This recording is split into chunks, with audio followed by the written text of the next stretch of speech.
morning. This is Murph and Marcus. Brian Murphy and Marcus the Waterboy Boucher. Streaming live at twitch.tv/thesportsleader. I said it to the boys just a minute ago. I think we're coming out of the darkness. I think we're coming out of the winter darkness, man. The sports world is popping. It's popping, and it's going to be popping pretty much from here on out, baby. So welcome back, sports world, and hello, NFL free agency. Hello, March Madness. Hello, ever-approaching baseball opening day. Marcus Boucher. I like coming out of the darkness, buddy. Good morning. Murph, what's up, my man? I almost feel like Bane this morning. I was born in the darkness, but now we're coming to see the light that is the sports calendar turning over. FanFest this weekend, final stop in San Francisco. Beautiful weekend. Had a bunch of beautiful basketball at Chase Center, college basketball, and a lot of NFL news, Murph. I'm ready to legally tamper this morning. Ooh, hey now. By the way, you said beautiful basketball, beautiful weather. I couldn't help but think of Vince Vaughn and Swingers. Were there beautiful babies? Yes. Okay. I'm sure a couple beautiful babies were made this weekend, Murph. Well, yeah. Well, hey, why not? It's a very human thing to do. It's an awesome feeling. It's just a great feeling. All that said, it's going to rain this week. Oh, come on. After all that. You're not going to rain on my parade after starting a Monday show like that. I know. I'm excited. Well, NFL's going to probably lead the way. It's crackling. It's crackling for every team but the Niners. So, we'll get into that. But first and foremost, got to recap on the weekend. Dude, you mentioned FanFest. You were out there. You were my boots on the ground.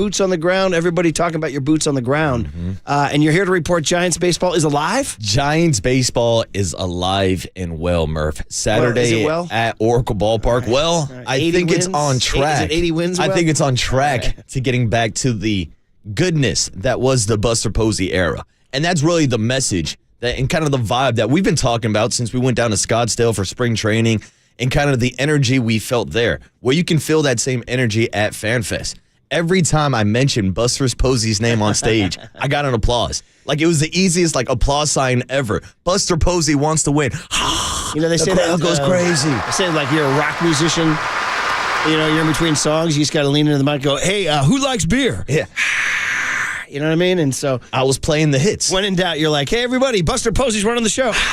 And the crowd was going wild. And I will say, as someone who has now worked 3 different FanFest events over the last 3 years, I'm not going back to the days of the World Series FanFest. I know that those were huge crowds. But for me personally, this was the biggest crowd I've seen over the past 3 years. The best weather we've also had over the last 3 years. So I'm not sure how big of a factor that was. But for a FanFest at Oracle Park, when most of the players are out in Scottsdale, we had a bunch of alumni, but there was also autographs booths and a bunch of stuff to do with the kids. I thought it was a really good turnout, so shout out to everybody who came out to FanFest this weekend. The new wave, out to see the Buster Posey Giants, man. Like you said, just drop the name and get the cheers. So, we're getting ever closer. It was just brought up by Curly. We're only 2 Mondays away from regular crew cut. I can't wait. How about that? And 2 weeks from Thursday, they start. They're continuing to make trims down there. Their roster's down to 35. They're doing their thing. Couple rough outings for Landon Roop and Jordan Hicks. Something to think about, something just to ponder. But it's exciting. It's fun. They were on my radio all weekends. I was driving around, watching my gutty little basketball 7th grade B basketball team pull off not 1 but 2 bracket busting upsets, which was really, really exciting. So we're on to the Final Four. We do the whole bracket thing. I was telling Curls and Young Tone, I didn't grow up with that. It's only been about the last 10 years or so where they show that shot in the locker room where college basketball teams have the bracket up, and then the whole team goes, oh, and somebody takes that little sticker and slaps it onto the board. They all go wild. And I was like, that is so freaking cool. We're going to start doing that for our team. So I've gotten these big pieces of cardboard, or I don't know, artboard, drawing poster board. Poster board. Yeah, Thank you. That's the word I was looking for. Shout out to a high school, elementary, middle school poster board project. By the way, shout out me doing a poster board project, and it just sucking.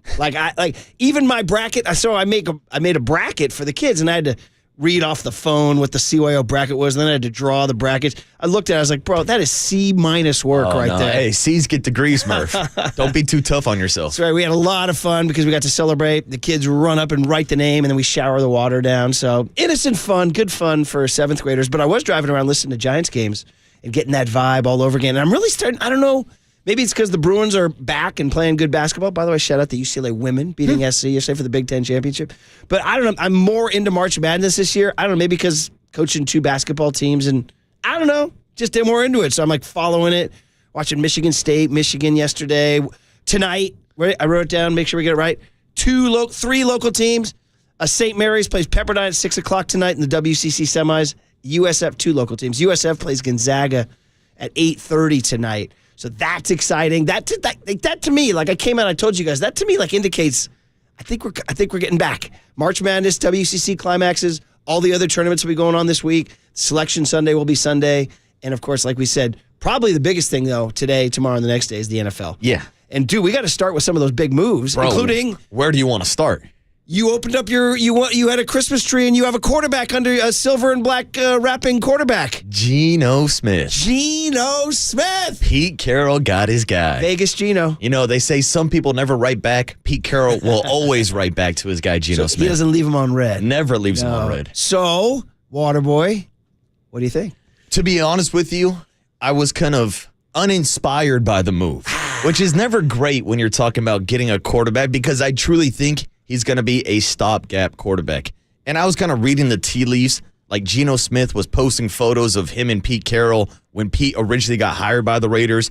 There's some reports that maybe Geno forced his way out of Seattle to go play with Pete. There was also reports that the Seahawks offered Geno Smith and DK Metcalf in exchange for Max Crosby. But the Raiders shut that down immediately. So to go out and get Geno Smith for a third-round draft pick, but it's also the third-round draft pick that they got from the Jets for trading Davante Adams. Okay. So they had a disgruntled wide receiver, who's now with the LA Rams, by the way. Which we'll talk about. And we'll dive into that in a few seconds. But they were able to turn that into a stopgap quarterback. I don't think it stops the Raiders from drafting a quarterback this year, potentially at 6. But now it doesn't feel like they're having to force their hands to take a quarterback if they do want to sit back for a year and let Pete and Chip Kelly develop that offense. If you guys hadn't gotten him, you would be relying either on some rookie who was highly unproven or some other kind of retread. We would have been kicking the tires on an Aaron Rodgers or a Sam Darnold or even a Kirk Cousins. Well, it sounds like Darnold now is ticketed for Seattle. Yeah. We need to think about this in terms of the 49ers, too. Yeah, the moving pieces. The 49ers in their division have now seen Seattle trade Geno, which I think the 49ers felt like, you know, they could handle Geno, except for the fact that he authored my least favorite moment of the 2024 season, pulling my freaking rolling bag into that hotel room and that big, heavy hotel door slamming on me, you know, because I had the golf bag. That's right, golf bag. Got to bring the clubs. I had the golf clubs, and I had the bag, and I had the phone out, watching the Seahawks drive down the field. I'm like, they're not going to win this game, are they? And then I'm like kicking the door open. You know, those heavy hotel, and in Hawaii, they're particularly heavy. They're heavy. They're like this, like that Hawaiian timber or whatever it is, and it's like, I don't know if it's because they like Hawaiian hotels want to make you feel like that door. Hey, you got to, in Hawaii, you get the best doors, man. Or if it's something to do with the wind or the rain, I don't know. But that was a heavy-ass door that was falling back into me with my golf clubs. And there's Geno running into the freaking end zone. Running into the end zone. So he's, you know, he can win you a ball. He went to the playoffs one year, lost to the Niners. But I understand. He's not obviously not the long-term guy. He's 33 years old. Yeah, he's a serviceable quarterback, but it is interesting to look at it from the perspective of the Seahawks, who won 10 games last year and then decided to trade away their quarterback and trade away DK Metcalf. And it sounds like, by all indications, like, you know, John Schneider's a smart guy. He doesn't do this without knowing he's got Darnold on the way. He's not going to do it and not have a quarterback ready to go. But they also trade DK Metcalf to the Pittsburgh Steelers, so the Niners don't have to worry about him no more. And poor Demo Lenore, we had the sound from him on Friday saying, no, DK, I love playing against you. I don't want to play against JSN. He's a crybaby. What am I going to do without DK? So Seattle, I don't know if you want to say they got, quote-unquote, worse, but they lost DK Metcalf. And, you know, Darnold versus Geno, you can discuss that at length. So that happened. The other thing that happened in their division is what you mentioned, Davante Adams to the Rams, and that's a bummer. Man. That's just a bummer because there was talk of him coming here. Absolutely. Nope. Instead, he goes to your freaking rival who already has Puka Nacua. Yeah. Now, it sounds like they're going to move on from Cooper Kupp, which is kind of amazing because a couple years ago, the guy was unstoppable. But now you got Davante and Puka. I mean, that's one hell of a duo. I was thinking about it because every time there's like movement, especially in the wide receiver market, you start thinking like, who's the best duo in football? Is it a Jamar Chase? Is it a T. Higgins? Is it now a George Pickens and a DK Metcalf? But could you also make that argument for a Puka Nacua and a Davante Adams now? It'd be on the list, I think so. I think they're in the conversation. Where does Jawan Jennings and Ricky Pearsall fit into that? Oh, man. Because we don't know what's going to happen to Brandon Ayuk, although it was quiet over the weekend on the Ayuk rumor front. Yes. So far, because Schefter's on, by the way. Schefter's on. He's on one now. Schefter's on a roll. I've seen him on a couple of different shows, and he's reporting everything under the sun. but he's not saying anything about Ayuk. So I don't know if that means things have calmed down, or it starts at 9 a.m. today, legal tampering. Now, the Niners could trade. Ayuk doesn't deal with legal tampering because he's signed. So it would be a trade, which means they don't have to worry about any timeline. But things tend to accelerate, and then it accelerates other things like possible trades. Yeah, and now we're seeing one team maybe out of the Brandon Ayuk market because the Pittsburgh Steelers were one of those teams last year that was constantly calling about Brandon Ayuk. And now they flipped that second-round draft pick for DK Metcalf. We were just talking off air about how Deebo Samuel was flipped for a fifth and what Brandon Ayuk's trade market would look like this offseason. It seems like the 49ers could have got that second-round pick last year from the Pittsburgh Steelers. I don't know if they would still get that same draft capital right now with Brandon Ayuk. It's going to be very, very interesting what happens now. Niners are releasing D-tackle Malik Collins. They only have 3 D-tackles right now. What are they going to do with Joey Bosa? Is he coming? Another guy, Jonathan Allen, D-tackle from the Redskins, got released. What are they going to do at wide receiver? What are they going to do at center? What are they going to do? The 49ers, are they slowing everything down? Is the window open? Oh, my goodness. Questions. Plus, we haven't even called in a Warrior win from Saturday night. Do you want to do it on the other side? We'll do it on the other side. We'll do the Get other the clock side. ready. Say good morning to young Tony. Find out how that his weekend was as we're emerging from the winter darkness into some rain this week. But anyway, emerging from the winter darkness as March Madness, baseball, and NFL mania getting us going on a Monday morning on KNBR 104.5 and 680, the Sports Leader.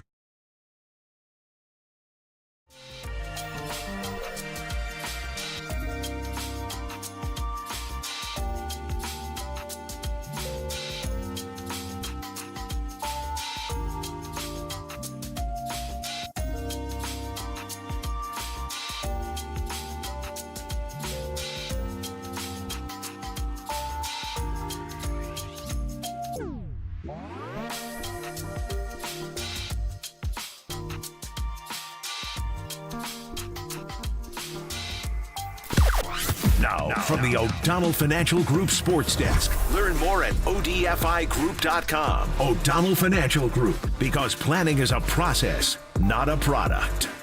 Good morning. We have a new contest this week. We are giving away one Amici's East Coast Pizzeria gift card. Stay tuned through the 7 a.m. hour for your chance to win. When you hear the cue to call from Murph, call 415-896-KNBR. And if you are caller number 10, that means you will win. It's all brought to you by Amici's, and you can find official rules on KNBR.com. I just want some pizza.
And now it's time for the Protect Your Assets Business and Technology Report with me, David Hollander.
Now, back to Murph and Marcus on the sports leader and streaming live on KNBR.com and the KNBR app.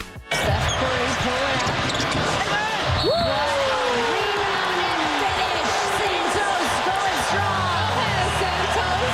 3 in the shot clock now for Butler. He has to pull up. And Sanjay. Pull up. The pull up is good.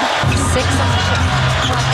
Good pop down. A big time make. Draymond. Give me the ball. Warriors were looking to get the ball to Steph, but Draymond said, I'm open. I got this. Turnover cause havoc again. It's going to be Warriors basketball. There it was, the Warriors on Saturday night. By the way, women's empowerment night. So Jenny Kavanaugh and a Valkyries player doing that. I'm sorry I get the name on that, but different voices, no Fitz and Buki, but the same result, a Golden State Warrior win. Good morning, everybody.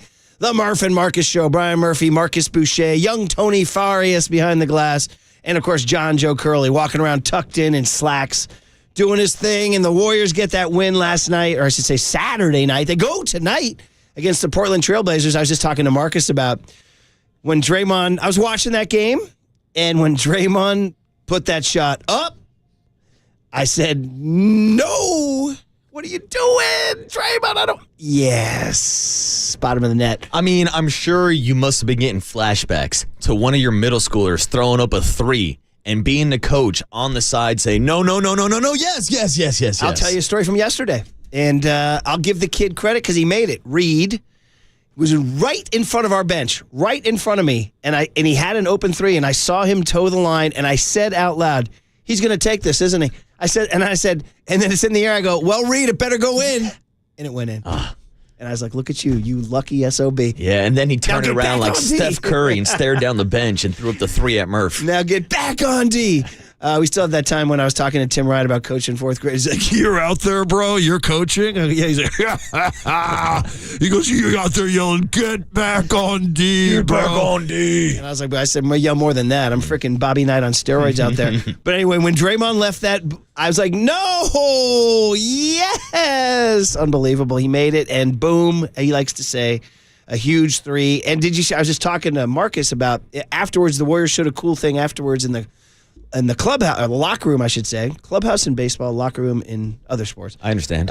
Steve Kerr said, hey, man, great shot, Draymond, but you don't get the game ball tonight. Steph Curry, 25,000 points. He gave it to him. And Steph tosses it back to Draymond. He goes, no, you get to keep it. He goes, I want another one in a couple of days. I was like, huh?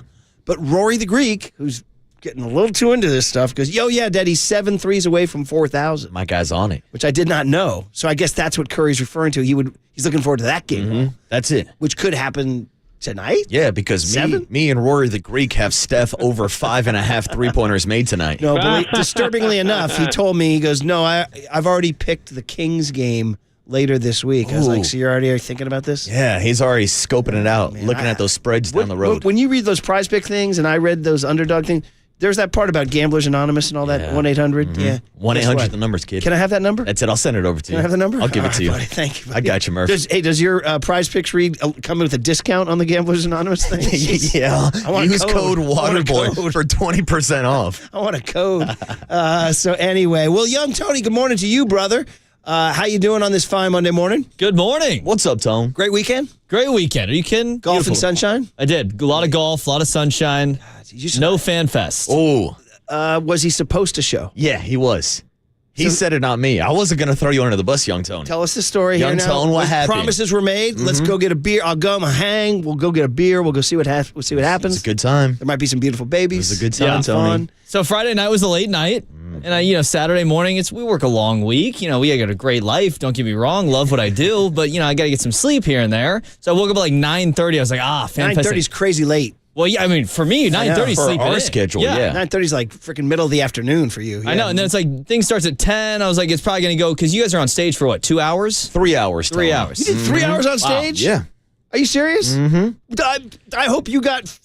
Hey, Mike Kohler, put something in this guy's check. Now, I will say it was broken into like 20, 25-minute segments. So we'd go on for about 25, 30 minutes almost, have like a 10-minute break, and then do another one. Those are long. Yeah, it's fine. We're talking ball.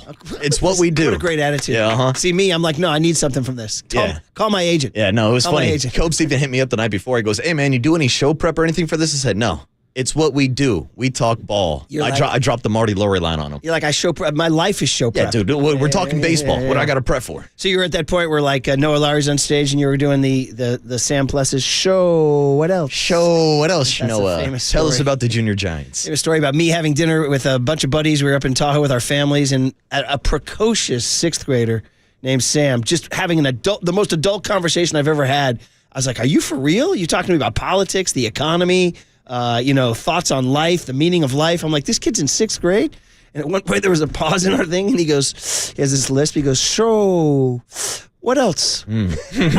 6th grader. You tell me, bud. That was Marcus on stage with Jeffrey Leonard. So what else? What else, Hackman?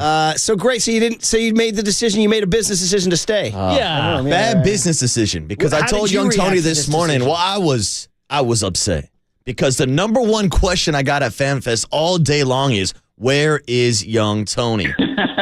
I'm gonna be honest with Marcus. He told me a story off air. It's not the only question he got. Hey, now. I got asked a few questions on Saturday. Hey, let's just say Marcus has admirers. Hey, Let's say Marcus has shout out to all of our Well, look listeners. at him. He's a handsome young man. He's a handsome young man. It is a hilarious story. We probably should we tell it on Yes, air? of course. I think it's great. So young Tony does not know this yet because I have Marcus, not told him Marcus, this story. Everything is content. Everything is my life is content. So I'm out there on FanFest, and after I'm being asked questions about where's young Tony, where's young Tony, where's young Tony, I'm out here signing autographs and taking Wait, pictures. pause with some right there, by fans. the way.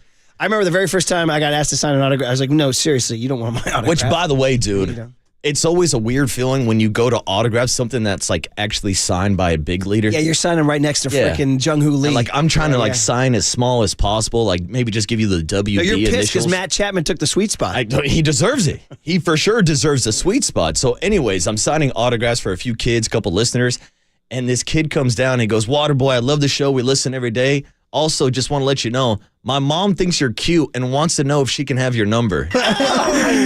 The theme of the morning is beautiful babies. We've been That's talking it. beautiful That's babies it. all So morning. yeah, Like, a couple questions asked, a couple phone numbers asked for. Marcus is getting digits. This is awesome.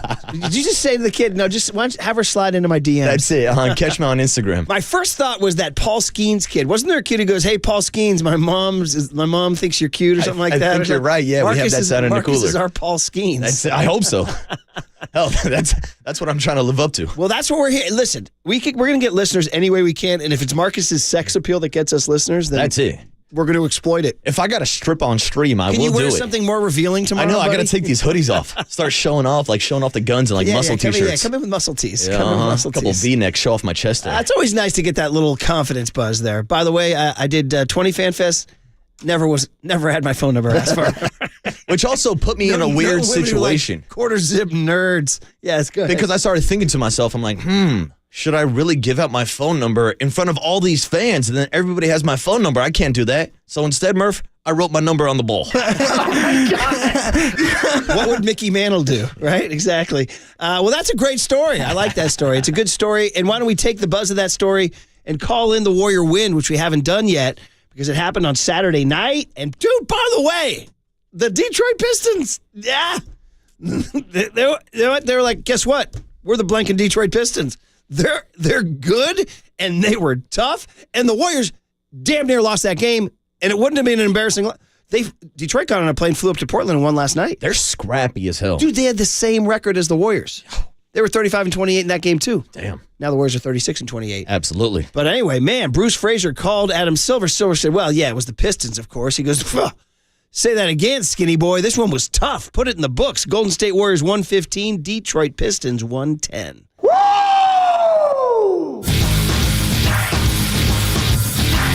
Beautiful basketball. Beautiful basketball. That is buttery. It's lovely. Yes, sir. Lindy Waters the third? That's crazy. Oh, wow, Steph Curry.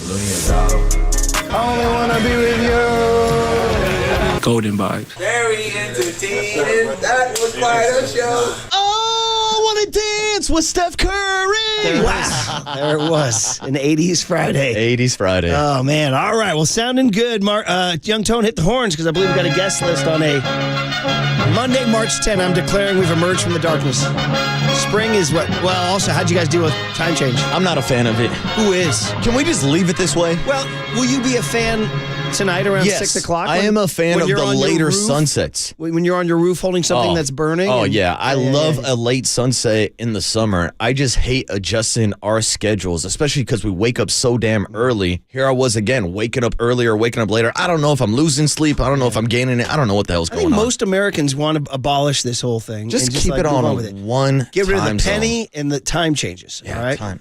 Young Tone, what do we got, bud? All right, coming up at 6:50, Hums and Bums. If you missed anything over the weekend, we will recap it for you. The big hit at 7:50. Mike Sando talks some NFL. A lot of NFL news over the weekend. Mike Sando at 8:15. Cooler content at 8:30. More NFL news with Dan Graziano at 8:50. That's good booking. And then our guy Justice De Los Santos at 9:15 to talk some Giants baseball. Justice De Los Santos, we anointed him as our favorite new young Bay Area sports writer until he called in sick last week. Now he's got some splaining to do. This is almost as bad as young Jack Loader taking last Friday off because of his allergies, Murph. Bro. And then Copes running into him drinking out on North Beach on Saturday night. I mean, I'm going behind the scenes here, Yeah, but that's yeah. a bad look. Well, buddy, that's a bad look. when in doubt, show up to work. When in doubt, show up to work. Like this kid with his manifesto. I'm saying Tony will show up with sniffles. Did he do anything egregiously bad at FanFest? No, I think the kid was actually pretty well behaved. Well, okay. All right. For the most part. Because we will rip him if he doesn't. Except for he didn't give me that scouting report on that mom. That is his job. Okay, on the other side, Draymond and Steph tossing a ball back and forth. And where's Jonathan Kuminga? On KNBR 104.5 and 680 The Sports Analyst. Yeah, I like that. That's what we do. We talk ball.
Dub Nation. Murph and Marcus keep rolling on the sports leader and streaming live on YouTube at KNBR 1045. 9 seconds.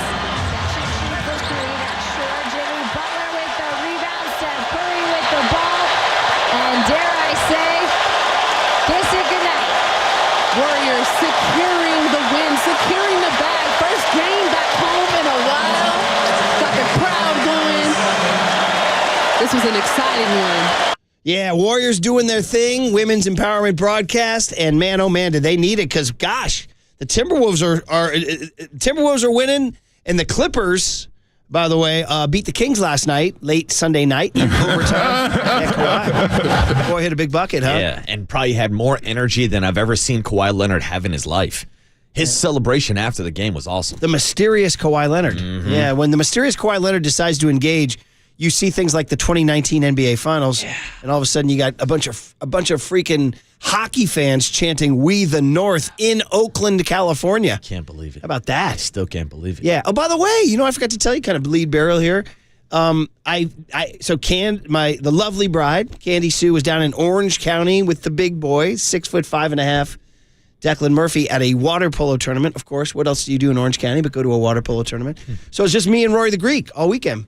And I said, you know what? I have this open time. I'm not going out partying. Look at me. I'm not going out partying. And I said, quart of gold, baby. Quart of gold. Oh, First you finally dove in. So I didn't know. I thought it was a one sit down. No, it's 6 episodes. Ooh. So that threw me off immediately. I was like, oh, darn it. Because I wanted to sit down and take it all in one. And they're all like 40 minutes long. So I was like, I can't get through this on night one. But guess what? It was so freaking good. I knocked off 3 on Friday night and then another one on Saturday night. So I'm only 2 away. But I'm really enjoying the fact that they have access to Serbia, France, Canada, and the U.S. behind the scenes, man. Shout out Nicholas Batum tearing the French team a new, what's French for a-hole? Oh. Tearing them a new rear end in the halftime of their loss to Germany or whatever. Yeah, seriously. So, le a-hole. Le a-hole. Le new one. Le a-hole. But anyway, the point of that story was it had to do with basketball, and I lost my train of thought. But anyway, it was Warriors, quart of gold, Steph Curry about to hit 4,000 threes. And I was about to talk about this game last night against, bless it. Anyway, I'll get back to it. Yeah, Candace, Declan, they were Orange County. No, I know, but it's about basketball. I'm trying to throw out buzzwords here. Quart of gold. I'm working. We were just talking about the Warriors. God bless it. Oh, it's about who's chasing the Warriors. And Anthony Edwards. And Clippers and all these people. That Anthony Edwards with the clips with Obama, where he's just talking all kind of S to Obama. Goes, I'm the truth. I think we played it in the cooler content, didn't we? And Obama doing his, this young man, you guys heard this guy? This guy's got a lot of confidence. He goes, man, I just said it was the truth. Did you hear that? Did you hear this young man doing he's like Obama doing an Obama impression. You know what I mean? So Anthony Edwards and the T-Wolves, that's what I was talking about, are still on their heels, buddy. They're not going anywhere. They're on Buddy's heels. Well, actually, Buddy did he have a rough night? How did he shoot on Saturday night? Not my Buddy. Do you have your box score in front of you? Yeah, I don't think Buddy really did anything. I think he missed some shots. I had 8 points, 3 of 7 shooting, 1 from 5 from downtown. Yeah. That's, not a big night from Buddy. We're still pleased with Buddy saying, very entertaining. That was quite a show. The point of the story is that the Warriors haven't gotten any breathing room. Very entertaining. That was quite a show. He's endearing, isn't he? In a bizarre way. He is very entertaining. Yeah. So the Warriors have 28 losses, but guess what? Minnesota only has 29, and the Clippers only have 29, and Sacramento now has 30. So a little breathing room with the Kings, and they're 3 back of Houston. So in other words, guys, the whole point of that story is the pennant race is still on. Yeah. Big time. And they're taking it game by game. Steph has mentioned this. Steve Kerr has mentioned it also. They're viewing every game remaining this season as essentially a one-game playoff. And you got to go out and win. And tonight they're back in action. Still no Jonathan Kuminga, and Pods has been ruled out also. But when the hell is Jonathan Kuminga going to return to the court? So before the game on Saturday, Kerr said, yeah, he's looking good. And we expect to get him back soon. We're like, wait, what? But then he said something interesting. He said, but we have to play Guy Santos. I was going to ask, do you need a Jonathan Kuminga when you got Guy Santos? Are they slow playing Kuminga because Santos and the chemistry is good? I mean, Guy Santos is playing like his hair's on fire every night, and I wouldn't think so also. He gave you 15, but also Jonathan Kuminga can go out and give you 15 to 20 points per night, but I don't know if he plays with the same intensity, especially defensively, as Guy Santos, but there has to be a way with Jonathan Kuminga healthy to still have Guy get some valuable minutes. I do want to note you said Santos plays with his hair on fire. And with that hair, that's saying something. Yeah. Because he's got basically the Brazilian Jerry curl. That's a good head of lettuce. Yeah. And he's got, I think, he who's the fighter who got the grease in the eye? Gervonta Davis. Gervonta Davis. That's it. That could happen if you're playing against Guy Santos. I don't need Guy Santos tapping out of the game and like LeBron hitting a game winner because he got grease in his eye. LeBron who got injured. Yeah. On Saturday night. And so anyway, here's Guy Santos himself. My God, our new Brazilian blur. Barbosa hands the baton to Santos, and he's like, yeah, I'm just here to fill a role. For me, especially, I think I got to bring the energy. I got to make the main players play the best basketball they can play. So I'm always looking for Steph on the court, always looking for Jimmy, always looking to get them open so they can do what they do every night. So be off the bench, and of course I feel good because I scored 15 points. But I think the biggest thing for me is the hustle, like the putback, the tap, the N1 that I was calling the whole stadium, the whole fans with me, with the team. So I think that's what I got to bring to the team every night. I'm always blown away by players going to another country and doing full-on. Dude, if you drop me in Serbia or Brazil, no freaking way am I doing a post-game interview. Zero chance. In fact, that's one of the good things about Court of Gold is all of those international stars from Serbia and France all speak English because they play in the NBA. So you get them speaking French to each other, and then you get them. Then when they're on camera with the Court of Gold guys, Serbian Bogdanovic, Jokic, those guys are all so capable with the language. That was pretty good Guy Santos right there. And then obviously he's contributing so much that all of a sudden they don't have to rush Kuminga back. But dude, we got to see him at some point. It's been 31 games. Yeah, I think most Warriors fans want to see Jonathan Kuminga back, but there's not only the question about how he would fit in or take minutes away from a Guy Santos, which is not a sentence most Warriors fans were saying a few weeks ago, but also how is he going to fit in with Jimmy Butler? Because right now, Jimmy's playing good enough to win every single night. 26 this past weekend, had a huge third quarter. And Murph, they just don't lose with Jimmy Butler on the court. No, 11-1 now? I think it's 11-1 now with Jimmy in the starting lineup. By the way, 650 says, bro, how can you diss Anderson Varejao? Thank you. Got my brain. Anderson Varejao. Anderson Varejao is part of the Brazilian baton. Exactly. Barbosa to Varejao to Santos. And I coach with my guy, Coach Athos, over in across the bridge. He played pro in Brazil, so when I hear these accents, it makes me happy because I loved coaching with Coach Athos. Yeah, 925 says, well, go ahead. Oh, I was going to say, don't forget the greatest basketball player of all time. Who your favorite player? Leandro Barbosa, the greatest NBA player to touch a basketball ever. Ever. That's who inspired a Guy Santos. 925 said that they flew from the West Coast to the East Coast yesterday and watched the entire Court of Gold documentary, and they loved it. Shows why Steph's one of the best players ever, and Serbia was drunk at the medal ceremony. Hey, 925, you spoiled it. I'm not at the final episode yet. Spoiler alert. I wanted to be surprised that Serbia was drunk at this. Wait until you see what Steph Curry does in that final game, Murph. Is he going to make a shot? I don't want to put any spoilers out there. Speaking of Steph, so here's the thing. If you're on YouTube and Twitch, which you should be if you're a multimedia person, but if you're in your car, you can still listen to it. This is what happened last night or Saturday night with the game ball situation because Steph got his 25,000th point. It's pretty cool. But Draymond hit the game-winning three. So what do you do with a game ball? Check it out on YouTube and Twitch and the sound of it here.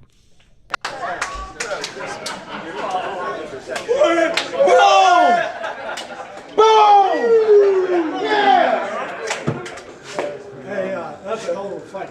That's a hell of a fight. That's a big time. It's kind of ironic, but on the night Steph gets his 25,000th three. You're the one who gets the big three. 25,000 points. It seems like you hit the big three. Yes, sir. But he's getting the game ball. Well, No. second all time on Warriors assists. How about you pass it? How much you pass? I also have assisted him on the most buckets, so here go another one.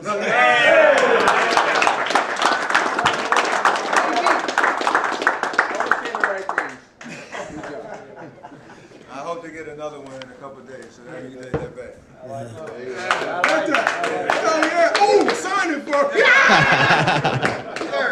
That's a pretty good video. Huh? You know what my favorite part of that video was? It wasn't Steph Draymond pointing out I'm second all time on Warriors assists, so I'm going to give another assist to Steph right now. And then Steph going, no, I want another one. In the middle of that, did you see Buddy go, very good. You always say the right thing.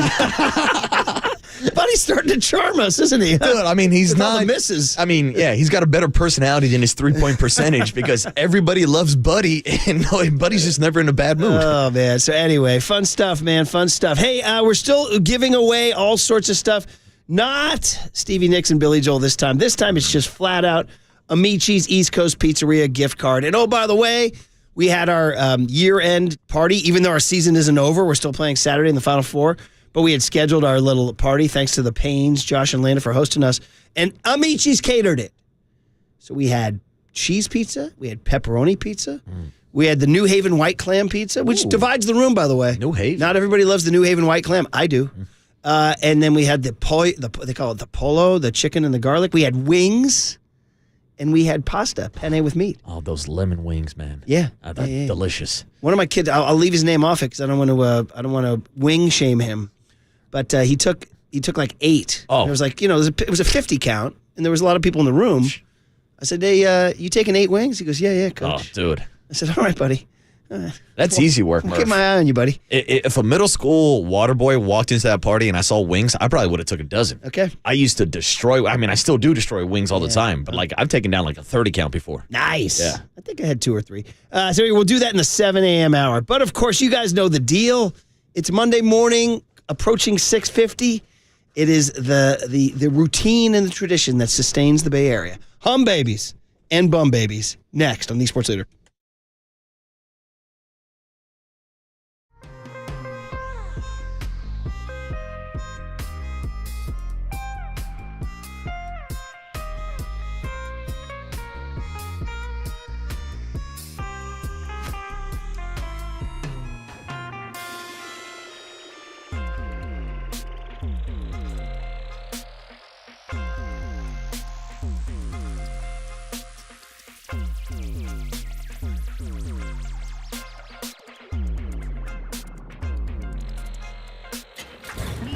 From the Chilton Auto Body Traffic Desk.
It's time for KNBR's Opening Bell Report. Sponsored by Protect Your Assets with David Hollander. Concerned inflation will ruin your dream retirement? Learn more. Listen to David's show every Saturday morning or call 1-866-PROTECT.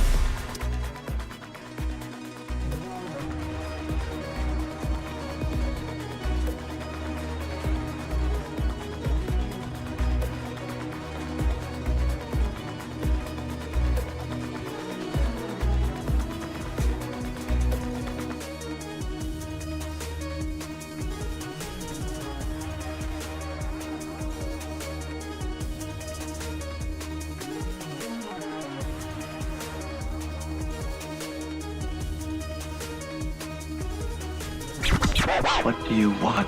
Same as you, to remember. Time now for Total Recall. San Francisco! A look back at the highs and lows of the weekend in sports. Get ready for a surprise! Oh, you know the deal. Every Monday morning, it starts your work week and closes out your weekend. Your weekend doesn't end until you hear it. Your work week does not start until you hear it. It's the hum babies and the bum babies, the winners and the losers from the weekend, as chosen by an esteemed panel of judges and juries. It is a rotation. Every week, we spin the wheel. This week, Marcus, looks like you are the happy guy, shining a light on some winners, some good people, or as we call them, some hum babies. So, my man, you got some sunshine. Pass the hum babies over to the left-hand side. And, Murph, we got some good ones this weekend. Got to start our hum baby list with the Golden State Fighting Warriors, because all they do is win. Now 11-2 overall in the Jimmy Butler era. Asterix 11-1 with Jimmy Butler in the starting lineup. And this past weekend, they were able to beat the Detroit Pistons, not only on the backs of a Jimmy Butler, of a Steph Curry, of a Draymond Green, but also Guy Santos giving you some valuable minutes also. So this kind of feels like the sound that we played in the last segment of Draymond Green and Steph Curry going back and forth, deciding about who should get the game ball from Saturday. Because Steph Curry became the 10th player ever in NBA history to score 25,000 points with one single franchise. 26 overall on that list, but only the 10th person to do it with a single franchise. But if we're talking about franchise records, Draymond Green moved into second all times in assists this weekend also, and Draymond with a huge three-pointer down the stretch with 30 seconds left to go, diving for that loose ball after Moses Moody was able to poke it out, did clank one of the free throws, but hit the second one. So I'm giving a multiple hum baby to the Dubs this weekend. Steph Curry, Draymond Green, and others. The Dubs getting a win on Saturday. Santos meeting Duran at the rim. He said, not in my house. It's a block party, y'all. The take foul huge that they keep the Pistons on a field goal. Let's see if that energy can turn into points. Steph Curry for three, and that is over 25,000 points in his NBA career. 36 on the shot clock. The game clock now on a big time make. Draymond, give me the ball. Warriors were looking to get the ball to Steph, but Draymond said, I'm open. I got this. And a turnover cause havoc again. It's going to be Warriors basketball. It was a surprise, actually. I knew I was coming up on it, but I didn't think about it until I heard it in game. And I know there's a list. Somebody told me after Tim Roy told me after the game, only 10 guys, I think, or now 10 guys have done it with one franchise, so that's pretty special. And the names that are on that list are synonymous with basketball history, so that's pretty cool. It's looking like it's going to be a milestone month for Steph Curry. Reaches 25,000 total points on Saturday and now is only 7 3-pointers away from reaching the 4,000 mark. Steph Curry, Draymond Green, and the Dubs are your first home baby. I love it. It's great. It's awesome. It was a fun Saturday night. It was a scary Saturday night for a long time, and I thought they might have lost the guy. I was like, yeah, I started getting in my brain, like, coming back from a road trip, all those road crowds that were so energized. The Pistons are going to ambush them, but they pull it out with the big Draymond 3 for sure, and Guy Santos. Can you name how many of the 10 players with 25,000 with one team can we name? I have the list in front of me, so I'm cheating. Ooh, Kobe Bryant. Very good, but he's not number one. Wow, surprising. Number one is a guy who's criminally underrated. Nobody, I mean, he never won. I don't think he won an MVP. But he certainly didn't win a title because he was in the wrong era. He lived in the Jordan era. And this is 25,000 points, right? Think about the guy who could never get past Jordan, and he and his teammate John Stockton, Karl Malone. Karl Malone. Okay. People don't talk. Did he win an MVP? Yeah, he did, didn't he? There's a reason why we don't talk a lot of Karl Malone. Dude, the mailman. So that Malone, Kobe, Dirk Nowitzki, Tim Duncan. No, yes, Tim Duncan. Yeah, that was good. Tim's got to be on that list. My bad. Yeah, we'll move on. Just a couple more. There's an obvious one.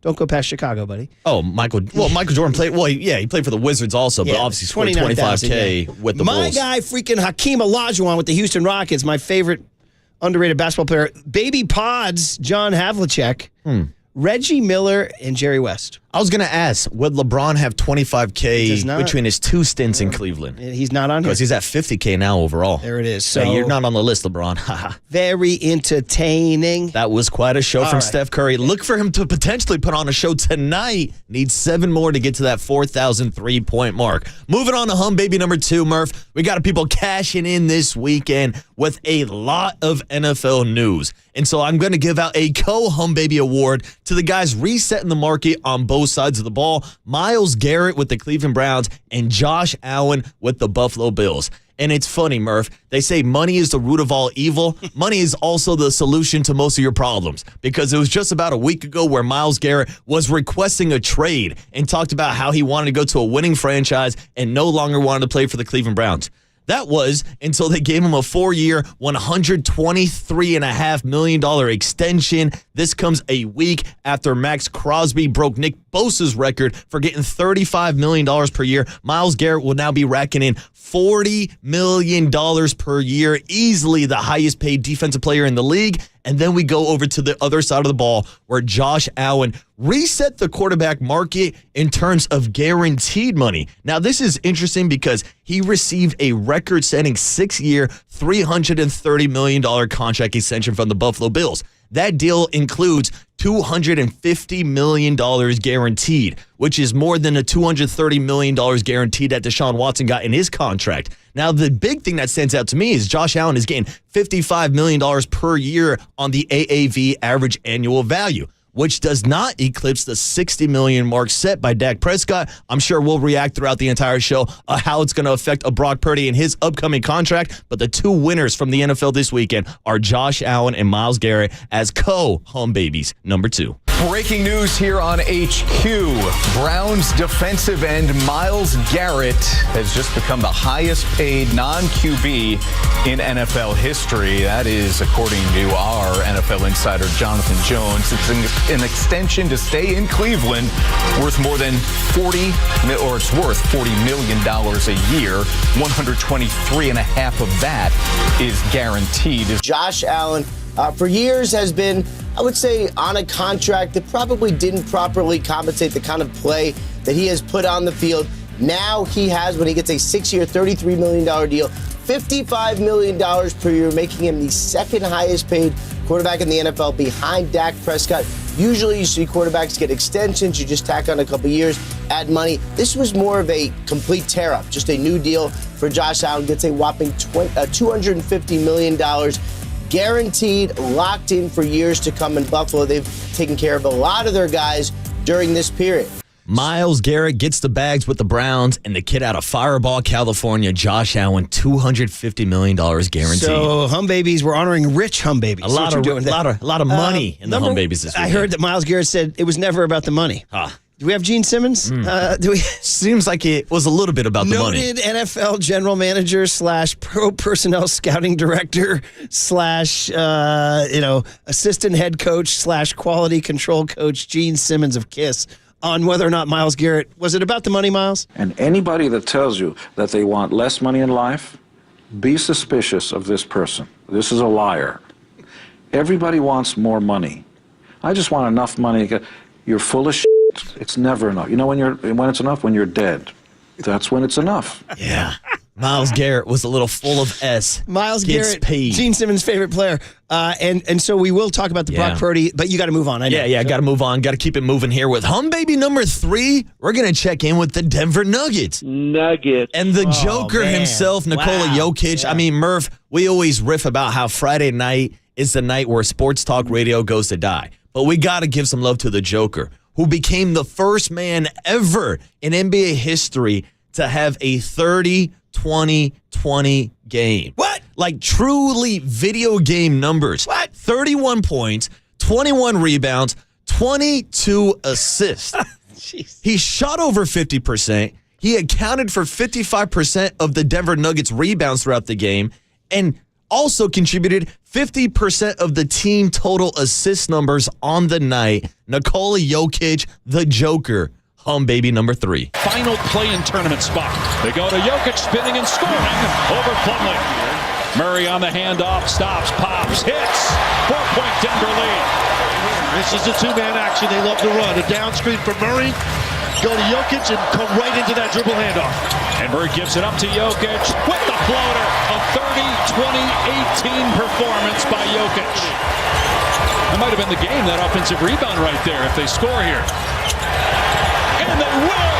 Jokic with assist number 20.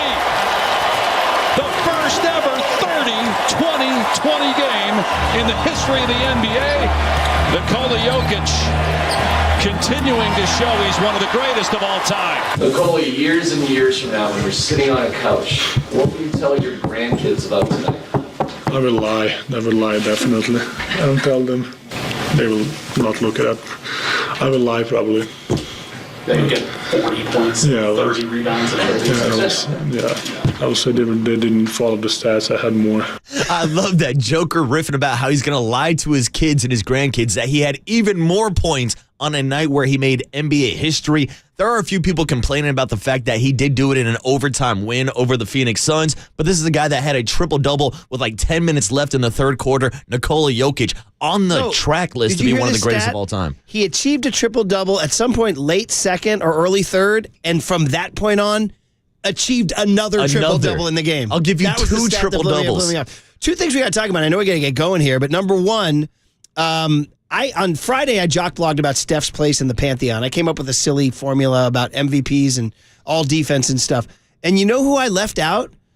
Nikola Jokic. Do you remember Ron Krojcik on Friday told us that he interviewed Steve Kerr, and Kerr said Jokic might be the best center of all time? So we keep talking about Curry top 10. We better start making room for this dude. Mm-hmm. And number two, I was driving back from Archie Williams High School, shout out Drake High School back in the day, on Sunday with 2 victorious 7th grade basketball players arguing over who's the NBA MVP, SGA or Jokic. And the SGA argument was like, I'm not even hearing it. And the Jokic argument was like, you bet. And when I was driving, I was like, you better listen to the Jokic argument. There's a good case to make. I mean, there's always a case to make for the Joker to win MVP. Do got to point out, Thunder took him down last night. SGA got the win in the head-to-head matchup. Okay, good knowledge there, buddy. You're listening to KNBR AM and KNBR FM, San Francisco, the sports leader, a Cumulus media station. SGA comes off well in that court of gold documentary, you're like, damn, I want that guy on my team. By the way, I didn't know his mom was an Olympic sprinter. They showed her from the 92 Olympic Games. Oh. It's pretty cool. And yeah, that Canada team, they were ready, but they got knocked out by France in the round of 8. Shout out Court of Gold. All right, so there you go. Recapping your 3 hum babies. 3 hum babies from the weekend. Steph Curry, Draymond Green, and the Dubs for their win on Saturday over the Pistons. Josh Allen and Myles Garrett get paid out this weekend in the NFL. And the Joker makes history on Friday with a 30-20-20 triple-double. All right, well done, Waterboy. Not Sunshine and FanFest, huh? That's not hum baby. Honorable mention. Right, I was going to go FanFest. We don't have any audio from FanFest. But yes, shout out to everybody who showed up this weekend. An F-bomb, right? Yeah, I don't know if we had that audio. Okay, all right. Great moment at FanFest. All right, my number 1 is also involving NFL free agency, which, by the way, everybody buckle up because it's going to get gnarly at 9 a.m., and we'll see what the Niners do. But right now, something happened that was bad for the Niners. That's bum baby number 1. The L.A. Rams got Devontae Adams, Marcus's old high school rival. Palo Alto High School. Palo Alto High School, former Raider. Yep. Of course, former Packer. Aaron forever Rodgers' Raider, best Murph. friend, yes. And you know what? We're talking about him coming to the Niners. Come on back. Santa Clara, the Bay, California, your home, Palo Alto, the whole deal. Instead, he goes to the worst possible place, their dead-on rival in the NFC West, the L.A. Rams. So instead of talking about Devontae Adams pairing up with Brandon Ayuk and Ricky Pearsall and Juwan Jennings, he pairs up with Puka Nacua and Matt Stafford. And now, if the 49ers do wind up trading Ayuk, there is no backup plan on Devontae Adams. So the 32-year-old 3-time All-Pro goes to L.A. Bum baby number 1. Sources say Devontae Adams, the former Packers great, Raiders great, Jets great, now lands with the Los Angeles Rams, gets a 2-year, $46 million contract, $26 million guaranteed. He had wanted to be on the West Coast. I know everyone talked about him playing with Rodgers, but really wanted to be on the West Coast and never been a free agent. Now he is, and he chooses the Rams. Sean McVay. All right, McVay was calling me. We were talking about this, and here's what happened. The last couple of days, he's been recruiting Devontae Adams, who is in Japan. So the time difference has made things a little bit difficult with regard to getting him together. But he says he's been recruiting him hard. He's been trying to get him there. He finally got it done. He is so jacked, like more than normal Sunday Sean McVay jacked, like really, really, really jacked. But I said, like, to me, you've got guys that got different skill position abilities. He said, yeah, it's like putting together a basketball team right now. You've got Devontae, you've got Puka Nacua, you got Tutu Atwell. He's basically putting together a starting 5 on the court with your 5 skill positions that you've got right now. Oh, man. So that was Mike Garofalo from NFL Network. Prior to that, Ian Rappaport. He's talking about Sean McVay and the Rams building something right now that the Niners, quite frankly, are not. Yeah, and Devontae gets his wish to come back to the West Coast. Murph, I'm just surprised that he wanted to join the Rams because he's one hit away from having Jimmy Garoppolo as his quarterback again. That's a great point. Oh, my God. All right, very good. Bum baby number 2, I'm going to go to the poor, depleted, dare I say, I heard another pundit say this, I'm stealing it, the new curse of the Bambino, the Dallas Mavericks. Ooh. The curse of the Lucchino. The curse of the Nico. Bro, the Dallas Mavericks are plummeting and plummeting. Poor Klay Thompson, our buddy on the boat. Oh, he went to Dallas, and instead they are free falling, as the late, great Tom Petty would say. They lost to the Suns on Sunday, 125-116. Or Saturday, which day was that? Sunday? Anyway, either way, they only had 7 healthy players by the end of the game. So not only are they losing and falling almost out of the play-in bracket, they're losing every player on the IL. Of course, are Kyrie and AD, Daniel Gafford, Derek Lively, 3 other players. Some guy, Kessler Edwards, he got a gash over his eye. They stitched him up and put him back out there. Jason Kidd's like, yeah, we didn't have anybody else. They're struggling to field 8 tonight to play the Spurs on Monday night. You got to have an NBA league minimum 8. So they got to figure out how they're going to have 8 tonight. They're only 1 game ahead of the Suns for the 10 spot in the all-important loss column. They're only 3 ahead of Portland in the all-important loss column. Poor Klay Thompson. I mean, it's almost getting to the point where Jason Kidd's going to be out there channeling his inner Hoosiers. My 4 are on the court. They're going to run out of bodies out there. Actually, when they were talking about his roster, do we have confusion? Oh, we do. I haven't heard that in a while. It says when it came to fielding a roster. Because it was confusion. Yeah, there was confusion. Yeah, a lot of here confusion. is Klay Thompson post on March 3rd talking about this situation, and then Michael Thompson, his dad, on what's gone on since the Luka trade. How tough is it, Klay, when you guys are so short-handed, 9 guys out tonight? I mean, we're human. It's very hard, and you have to find joy in playing a game and playing for one another, and your character is revealed during the toughest times. It's easy to be high and mighty when you're winning games and you're feeling great. But the true test of your character is when things don't go your way. You still show up, you still play hard, you still root for your teammates, and I thought we did a good job of that tonight. MC, have you talked to Clay? And how is he doing? I'm pretty sure when he signed with the Mavs, he didn't expect this disastrous of a season to happen. No, not at all. He thought with Luka and Kyrie that they had a chance to get back to the finals. Obviously, Luka left. When I told him, well, when AD's coming, you still got a chance to get to the finals because AD is that good. Then he's hurt. And then Gafford got hurt. Then Lively got hurt. So, Clay is stuck in purgatory right now. And if they hang on to the 10th seed, that will be the story of the year in the NBA because I think they're going to lose 10 in a row. Would you even bring AD back at this point? The season's lost. I don't know, Mace. That's a great question. No Kyrie now. If you can get AD back. I would not. I would not either. If you get the two other bigs back, you got a chance to at least to what? Get to the first round and to try to get out of it. But without Kyrie, they can forget about going to the finals. And a little Tom Petty. Look at young Tony there layering in a bed. That was Michael Thompson just saying they might lose 10 in a row, and he said the 10 seed would be a miracle at this point. What a story. Klay Thompson. They were in the NBA Finals last year. Sitting in purgatory, Murph. And look at him watching the Warriors. Yeah, and now he's watching his ship sink out in Dallas. Remember when they got that win in San Francisco and he stayed on the court for a long time? Remember that? Walking around? He looked up and saw Triple E in the jersey. All right. And then finally, Marcus. Well, I had originally, as my third bum baby, Blake Snell telling the Chronicle that the Giants never talked to him once in the offseason. We can get into that later in the show. Interesting. But I decided at the last second to bump him because I heard some people talking on the way in, and then I thought, you know what? Let's do something on the radio that's going to get a reaction.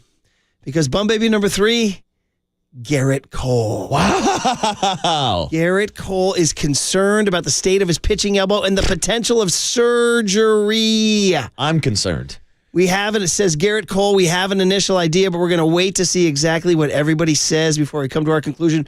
Marcus, I hear Yankee Nation is melting down, dude. I mean, Murph, I don't know if this is the new curse of the Bambino, the curse of the beards. I don't know what's happening. The season hasn't even started yet. Garrett Cole is being recommended Tommy John surgery. Giancarlo Stanton has not one but 2 bad elbows. He could be done for the season also. Not a great start for the Pinstripes. Well, Marcus, we decided to put a little special sound package for you, buddy. For you. Thank you. The Garrett Cole bum baby number 3. Let's remember. No, come on. The 1-0. Swing and a little roller to first. Rizzo is there. He goes to underhand, but nobody covers, and everybody's safe. Cole was walking off the field because he thought Rizzo was going to take it himself, and instead it'll go as an infield single. The run scores, and it's 5-1. Let's start with the biggest name, Garrett Cole, and his loss would be the most significant of any. Jim Bowden reporting that it has been recommended that Cole undergo Tommy John surgery. The Yankees are awaiting a second opinion. If that is indeed the case, we know where this is heading. And you might have kind of gotten wind of this when Brian Cashman, the general manager of the Yankees, said he was preparing for the worst. Whoa, this is a pretty rough spring for the Yankees on so many levels. Now you got your ace, who might be gone, might be out for who knows. Stanton, who was a monster in the postseason last year. It's a shame the guys just had so many injuries. Now Gil has a bad arm, sore arm. I mean, it's pretty bleak. I mean, we do got Max Fried, who could step up and be an ace. But let's be honest here. This team is really in trouble. There's no depth here. We're gonna just have to see what we have with some of these kids. Oh, Marcus. Sorry, buddy. We had to play that play. No, you didn't. You did not have to play it. Did you guys see he gave me a salute? Yeah, I did. It involved one finger. I'm flying fingers in here. Because I think you're a part of the problem, Murph. If that trash baseball program down at UCLA taught the kid how to cover first base, if they did some PFPs, maybe we wouldn't be in this situation. And I'm standing with Mark Cannizzaro, who came on our show last week and said, Murph, this is a declaration of war. When you poke us about the Yankees losing to the Dodgers, you're endorsing a Dodgers World Series. So I'm blaming the Dodgers, I'm blaming UCLA, and I'm blaming you, Brian Murphy. I'm blaming you. Oh, man, all I know is that it's 2 outs, grounder to the right side, and all you got to do is hang on. Here you go. I'll see you for the cooler content. He's leaving. The 1-0. He's walking out.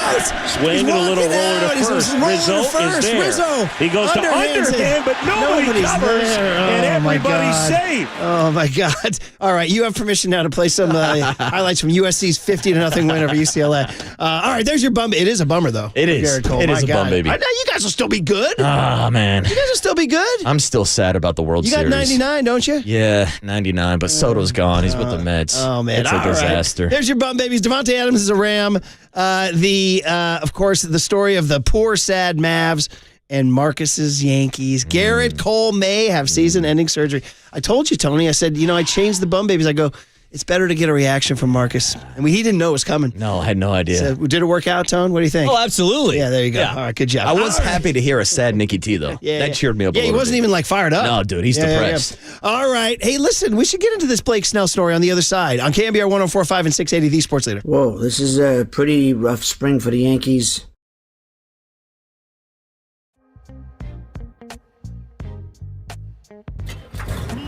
From the Chilton Auto Body Traffic Desk.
And now it's time for the Protect Your Assets Business and Technology Report with me, David Hollander.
Murph and Marcus continue live from the KNBR Casino Matrix Progressive Jackpot Studios. Casino Matrix. Progressive jackpots are here. Where are you? Just drop in. Please play responsibly. 1-800-GAMBLER.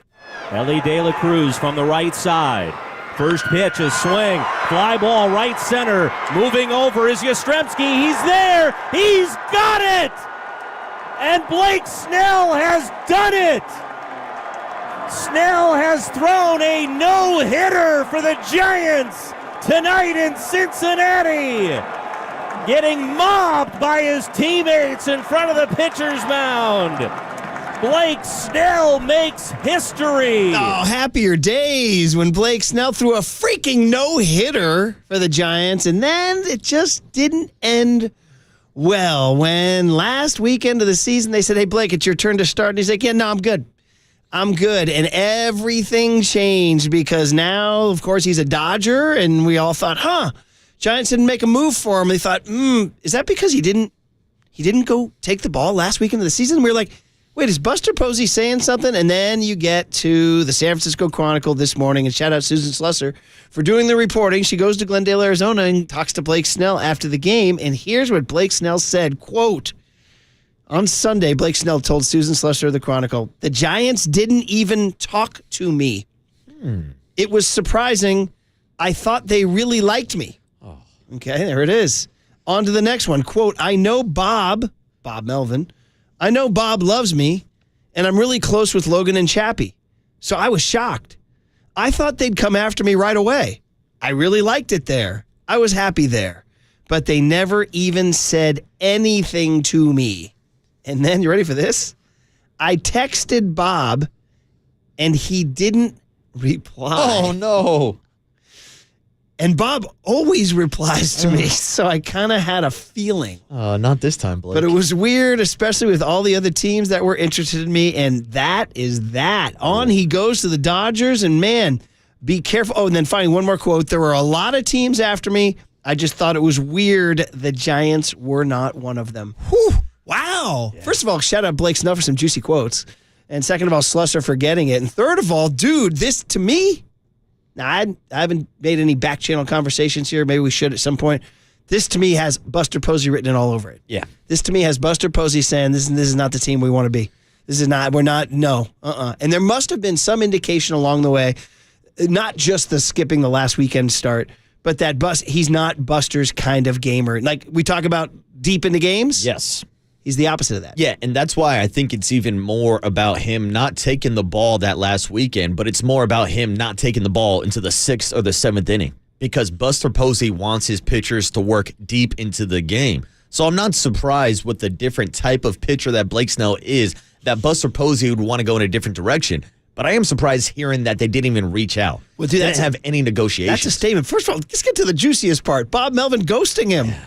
And Bob's like, Bob, he's probably a chill dude. He had Blake Snell in San Diego and all that. But, I mean, dude, when you're Bob Melvin, you get that text and you just scroll right past it. I mean, that's Blake Snell. He's won a side. Yeah, I believe he has 2 maybe. You have 2, if not 1. He has 1 in each league, doesn't he? Yeah, exactly. I mean, the guy's an absolute stud. Yeah, okay. He had one with Tampa, now had one with San Diego. Now I go back to when before he signed with the Giants, I remember hearing that they probably wouldn't sign him because he wasn't Bob Melvin's favorite guy. But he's saying Bob loves him. There we go. There's the difference. Yeah. Shout out times that you thought somebody liked you and then you found out that they didn't. Yeah. That's some story of my life. Different perspective. Yeah. But really, this tells me that Buster Posey and Farhan Zaidi were not on the same page. Because we talked about this ad nauseum last year. How we both thought it would be a good idea to trade Blake Snell at the trade deadline to get some value back because everybody with a brain and two eyes that watched Giants baseball last year knew that he was going to walk away in the offseason. At least test it with the opt-outs that he had in the contract. But Farhan Zaidi made the decision that he was going to try to save his job by having Blake Snell and what he was calling the best pitching rotation in baseball last year go out and somehow, some way make a playoff run. We all saw what happened. They did not make a playoff run, and Farhan Zaidi got fired. Now, we do know that Buster Posey has been involved even before this season, whether we want to talk about the Matt Chapman contract extension where Buster Posey stepped in to help iron out that deal. I wonder how much back and forth there was between Buster Posey and Farhan Zaidi last year at the trade deadline. Because I think if Buster was running the ship, maybe Buster would have pulled the trigger and sent Blake Snell out at the trade deadline last year instead of sitting on him and watching him leave for absolutely nothing. Well, who did he sign? He signed Justin Verlander. And you're like, wait a minute, but Justin Verlander's a pro. Yeah, Justin Verlander has intentions of working hard and wants to go deep into games. Yeah, and if you want to talk about the prototypes of pitchers, shout out to Logan Webb, back-to-back years leading the National League in innings pitched. The last person to do that 3 consecutive years was Justin Verlander. He's the guy that wants to work deep in the games. Think about Blake Snell's year last year. Yeah, first of all, he held out to the very, very, very, very end. Came in maybe questionable shape. His whole first half of his season was a wash. And then he gives you that little brilliance. There's going to be some brilliant times for the Dodgers. But this is Buster trying to establish a different culture. He's definitely establishing a different culture. It's pretty interesting, man. It's pretty interesting. 559, though, gets right to it. Says, what do you give me for Blake Snell texting Bomel and Marty Lurie trying to reach Ty Block on the phone? Ty Block is with us this morning. And Ty, nice to have you with us. This All-Star game is coming up. It's very exciting. You're part of it. Ty? So Marty's Blake Snell and Bob Melvin's the dial tone. Blake Snell's out here texting Bob Melvin. Bob, I'm really looking forward to coming back to the Giants next year. Bob? Oh, man. Bob? I mean, Ty? I mean, Blake is so funny. He's such an open dude that he shared that with Susan. Yeah, I texted him. He didn't reply. Dude, does this guy think he is? Jimmy Garoppolo? Yeah, who does he think he is? Me? No, yeah, exactly. Marcus. See, but at least I set a standard. If you text me and I don't respond, you know that's just casual water boy. But if I was someone who would respond, like I would be concerned if I texted John Joe Curley and I didn't get a response. Yeah. Because he likes everything within 5 seconds. I overshared with you guys this weekend, but I was really happy and I thought you guys would get a kick out of the kids. I know Curley enjoys the 7th grade stories. So I sent you guys the video of the kids showering the water and advancing in the bracket, and within a nanosecond of sending it, Curley had loved instantly. it. Yeah. Instantly. So that's it. So what do you give me for Bob Melvin and Blake and Curley responding to a text? And the answer is 0, because Curley responds all the time. A lot of reaction to this on the Golden State Lumber and Showroom text line. 925 says the price tag for Snell was too high, and why waste the energy? Like you said, he doesn't fit what they're trying to build here, too. 408 says Bob Melvin acting like Jimmy G over here for sure. Another 408 texter says, I always had a feeling Snell didn't fit in that clubhouse. It seems like he made some selfish decisions that may have hurt the clubhouse here. 707 says, I'm sorry, but if you don't want to pitch when the team needs you, you deserve to be ghosted. I don't know about that, though. Did they need him the last weekend? They were eliminated from postseason contention. Baseball, buddy. We're playing ball. We're trying to build something. Yeah, here. but we talk about load management all the time and guys looking out for themselves. Like Brock Purdy's defending his decision. Well, yeah, I wasn't that upset with him not pitching the last weekend. I think it affected the team. I think they're like, hey, man, we're either in this or we're not. Possibly. We're going to keep playing ball or not. 209 says, I think Coach Singletary said it best. I didn't expect to see a Singletary drop this morning. Blake Snell, I'd rather play with 10 people and take penalties all the way till we had to do something else than play with 11 knowing that person isn't sold out to be part of this team.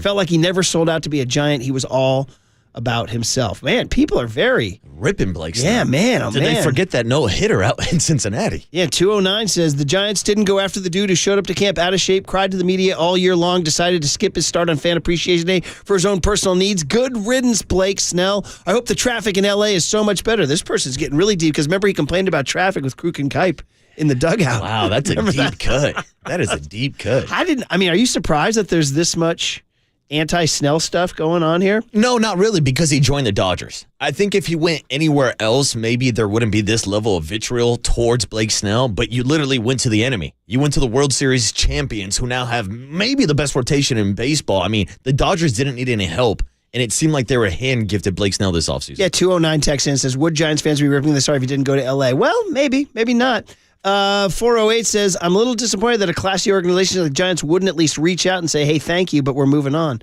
Business is business. Look at Buster. He's going Michael Corleone. Nothing personal. Strictly business. Ice cold Buster. Very, very good.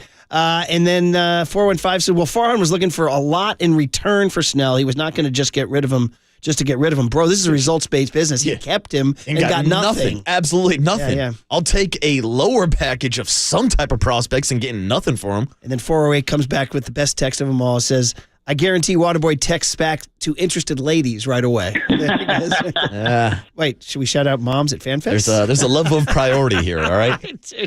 Well, wow, that really touched a nerve, the Blake Snell story. We can return to that later in the show because there's another thing that touches a nerve, and that's the 49ers with Joey Bosa, ? Tim Kawakami with an interesting tweet, and Brock Purdy. Is he affected by Josh Allen? All stuff to get into next on KNBR 104.5 and 680, the Sports Leader.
Murph and Marcus continue live from the KNBR Casino Matrix Progressive Jackpot Studios. Casino Matrix.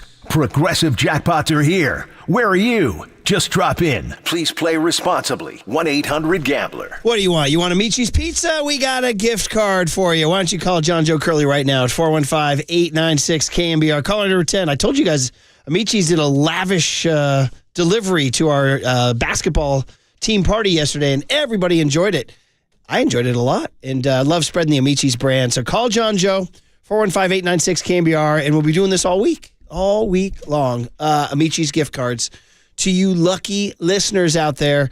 Does Joey Bosa get an Amici's gift card is my question, because would Joey Bosa eat a pie from Amici's? Is that, well, Nick would not. Well, I'm saying, does Joey Bosa have the same kind of discipline to avoid a pie like a Nick Bosa? And by the way, Nick would love to eat an Amici's pizza. He just wouldn't ingest something like carbohydrate. Yes, thank you for clarifying. Only proteins. No carb is going into the body of a Nick Bosa. No. So he might have one of their salads, actually. Some of those wings. Well, no, but he would take the skin off. No, come on. You can't go full Gabe Kapler and take the skin off a wing. Yeah. That's bad. Or taste the ice cream and then and spit it out. Yeah. I had Kapler out here sucking on popsicles and spitting them out.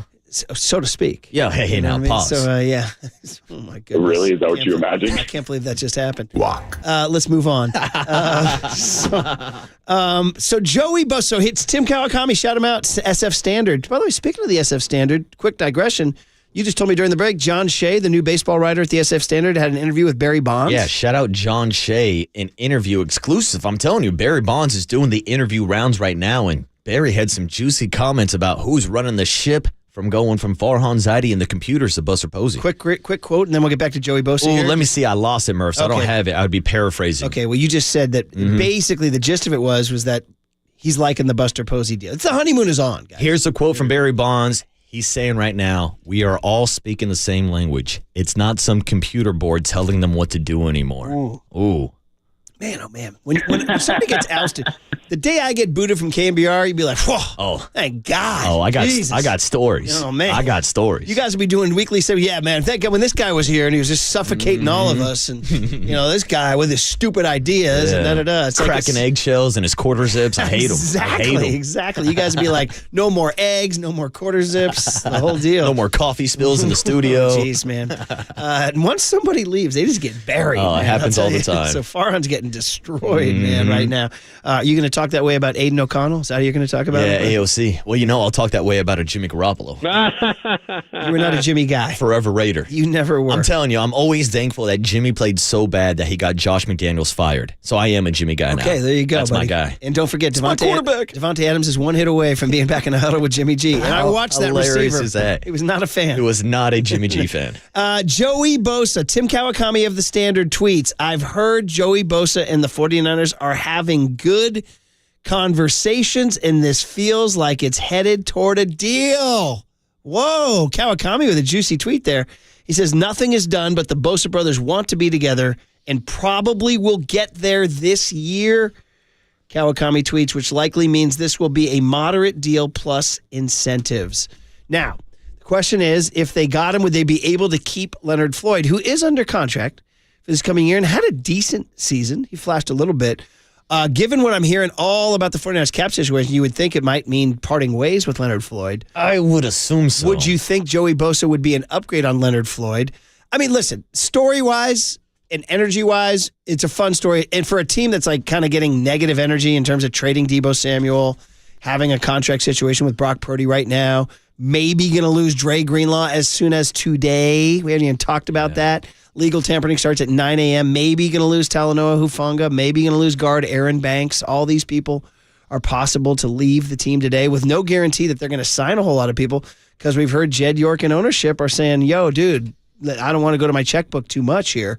And so the question is, so it would be a positive story.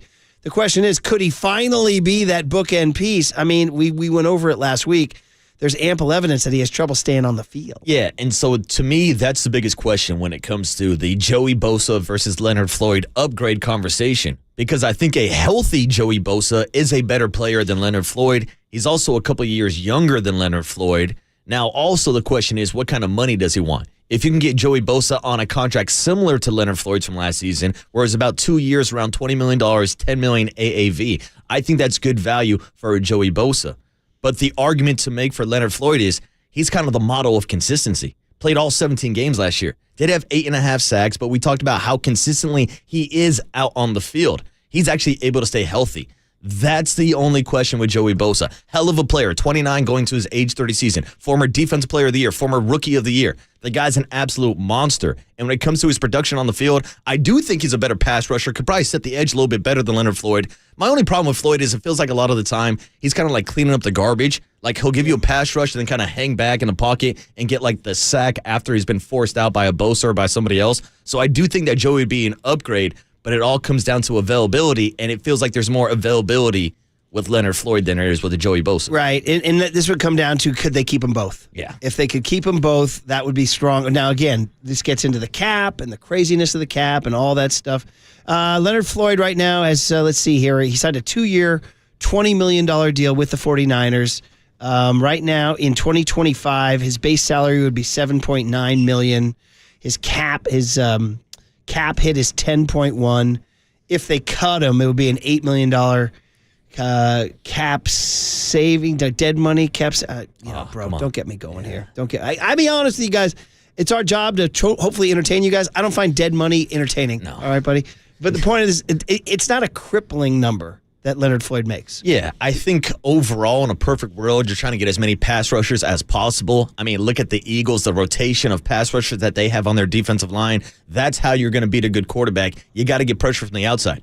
But they also got to improve on the inside also because they're moving on from Hargrave. They're moving on from Malik Collins. We got to mention that right now. For people who don't know, the Niners are releasing D-tackle Malik Collins. And right now, the only D-tackles on their roster are Jordan Elliott, Kalia Davis, and Evan Anderson. Yeah. That's it. Yeah. So that tells me you should be investing more with your interior defensive line. So I don't know if there's better money used elsewhere than outside, but I think overall in your defensive line, you're trying to add bodies, and it starts with the Joey Bosa, and I wouldn't be surprised if there's other moves to address the interior D-line also. I got a crazy question for you, and this is the one that's getting at me this last week or so. Are the 49ers going to be a Super Bowl contender this year? I'm not sure. The more I read about everything, like they're talking about these 11 draft picks, and they're like, okay, so wait a minute, so we're resetting now? I mean, so you're talking about who's going to play D-line? The young kids they draft? Who's going to play linebacker? The young kids they draft? Who's going to play wide receiver? The young kids they draft? Are they going to trade Jordan Mason? I mean, it sure sounds like this Jed York said, listen, I gave you money for a few years. It didn't work. We're going to have to go reset it with these rookies here, which leads me to believe, like, in a rough and tumble NFC, I know the AFC gets all the publicity for the quarterbacks, but there's some good teams coming up in the NFC, and right now it doesn't sound like the 49ers are poised to throw haymakers with the best of the NFC. It really, to me, feels like they're being strategic when it comes to handing out their money, which they need to do now because, of course, Brock Purdy's about to get paid, and we'll talk about how the Josh Allen contract also affects Brock Purdy coming up here soon, but you look at that strategy and the fact that we talk so much about how that defensive line against the run was awful last year.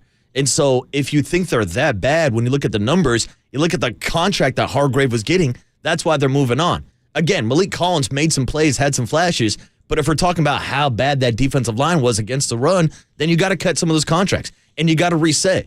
And Murph, you're right. They got to hit with their draft picks.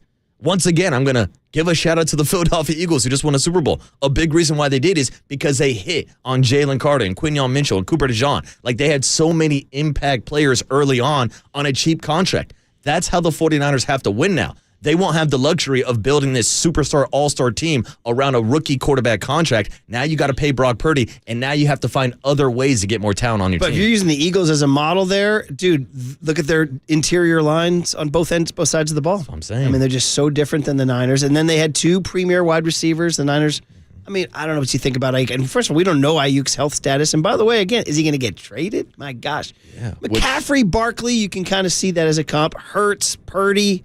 You know, right now Hurts has a Super Bowl, Purdy doesn't. So obviously Hurts gets the edge there. But man, I'm just my general takeaway is that the last couple weeks, like I've been sort of surprised because I've been conditioned the last several years that the Niners are going to be loaded up to go, and that right now they're sort of cautioning us, like, well, not so fast. Yeah, and it's going to be really intriguing to watch how they act in free agency. Even beyond this Joey Bosa contract situation, because we mentioned the need for help on the offensive line and also the defensive line.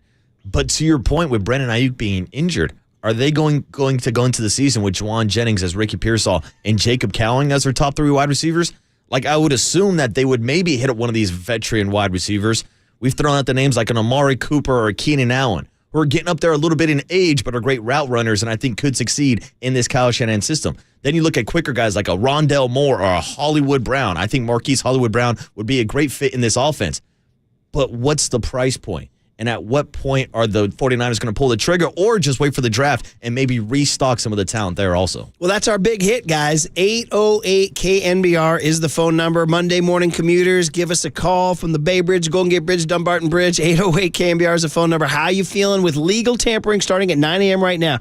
And the possibility of losing Dre Greenlaw. The possibility of maybe looking for a new center. The possibility of seeing what happens at wide receiver. The possibility of trading Brandon Ayuk. The possibility of trying to find something at D tackle.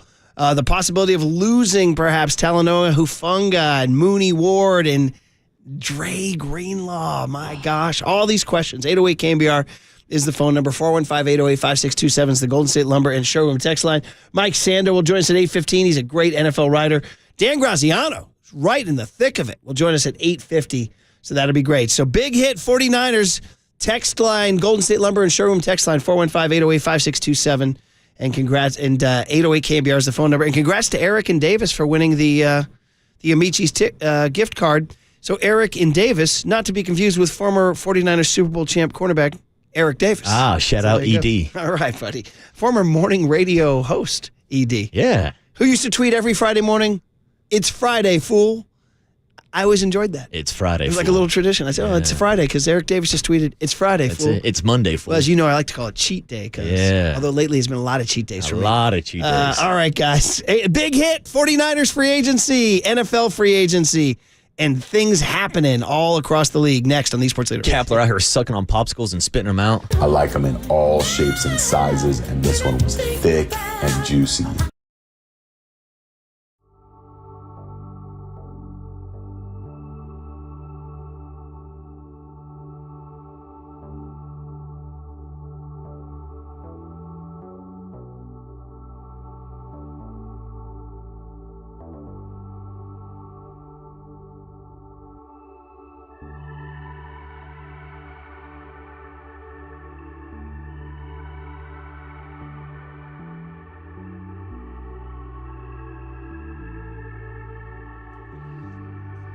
Hey, what's up, everybody? Marcus Boucher here on a Monday morning with the Abundant Life Weight Loss Agency.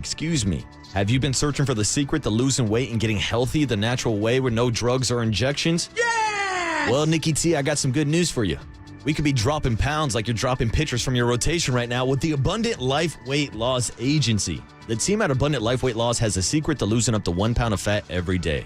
Their weight loss program makes it easy to lose weight and get healthy naturally and safely. I went on this program for 3 months, and guess what? I dropped 25 pounds, and I did it without counting any points or calories, without any prepackaged meals, and without any surgeries, drugs, or injections that have serious side effects. So if you want to learn more about the Abundant Life Weight Loss Program, go ahead and schedule your free private weight loss consultation by calling 925-594-7110. That's 925-594-7110, or visit them online at AbundantLifeWeightLoss.com. That's AbundantLifeWeightLoss.com.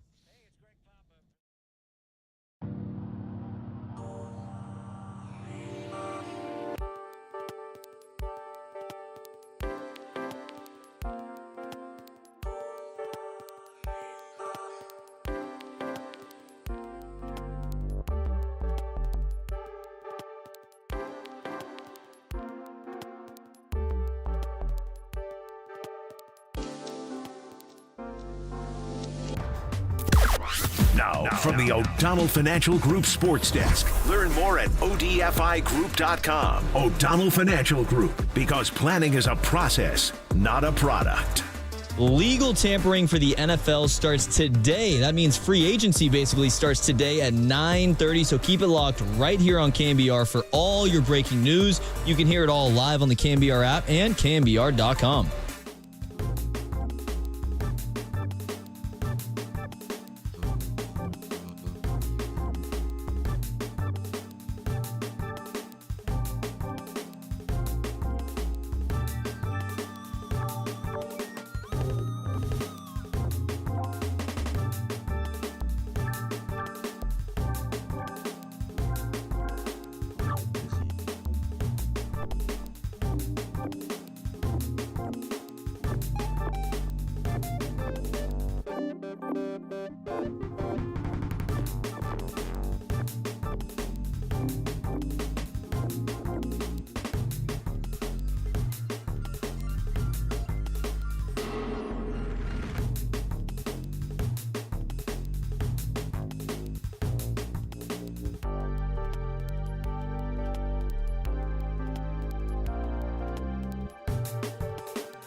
Hold it now.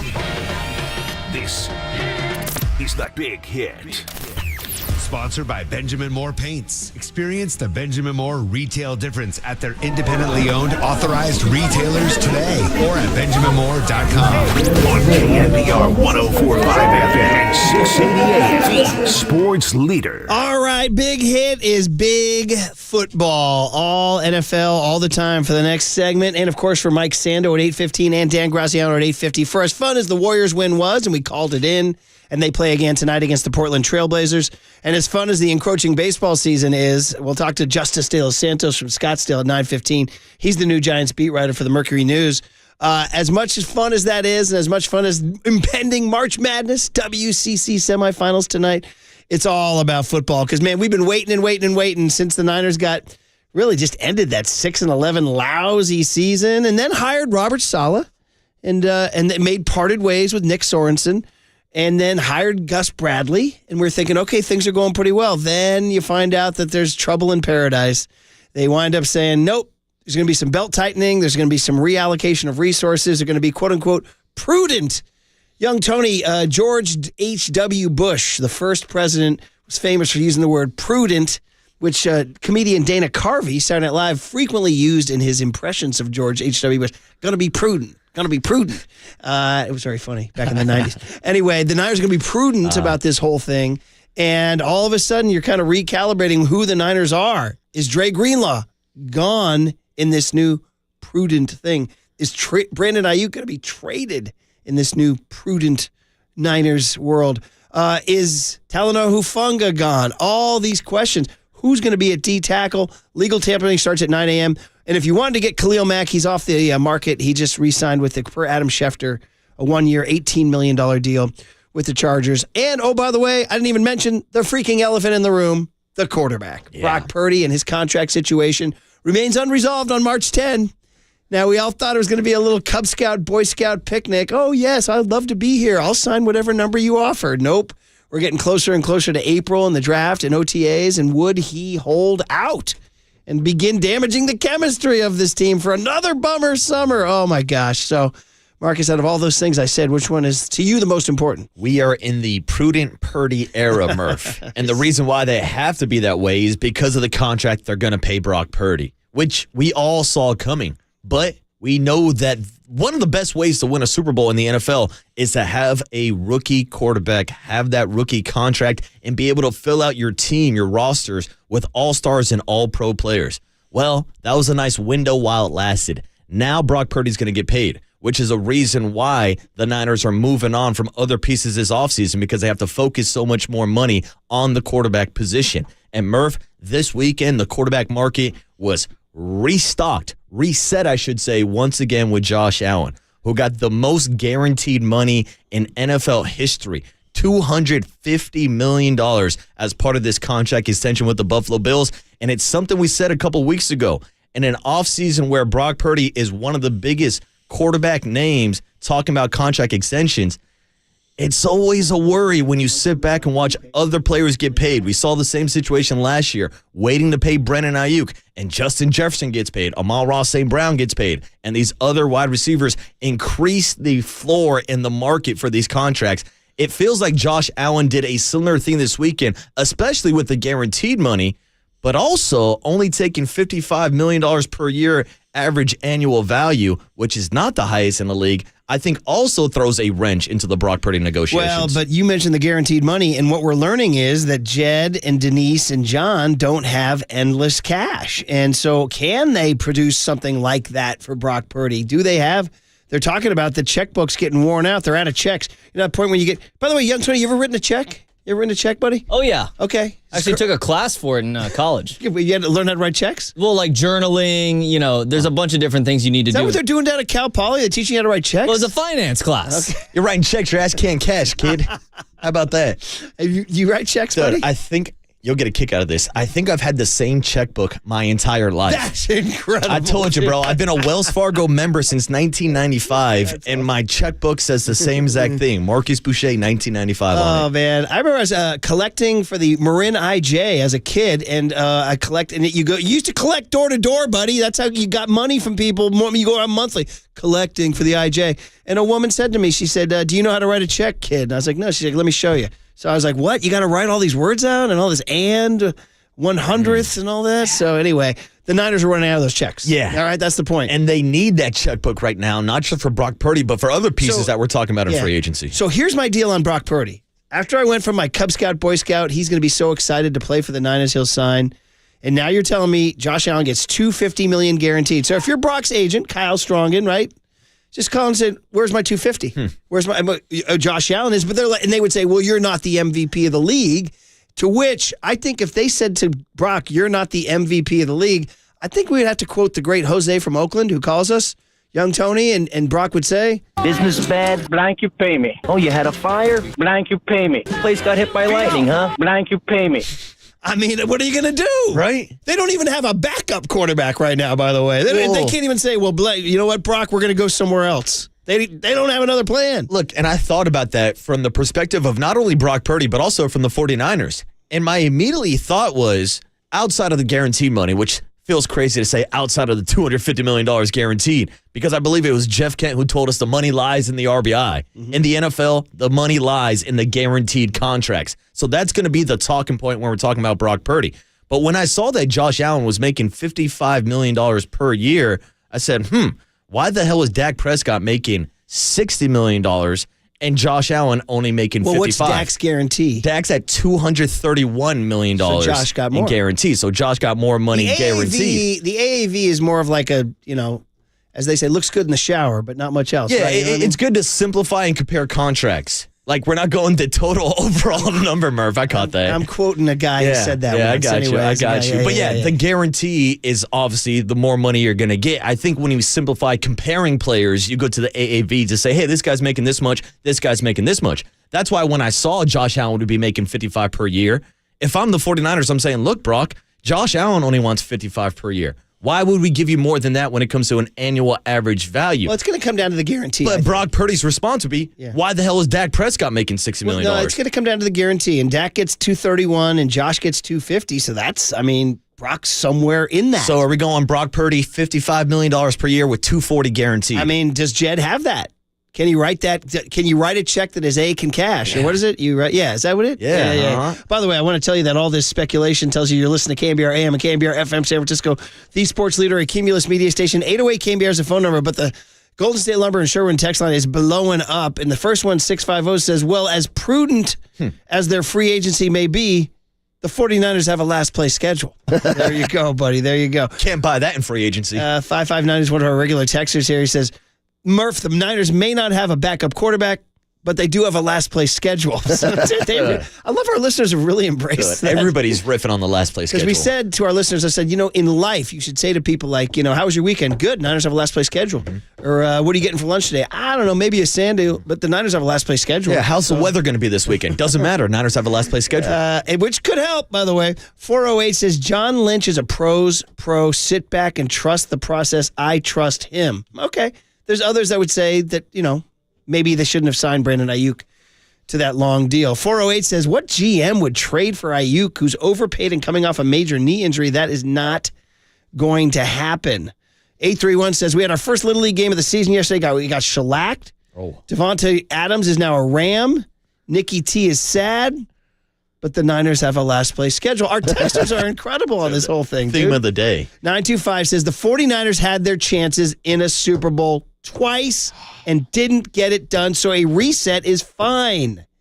You guys sound like this is completely unacceptable. Who said that? Well, I was saying that I was pretty shocked that they're just going to reset the whole. He says, I'm not shocked whatsoever if the Niners decide to cut back and move in a different direction. Well, I think they're trimming the fat right now. And that's not to body shame anybody like a Deebo Samuel. But I pointed out the investments that they made, not only with the wide receiver room, but the defensive line also. But let me start with Deebo in the wide receiver room. I called out the fact that they gave Deebo and Brandon Ayuk $25 million plus which resulted last season with the 49ers wide receiver rooms having the worst separation numbers in the entire league. The yak yards disappeared. So I think when you're looking at that from a business perspective, saying, look, we're investing too much in our wide receiver room and we're not getting that return on investments. That's why Debo got shipped to D.C., and that's why they were thinking about maybe fielding trade calls on a Brandon Ayuk. The same thing can be said about the defensive line. When you invest that contract in a Hargrave and a Malik Collins and you get the results of being one of the worst rush defenses in the league when it comes to opposing teams running on you,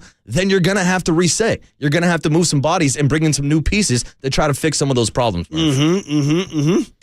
Sorry, I was drinking coffee. 408 says the 49ers went all in last year and overpaid on 3 contracts for players who couldn't deliver. Now it's belt tightening time. How about that? Some people are admitting it here now. 707 says the 49ers with Brock Purdy will never be better than the pre-Jimmy Butler Warriors. They can win games, but no clutch or comeback wins. Well, that's 707. They had clutch and comeback wins in the playoffs against the Packers and the Lions. Yeah, I'm a little confused by that. So that one I'm gonna reject that. 209 says Shanahan can win without a quarterback. Look what he did with Jimmy G. LMA. Oh, that's harsh. Jimmy played good enough for us to win. 415 says, I say, how about 6 years, $240 guaranteed with a total contract of $300 million. So 50 AAV, $240 million guaranteed. All right, just go tell Jed. Yeah, exactly. Tell Jed. And tell it to Brock and his agent of why he should take $50 million when there's quarterbacks making more than him that don't have that same resume. 707 says, too bad Trent Baalke isn't still a GM. He would have traded for Ayuk with that torn ACL in a second, dude. 415 says, darn it, it's Monday, but the 49ers have a last place schedule. A second texter says Trent Baalke would trade for an injured Ayuk. Yes, he would. 510 says, I had a great weekend and the Niners have a last place schedule. 209 says the Yorks can't write a check, but the Niners have a last place schedule. 650 says, I get being prudent, but is there a hidden cost to dragging out these negotiations? Decide on your guy or get off the pot. Yes. 559 says maybe Blake Snell should have contacted the 49ers if he wanted to have good conversations. That's pretty good. 925 says York's checkbook is empty, but at least they have a last place schedule. And 360 says, let's hope this whole riff on last place schedule doesn't go on for longer than 2025.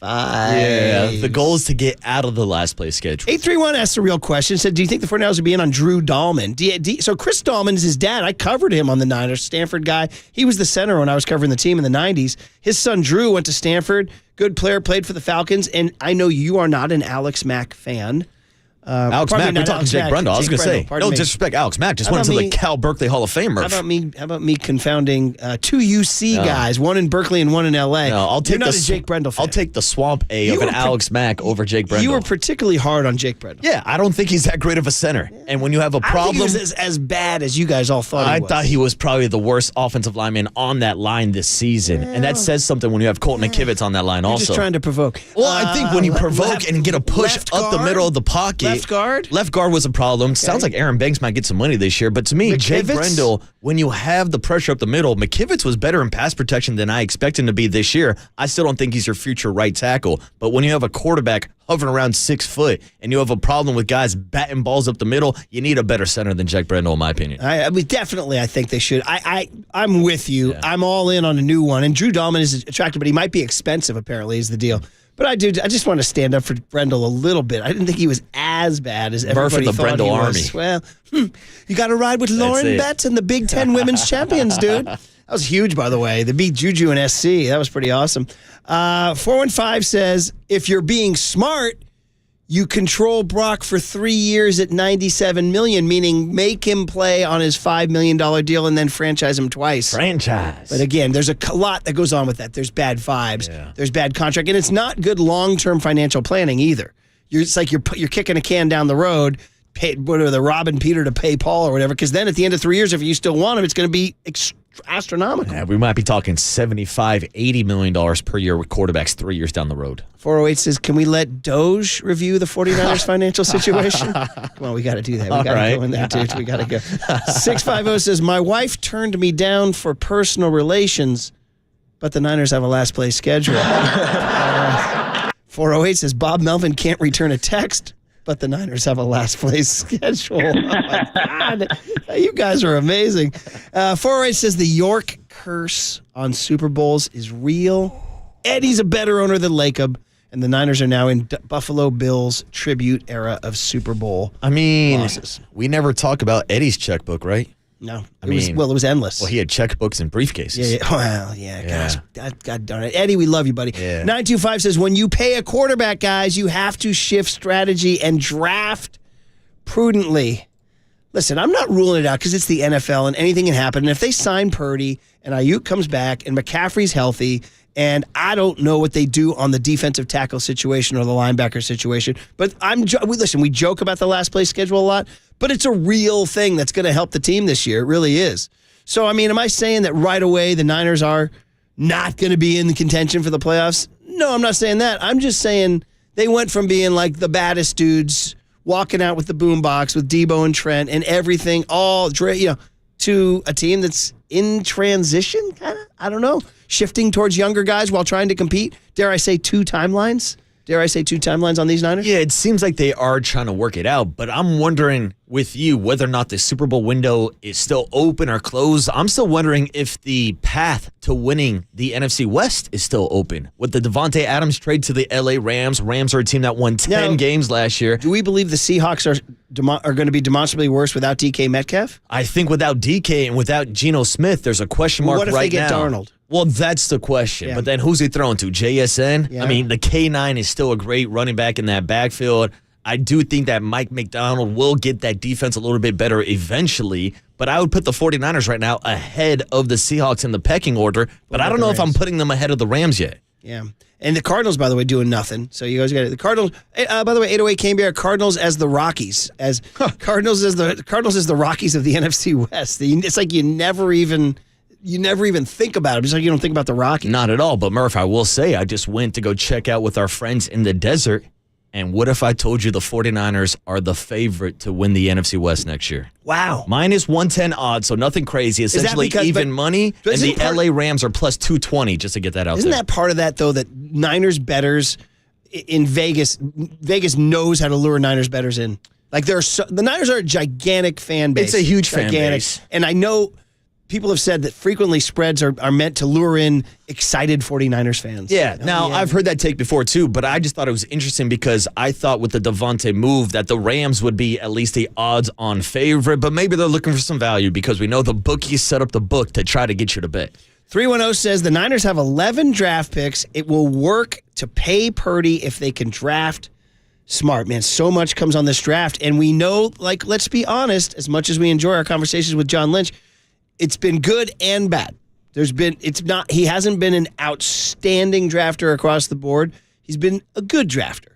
You know, we can point to the George Kittles of the world and the Dre Greenlaws of the world and all that. But Fred Warner and Demo. There's a lot of misses. This is true. The other counter to that is if you went through every team objectively, you'd find misses all over the place. You know? Hell, if you just went through any Raiders draft class, you'd see about 7 per year, Murph. Oh, man. So anyway, guys, well, that's the big hit, man. It is the incredible legal tampering that starts at 9 a.m. Niners need T tackles. What's going to happen with Dre Greenlaw? Niners need to pay Purdy. What's going to happen with Brandon Ayuk's contract? I guess if we have to be honest about the safety situation, letting Hufanga go, Jair Brown and Malik Mustafa will be your starters next year. Yeah, I like the pairing of Hufanga and Mustafa better. It seemed like there was a bit of a step back last year with Jair Brown, but cost efficiency wise, I don't think they can afford to go out and pay Hufanga. No. And then in terms of corners, you're going to go Renardo Green and Demo Lenore. Yeah. And so we're talking about this youth movement. Mustafa, recent draft pick. Jair Brown, recent draft pick. Renardo Green, recent draft pick. Dominic Pooney on the O-line, recent draft pick. So, okay, man, pro personnel department, you better bone up.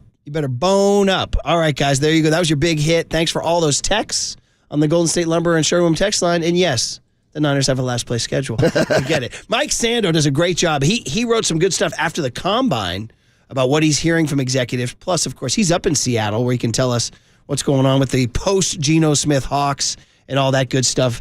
Next on KNBR 104.5 and 680, the sports leader. Good. It's Monday. Look, this is the first time that I figured out it was Monday. I'm like, damn, it's Monday?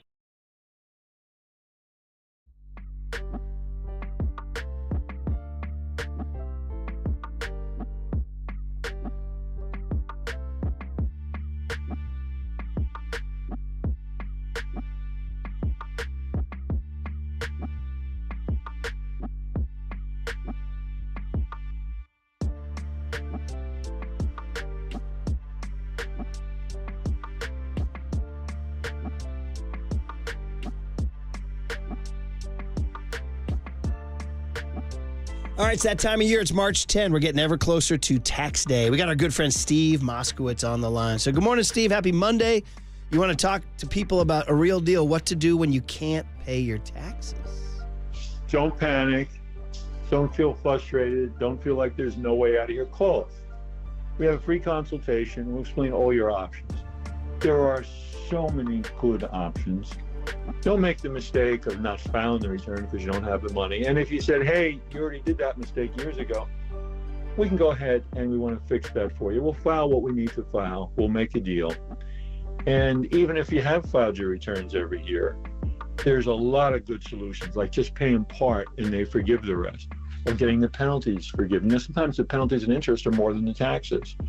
Or working out a payment plan that you can afford. Not what some IRS agent says you can afford, but you can really afford. And a lot of other things too. Bottom line is, the only thing you have to do is call up and say, hey, Steve, get me out of this mess. That's what you do. You call him. That's tax attorney Steve Moskowitz. He's my tax attorney. He should be your tax attorney. Give him a call at 888-TAX-DEAL, 888-TAX-DEAL, or go online to moskowitzllp.com. Now, from the O'Donnell Financial Group Sports Desk. Learn more at odfigroup.com. O'Donnell Financial Group, because planning is a process, not a product. NFL legal tampering begins today. That means NFL free agency starts today, and it starts at 9 a.m. So stay tuned right here on KNBR for all your breaking news. Who will the 49ers add? You will be able to find out, and you can hear it all live on the KNBR app and KNBR.com.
And now it's time for the Protect Your Assets Business and Technology Report with me, David Hollander.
Murph and Marcus continue live from the KNBR Casino Matrix Progressive Jackpot Studios. Casino Matrix. Progressive jackpots are here. Where are you? Just drop in. Please play responsibly. 1-800-GAMBLER. Anytime we talk football with Mike Sando, we come away smarter. Guy knows the game stone cold. He makes all the calls, does all the reporting.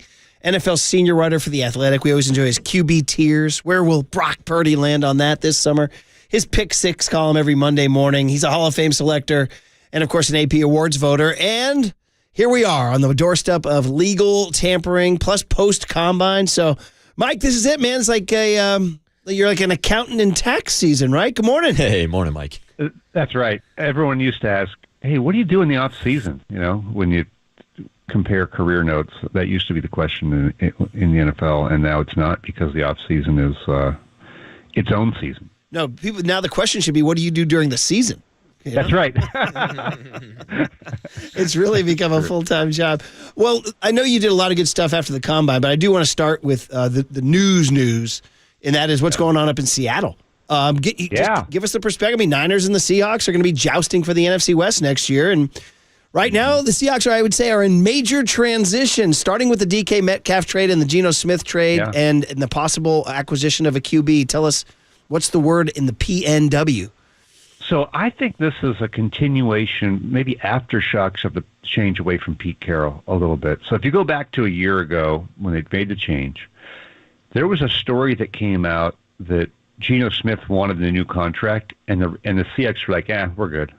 And it was sort of went by the wayside. Nothing, he didn't hold out or anything. But I think that came back this year when it was time to talk about a contract. He's entering the final year.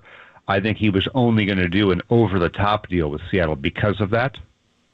You know, they'll hurt feelings maybe. Mm-hmm. And the Seahawks were fine saying, we'll take the pick. Now, I think, even though the legal tampering doesn't start, I would think they've got something. I would think they feel pretty good about getting a Sam Darnold maybe for cheaper. And so from their standpoint, they would get younger at that position, pick up a pick. And remember, they're transitioning to Clint Kubiak offense. So they're going to be 2 wide receiver, 2 backs, or 2 tight ends, that type of a thing. And they're going to run the ball. They're going to run the offense through Kenneth Walker. So I think that that would be a possible reason also why the DK Metcalf would be tradable rather than paying him at a huge amount, because they're going to run the ball. I think DK can see that too. And so what happened the last couple of years was DK last year his numbers went down. Jackson Smith and Jigba became the number 1 receiver in terms of volume last year. So, they're going to be banking on this new offense reflecting what the new head coach wants to do, which is be top 5, top 10 on defense and run the ball a lot. A little bit of what Pete Carroll was maybe 10 or 12 years ago, but without all of the Pete Carroll charisma, right? So it's a little bit of a different place, I think, in Seattle. Less emphasis on the individual. They're going to run the ball, and they're going to be good on defense, which they actually got good on defense last year. The rest of that, they've got to prove they can do. Mike, I don't think it's surprising to anybody to see the reunion between Geno Smith and Pete Carroll. He was posting about Pete on social media just a couple weeks ago, but it seems like there's a feeling that maybe he forced himself out of Seattle to go play with Pete, but also the ramifications of this trade and what it means for the future plans at quarterback for the Raiders. Yeah, I think that, forced, it never got so ugly publicly that you'd feel like it was forced, but yeah, I think he did. Force his way out of there. I think he wants to be with Pete Carroll. Interestingly, his numbers indoors are a lot better than they are outdoors. That's interesting to me because he's going to go to an indoor stadium. He's played great indoors, and for whatever reason, didn't play as well outdoors, which includes a bunch of games at home. So I think from a Raiders standpoint, I felt like we knew Pete Carroll doesn't want to go and use a top 10 pick for quarterback if he doesn't have to. He is not somebody who worries as much about the quarterback position. And we've seen that with, he went to the playoffs with a really old Matt Hasselbeck. He started Russell Wilson when nobody thought that was necessarily a good idea. And he went with Geno Smith and won when nobody thought that was a good idea. He believes the success of the quarterback is all about supporting the quarterback, running the ball, playing defense, not making it too hard for him, unless you have some special guy. And in Pete Carroll's realm, there's 3 or 4 of those guys, and everybody else has to make their guy be good. You believe in him, right? You take the ball out of his hands when, a little bit to make it easier for him, and that's what Pete's going to do. So I think he crosses off quarterback, feels great about it, knows he's got a guy he's won with, can win with, and now they're clear in the draft. Who knows if they'll draft one? I'd be shocked if they took one early, in the first round. I'd be very surprised if they did that, but does he take one a little bit later? Maybe if they do, it's more of a John Spytek move. Good stuff with Mike Sando evaluating all the big stuff in Seattle as they trade away Geno Smith. And as far as DK got a second-round draft pick. Deebo Samuel got a fifth-round draft pick. Now, I know it's not apples to apples. There's other things that are going on there. But your view of DK Metcalf going to the offensively challenged Pittsburgh Steelers and the Seahawks getting a nice second-rounder, whereas the Niners only got a fifth-rounder for Deebo. Yeah. Well, DK, there aren't really 5 guys in the league that look like DK, right? Who's, whatever he is, 6'4" or 3 or however tall he is and 230 pounds and can run the way he does. So I do think that he has number one receiver attributes. I think he's kind of a 1A, in a traditional sense. And so I think one of the things we're seeing, Seattle may be becoming a little bit more like San Francisco in that, the 49ers haven't chased the DK Metcalf body type either, have they? And they've had a good offense with different types of guys. Now, I think a lot of the league, maybe most of the league, does look at the number one receiver through hey, we want a guy who looks like Deebo Samuel. Looks like DK Metcalf, right? That's what you traditionally want. So for a team like Pittsburgh, they're looking at that going, we can get one of these?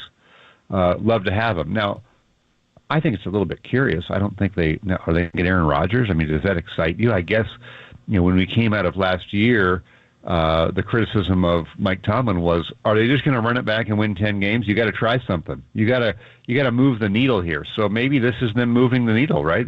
Hey, we'll go get a number one receiver, and we'll go get, maybe it is Aaron Rodgers at quarterback. We're going to try to get over the top this year. You can't say we're not trying to. So maybe that's what they're doing. Yeah, and the Pittsburgh Steelers rewarded DK Metcalf with a new contract extension, but he was not the only one to get paid this weekend, Mike. Josh Allen broke the bank with $250 million guaranteed with his contract extension with the Bills. So how big of an impact do you think that has with Brock Purdy and the 49ers? I think it's in a little bit of its own category because, the remarkable part for Josh Allen was that they redid his deal with like 4 years left on it. So that is very unusual. But the value of the extension did not go past Dak Prescott's $60 million a year. The value of the extension was $55. So I think he's in a different category. I don't think anybody involved in the Brock Purdy negotiation thinks that Josh Allen is a comp for him, even if you think Brock Purdy's a top quarterback. Josh Allen's one of those guys in a different category.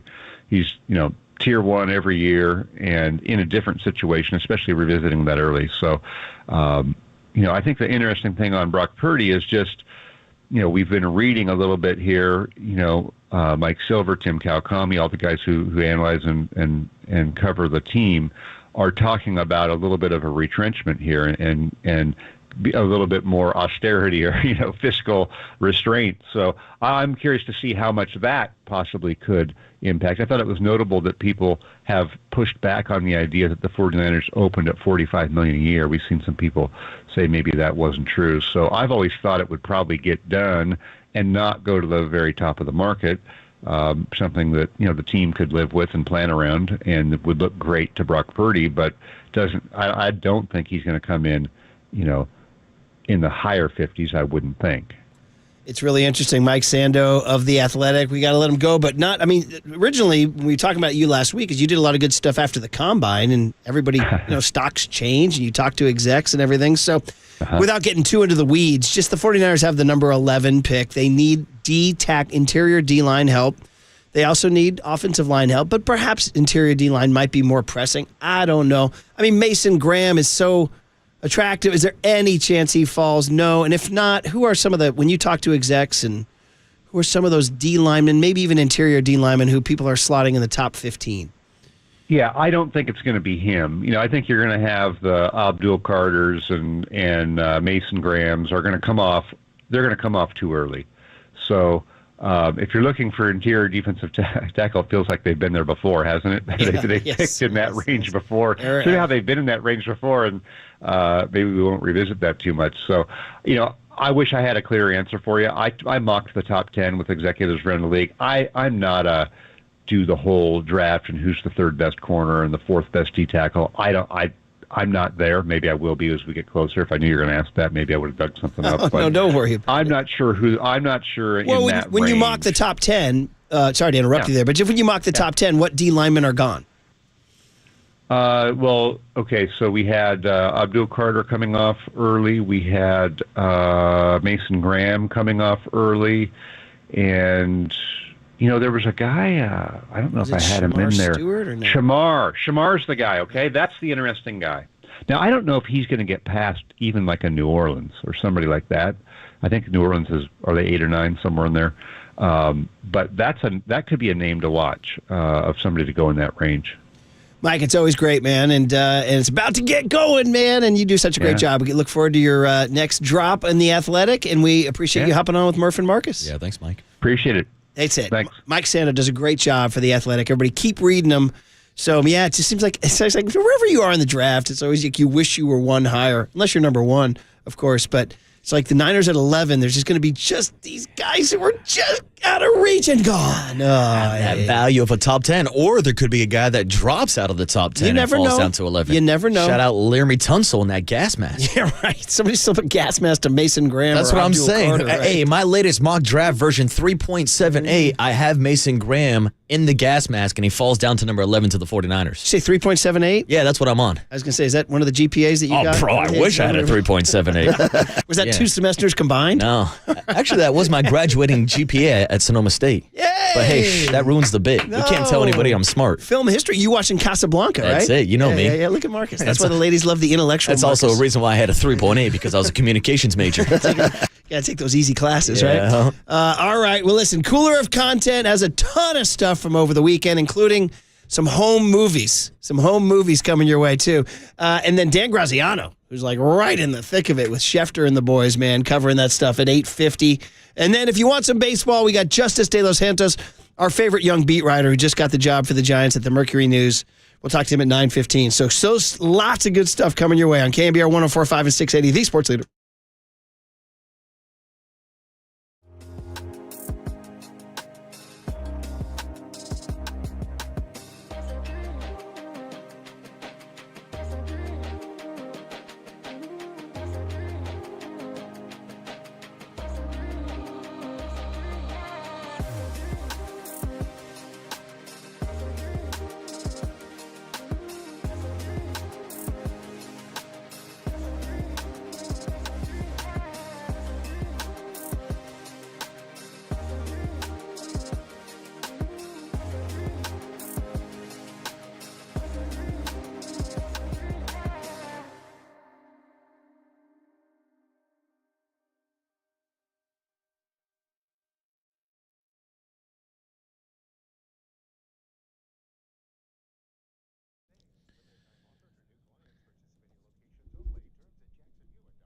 Hey, what's up, everybody? Marcus Boucher here on a Monday morning with Prize Picks, the best place to get real money sports action on basketball, baseball, and football all year long.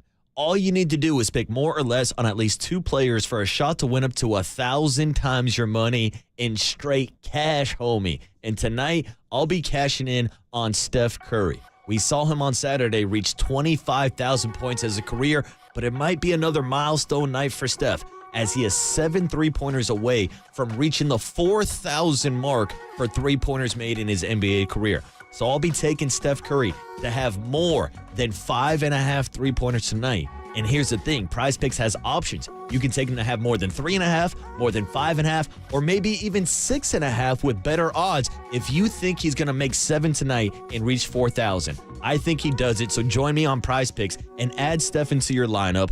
And if you don't have the app, all you need to do is download the app using the code word LEADER, and you will get a $50 bonus instantly when you play your first $5 lineup. That's code LEADER on Prize Picks to get $50 instantly when you play your first $5 lineup.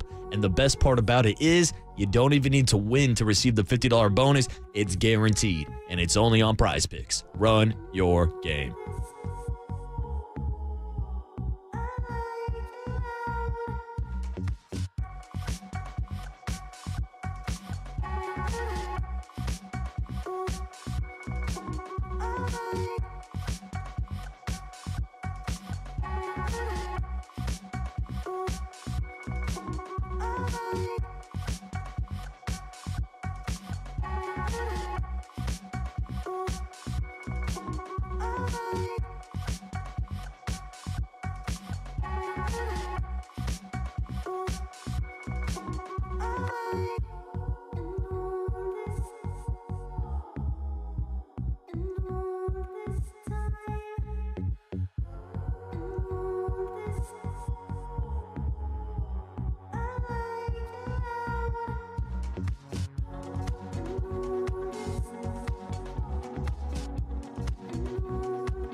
All right, everyone, chill. This is the cooler He's bitten a cooler of content cornucapacious of joyful news.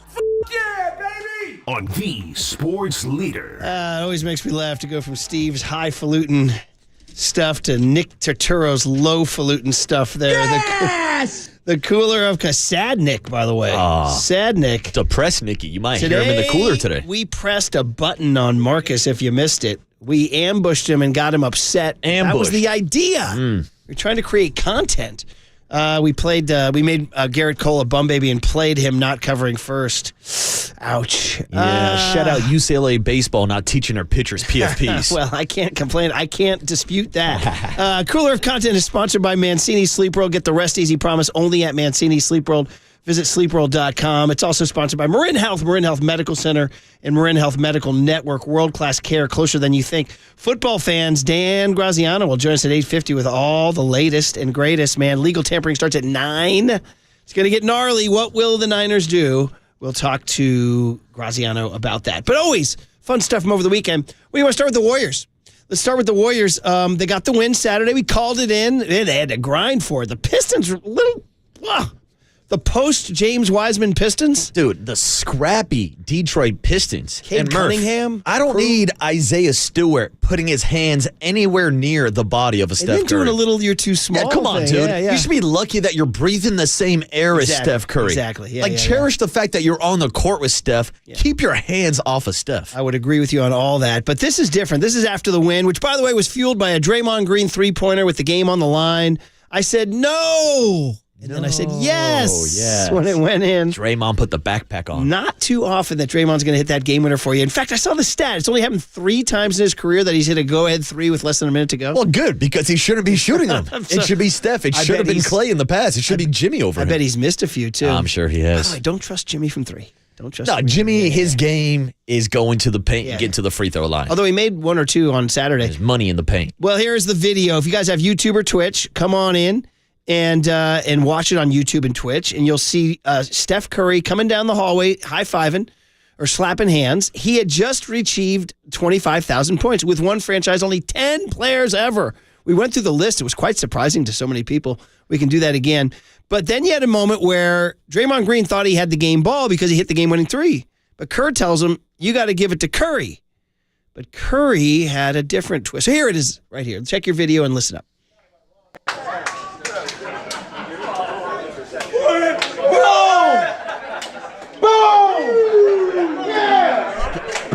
That's a hell of a fight. That's a hell of a fight. That's a big time match. It's kind of ironic, but on the night Steph gets his 25,000th three, you're the one who gets the big 3. 25,000 points.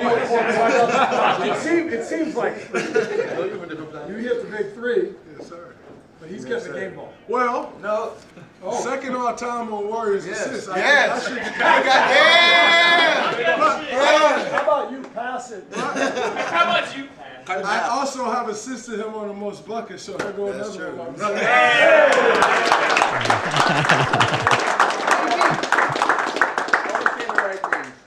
Happy Warriors. So a little backstory there. Steph Curry gets the ball and gives it back to Draymond, says, I'm hoping to get another one in a few days. And it took my 13-year-old kid to be all over. He goes, oh, yeah, Dad. He goes, he's 7 3-pointers away from 4,000. He knows that because he's on a betting app. Yeah, he is. And he had to pick the game where Steph's going to do it. I got problems. I got big problems here. Well, ask him if he's going to do it tonight. He took the Kings game, which is after tonight. Damn, so I'm fading Rory the Greek. He's taking the under. I'm taking the over on Steph Curry 3-pointers made tonight. That sentence will live forever. I'm fading Rory the Greek. That's so funny, dude. Anyway, so that's why Curry said, I hope I can get another one because he wants the 4,000 3-pointer game ball, and Draymond gets the game ball back. And by the way, in the middle of all that, you could hear, it's kind of hard to hear, but in the middle of it, Buddy Hield, when Draymond goes, well, I have the most assists to Steph, so I'll do another one. You hear Buddy go, you always say the right thing. It's like a little simple, happy Buddy. Just all making the right thing. I love that you pointed that out the first time we played the video. Second time hearing it, my favorite part is I think it might be Jimmy Butler, where Steve Kerr misspeaks and says, yeah, Steph Curry made his 25,000 3-pointer tonight. And someone in the back goes, damn, hold up. I think it's Jimmy Butler correcting Steve Kerr, saying 25,000 points, 4,000 3-pointers is the next milestone. Damn, hold up. Damn. Hold up. Now I got to ask. Now, I got to ask, as a Little League coach, as a basketball coach, have you ever been in this situation where you can't decide who to give the game ball to? Sure. And then the kids start making an argument for themselves. Like, Coach, what about me? Yes. I pulled up from 3 without your permission. No, you know what the worst part is when you're giving out an award to somebody and kids start guessing the wrong kid. Oh, no. Like, so we're going to give out this award now, this such and such award. They're like, oh, it's got to go to Marcus. You're like, well, it's not going to go to Marcus. And then they're like, oh, man. So then you give it to the other kid. Everybody's like, oh, we thought that Marcus was going to get it. This is like when I say, oh, we have the best board up in the building. In the afternoon starts chirping. Is it Tim? Is it Tim? No, sorry. It's not Thin Tim. It's our guy, Young Tony. It's Young Tone. Okay, so Friday night, Sports Talk Radio goes to die. Joker Nikola Jokic does a 30-20-20. Do you have the exact stats? Was it 30? Oh, I believe it was 31, 21, 20, something like that. Never happened in the history of the NBA. Here was a stat that late in the second quarter, he achieved a triple-double. And then from that point on, he achieved another triple-double. He had another. That's like my order at In-N-Out Burger. Give me a couple triple-doubles. So here he is on with Scott Van Pelt after the game Friday night. If you missed it, man, he just continued. Remember, Ron Kritchik told us on Friday that Steve Kerr thinks that he might be the best center of all time. Because we're talking about Curry in the top 10. Are we going to move Jokic in the freaking top 10? My gosh. Here's a Joker, but of course, super chill about the whole thing. Nicole, it's a 30-20-20. No one's ever done it. I mean, like, you make it look easy. Tim Legler, who's calling the game, says, I've never seen anything like it. I get that this is just kind of what you do, but do you appreciate, for those of us watching it, we're just kind of shaking our heads? Thank you guys. I think I'm gonna see this and then think about this when my career is over. I always say that it's some kind of legacy that it's gonna be nice to go when I finish my career in my college, and like I had a really good game. So right now it's just we have a back-to-back in 2 days or tomorrow in 2 days. So I'm thinking how to get rest, how to recover myself. Jokic, man. Yeah, I didn't know. Maybe on the couch. I don't know. He's a gem. It's incredible. He's an absolute gem. Like, I listened to that full interview with SVP, and it was like pulling teeth. Yeah. Like, just trying to get him to praise himself. He's like, yeah, we didn't play great defense, had to go to overtime, gave me a good opportunity to score some buckets. Yeah, and here he is with Aaron Gordon at Cut C, Tony, where he talks AG. Aaron Gordon told him it was quiet, his 30-20. No, I was talking to AJ, and he said to me that was quiet, 30-20. And I said, that's probably true, because I think that they didn't do anything like special. It just seemed like everything was in flow. That's pretty good, man.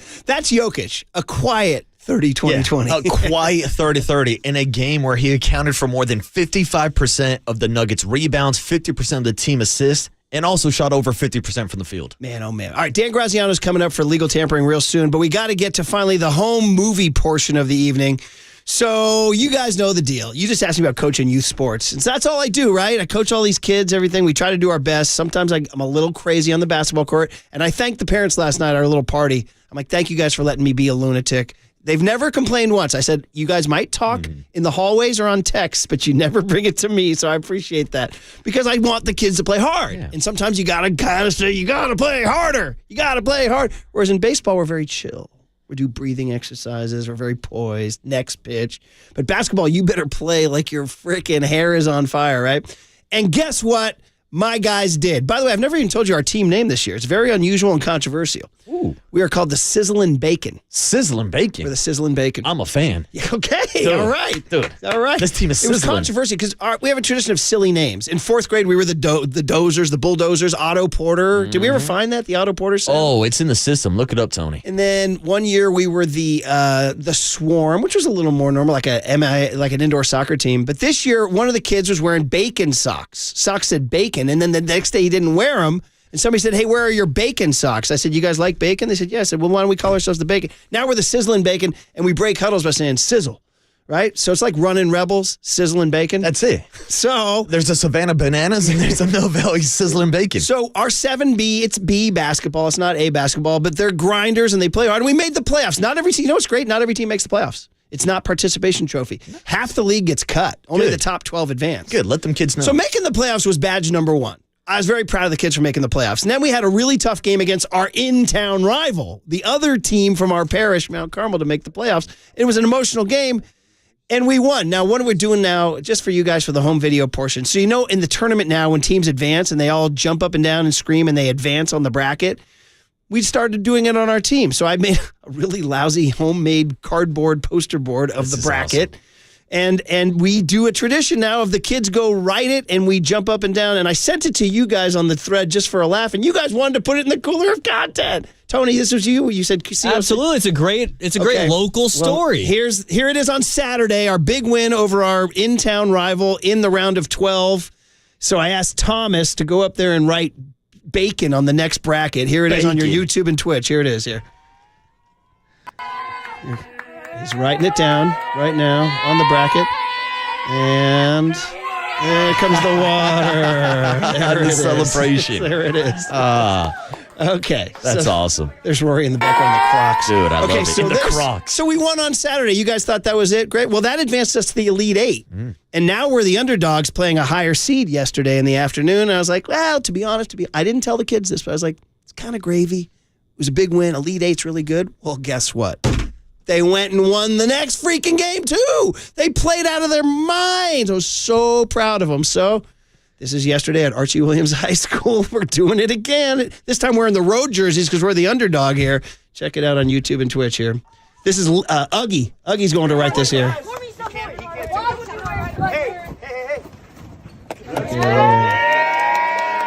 Huggy was so nervous he started running with the wrong end of the pen. He had to turn it around. See there? Look, there's Roy. Oh, there it is. That's awesome, man. What do you think? Sizzling bacon. Busting up brackets already. Young Tone, what do you think? How's the Dude, that's awesome. That's Okay. all it is. It's all about having fun. It's all about playing with your friends, building camaraderie. It's a great story. Happy for you, man. Look at you. This All is right. why you play the game, So we're Murph. on to the Final Four now. That's it, Murph. I don't know what to think about this. We're on to the Final Four Saturday. I'm just hoping that since you guys were underdogs, that Roar the Greek got some good value on that win. Perfect way to cap it off there, buddy. But you're fading him on the Steph. Yeah, thing. dude, I'm taking Steph more That than is 5.5 very 3-pointers funny. I tonight. think he did get good value. That was fun. All right, good cooler content, including home videos, and thanks for the parents for filming that. And all the kids got wet. It's fun to get splashed, by the way. It's fun. I didn't know you like to get wet. Hey. Oh, sorry. Let's go. Today's been a little risque, hasn't it? Yeah, that's a Wayne Popsicles and Brady, all that Dave stuff. Chappelle joke. Okay, Dan Training day, Graziano, actually. NFL insider for ESPN. Man, this guy is right in the thick of it. So 49ers gossip, NFL gossip, legal tampering starts at 9 a.m. Graziano next on Esports Leader.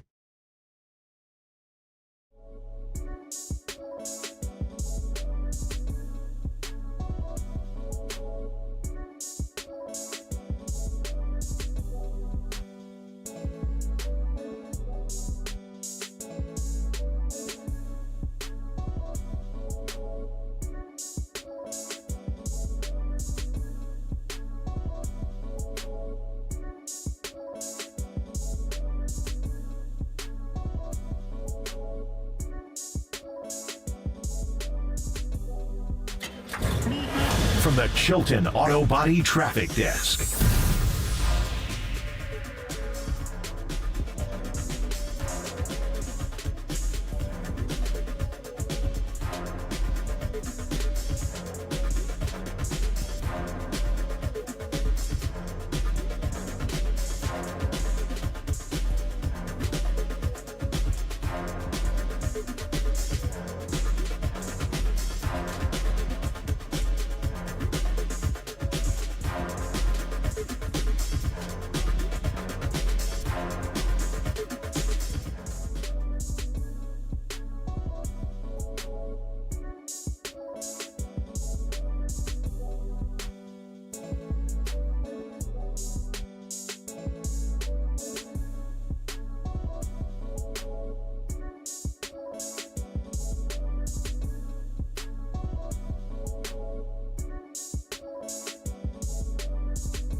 Murph and Marcus continue live from the KNBR Casino Matrix Progressive Jackpot Studios. Casino Matrix. Progressive jackpots are here. Where are you? Just drop in. Please play responsibly. 1-800-GAMBLER.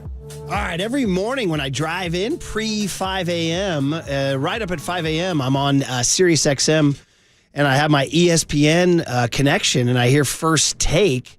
I always listen in for NFL takes from our next guest, Dan Graziano. It's great to have him because he's on the front lines, man, checking it out. What a day, 9 a.m. We're just a few minutes away from legal tampering starting, so great to have, of course, the NFL insider for ESPN, Dan Graziano. Dan, good to have you here. Brian Murphy, Marcus Boucher, Murph and Marcus, Niner flagship out here in San Francisco. How you doing, Dan? Hey, morning, Dan. I'm good, guys. How are you doing? Well, we're a little weird about our 49ers. Kind of thinking like this was a team that kind of was weird. Yeah. What do you? Well, I'll open it up to you. What if you're saying you're going on in radio in San Francisco and somebody says, "What's going on with the 49ers, Dan?" What are you hearing? Well, it's kind of been out there. A lot of the stuff that they're the sort of ownership-driven pivot in terms of the spending, right? They spent the most cash on players last year of any team. They're confronting a significant contract extension for their quarterback, Brock Purdy, who's been making nothing for the first 3 years of his career, relatively speaking. So they're willing to, for example, eat a $31 million dead cap hit to get Deebo Samuel's, $16, $17 million salary off their books. So they don't have to pay the cash. And I think it's an interesting, it doesn't necessarily signify a rebuild, but there is an adjustment of the philosophy in terms of how we want to pay players and how we want to build this thing out. It's a roster that for some time, we've looked at and said, great roster, but, it's not getting any younger. And I think that the 49ers understand that. And so I think, they're making maybe some difficult decisions that are aimed more at a more affordable future in which they probably will have to sort of do some rebuilding on the fly around a major quarterback contract. Yeah, and it's a question of what type of roster can they build around Brock Purdy after he gets paid? And it's probably the biggest question here in San Francisco this offseason is how much money is Brock Purdy going to get paid? And we saw the Josh Allen contract extension this weekend, $250 million guaranteed. Dan, how much do you think that contract will impact the negotiations that the 49ers have with Brock Purdy? So I think it helps the 49ers because to this point, Brock Purdy his argument seems to be, Trevor Lawrence has never gone to a conference championship game, let alone two, never gone to a Super Bowl, never led the league in QBR, and he's at $55 million. So why should I accept any less than that? Now that Josh Allen's at 55, who's been MVP, the team can kind of push back and say, well, you've never been MVP. Why should you get 55? So I think it'll be interesting to see where this lands because I think, to some extent, Brock is looking to cash in. He's been underpaid, obviously, first 3 years of his career. And to some extent, there's from the team side, maybe a feeling of we're at least partially responsible for your success here. You might not be doing this in a vacuum. So, where does it land? I mean, if I'm the player, I'm not signing for anything that isn't at least 50, but I'm not sure how comfortable the team's going to be doing that. Talking to Dan Graziano, of course, great NFL insider for ESPN. As the 49ers, he called it an ownership pivot, and that's what we've been reading and hearing about. It's so interesting. Yeah. And that leads to, like you said, it's a good roster. It's not necessarily a rebuild per se. The thing that I keep coming back to is, can this team go win a Super Bowl in this transition phase? Because that's all you live for in the NFL. So is it your opinion that John Lynch and Kyle Shanahan and Robert Saleh and that whole crew are saying we can sort of thread this needle, we can sort of pivot and reset and still go make a Super Bowl run? I think so because I think the building blocks are still kind of there, right? Like if Trent Williams is going to come back healthy, and again, that's another question, right? Because he's late 30s now. If he's going to come back healthy, you have that set. If Christian McCaffrey is going to come back healthy, your best offensive weapon. You like what Jawan Jennings is doing. You like what Ricky Pearsall showed at the end of the year. So if you do have turnover at receiver, you feel like you have coverage there. Build out the offensive line a little bit. Your edge rush is in good shape with Nick Bosa. Maybe you add to that. Maybe Nick's brother wants to come join the team. And then, you fill in for the guys that are, Fred Warner's still there, George Kittle, your building block guys that have kind of been the core of your Super Bowl caliber roster are still in place. It's just a matter of finding different and more creative ways to fill in around them. And I think given all those really good players they have at those critical positions, I think the 49ers don't view themselves as taking a step back and rebuilding. The 49ers are not the only team in the NFC West that are taking a pivot this offseason. We saw Seattle shake things up this weekend, trading away Geno Smith to the Raiders and also DK Metcalf to the Pittsburgh Steelers. Now, Dan, this comes after the Seahawks won 10 games last year, so why do you think they're going in this direction?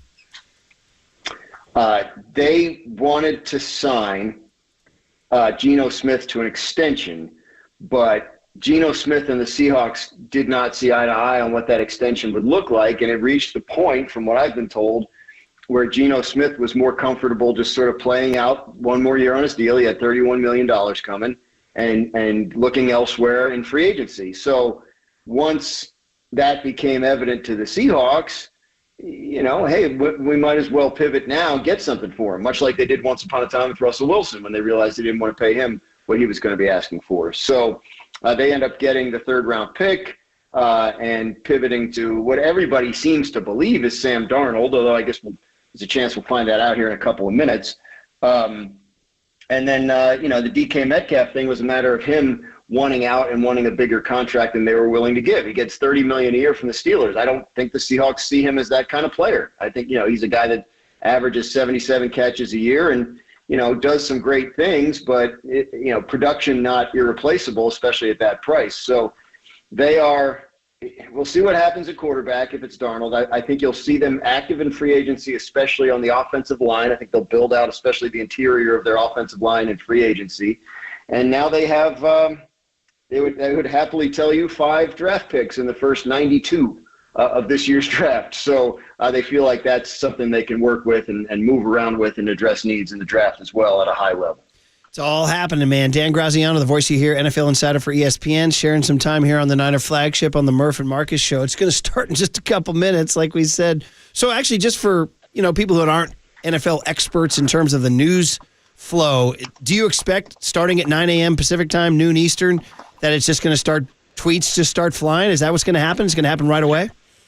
Well, not tweets, because that's down. It's not working right now, X, Twitter, which is certainly unfortunate for folks in the NFL news breaking space at this exact moment in time.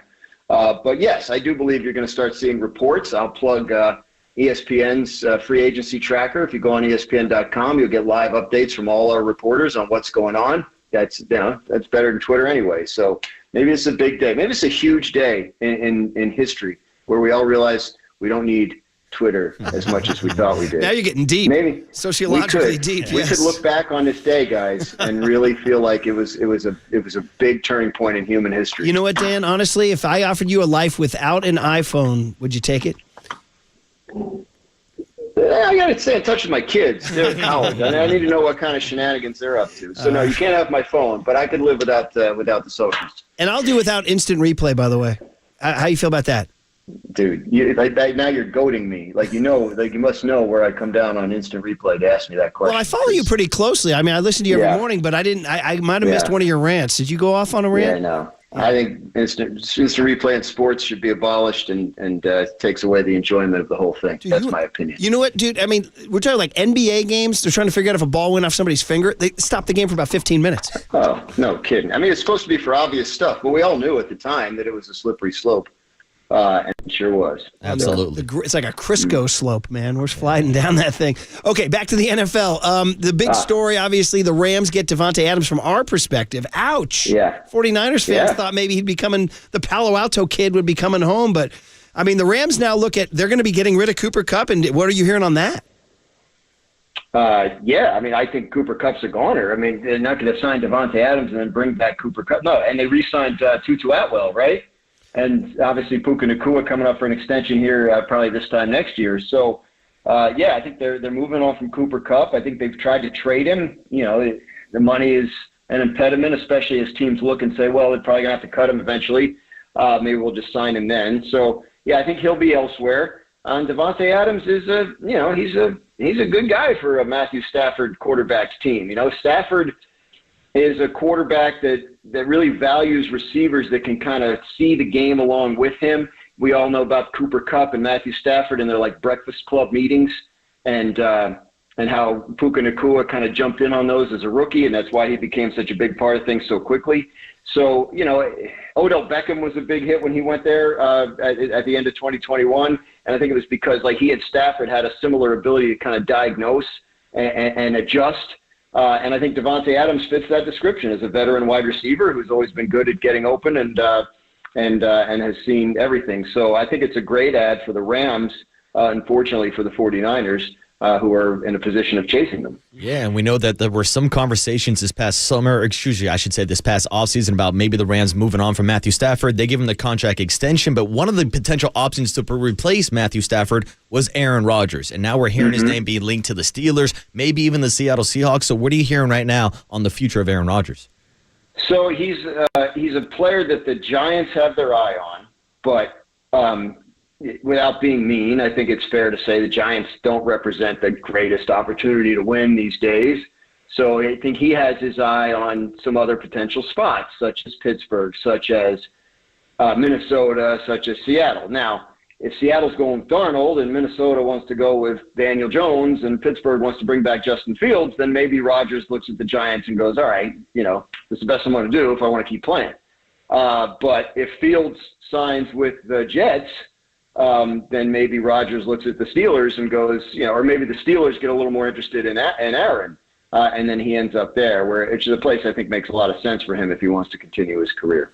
Man, oh man, do you think what's your take on Aaron Rodgers right now as an effective QB? I mean, there's times I watched him sling it as a Jet, and I was like, that's a nice ball. And then there's times you watched him move around, you're like, no.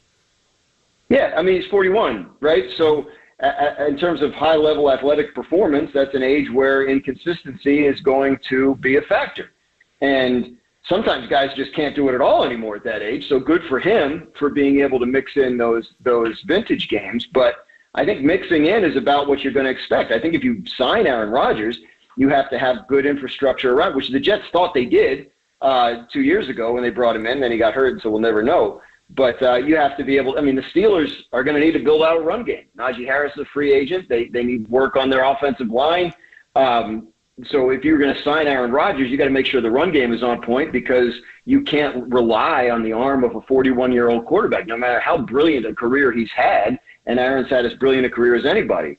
The defense in Pittsburgh is getting older. They're going to have to address some of that here in the coming years. That T.J. Watt is going to want another extension, especially in light of what just happened with Myles Garrett yesterday. So the Steelers have other work to do. I don't think they're plug in Aaron Rodgers and they're an instant Super Bowl contender, but they have been looking for some level of stability at the quarterback position since the last days of Ben Roethlisberger, and Rodgers would represent something like that, given what the other choices are on this market. Just a couple more minutes here with Dan Graziano, who's got some free agent tracking to do because it's underway, and I am on the ESPN free agency tracker. Thank you. There you go. We appreciate that. And of course, you're listening to KNBR AM and KNBR FM, San Francisco, the sports leader, Cumulus Media Station. Last one, Marcus? Yeah, and last question for me, Dan, is just the plan of attack for the 49ers this offseason. There's a lot of speculation about maybe pairing up Joey Bosa with Nick Bosa on that defensive line. What would be your thoughts on the pairing of the Bosa brothers?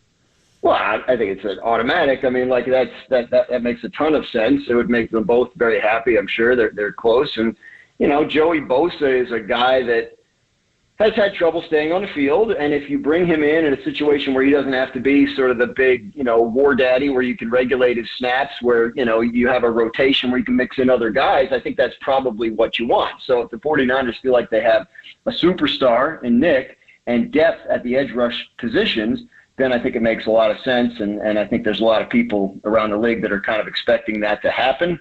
I heard yesterday the Dolphins were poking around on Joey Bosa, but you would think if the Niners are interested, that the opportunity to go play with his brother for a team that, when healthy, is always in contention would be appealing. It's what his mom wants. She put it out on Instagram. Sure. So who wouldn't? And she only has to go to one game. Like, it's not, you don't have to decide. It'd be funny. I mean, the two of them are such interesting interviews. They have this chill way of talking. And it'd be kind of funny to have them talking next to each other in that sort of Spicoli vibe, you know? Yeah, that's true. All right, Dan. I guess that's true. We'll let you hit the here we go. Hassan Reddick to the Bucks. There you go. There you know go. where I learned that? On the ESPN free agent tracker. That's where I learned it. There you go. That's where you want to be today. All right, Dan. Remember, we might never go back to Twitter. It's That's possible. it. Today we just did it. We banned instant replay and we're off Twitter. So there it is, buddy. Hassan Reddick. Forgot about that guy. It was a whole big story this time last year. He got anyway, 12 mil guaranteed, 14 mil. He's going to the underrated Tampa Bay Bucks. The Baker, I always like Baker. He's a competitor, man. So yeah, I'm interested to see if they lose Chris Godwin. That'd be a tough one for them. But they tend to be pretty good about re-signing their guys. So we'll see. I'll check the tracker. Dan, have a good one, man. Check the tracker. We'll be reading you and listening to you. Thank you, buddy. Thanks, guys. Yeah, Dan Graziano, ESPN. Yeah, well, my routine is. You have a much shorter commute than I do. Yeah, now I do. Yeah, you do. And I hit 3 different shows on the way in. I rotate, and one of them is the ESPN simulcast of the TV show, where sometimes I can get some highlights from an NBA game I might have missed. And I can just hear them. And then at 5 a.m., it's the live feed of Get Up. Or is it Get Up? Is that what it's called? Yeah. It's called Get Up with Greeny. Mm-hmm. Always, something's the greatest thing in history. Or the D in Dallas stands for I'm going to die if you say Dallas one more time. Talking Cowboys or Lakers. But Graziano's on there a lot, and I always enjoy him. So that was good. Yeah, Good Dan's booking. great. Good booking by John Joe. Yeah, I'm surprised we were able to book him up against the clock, too, of the start of the legal tampering period. Is your Twitter down? No, my Twitter's working. Young Tone, what you got? I just got the rap sheet update on Hassan Reddick. So I guess that was wishful thinking. By I know that there were some issues earlier this morning, but it seems like Twitter/X has kind of got their S together by now. I have on the tracker that Mekhi Becton, the O lineman for the Eagles, is going to test free agency. Oh, good. So plug him off the Philly line. How good would that be? Yeah. And that Jonathan Allen, the nomad from Washington, is going to visit Minnesota. Ooh, there's been a lot of talks about Jonathan Allen and the 49ers. Well, he was going to be in the Debo trade. Yeah, his name was brought up in that trade package. Yeah. And then they ended up cutting him anyway. So why didn't they just ship out Jonathan Allen for Debo in the first place? I don't know. I don't have an answer for Instead you. of just cutting him for no reason. All I know. Who do the Commanders think they are? Farhan Zaidi? Oh, man. Did anybody mention Farhan at FanFest? No, absolutely not. Yeah. Zero mentions. Did every time you mentioned Buster? Oh, dude, the place went wild. It's like I was talking about the Beatles. You mentioned Buster's name and the place went crazy. How long's the honeymoon going to last? At least a couple more weeks until opening day. Oh, man. Speaking of which, our guy, Justice De Los Santos, we discovered this guy during, I think, was it during COVID? Yeah. He was doing Pirates reports from his kitchen. And we were like, this guy's got some flavor. We liked him. And then we booked him, and he was good on the radio. And then he got a job covering the Giants. Well, he's a local guy. He went to, I think, Hercules High School or Pinole Valley High School, one of the two. And he went to Cal. And now he's the Giants beat writer at the Mercury News. So a little visit down there.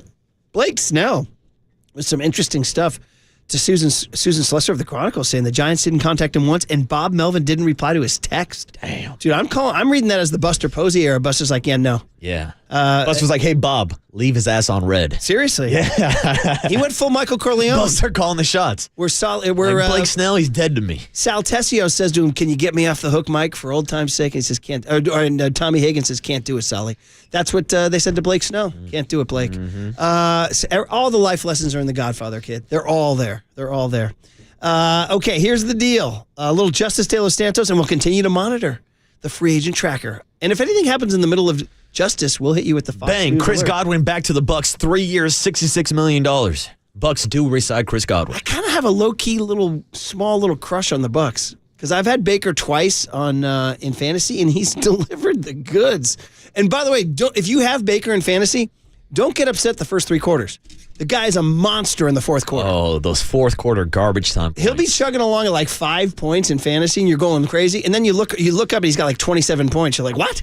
In the fourth quarter, he goes off. Yeah, he's got his guy Chris Godwin back now. Yeah. Watch out for the Bucks, man. NFC South's a weak division. It's a weird division. Yeah. I mean, the Saints, the Panthers. The Aints. And the Falcons. Yeah, the Falcons. Yeah. Shout out Michael Penix. Which is worse, the NFC South or the AFC South? Ooh, good question. The answer is the AFC South. Yeah, I might go AFC South. Texans, Colts, Jaguars. That's why they get that Saturday special every wild card round. Texans always Titans. playing on a Saturday. At worst division in sports? Yeah, AFC South? it might be. Yeah. That's a bad division. All right. I couldn't imagine being a fan of a team in that division. Shout out to our boss. Mike Holder's Tennessee Titans. Titans and NASCAR? Oh, miserable. What kind of life is this guy leading? All right. Justice De Los Santos, all-name team. Next on the Sports Leader.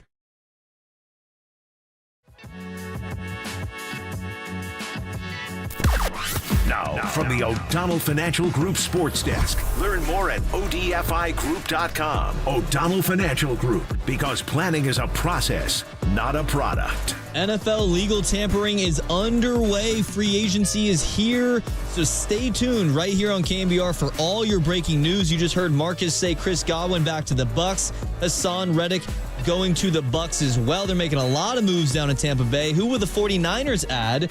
You can hear it all live on the KNBR app and KNBR.com.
Check the mic and make sure it sound right, boys.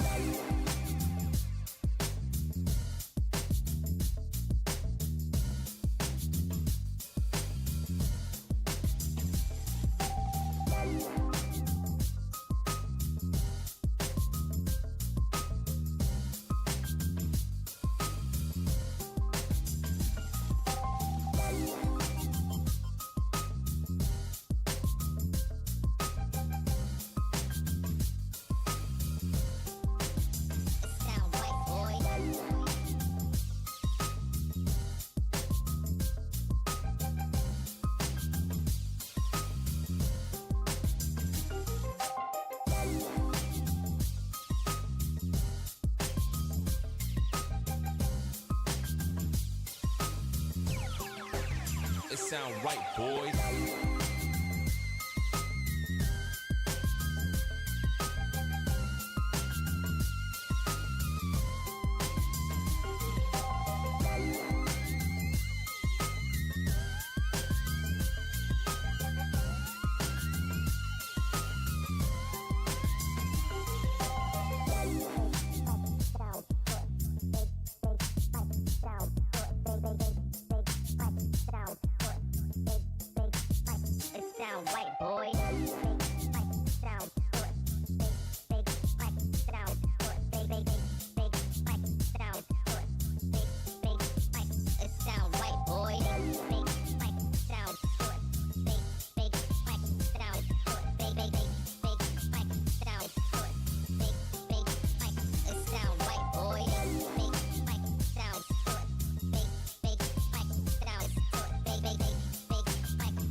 It sound right, boys.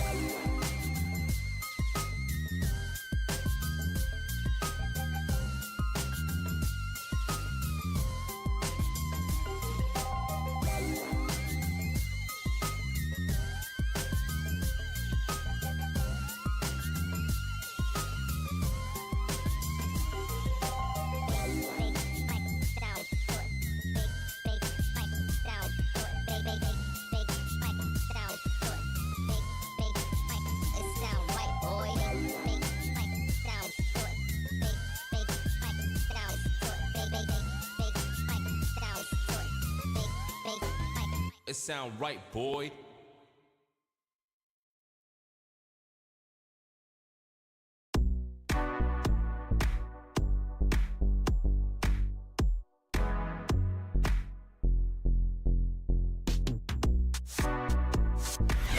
And now it's time for the Protect Your Assets Business and Technology Report with me, David Hollander.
Giants gamers, Murph and Marcus keep your morning moving on the sports leader and streaming live on KNBR.com and the KNBR app. All right. Happy Monday, everybody. I announced at 6 a.m. this morning, like we're coming out of the darkness. I really felt that way. And you know what it was? It was really weird. It's the WCC basketball semis tonight. I'm like, St. Mary's and USF are playing tonight, not against each other, but I was like, and wait, then the Big Ten tournament, the SEC tournament, Selection Sunday. Then I was like, NFL free agency, so much stuff. And then I was like, Giants getting closer. I feel like we're coming out of the darkness, everybody. And part of it is, of course, Giants baseball. Oh, by the way, just in case anything happens with the 49ers in the next 12 minutes, we will hit you with a Fox News alert. So don't go anywhere. You will be the first to know if something happens in Niner free agency, as legal tampering has begun and Chris Godwin has returned to the Buccaneers and Hassan Reddick from the Jets to the Bucs, and we'll see what's going on. But time to go down to Arizona where no connection yet? This guy, what? Tell you what. Damn. Yeah. Are we Blake Snell and is Justice De Los Santos Bob Melvin? So one of the big stories in the Giants was Susan Slusser doing a great job getting electric quotes from Blake Snell about how the Giants did not pursue him. And it was really interesting. Okay, connection made now made? Mm-hmm. All right, well, listen, we'll talk to him about it. So Justice De Los Santos has been on our show before, but it was back when he was covering the Justice. Was it the Pirates? Yeah. Were you doing the Pirates? We had him on to talk Paul Skeens, I think. What's up, Justice? I think I was doing GA at the time, but yeah, I did cover the Pirates for 2 years there, 2022, 2023. Sorry about the time change, by the way. I'm just throwing me off over here as far as when I'm supposed to be on here. Yeah, you guys, we're all on the same time now, right? I have no idea. I thought this was outlawed like years ago. I thought like there was I don't even know what it is now. I guess we're on the same time zone now. Well, let me vouch. What time is it in Arizona right now? It is 9:15 right now. There Is it 9:15 back home? 9:18, brother. That's it. So what is happening? So the easy What way is happening? The easy way to remember it, somebody just told me. They said baseball season, same time as Arizona. That's it. Just remember that. That's actually a beautiful time to remember it. Yeah, just not the beginning of spring training, which throws you through a loop. Yeah. Baseball season starting soon. We'll figure it out. We'll figure it out. All right, Justice. Well, let's talk a little Giants baseball, man. First and foremost, Susan Slusser had some pretty juicy quotes. I know as a fellow beat writer, I know you guys get competitive and all that. But I would just love to hear your reaction to Blake Snell saying the Giants didn't even call him and that Bob Mel didn't even reply to his text. I'm just kind of asking you from the perspective of covering this team, does this feel like a Buster Posey culture move?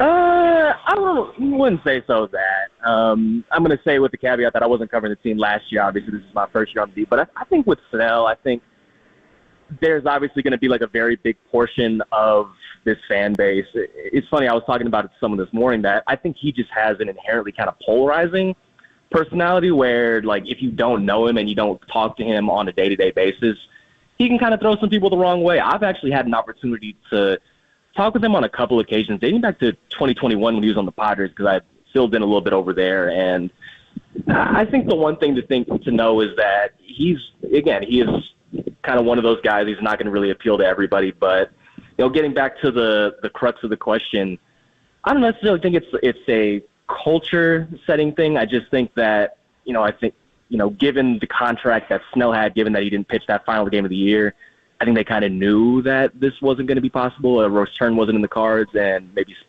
have their bullets elsewhere. Yeah, Justice, to me, it seems like this is more of a prototype issue than a kind of chemistry type of issue when it comes to Blake Snell. Because you look at the difference between someone like Blake Snell versus Justin Verlander. And I know they're at different points in their career, but Justin Verlander has been billed as a workhorse, someone who will go out and eat innings. Blake Snell has been criticized for being a 5-and-dive guy. So do you think maybe this is just Buster Posey laying out the prototype for the type of pitcher that he wants? I don't know if I can speak to that necessarily. I do know that, one of the points that they've repeated a lot over the course of the offseason, both winter meetings as well as early over here in spring training, is just how much they believe in their young pitchers overall. And, this was something with Corbin Burns as well, how they had an opportunity to get him that just didn't materialize. But if you see here in camp, they do have a lot of young guys that, they are relying on. Like, as far as the fifth spot in the rotation, there's 3 guys that they could tangibly go with, and then going down the line, there are a bunch of more guys that can provide them starter quality depth. So I think that, the combination of how that contract was structured in the first place, maybe if you factor in a little bit of how he did make that last start, which, one point that I do want to raise is a lot of free agent pitchers will do that move. That's not a Blake Snell. He's not inventing. He wasn't reinventing the wheel there when he decided not to make that last start. But it will be interesting to see as far as, going forward, the types of starting pitchers that they may go after in free agency. But, it is too early to tell whether this is indicative of some larger trend going forward with the front office. Justice De Los Santos, enough about that Blake Snell phony baloney. Let's talk about it. You talked about young pitching. Interestingly, Landon Roop was off to the races, had a fantastic spring, had a rough outing yesterday. Jordan Hicks, too, had a rough outing. I guess he got a little frustrated. Just kind of maybe handicap for us the back end of that starting rotation, because Kyle Harrison was a guy everybody thought was the incumbent and the anointed one. So with opening day just 2 weeks away, how would you handicap the sort of the fifth spot or even the fourth spot with Jordan Hicks?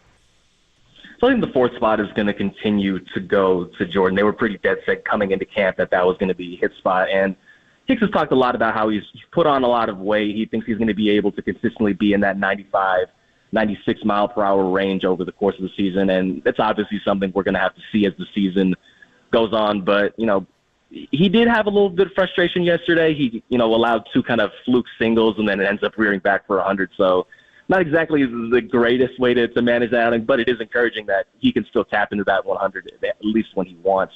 As far as the fifth spot in the rotation, I've been pretty, this entire spring, I do think that Harrison does have the benefit of being the incumbent. I think it's really easy to forget that even as he was dealing with the ankle injury last year, which contributed to the shoulder injury, he still threw 124 and 2/3 inning, which was the second most on the team to Logan Webb. And I think that as far as guys that can, potentially provide that output, he's probably the best candidate of the grouping between himself and Birdsong and Roop. Roop did have a rough start yesterday. I do think it is a very tricky predicament they find themselves in with him. Like, do they start him in the bullpen if he's pitching this well? Do they have him with AAA Sacramento to begin the year as a starter? I do think that as of right now, they're still going to lean Harrison. He is throwing over at Papago Park today, opposed to pitching against the Rockies, so we're not going to be able to see him up close. But there are still 2 weeks, and you never know what's going to happen. That's the beauty of having competition. Justice, we hosted the final stop of the Giants Fan Fest at Oracle Park this weekend, and one of the most popular jerseys I saw was Jung-Hoo Lee. And it feels like there's still a level of excitement from this fan base surrounding Jung-Hoo Lee after his season was cut short last year. So what kind of update can you give the fans of what you've seen so far from him this spring? He's hitting. That's the best update I can get. And, the stats or the eye test kind of backs up what you're seeing there. And Lee's one of the guys that, looking forward to this 2025 roster that I'm very high on, simply because of what some of the under-the-hood things that he was able to do last year. Now, the slash line, it wasn't great. He never really had an opportunity to tap into what he did over in the KBO. Never really had an opportunity to tap into that power either. But one of the stats that I've really looked at with him is contact rate. And if you look at where he would have qualified based off of what he did last year, the only guys that were ahead of him were Luis Arias and Fremont's own Stephen Kwan. And, performance, having a high batting average over a small sample, like 40 games, that can be a little fluky, but contact rate is really, really, it's one of those things that's hard to fake. So when you see the combination of what he did last year in a limited sample, he didn't strike out a ton either. I think his strikeout rate would have been the second lowest in baseball if he qualified. So if you look at those two things and then see how he didn't even have that really an opportunity to tap into some of the power that he had in the KBO, and you see him doing it here, that gives you a lot of reason to be excited. And I think at the very minimum, he's going to be a solid above league average hitter. If we were looking towards, best case scenario, we could be looking at some guy that can really be that anchor at the top of this lineup for the season. I love it. Justice De Los Santos, who's, of course, the new Giants beat reporter for the Mercury News, Cal Berkeley grad, Bay Area guy. Hercules High School, is that what you told me? Hercules High School. Let's go, baby. Let's go. What's the nickname there? What are you guys? My nickname, Titans. Oh, you guys are the Remember Titans. the Titans. All right, there you go, buddy. So, Justice, a couple more before I let you go. One is I'm curious about the young talent in the outfield. Ramos and Matos come to mind. Matos in particular. It's a guy I would love to see have a Ramos-type season this year. What's the word? What are the coaches saying? What are you seeing?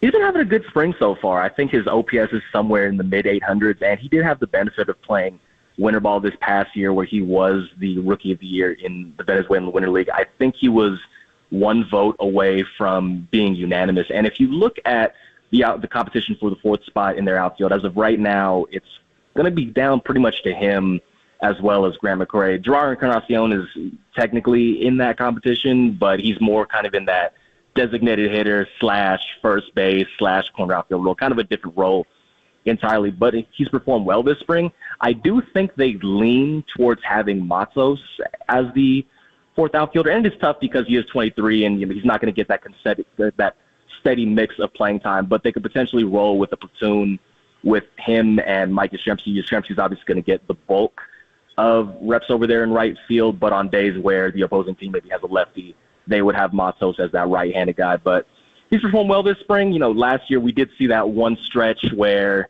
it was essentially the week of Matos, so now it's going to be how can we get this type of consistent production out of him going forward. And over the course of the spring, he's looked good so far. I love it. Justice, we are going to let you get back to it right now, and we'll look forward to our next chat. You're good on the radio. You're good on the beat. We're welcoming you to the family, buddy, so thanks for hopping on. Yeah, thanks, Justice. Thank you. Appreciate it. And hopefully at some point in time, I will be good at time. Justice De Los Santos, check him out in the Mercury News, Bay Area News Group. Yeah. Does a real good job.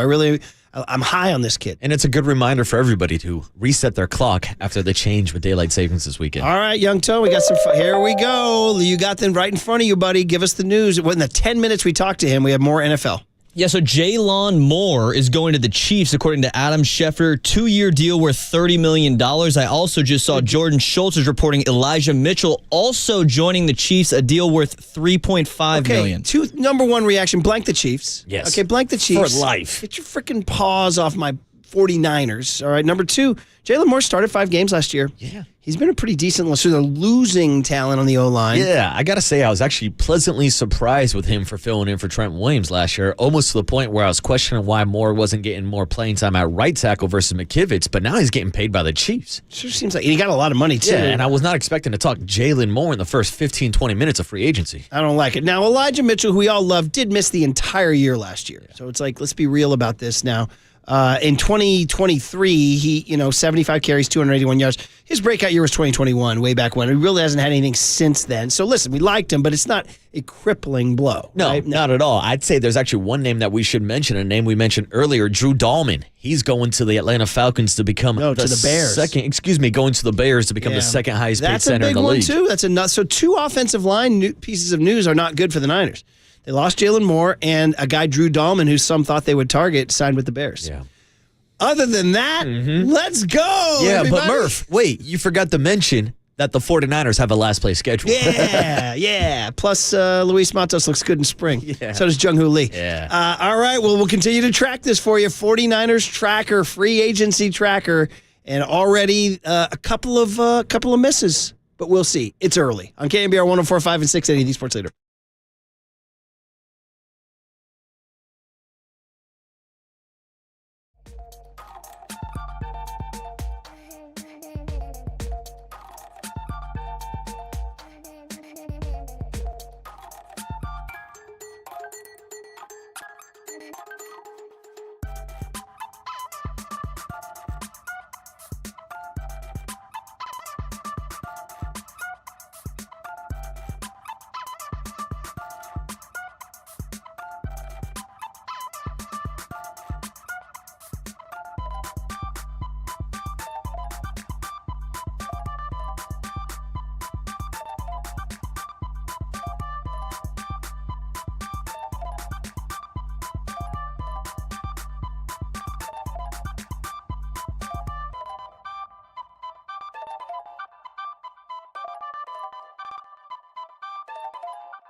faithful Murph and Marcus keep your morning moving. Streaming live at twitch.tv/thesportsleader.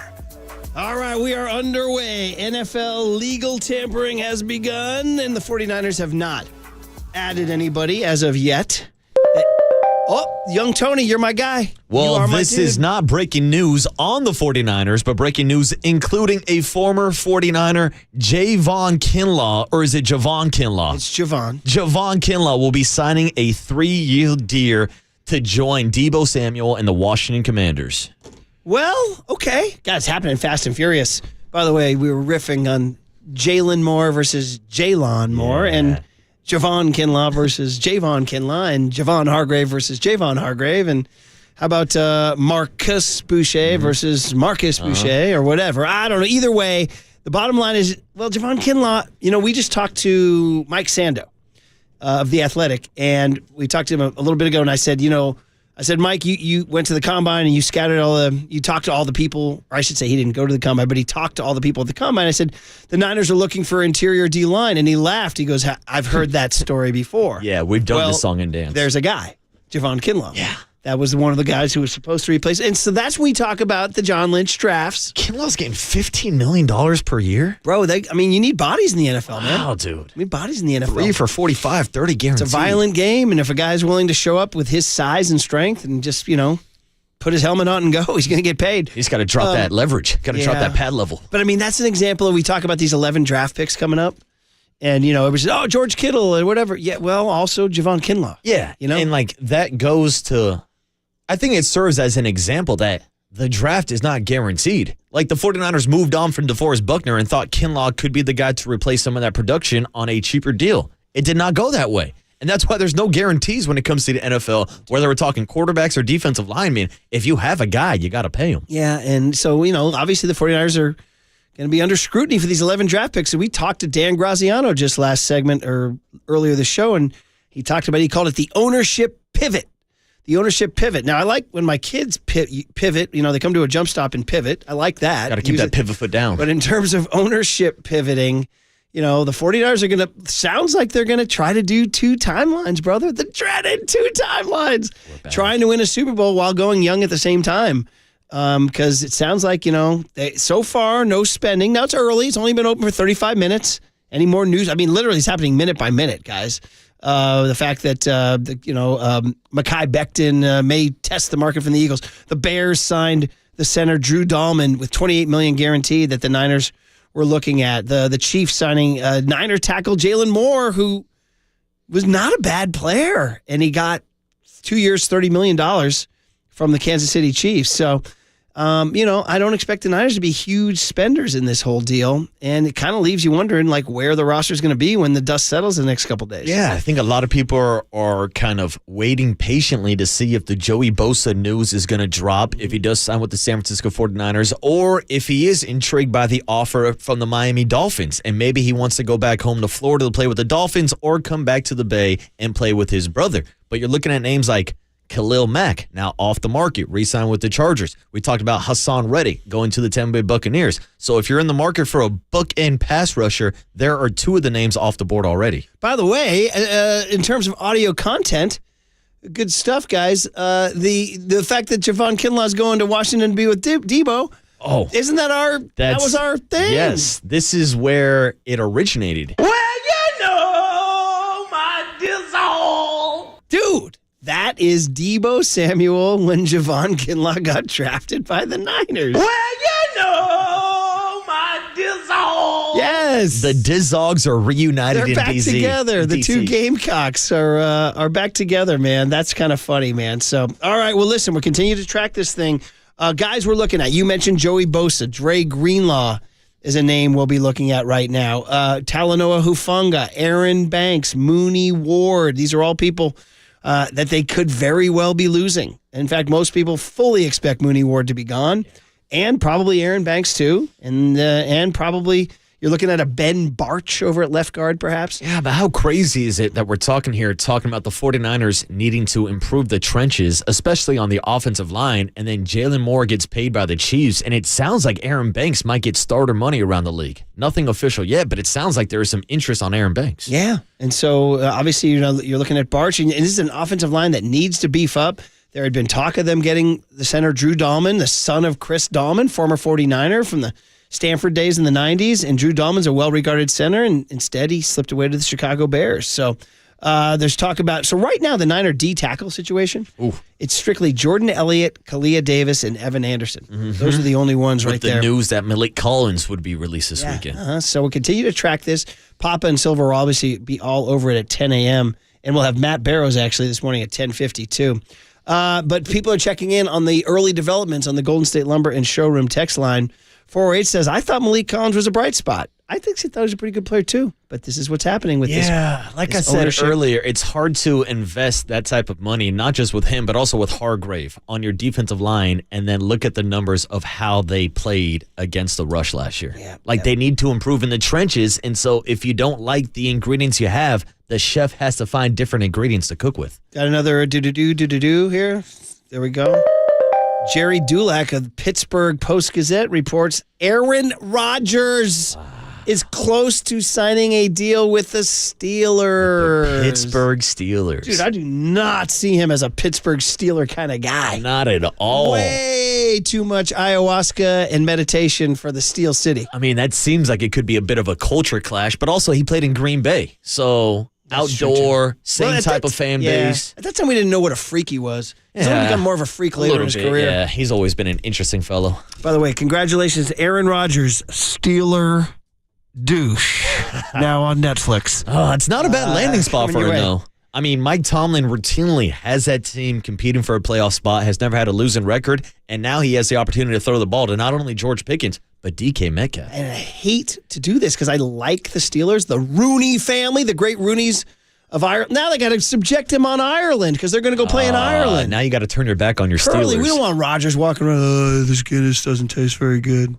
This Guinness is like, it's too foamy. Yeah, what's the most popular drug of choice out in Ireland? Yeah, well, as we know, the crack is mighty. You know what I mean? Yeah, Aaron Rodgers is going to be looking to have a crack out in Ireland. I don't need Rodgers. And that's a good time, folks. It just means good time. I don't need Rodgers in Ireland. I'll just tell you that right now. Well, you're don't need him going to get him. Oh, man. You're going to get him. Now I'm going to get the boys from Second Captain's going to be, U.S. Murph, tell us about Aaron Rodgers.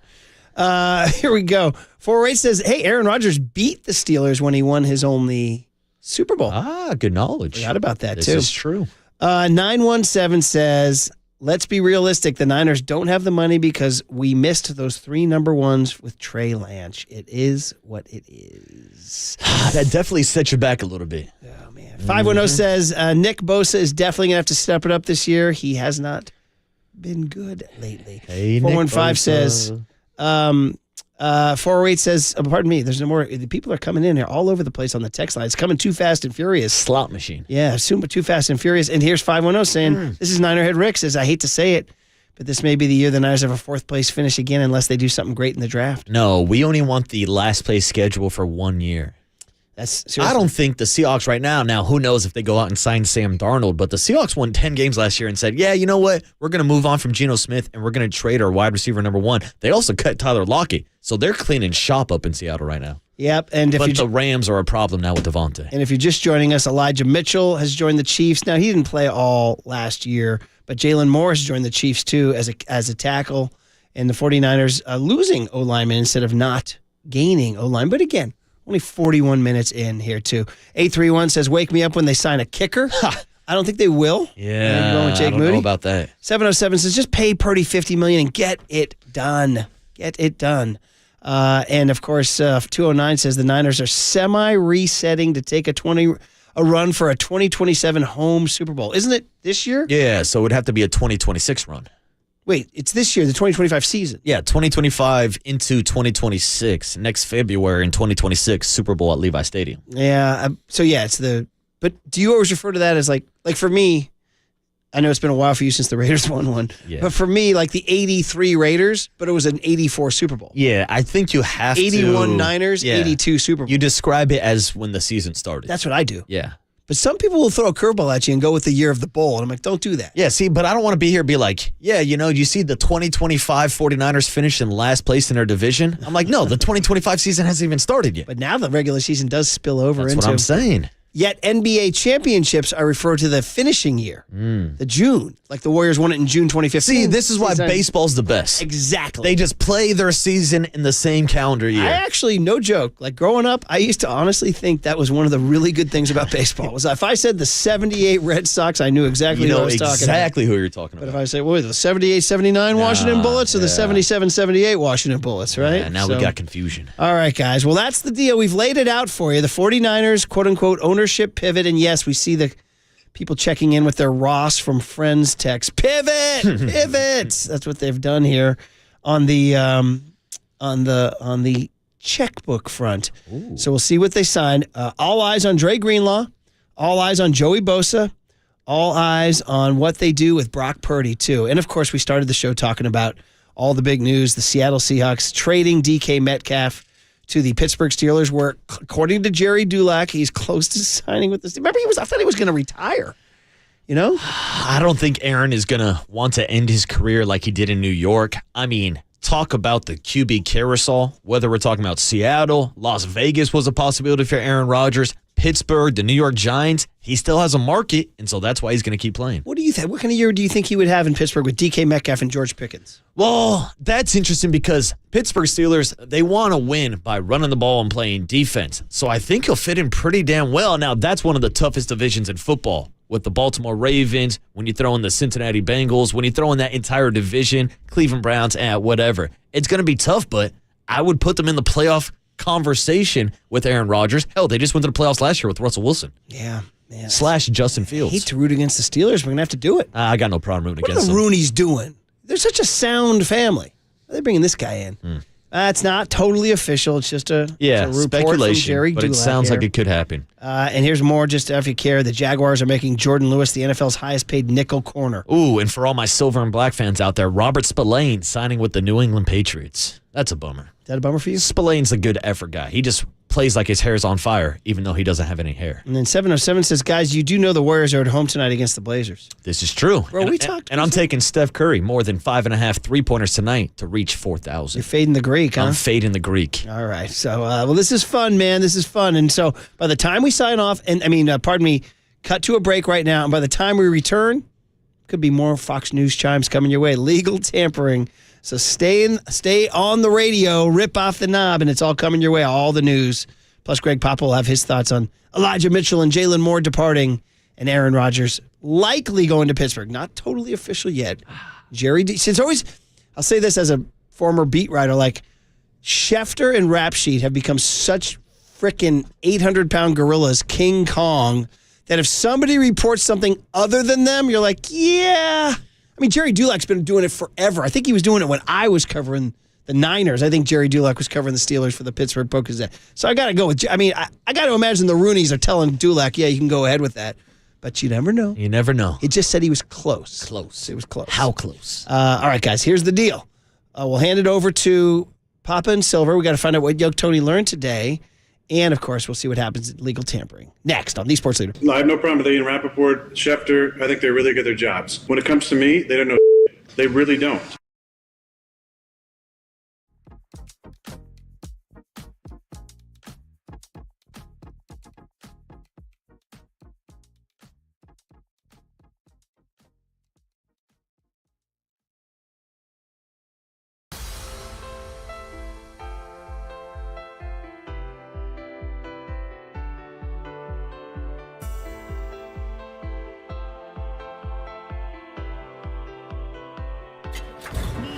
From the Chilton Auto Body Traffic Desk.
Murph and Marcus continue live from the KNBR Casino Matrix Progressive Jackpot Studios. Casino Matrix. Progressive jackpots are here. Where are you? Just drop in. Please play responsibly. 1-800-GAMBLER. All right, it's hectic out there. It is hectic. As Brandon Lloyd said, your girl is such a hectic girl. Remember that when Brandon Lloyd rapped for us? You remember that? I don't remember that. Oh, sure you do. Was that before I was on the show? Oh, yeah, but you've played it, though. Ah, okay. You've played it. Hectic. Brandon Lloyd came into our studio in the old days with old Paulie, and he did a freeform rap for us. And he said, your girl is such a hectic girl. And he said, your stats is nice, but mine's the largest. That's right. I do know what you're talking about and now. I would frequently say, I'm interested. Yeah, he's bragging about his statistics. Thank you very much. Great freestyle rapper, and honestly was doing the one-handed catches before it was a cool thing to do. What Brandon Lloyd used to snatch him out of the air. By the way, Ba-da-dum. Jimmy Garoppolo has re-signed with the Los Angeles Rams. Wow. He's just a Garoppolo. Do we know whether or not Devontae Adams signed off on this signing? What are they going to say to each other in the locker room? What's going to happen if Matthew Stafford goes down with an injury? It's going to be receiver all over again. He's going to say, Jimmy, let's go. He's going to be talking about hospital balls on the sideline once again. According to Schefter, James Garoppolo was generating interest from other teams. Ooh. Jimmy played good enough for us to win. I mean, we know with Jimmy being such an attractive man, he's always generating interest. Were moms at FanFest asking for his number? I guarantee you that somebody has sent their kid down to ask Jimmy Garoppolo for his number. Good old Jimmy. I think me and Jimmy are in the same camp on that one. Speaking of handsome 49ers, I believe congratulations are in order from the social media world that Christian McCaffrey and his wife Olivia Culpo announced they are expecting a baby CMC. Or maybe it's a Christina, or maybe it's a Christian. I don't know, but they are pregnant, and congratulations, and go get a mommy, Olivia Culpo. Congrats. So that'll be a very good-looking and athletic kid. Yeah, all right. I think you're right about that one. So there you go. So all right, time for Young Tony. What do we got? Here we go. Murph and Marcus want to know, what did young Tony learn today? Well, so the joke is he's very, very young and innocent. Hey, I know that now! Okay! All right, as always, it's sponsored by our friends from Bigelow Tea. Grab a mug and tea proudly. Two things emerged today, Tony, but we are always honest with the audience. We don't do theater of the mind, or should we? But a lot of people are saying, I bet Tony doesn't know about Ross from Friends saying, pivot. But you're going to be honest there, buddy? I did know about that, yeah. So, nicely done, Tone. So we looked around to another moment in the show, and this is a quick, kind of an odd one, but we're going to go with it. We were talking to Dan Graziano from ESPN, and I just somehow, some way got off a riff on instant replay. And he goes, bro, you're goading me now. You're goading me. And I said, well, I didn't know. Apparently, he's very anti-instant replay. I was like, well, dude, you and me both. And he goes, we knew it was a slippery slope. And I said, yeah, now they're greasing it with Crisco. And listeners said, does Tony know what Crisco is? And young Tony, you did not, did you? Crisco, no, it sounds familiar. Bro, it's disgusting. It's a shortening that's like made up of like a bunch of mysterious oils. And it's like a pasty shortening that you put in fried chicken and all this. And it's probably very, very unhealthy. Yeah. And it's very slippery and gross. It probably comes out of a chemical lab. It's invented in 1911 by Procter & Gamble. Oh. It's made entirely of vegetable oil, originally cottonseed oil. But the point is, we found in 1981, they got the country icon, the late, great Loretta Lynn, to advertise for her disgusting Crisco shortening hair. This is a great blast from the past. Check it out on YouTube and Twitch. Here it is. You know, I spend so much time working. I can't always take care of my family the way I'd like to. So when I get home, I try to make it up to them with lots of hugs and kisses and the best tasting food I can put on the table. And that's why I use Crisco and nothing else. Oh, there was a time when I tried some of the other shortenings, but I came back to Crisco. And look how nice and brown Crisco fries my chicken. Sure tastes good too, Mom. No greasy taste either. Oh, and look what Crisco will do for a pie. Makes my pie crust flaky as all get out. That's flaky. It's good to have you home, Mom. Oh, you mean it's good to have a cooker? You gotta love 1981. You got Loretta Lynn selling Crisco. You gotta love Talking that. about cooking fried chicken in By the way, Crisco. was her voice like honey or what? Oh. She said, well, I make my fried chicken. I use Crisco. And she was making me hungry, too. Now, I do have to check with Candace. Yeah. Does she use Crisco to cook her fried chicken? Great question. I'm going to say no, but maybe I'm wrong. All right. So I just Googled, is Crisco disgusting? And AI says whether Crisco is disgusting is subjective. Yes. It says it is not inherently unhealthy, although it's not a healthy choice. It says something. Well, yeah, when you're frying food, nothing's really healthy. Here's a Reddit that says, can we talk about Crisco? It's extremely bad for your health. By the way, I hope Crisco is not an upcoming sponsor here on KNBR. The Murph and Marcus Show, presented by Crisco. Oh, man, very good. We'll clog your arteries and some other things, too. 415 says, I was told that in Durham, North Carolina, they have a thing called the Crisco Disco. A social event for big people. No. Oh, dude. No, the Crisco Disco. Oh, my God. 415, that's crazy, dude. So, because you get, I'm going to stereotype here, maybe a little bigger down south. There's a lot of fried foods. I understand. A lot of Crisco being ate. So you go to like a lot a of Friday cooking night. in Crisco. You go to like a Friday night singles bar and they call it the Crisco Disco. Damn, dude. They always say cooking with hot grease. Down south, they're cooking with Crisco. Oh, man. 650 says Crisco is American greatness because it clogs the heart. Well, all right, dude. Will the 49ers be cooking with Crisco Any this news offseason? before we leave? Any more Nothing. NFL I don't free see agency? nothing new on free agency. Nothing new. So no news in the first hour. Papa will come in with his takes there. Absolutely. So, all right, Young Tone, that was good. And just stay away from the Crisco, buddy. And finally, we go out to the Golden State Lumber and Showroom text line, all checking in on the final stuff here, saying 408 says, I project a blowout win tonight for the Warriors and more bad free agent bloated contracts than Murph and Marcus. 408 says that's pretty funny. Well, I'm projecting a win too, and I'm predicting that Steph Curry hits 4,000 3-pointers made tonight. He has to get seven away. dude. I've seen him hit 7. He's had 9 times, he's made 9 3-pointers 45 different times in his career. Tonight might be one of those nights. And doesn't he traditionally shoot well against Portland? When I'll Dame say was yes. there. Yeah, of course. Yeah. And they would battle back and forth. So I'm saying there's a chance. We're talking about another milestone moment for Steph Curry tomorrow And morning. then he can get that game ball. Buddy Hield said, you always say the right thing. Yes, he does. All right, guys. It was fun. Thank you, John Joe and Young Tone and Marcus. We will do it again tomorrow and see who the 49ers have. Silver and Papa moving in here. The Gregs, when it's time for a change, think speedy oil change and auto service. Engine light on? We can fix that. You're listening to KNBR AM and KNBR FM San Francisco, the sports leader, a Cumulus media station. Whoa, this is a pretty rough spring for the Yankees. He said to me that was quiet, 30-point, right? Not tweets, because that's down. Maybe it's a huge day in history where we all realize we don't need Twitter. That's the end of the game. Greg Papa. Touchdown! San Francisco! Greg Silver. Not going to call it must win. I don't like using the term, but is it a gotta win? As in, season might as well be over. This is Papa and Silver on KNBR 104.5 FM and 680 AM. The sports leader. Gino out of the shotgun. McIntosh in the game, and now he swings out to the left side. Gino steps up in the pocket, looks, holds, throws deep, got DK open, 30, 20, 15, 10, 5, runs away from Miami. Touchdown, Seahawks. Takes the snap. Rodgers off his back foot, throws it to the right side. A rebound caught by Adams. He's going to take it all the way. Touchdown, Jets. Big play.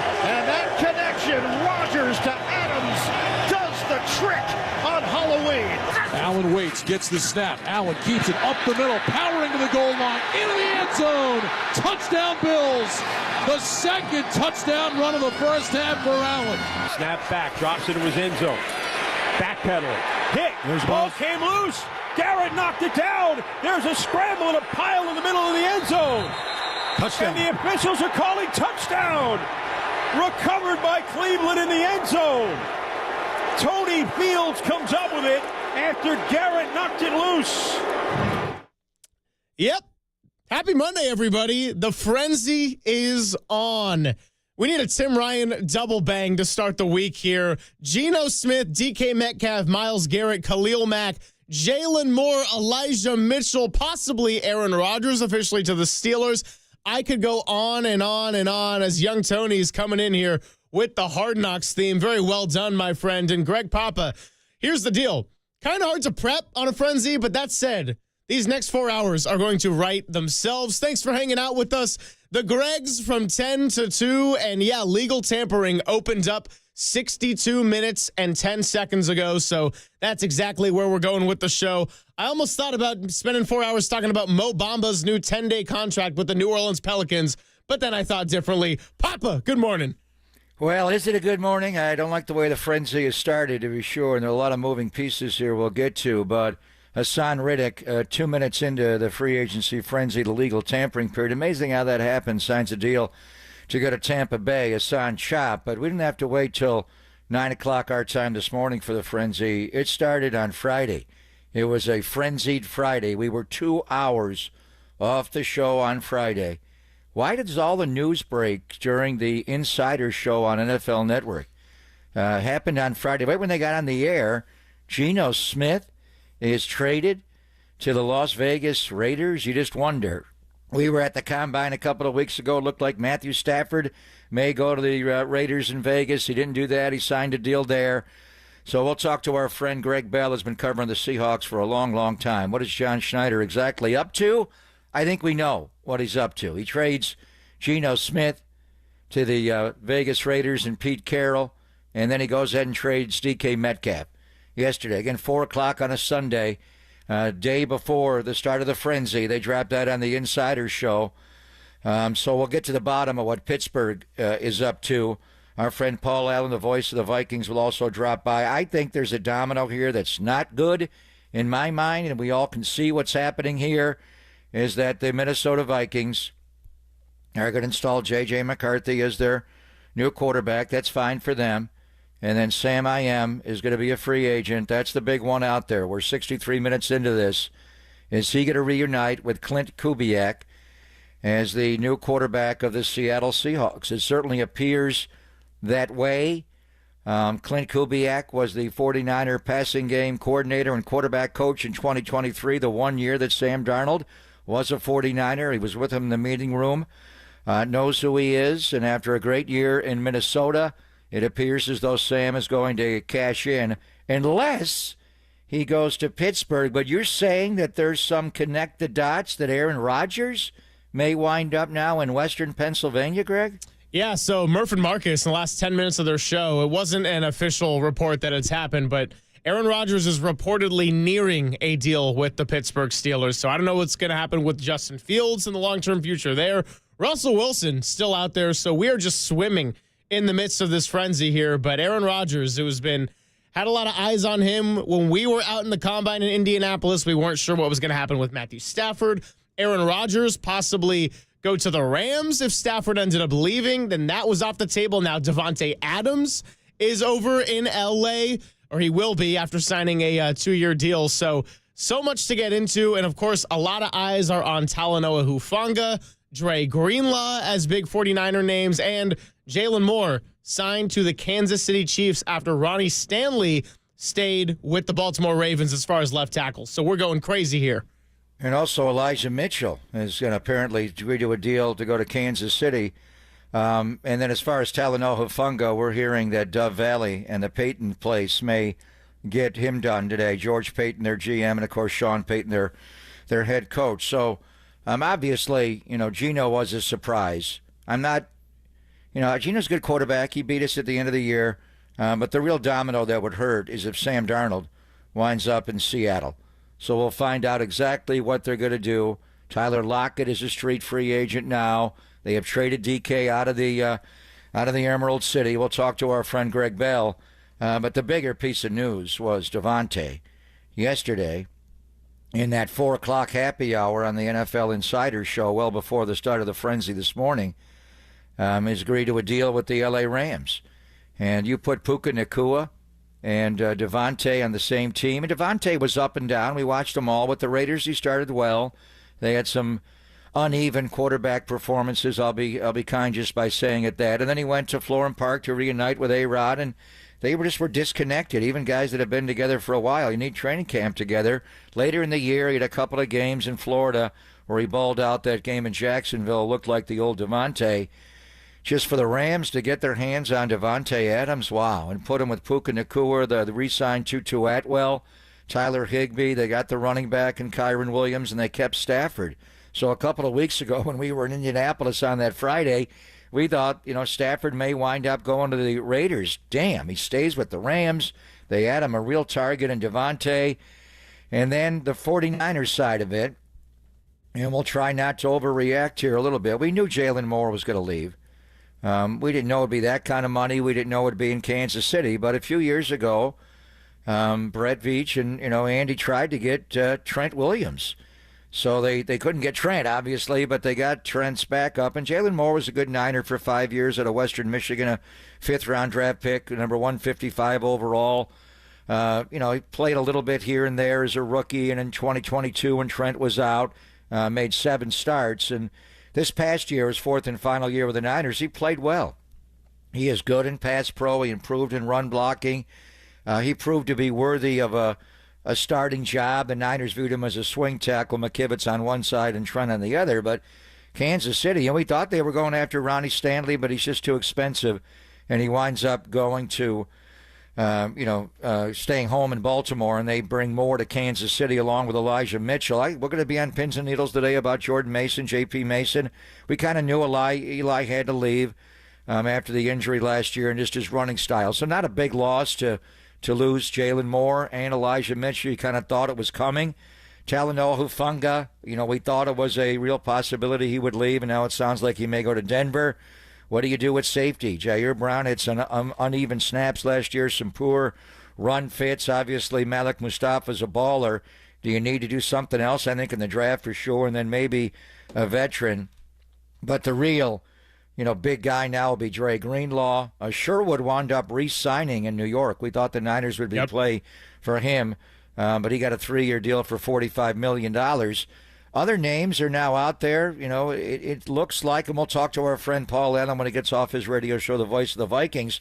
We talked about Jonathan Allen all last week. He's already in Eagan, and once you're in the building, he may just he may sign with Minnesota and leave Washington and go there. The interesting name there is Grady Jarrett is now available.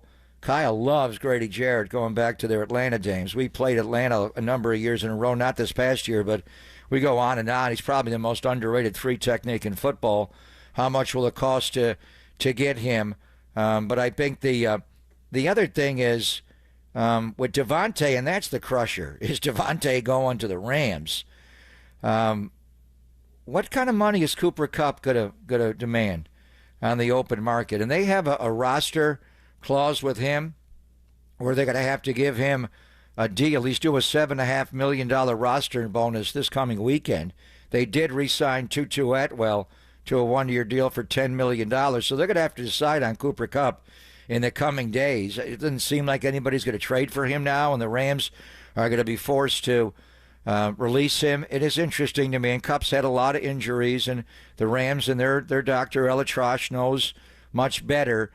Cooper Kupp is actually younger than Devontae Adams, yet they're giving Devontae all that money. And I think, Devontae's aging better as far as the injuries. What do they know? What does Elatrosh know that the rest of the league doesn't know, that they would just turn their back on Cooper Kupp and move on? Devontae's not going to block like Cooper Kupp.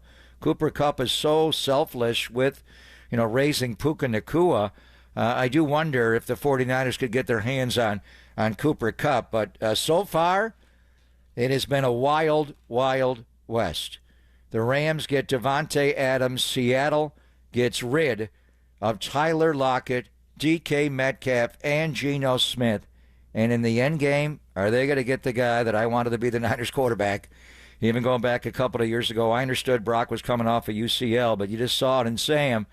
And what a first year in Minnesota with those 14 wins. How much of that? Are they going to sign him? What's going to be the number?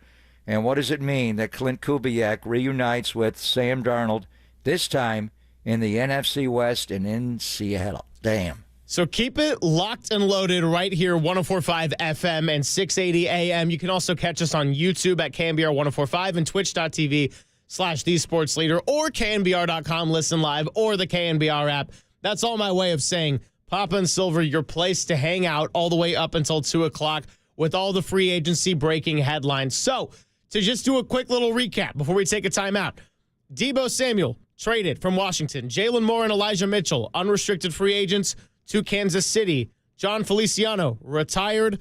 Javon Hargrave and Malik Collins released. That is your current 49ers scoreboard. And Talanoa Hufanga possibly close to a deal with the Denver Broncos. So in the next 5 minutes, we might have even more news for you, rather. So we're part of the frenzy. We're here for the chaos. It is Papa and Silver, keeping it right here on football. Legal tampering is up and running on KNBR 104.5 and 680, the sports leader.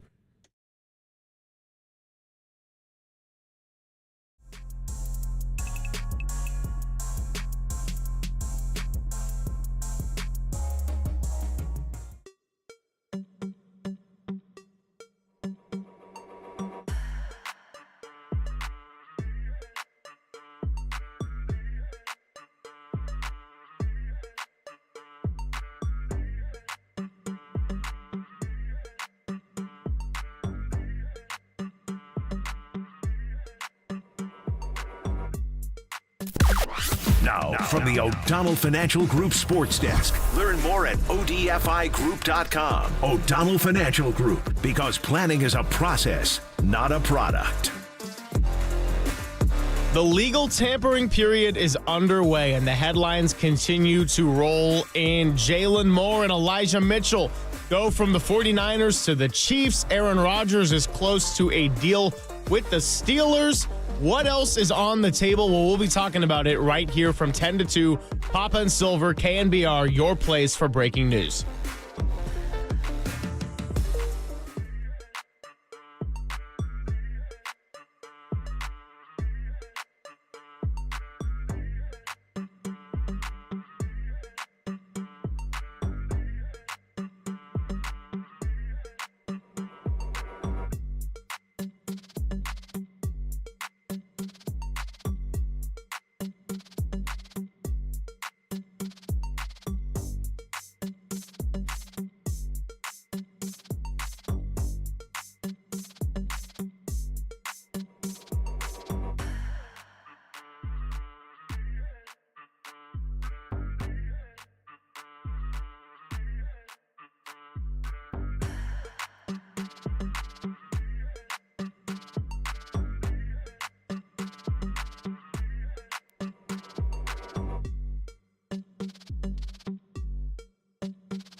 Now, back to Greg Papa and Greg Silver on KNBR, the sports leader.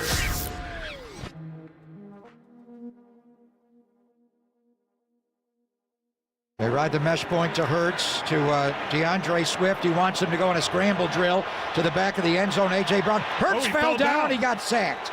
Kinlaw will get the sack. He was pointing to A.J. Brown to go to the back pylon on the scramble drill, and Brown never went.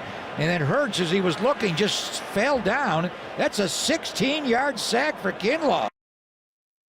Yeah, Javon Kinlaw with the sack there in the Week 13 game in which the 49ers broke the Eagles last season. Javon Kinlaw then went to the Jets and is now agreed to a 3-year, $45 million deal for Washington. Interesting things happening up there for Adam Peters and company as they released Jonathan Allen and brought in Javon Kinlaw. Welcome to the Frenzy. Papa and Silver hanging out with you from 10 to 2. And before I turn it back to Papa, let's do a little guest list talk. Well, Matt Barrows of The Athletic is going to join us at 10:50.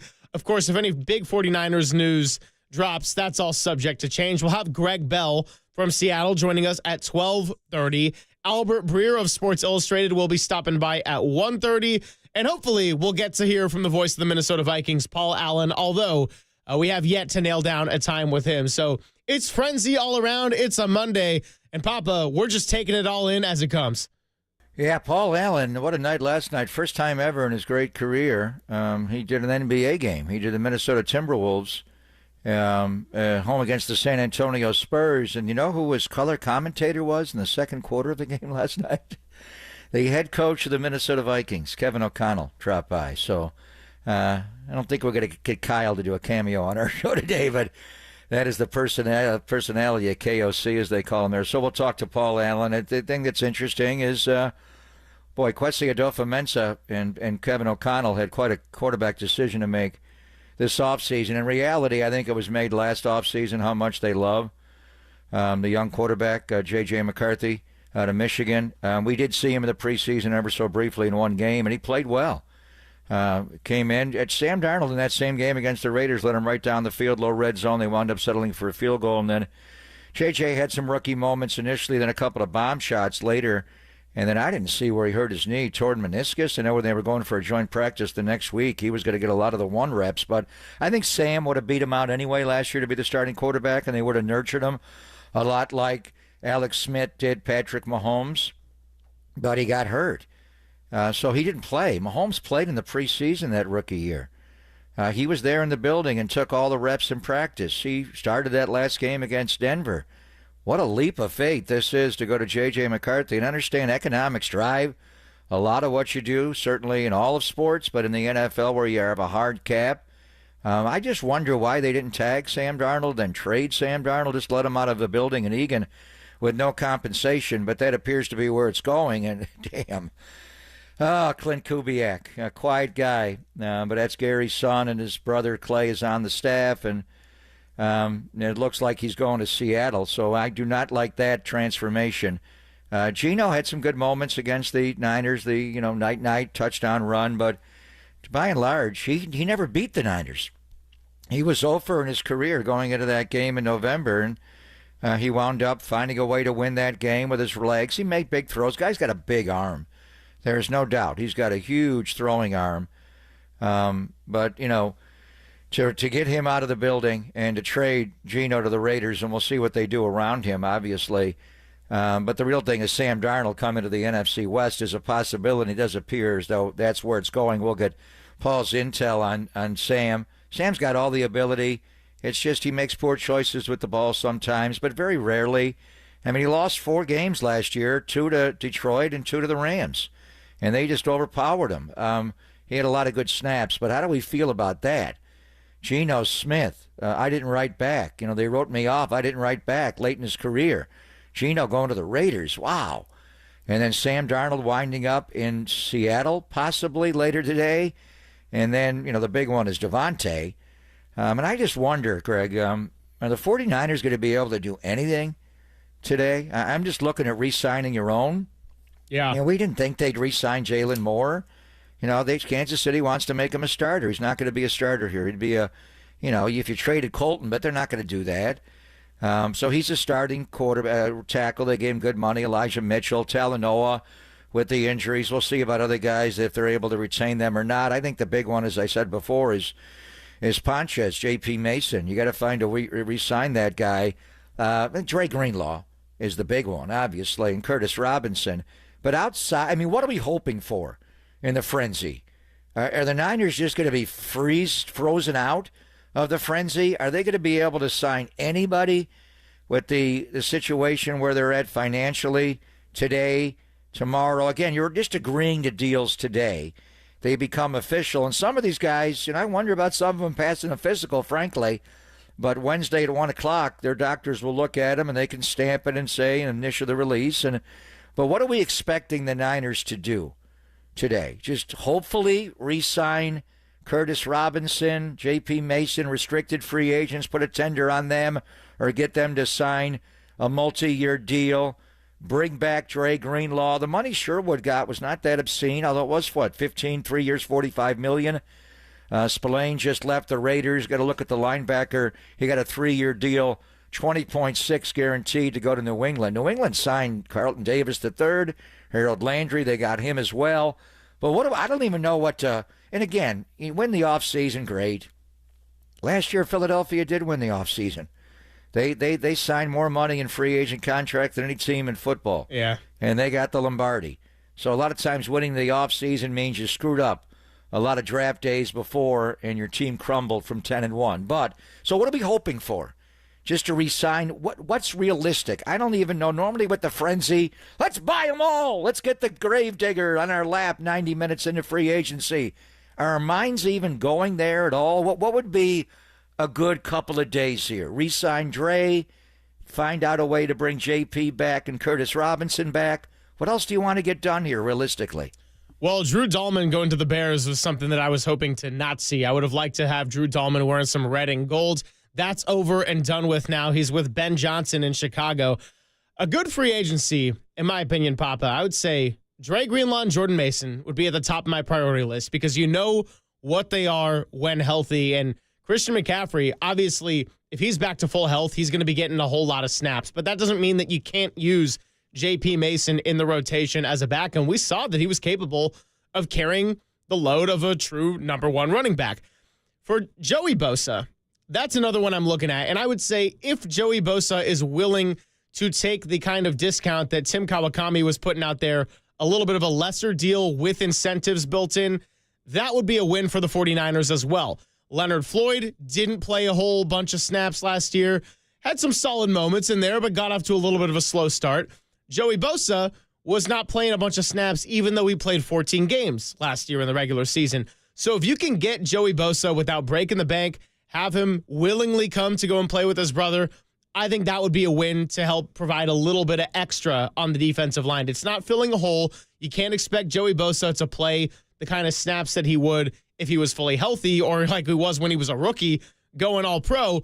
That said, I think right now, Papa, yes, you are looking at more so re-signing your own, which starts with Greenlaw and J.P. Mason, and then seeing what you can get for some good value deals for somebody like a Joey Bosa.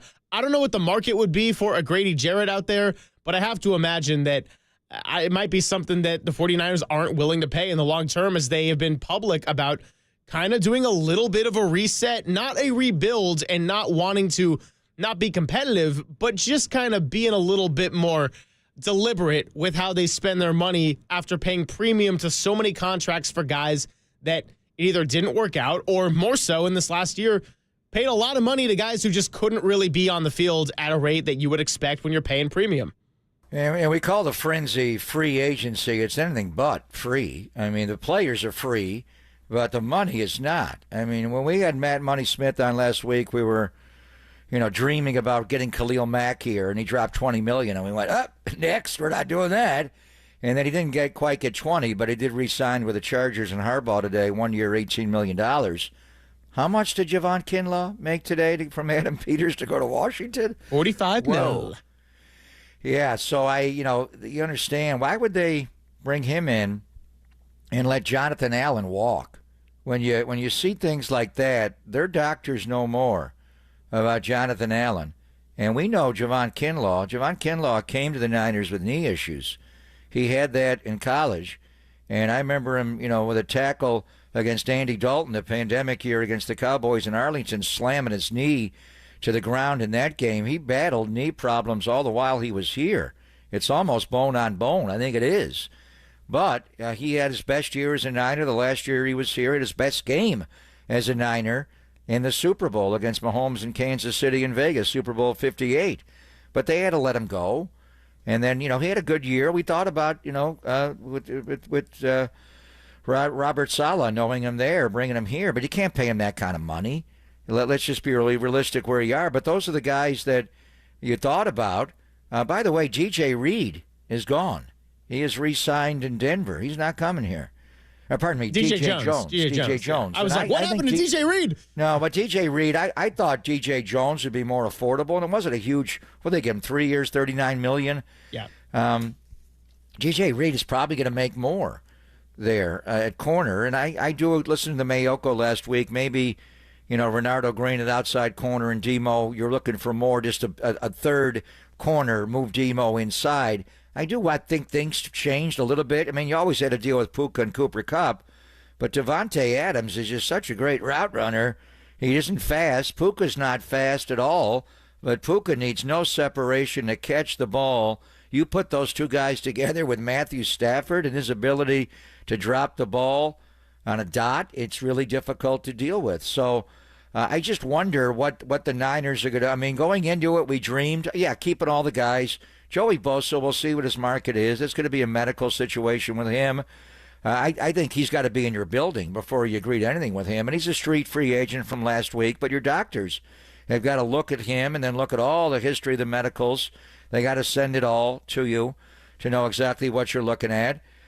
Grady Jarrett, why did the Falcons move on from him? Milton Williams has agreed to a deal with Carolina. He's probably the best. Not official yet. It's close, but it's not official. Yeah, they're working on a deal there. And again, none of these deals are official. They just agree to a deal, and guys do back out of deals. We've seen that happen. Frank Gore, has done that before, where he backed out of a deal. We've seen it all the time. But Joey Bosa would be a nice addition. That'll be more the medical and what he's looking at. Could you incentivize the contract?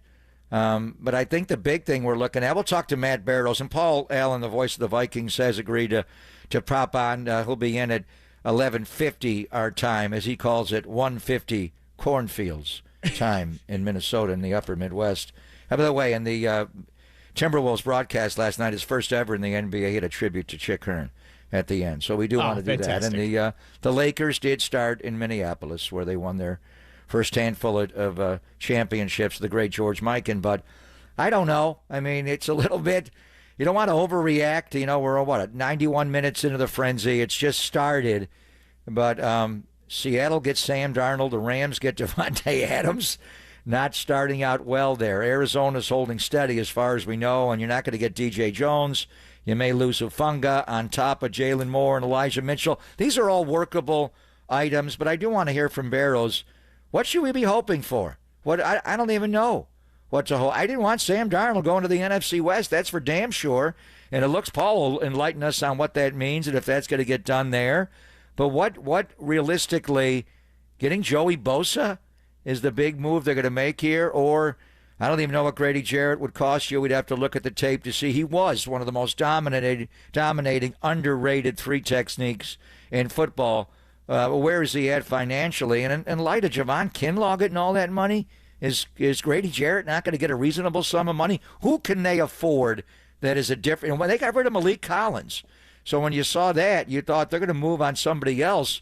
I mean, right now, what's the 49er interior line? It's a little light right now. Jordan Elliott, Kalia Davis, and Evan Anderson, I believe, are the top defensive tackles right now. So we are looking at... How about bring back Kevin Givens? I'm going to put that on my list of things I want to get done today. All right, there you go. Givens, re-sign him. Starting a little bit of a wish list. So, Paul Allen will be joining us at 11:50. And just to review our guest list, Matt Barrows should be joining us in about 20 minutes, 10:50. We'll talk to Greg Bell, get a little Seahawks talk, what's going to happen with Sam Darnold. That'll be at 12:30. Albert Breer of Sports Illustrated, 1:30. And keeping it a whole lot of football in the middle of a frenzy on a Monday. Talk a little Niners coming up on the other side. What should the wish list be at this point? And if you would like to share your thoughts before we get to Matt Barrows, 415-808-5627, the number to chime in. Pop and Silver here on the Sports Leader.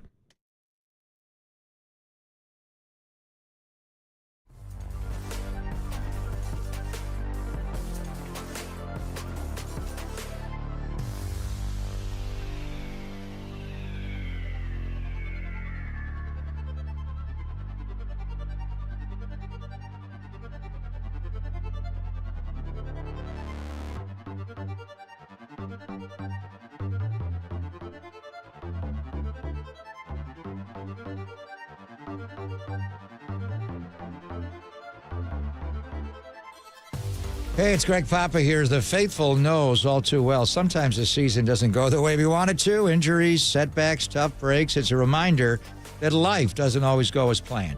One moment, everything's on track, and the next, an unexpected challenge turns your world upside down. That's when you need a team you can count on, like Habas Law. For over 35 years, Omar, Tariq, and the Habas Law team have fought for people blindsided by life's toughest moments, right here in our very own community. When the odds are stacked against you, Habas Law steps in, taking on big insurance companies with relentless determination to deliver life-changing victories. Habas Law doesn't just settle cases, they rebuild lives, fighting with compassion, grit, and an unshakable drive to make things right. When life knocks you down, call Habas Law at 1-800-INJURED. That's 1-800-INJURED, or visit habaslaw.com. That's habaslaw.com. Habas Law. They will fight to make it right.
Papa and Silver now continues live from the KNBR Casino Matrix Progressive Jackpot Studios. Casino Matrix. Progressive jackpots are here. Where are you? Just drop in. Please play responsibly. 1-800-GAMBLER.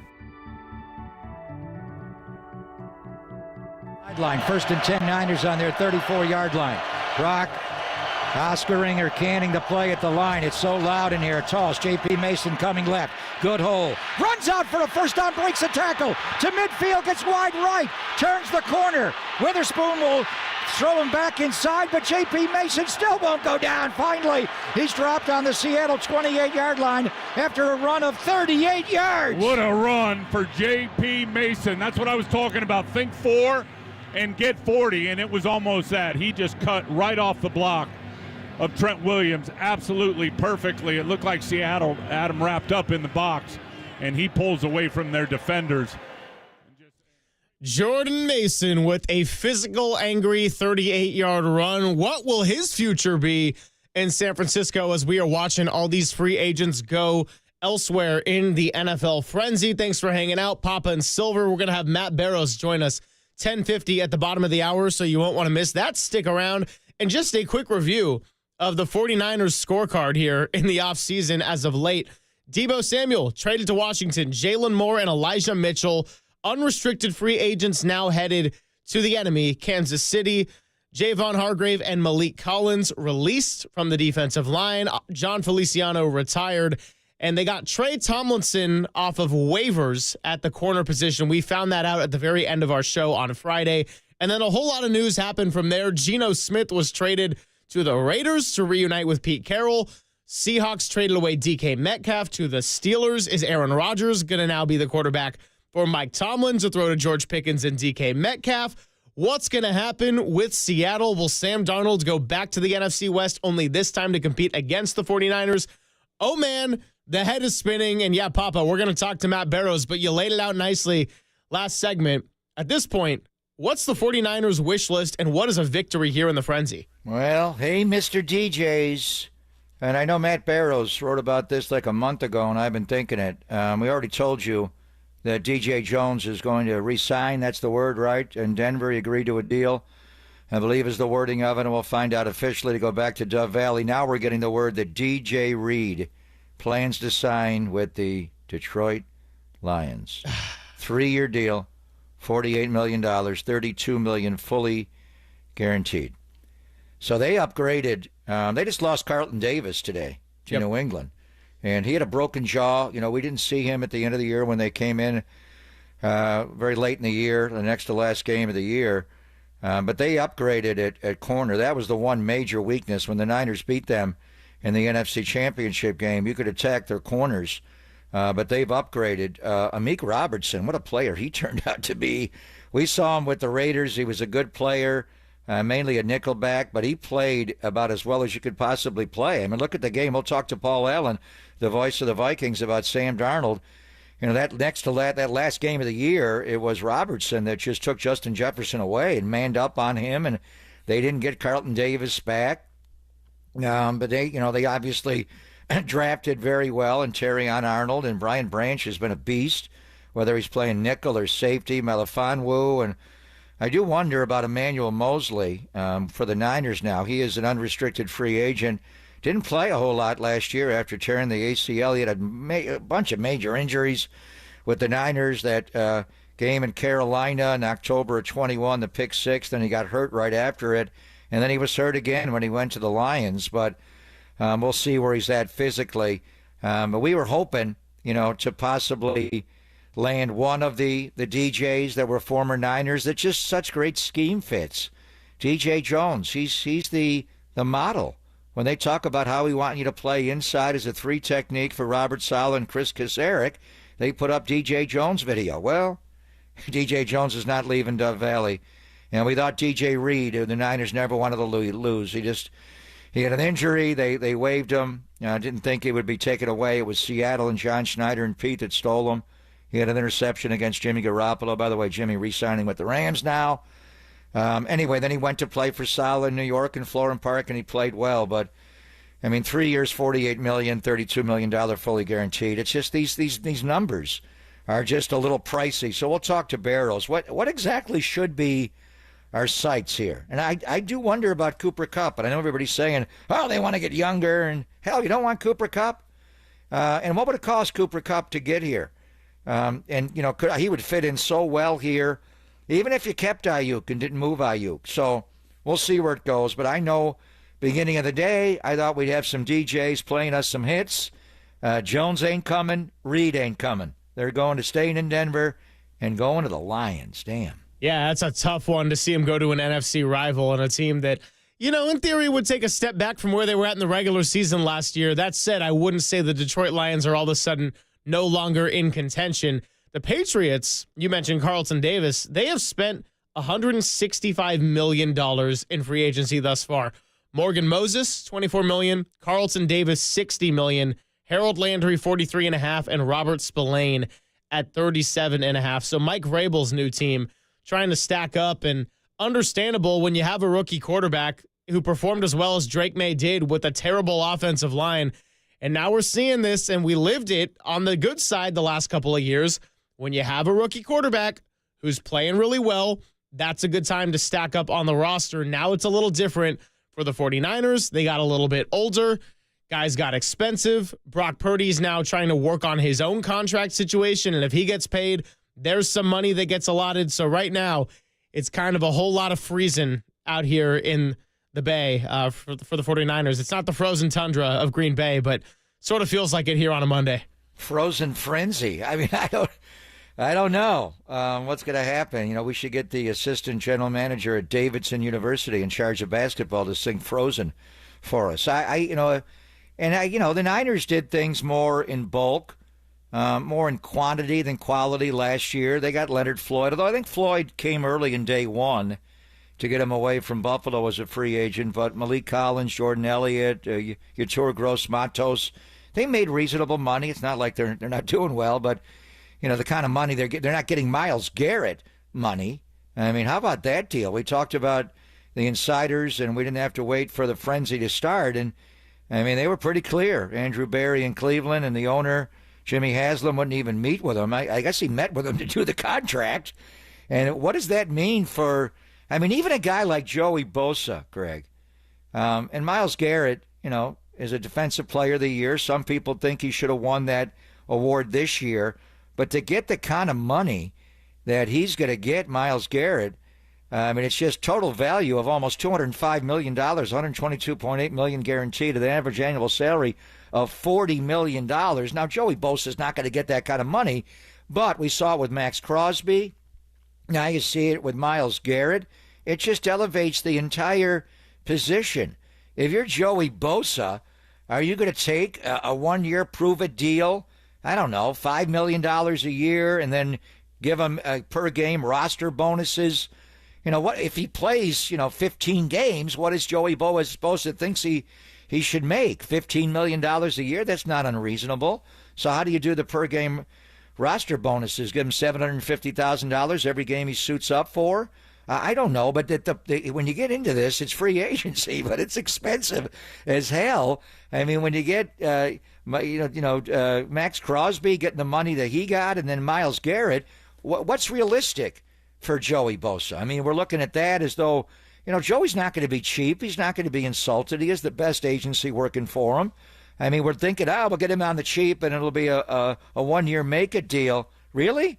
What if Joey Bosa just takes himself to the open market? I don't have to play with my Brosa brother. I'll play anywhere. I mean, the money these guys are making, and we see it every year, but it's insane. We shouldn't be surprised. The cap goes up $25-30 million every year. But what's realistic after what Myles Garrett and Max Crosby got to think you could sign Joey Bosa for? No, it's a fair point. And Tim Kawakami, who we had on last week, was putting out there yesterday that he's heard that Joey Bosa and the Niners were having good conversations, and it felt like it could be headed toward a deal. Said obviously nothing is done, but that the Bosa brothers legitimately do want to be together. So if it were to get done, it would probably be some kind of moderate deal with incentives. Now, if Joey Bosa goes and chases the money or gets the maximum he could get on the market, he's not coming to San Francisco. And I think we probably would have said that from the second he was released. Let's pivot ahead and talk to Matt Barrows on the other side, because a lot to get into. I don't want to keep him waiting. He's going to be on his toes all day, monitoring the frenzy, what will happen with the 49ers, and we are eagerly awaiting any official wording of Talanoa Hufanga and, of course, big play Dre Greenlaw. So we'll ask him about that next. Papa and Silver with Barrows on the Sports Leader.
This is Papa and Silver on KNBR, the sports leader.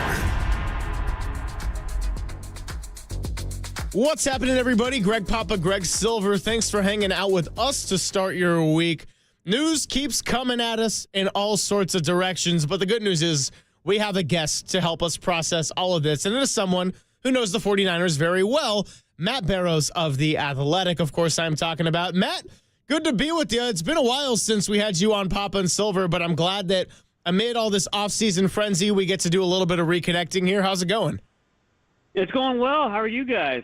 Yeah, we're doing pretty well, but at the same time, little antsy about what might happen from the 49ers standpoint of all of this. Seeing all these guys go other places, DJ Jones, not on the free agent market. DJ Reed ends up going to Detroit, and we'll see what happens in-house as well. So I guess I want to start by your piece about 7 players that you had that you think could be the 49ers' top target. And you had a really good way of breaking it down in terms of the possibility scores, but I also want to, I know we're a month away from the draft, but I also want to get your evaluation on some of these guys after we went to the combine, and who are some of these people that could be drafted in a month that really stick out to you as being a good fit, and maybe in light of all the news that's been breaking the last couple of days? Well, yeah. I mean, to me, the big question mark is what is this team doing at defensive tackle? Because they seem poised to cut both Davon Hargrave and Malik Collins, who were their 2 top defensive tackles last year. And that would leave them with Kalia Davis, Jordan Evan Elliott, Anderson, yeah. Jordan Elliott. Those would be the only DTs on the team. So they have to have a plan. And it's a very, very deep draft at defensive tackle. That's the deepest position.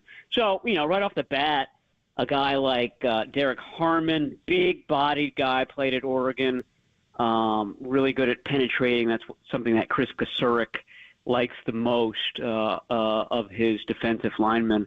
He's good at that. And then there's a chance that Mason Graham from Michigan, considered the top defensive tackle in the draft, might slip. Doesn't really measure well. The tape is great. The measurement, not so great. does that mean that he slips to number 11? I think the 49ers would love that scenario. So D-line and especially D-tackle rises to the top. We'll have to see what happens. Obviously, the 49ers must have some sort of plan here.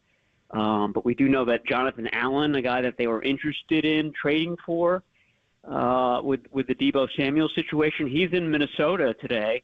And, usually when that happens, the team does not let that free agent leave.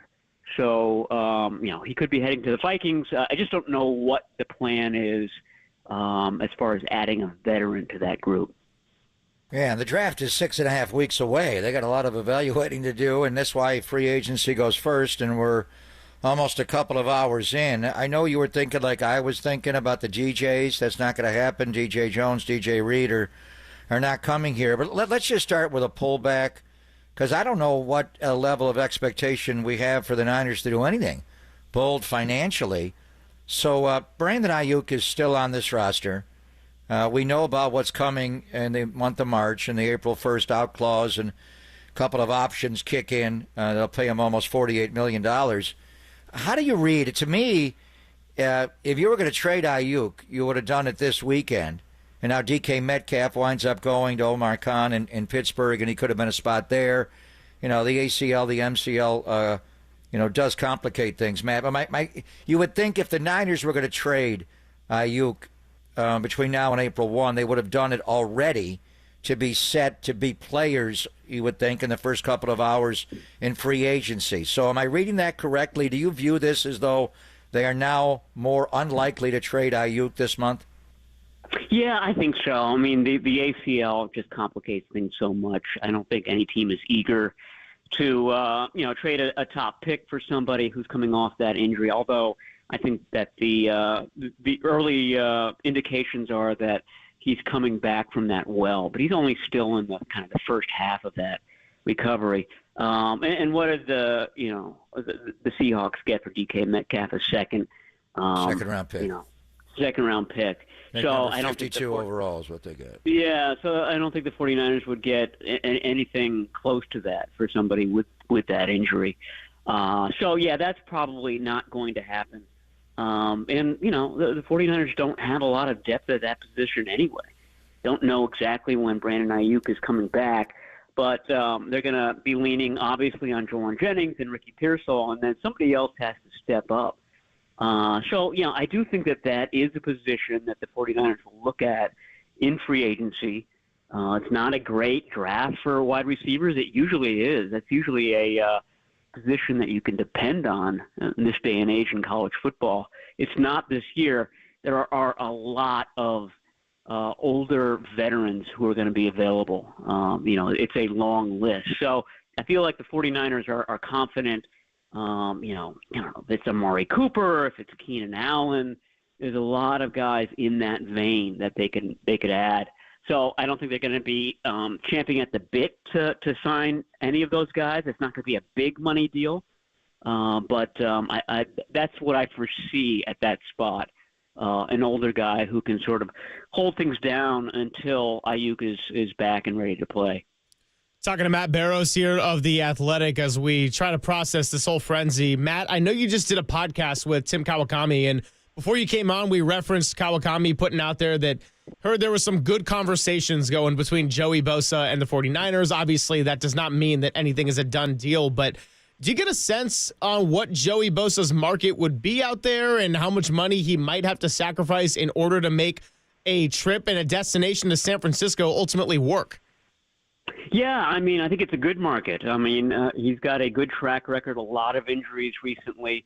It's going to be a short-term deal with him. He turns 30 in July, so I don't think anybody is ponying up huge cash. But I think we're talking, mid-teens in terms of average per year. $15 million a year type of deal. Diana Rossini, who works for The Athletic, reported that the Dolphins could have some interest. And if there's one team that would at least compete with the notion of playing alongside your brother, it's the Dolphins. That's the team that the Bosas grew up rooting for. They live in Fort Lauderdale. Their dad, John, played for the Dolphins in the 1980s. So, wearing that number 97 Dolphins jersey like John Bosa did, I think would be, something that Joey Bosa would be interested in doing. I mean, it's all going to come down to money. So, it's what the Dolphins are offering versus the 49ers. It always does. Speaking of money, I'm wondering about the Devontae Adams transaction over the weekend. Was interesting. He got released by the Jets. We understood that. And then, he's technically older than Cooper Kupp. His body's not as beaten up on Kupp's. He's had a lot of injuries, but, he just signed with the Rams over the weekend or agreed to a deal. And that kind of leaves Cooper Kupp in limbo. I just keep watching Cooper Kupp over the years, Matt. He's just such a Kyle Shanahan type wide receiver that can do everything from any position, not just the slot. The way he blocks in the run game, to have Ricky Pearsall, learn from him. And then we don't know about Ayuk's timeline. He had the October 20th was the ACL, MCL, and more, and didn't have surgery a month later. No one's talking about the next destination for Cooper Kupp. He's due a $7.5 million roster bonus coming up this weekend, so you'd think they're going to have to make a call on him and obviously bring a Devontae in. They're going to either trade him or release him, and likely release him. Do you think the Niners would be in position to scoop up Cooper Kupp when the Rams do release him?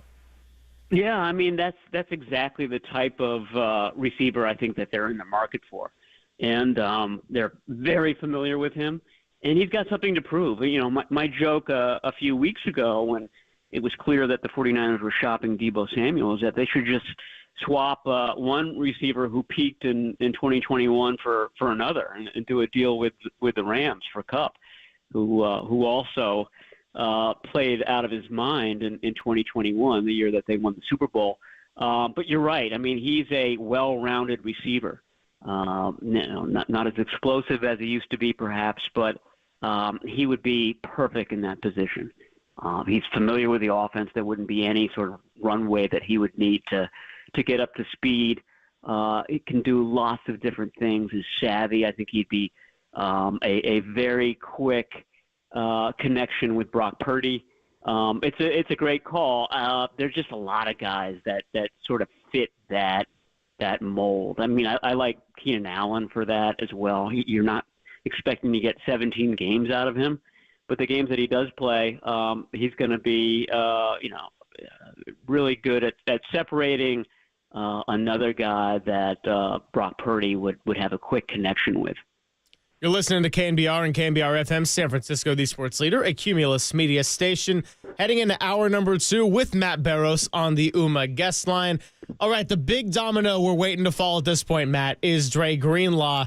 Would the 49ers be smart to sign him to a 3-year deal or so if that means that it's keep him or bust? Because 2.5 quarters of last year's tape would say yes, but on the other hand, the 49ers also handed out a lot of money to guys who couldn't stay on the field at all. So I could see it from both sides. I want to get your thoughts on all of it. Yeah, I mean, I think that they'd rather do a 1-year deal with him, and they've been, trying to convince him to do that for a while now. Robert Saleh was hired as defensive coordinator. His first job assignment apparently was, try to get Dre to stay at least one more season. It seems like he's got suitors. Mike Silver, I don't know if you're familiar with Mike. He's a colleague of mine. I don't read him.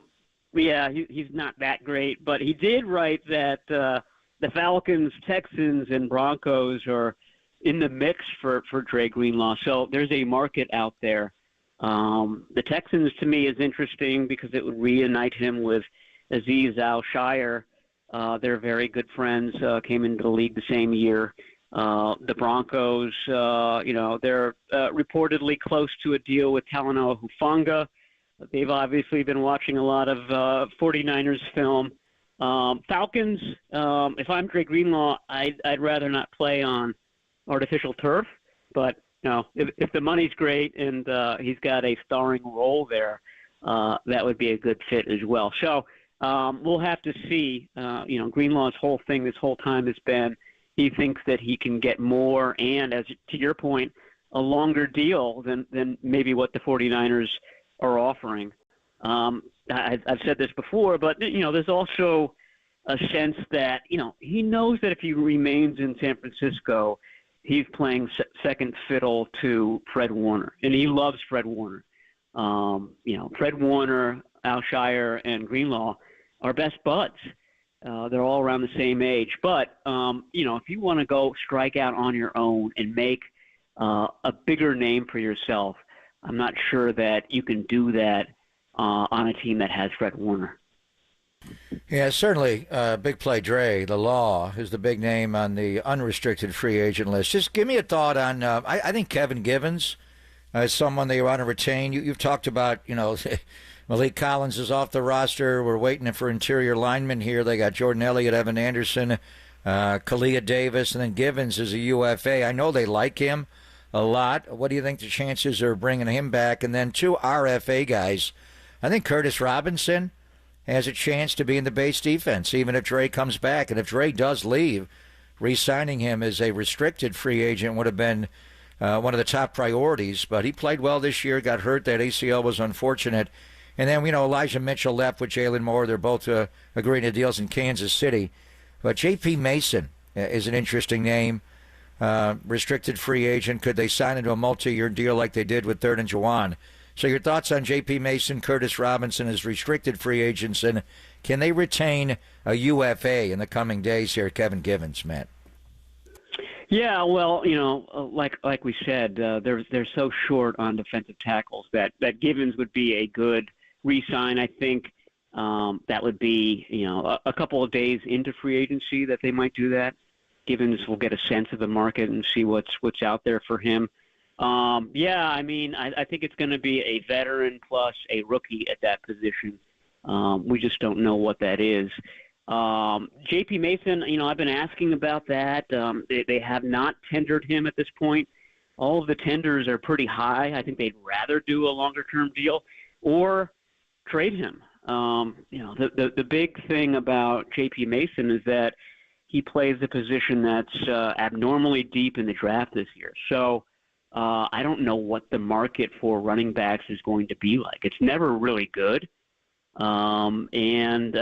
This year you've got the draft looming over everything. So again, I think they're waiting for the last minute. I've been in contact with Mason's people about that, and they're sort of waiting for the 49ers to make a move there as well. And then Curtis Robinson, if Drake Greenlaw were to leave, you're looking at Fred Warner and D. Winters and Tatum Bethune and Jalen Graham as your top 4 linebackers. So I wouldn't be surprised if they go into the market again, like last year. It's not going to be Devondre Campbell, but Eric Kendricks, is somebody that caught their eye, who played well for the Cowboys after he reneged on a deal with the 49ers. So I wouldn't be surprised at all if they come calling to him again for that kind of same idea. You're the number 2 guy, but if D. Winters progresses as we think he will, then you might end up being the number 3 guy. A few more minutes here with Matt Barrows, and I know that this might not be at the top of the pecking order, Matt, but I did want to get your thoughts on what the 49ers might do as far as backup quarterback, because we know Brock Purdy is trying to work out contract negotiations. We also know that Josh Dobbs is probably going to be gone, and the 49ers don't really have a clear backup plan at the most important position. The QB market out there is very weak compared to some recent years. Do you expect them to try to get a veteran in the building like a Daniel Jones or a Zach Wilson, or maybe address that solution through the draft? Yeah, Brian Griese was a big Brandon Allen guy. So now that Griese is not on the staff, I don't know if that kind of changes the dynamic there. Brandon Allen also is a free agent. Brandon Allen is rep by the same agent who represents Brock Purdy. I don't know if that sort of the politics of that factors in at all, but I know that they like Brandon Allen, and that's always a fallback for them. And we should note that Tanner Mordecai, a rookie last year, is going to be at least on the off-season roster. He's got a great arm. Greg, you've seen him in practice. and know what he's like as far as throwing the ball. Matt Jones is obviously a guy who back in 2021 was linked heavily to the 49ers and the type of guy that Kyle Shanahan has liked in the past. If they end up spending a little bit of money at that position, that wouldn't be a surprise either. But my sense is that probably Brandon Allen, like it was in previous years, is probably their number one choice there at that spot. Yeah, how about we talked a lot about retaining your own. We talked. I know you wrote about the DJs. I was kind of hoping that would work out with DJ Jones and DJ Reed. Neither are coming here now. The Panthers were working to finalize a deal with Milton Williams, who had a good Super Bowl. He had a couple of sacks, but he's not had a lot of production in his career. But he would fit, getting off the ball inside. Now we're hearing that deal is not yet done, and there are other teams that are involved. And I did hear Steve Weiss was talking this morning about the Niners and Milton Williams. I mean, a couple of years ago, just 2 hours, 90 minutes into free agency, we got shocked when the number one defensive free agent, and we just saw him in the championship game in Philadelphia, the gravedigger, Javon Hargrave, elected to come to the Niners, and the Niners had the money to pay him. Do we even dream that dream anymore in light of where they are financially, Matt? I mean, what are we looking at as far as not just your own guys and Dre and re-signing Curtis Robinson, but maybe buying somebody else's players? Is it just too much to think they could be in play for Milton Williams today? No, I don't think so. Like we said, I mean, that whole defensive tackle position is in a state of flux. They have to have a plan there, given what they're doing with Collins and Hargrave. So, is that plan Milton Williams? I don't know, but that would not surprise me that this is in the works. They just brought back Robert Saleh. They're paying him a lot of money. The defense was unsatisfactory last season, especially the defensive line. They still have a lot of faith in Chris Kasurik. That's where it begins with the 49ers. Remember back in 2017 when Kyle Shanahan and John Lynch first got together and talked about, building a team and what they see as the most important pieces. The thing that struck them right away was that they had the first two positions, that they saw that alike. And those most important positions to both men are quarterback and defensive line. So, like we keep saying, I think that they're going to hit the draft by defensive line, but I think there also has to be at least one, major piece. Is it Joey Bosa? Is it Williams? What is it? But I think that is what they're thinking. You're seeing what I'm seeing, It's not going to be Papa? Milton Williams. Yeah. Milton Williams is going to the Patriots. As we were talking, breaking news, Greg Silver. He got gold in New England. Damn. He was not going to Carolina after all, but he is going to the Patriots, who are spending big money right now. So $26 million per year? Whoa. Okay. Damn. Well, you saw what Javon Kinlaw got from the Commanders. Washington, so, Adam Peters. Yeah. BTs are all the rage right now.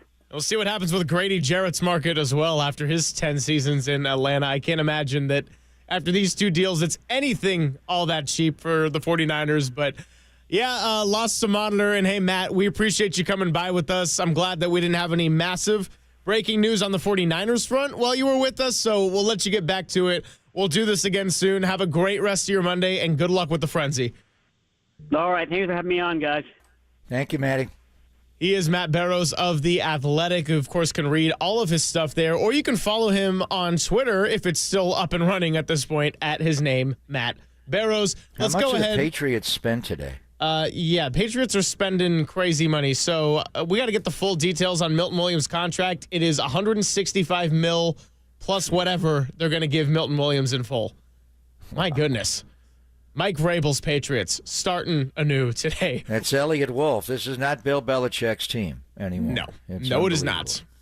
And we'll continue reacting to that on the other side, and we'll also get ready to talk to Paul Allen. We'll see if there's another Allen that ends up staying in Minnesota in Jonathan, who is expected to visit today That's all coming your way. Papa and Silver on KNBR 104.5 and 680, the sports leader.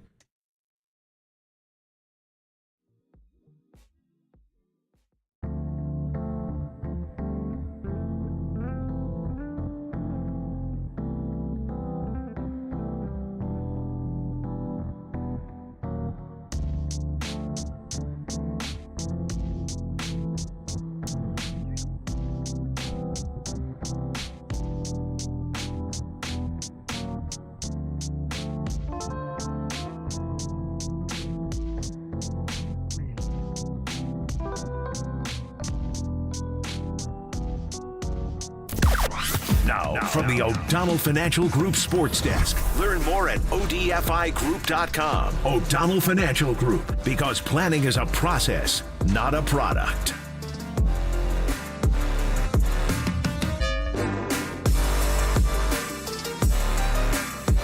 Well, at the time of this recording, Dre Greenlaw has gauged interest from the Falcons, Texans, and Broncos, and of course the San Francisco 49ers. So will Big Play Dre stay in the Bay? Keep the dial right here on 104.5 FM and 680 AM to tune in Papa and Silver for all your free agency updates.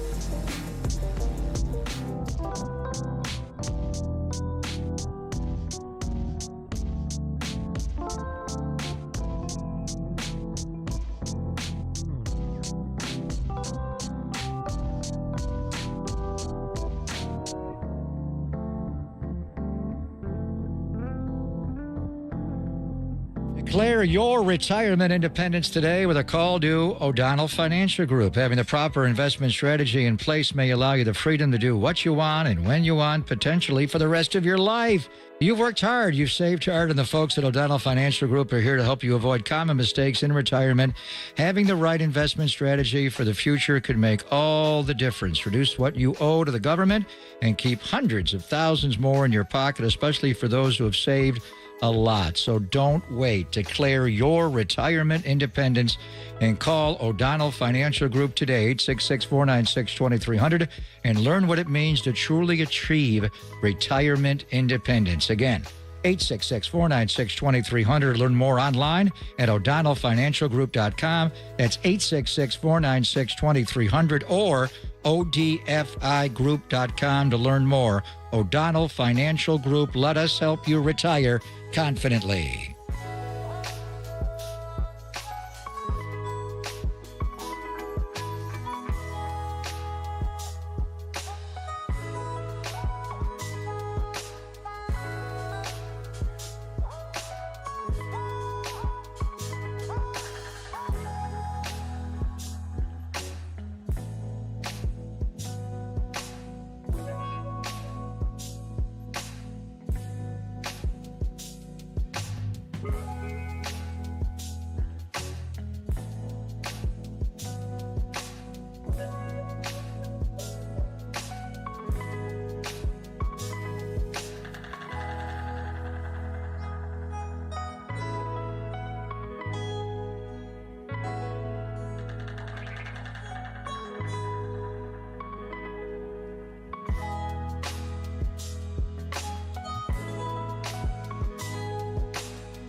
Papa and Silver now continues live from the KNBR Casino Matrix Progressive Jackpot Studios.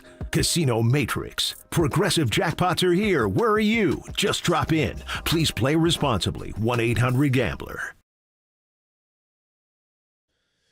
What's happening, everybody? Papa and Silver hanging out with you. Busy Monday thus far, and we'll be keeping it moving all the way up until 2 o'clock. Hitting the ground running here with the legal tampering period, although I don't know if I necessarily love that term. Bottom line is, players are on the move. We found out at the end of our conversation with Matt Barrows that Milton Williams, who seemed like he was close to a deal with the Panthers, ended up going to the New England Patriots, who are spending big money, $26 million a year average for him. And speaking of defensive linemen, by the way, Poona Ford is going to be staying in LA, only this time going to the Rams. So he's got a 3-year deal, just under $30 million with $17 million guaranteed. This one coming from Jeremy Fowler of ESPN. And we've seen a lot of Poona Ford. He's a good player, and the Rams already have a good young nucleus. That's what flipped their franchise, was those draft picks, doubling down on the Byron Young and Braden Fisk, and then coming back this past year and getting Jared Verse, and they got Fisk this year, who was a Kobe Turner the year before. I mean, when you have an inexpensive defense that you drafted and are still on their early contracts, rookie and second year, now second year, third year, you can go out and get Devontae Adams and give Matthew Stafford a restructure. And I don't know what, they must know something on Cooper Kupp. I think the concern with him is his health, which leads to, we're talking about, the Niners last weekend, not this past weekend, the weekend before, trade Deebo Samuel. Did they err in signing Deebo Samuel when they did after the big 21 year? When and there were issues off the field that year. It wasn't just money. Anyway, they solved it all, but they weren't offered a big compensation package coming back. The Jets offered a number 10 overall pick that year, but they wanted this Niners second round pick, which is not the same. It's a trade there. So was that a mistake in retrospect? Should they have traded Deebo this past offseason, not this current one? Brandon Ayuk, did they err in re-signing him the way they did it? There was a point there where if it could have been done right around the draft, I think before Amon-Ra got his deal, but then after that it all just changed. And obviously signing him, the weekend before Labor Day weekend, and the whole situation. I remember being there for a practice where the mandate came down. If he does not practice today, we're going to move him. And he did not practice. But then the next morning he did sign the deal. And the other one that was a hold out, not a hold in, is Trent. And Trent got restructured. They redid his money, and they converted a lot of that to guaranteed money as opposed to non-guarantee. But Trent missed training camp, and then he got hurt. And he played well, but that ankle's been a problem. Going back to the Talanoa Hufanga scoop and score. Oh, boy. Did they just get Sam Darnold done? Damn. Wow. We have some breaking news. Sam Darnold has reached an agreement on a 3-year, $110.5 million contract, $55 million guaranteed with the Seattle Seahawks. Shocker. All right, we'll talk to Paul Allen about it. So, I mean, all these things are spinning in my brain. And let's not overreact on the first 2 hours and 24 minutes of the frenzy. But, did they err in waiting so long to trade Deebo Samuel? Did they err in re-signing Brandon Ayuk at all? Should they have traded them and done the DK Metcalf deal that DK just in Pittsburgh just made? Jalen Moore's a good player. He got better this year, frankly. He got a lot better. There were times when Trent was holding out last year that you were thinking, damn, you can't play that guy. He's not a great run blocker. He's not good in pass pro. But then 76 working all those days against Nick Bosa and Leonard Floyd, and he got better and better. We're about a week in. You're thinking, they're not in pads right now. He's serviceable. And then when Trent got hurt, and it was the ankle again, that ankle's been a problem. It's easy to say it now. Kansas City wanted Trent Williams. They would have bought him. He didn't come here. He wanted to come back here with a relationship with Kyle. But, should you have traded Deebo earlier?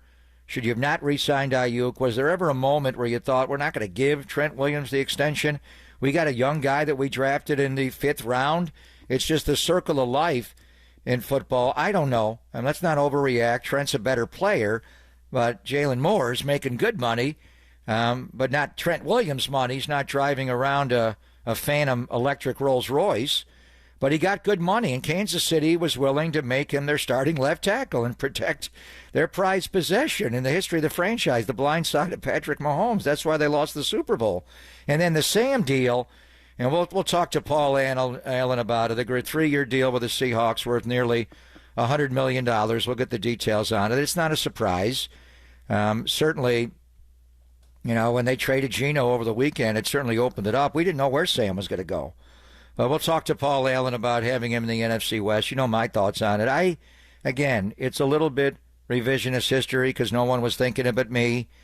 But I thought Sam could have pushed Brock coming off the UCL. It just wasn't going to happen. Brock was already in the building. Sam took a while to figure out the offense. Sam's a really athletic, mobile quarterback. His movement to his left, his throwing arm is... but he does not have big brain Brock. He doesn't read the offense and read the defense the way Brock Purdy does. But after some uneven moments, I thought that 23-year, the OTA, some of them were like, damn, does he know where he's going with the ball? And he had to learn it. And then he figured it out. And by the time, when he was a great scout team quarterback, when he got into the games, he ripped the ball. It was clear that Trey Lance couldn't stay on the roster anymore. Brandon Allen was going to beat him out. It wasn't between Sam and Trey. That was ridiculous. To me, it was more Sam and Brock.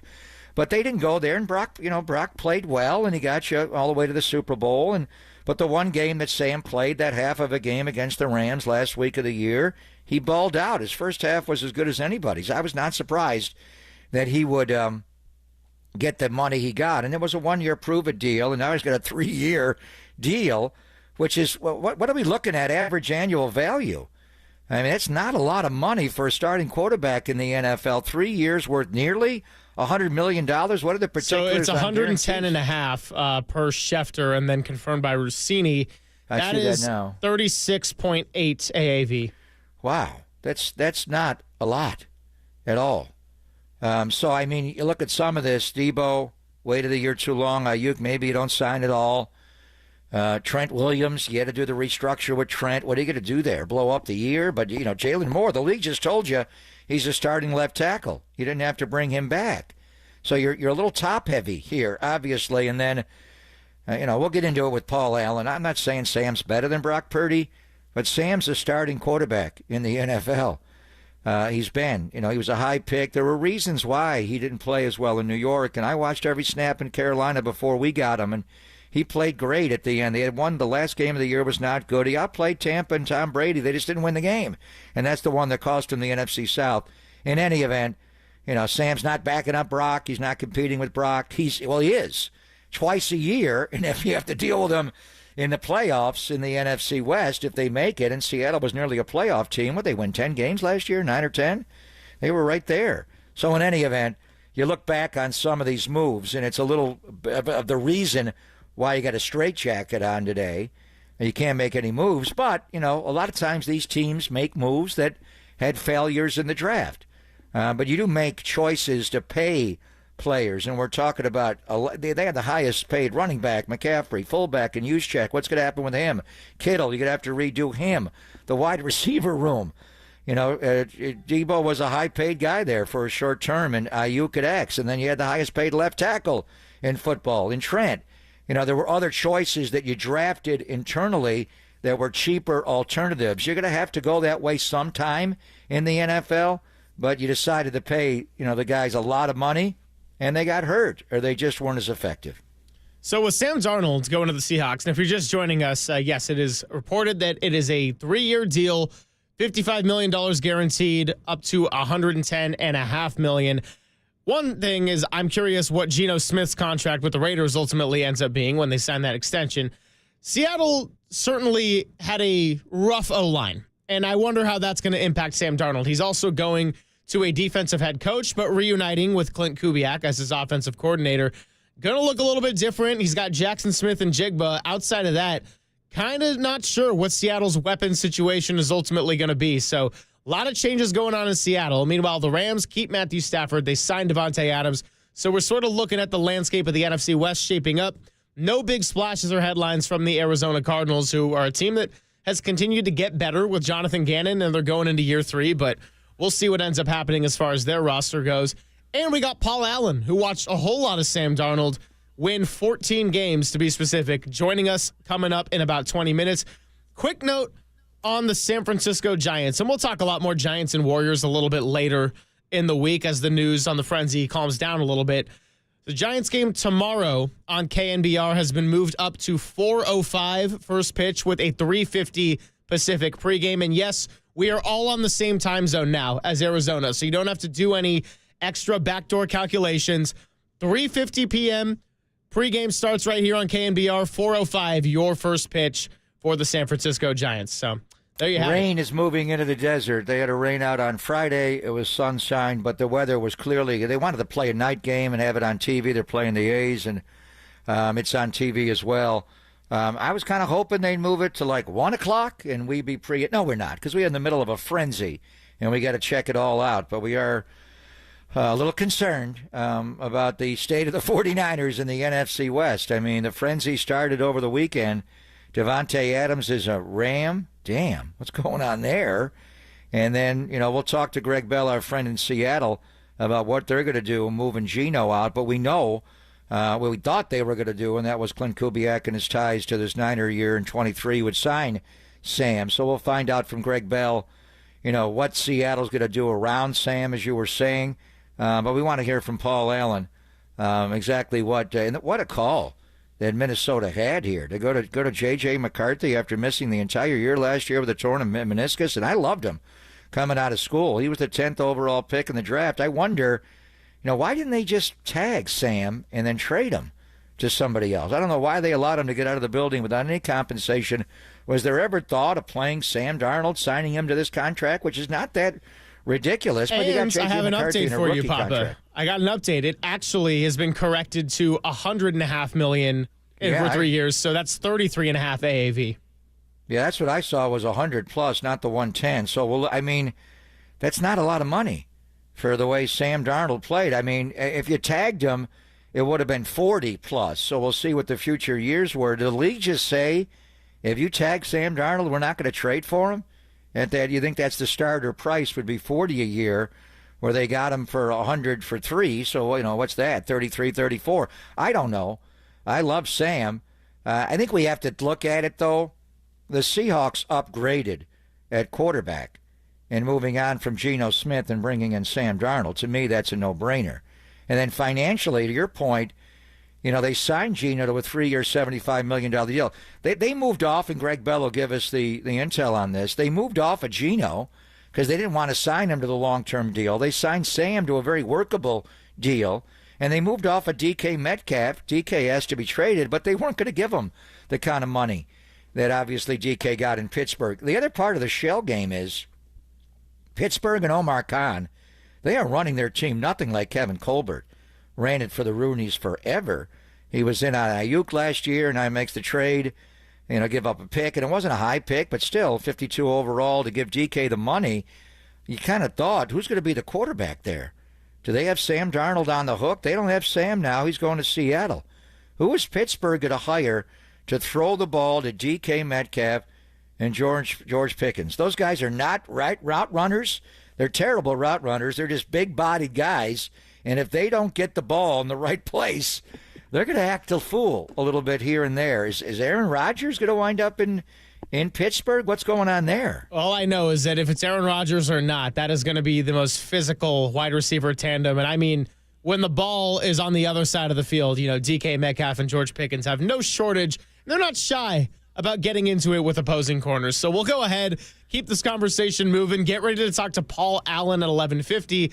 And then we'll go and talk to someone in Greg Bell in Seattle who is going to be covering Sam Darnold's new team, the Seattle Seahawks. That's all coming your way. Pop and Silver on the Sports Leader.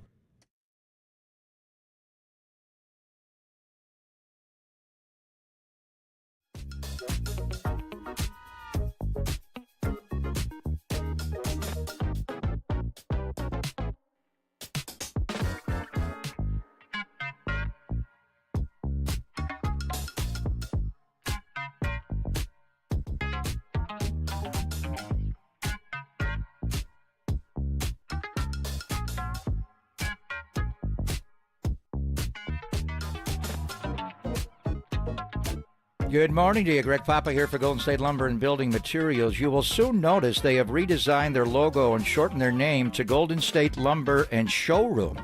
Yet the updates maintain the company's iconic tree symbol. Their changes modernize their brand while honoring their legacy. It's a reflection of their commitment to enhancing your experience by streamlining their processes to serve you more efficiently. Golden State continues to build strong relationships with professional builders, contractors, and their clients. Their industry-leading showrooms demonstrate their curiosity to innovate for their customers. Remember, downloading the Golden State Lumber app is like having their entire website in your pocket. You'll have access to important resources like installation guides, codes, and regulations, the ability to start an order, and so much more. So download the app from Google Play and the App Store, and be sure to keep your eye on goldenstatelumber.com. Family owned since 1954, but ever evolving. Golden State, when you succeed, we succeed.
Papa and Silver now continues live from the KNBR Casino Matrix Progressive Jackpot Studios. Casino Matrix. Progressive jackpots are here. Where are you? Just drop in. Please play responsibly. 1-800-GAMBLER. Thanks for hanging out with us, Greg Papa, Greg Silver. We're going to talk to Paul Allen, voice of the Minnesota Vikings, coming up in about 10 minutes. And if you're just getting in and out of your car or getting through the workday, old Vikings quarterback Sam Darnold has agreed to a 3-year deal for $100.5 million with the Seattle Seahawks, which is great because we're also going to be talking to Greg Bell up in Seattle at 12:30. And Albert Breer of Sports Illustrated will be joining us at 1:30 for the full picture of day one of NFL free agency, legal tampering, all that jazz. By the way, Papa, as I continue to get back into the segment, it is being put out there that Justin Fields has reached an agreement on a 2-year, $40 million deal that includes $30 million guaranteed with the New York Jets. Just heard that. Not a surprise. So it's moving quickly, and he is in Dubai, I think, having a venti coffee. So he may want to fly back to Florham Park on the way back from Dubai. Also, Devontae Adams is in Japan, I believe. So they're all over the world during this time of the year. So the shell game is interesting, and we'll talk to Albert Breer about it later, obviously. I mean, all signs are pointing to Aaron Rodgers going to Pittsburgh, huh? Is that the way the shell game is going to work here? Also to Pittsburgh, Darius Slay. He's going there. Well, big play Slay. All right. So the Justin Fields deal is interesting, as you reported. 2-year deal, $40 million, $30 million guaranteed to go to the Jets. He was benched in Pittsburgh. Mike Tomlin made that switch the middle of the year to go to Russ, and for a little while it upgraded the offense. They were better, and then at the end of the year, and George Pickens running routes is just brutal. I do wonder about DK there. But Justin Fields, did he have an alternative to go back to Pittsburgh to be involved with the Steelers? Would they have guaranteed him a starting job? And now the Jets do sign him. The big one out there left, and there are a lot of guys that have backup, possibilities. I wasn't sure Justin Fields would get starters money, and that's not a lot of money. You could bring him in to compete for the job. We'll see how the contract is structured. 2 years, $40 million is a lot. But you could bring somebody else in or draft someone as well. But where is Aaron Rodgers at? I mean, a couple of weeks ago when we were at the Combine, we thought he may wind up a Ram. Seriously? What? Stafford's going to get traded to the Raiders. That didn't happen. Stafford took less to go back there, said no to the Giants. And the Raiders re-signed there. Now the movement, Geno Smith, and we'll talk to Greg Bell about Seattle, has just had a dizzying week. What they have done. I mean, just to go back to last week, they released Tyler Lockett on Wednesday. They trade Geno Smith on Friday at 4 o'clock. Yesterday, they trade for DK Metcalf, and they must have had Sam on the hook the whole time with Clint Kubiak. They signed Sam Darnold just minutes ago. Well, that's to ask Paul Allen about that. But the one big job out there, if you're Pittsburgh and you're Omar Khan, and you go get DK Metcalf, and you get him for the 52nd overall pick, it's still a high draft pick. You paid him a lot of money to extend the contract, something Seattle and Schneider was not willing to do. So now, who's going to be the quarterback of the Pittsburgh Steelers? Does it pretty much have to be Aaron Rodgers? Who else is out there that they could bring in? And you got to put the ball on a dime to satisfy those two guys. They're not great route runners. They don't separate. They do win 50-50 balls. DK is better. But who are they going to? Is it pretty much going to have to be Aaron Rodgers going to Pittsburgh now? Well, when we were thinking about other Aaron Rodgers destinations, dating back to the Combine and the Rams was on the table, we thought maybe the New York Giants, if you wanted to go, stay in the same area and do a little rivalry. Pittsburgh Steelers were certainly a part of that list. And yeah, I guess Seattle Seahawks could have been in the mix, although I don't think anyone was really expecting that. Now Darnold's there in Seattle. Matt Stafford stays in L.A. I got to think it's almost all but certain that Aaron Rodgers does end up there, and that's going to be one fascinating locker room. And it's not like Mike Tomlin has had his shortage of high-maintenance players to deal with in the past, but George Pickens, DK Metcalf, and Aaron Rodgers have all been a little bit high-maintenance or dramatic for a variety of different reasons. I have no idea how that would look in an AFC North that has a potential to be really good, at least if we're talking Baltimore, Cincinnati. Well, I think the thing with Aaron, I did watch, Aaron later in the year over the weekend just to get a handle. You can still see the left calf is smaller than the right. It's atrophied. He just does not run away from a pass rush.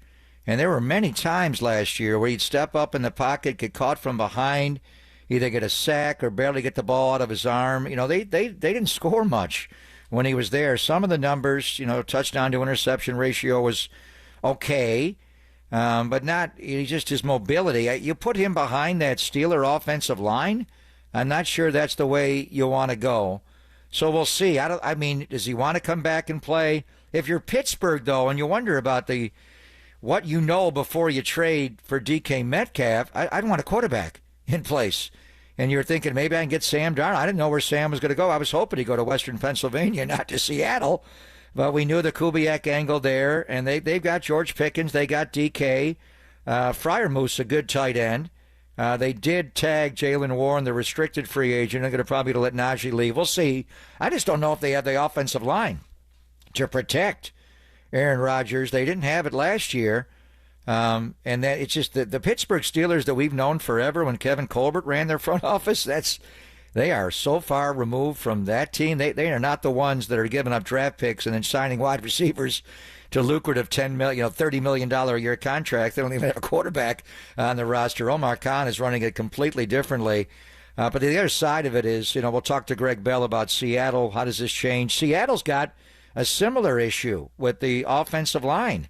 They got to protect Sam Darnold. If Sam does not see it and is forced into bad decisions like most quarterbacks, some are better than others, that's his Achilles heel. He makes mistakes when he's pressured.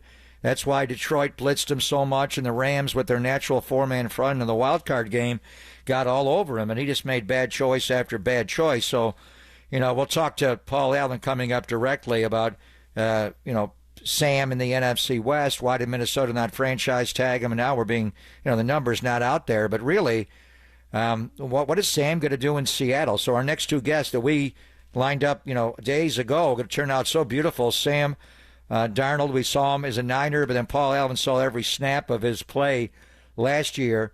What are the Seattle Seahawks getting by hiring him now as their new starting quarterback for the next, at least, and what is it, $55 million guaranteed? That would think he'd be the quarterback for 2 years. Yeah. Maybe not the third year the way it's structured. And then what are they going to do around Sam Darnold? And what they have Jackson Smith and Jigba. Who else they got at wide receiver in the Emerald City right now? Is Jake Bobo still on the team? I do like Jake Bobo. And he's faster than a 5-flat 40 time. The guy plays faster. I do like Bobo. Awesome. Well, we're going to talk to Paul Allen coming up, and then Greg Bell at 12:30. It's the Sam Darnold past versus the Sam Darnold future coming your way. Paul Allen next, right here on the Sports Leader.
Hey, what's going on, everybody? Greg Silver here. Did you know that many of the attorney ads you've seen or heard aren't even based here in the Bay Area? Some aren't even based in this state. That's not the case with Chris Dolan and the Dolan Law Firm. They're based right here in the Bay Area for more than 25 years. Award-winning personal injury and employment attorneys fighting for you wherever you live. If you've been discriminated against at work, wrongfully terminated, or sexually harassed, your rights matter. Go to dolanlawfirm.com and learn more about your rights. Unfortunately, over the past year, Chris and his team saw a sharp increase in no-fault injury accidents. Remember, motorcyclists, pedestrians, cyclists, and children playing are all around us. Please be careful. Let's work together in making the Bay Area a safer place. Feel confident that you're in good hands with award-winning California Lawyer of the Year. The Dolan Law Firm has secured more than $1 billion. That's right, billion with a B in verdicts and settlements on behalf of their clients. You pay nothing up front, no hourly rates, no upfront fees. They don't get paid until you get paid. They live here, they work here, they win here. DolanLawFirm.com.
Greg and Greg, Papa and Silver. This is KNBR, the sports leader.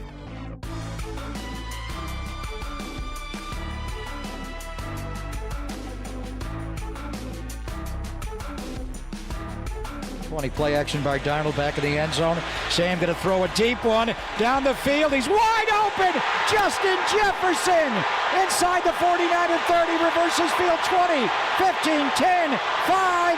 Touchdown. Justin Jefferson, 97 yards. And now he's doing the gritty. Yeah, that was a big play this year. Greg Papa, of course, on the call, talking about Justin Jefferson's 97 yards to the end zone. One guy who probably had a call of that play and was a little bit happier is the man we have on the UMA guest line. I'm talking about Paul Allen. You can hear him on KFAN during the Vikings season and really every day, as he has taken time out of his day to go from his busy radio show 2 hours ahead and now join us out here on the West Coast in San Francisco. Paul, thanks for joining us. Greg Papa, Greg Silver out here in the Bay Area reacting to so much, and we are thrilled to have you on. How's it going? Yo, what's going on? Tenderloin, ScoMa's, South of Market. What's going on, everybody? Good to hear your voice, man. We'll get into Sam Darnold going in the NFC West, and I'm not happy about that, but tell me about your NBA debut last night. Tell me who your color commentator was in the second quarter of the game. And I heard you had a special tribute to, we had Bill King and we've had Marv, but one of the greatest that has ever done basketball on the radio and television, PA. Yeah, thank you, Greg. I appreciate you and what's going on, boys. Yeah, I had my opportunity to call my first NBA game last night. I've done a couple of hockey games, a couple of Wild games 3 years ago, and a bunch of NFL games, but the Wolves needed to fill in because the radio guy was doing TV, and so I did it. And yes, I paid homage to the great Chick Hearn at the end of the game. I would contend, and I mean, it's to personal taste, obviously, and you know, when I was calling races at Bay Meadows and Golden Gate Fields in the mid-'90s, and I'd never heard you, and then all of a sudden I'm up there listening to you on KNBR. I mean, you're in that class for me too, man, and I mean that from the bottom of my heart. Just really, really good call in the NBA. I really, really enjoyed the moment. Gave my all. I was well planned for it. Timberwolves scored a season high 141, so that was cool. But with like Chick Hearn, I mean, of course you know this, but you know, Chick Hearn invented the phrases sky hook, double-double, triple-double, I mean, and slam dunk. And you're dribbling the ball on a yo-yo. So, I mean, you know, when you're not only good at what you do and you build a crescendo the right way, and you're innovative, coming up with lines that are that of immortality, for me, that's number one with a bullet. But I remember, you know, after my mom divorced and I moved from Washington, D.C. to Los Angeles, went to high school and junior college there, I would lay in bed and listen to 570 KLAC and Magic and the Showtime teams, and Chick Hearn with Stu Lance call the games. And so I had an opportunity, it may be the only NBA game I ever get to call, and I love the NBA. Greg knows that. So I paid homage to him at the end when I knew the Wolves were going to win. This game's in the refrigerator. The lights are out. The door's closed. The lights are out. The eggs are cooling. The butter's getting hard. The Jello's jiggling, and the Timberwolves are gonna win. So that was pretty cool. I also paid homage to Greg Papa last night in that there was an aspiring broadcaster who came up to me and wanted some tips, and I'm like, hey, get out of here, kid. Can't just see I'm getting ready for this game. So, well, I'm sorry, man. I don't know where that came from. I love you. And who was your commentator? Did he actually show up and do it in quarter number 2? Oh, okay. So when the Wolves asked me to do it all of 7 days ago, like when I called the 2 Wild games, I had a month and a half to practice call Wild games because I'm not a hockey guy. But I mean, nevertheless, you know, God gave us the gifts He did, so let's utilize them. And now for this, I didn't have any practice, so I watched all the San Antonio Spurs games. I know the Wolves inside and out. But what I learned by listening to a lot of radio play-by-play broadcasters around the country is there aren't many broadcasts that have 2 people. And when the Wolves asked me, I'm like, yeah, I mean, I'll do it if Kevin Lynch can do it with me. Now, he was former Mr. Basketball in Minnesota mid-'80s, played for the Charlotte Hornets with Larry Johnson and Muggsy Bogues back in those days.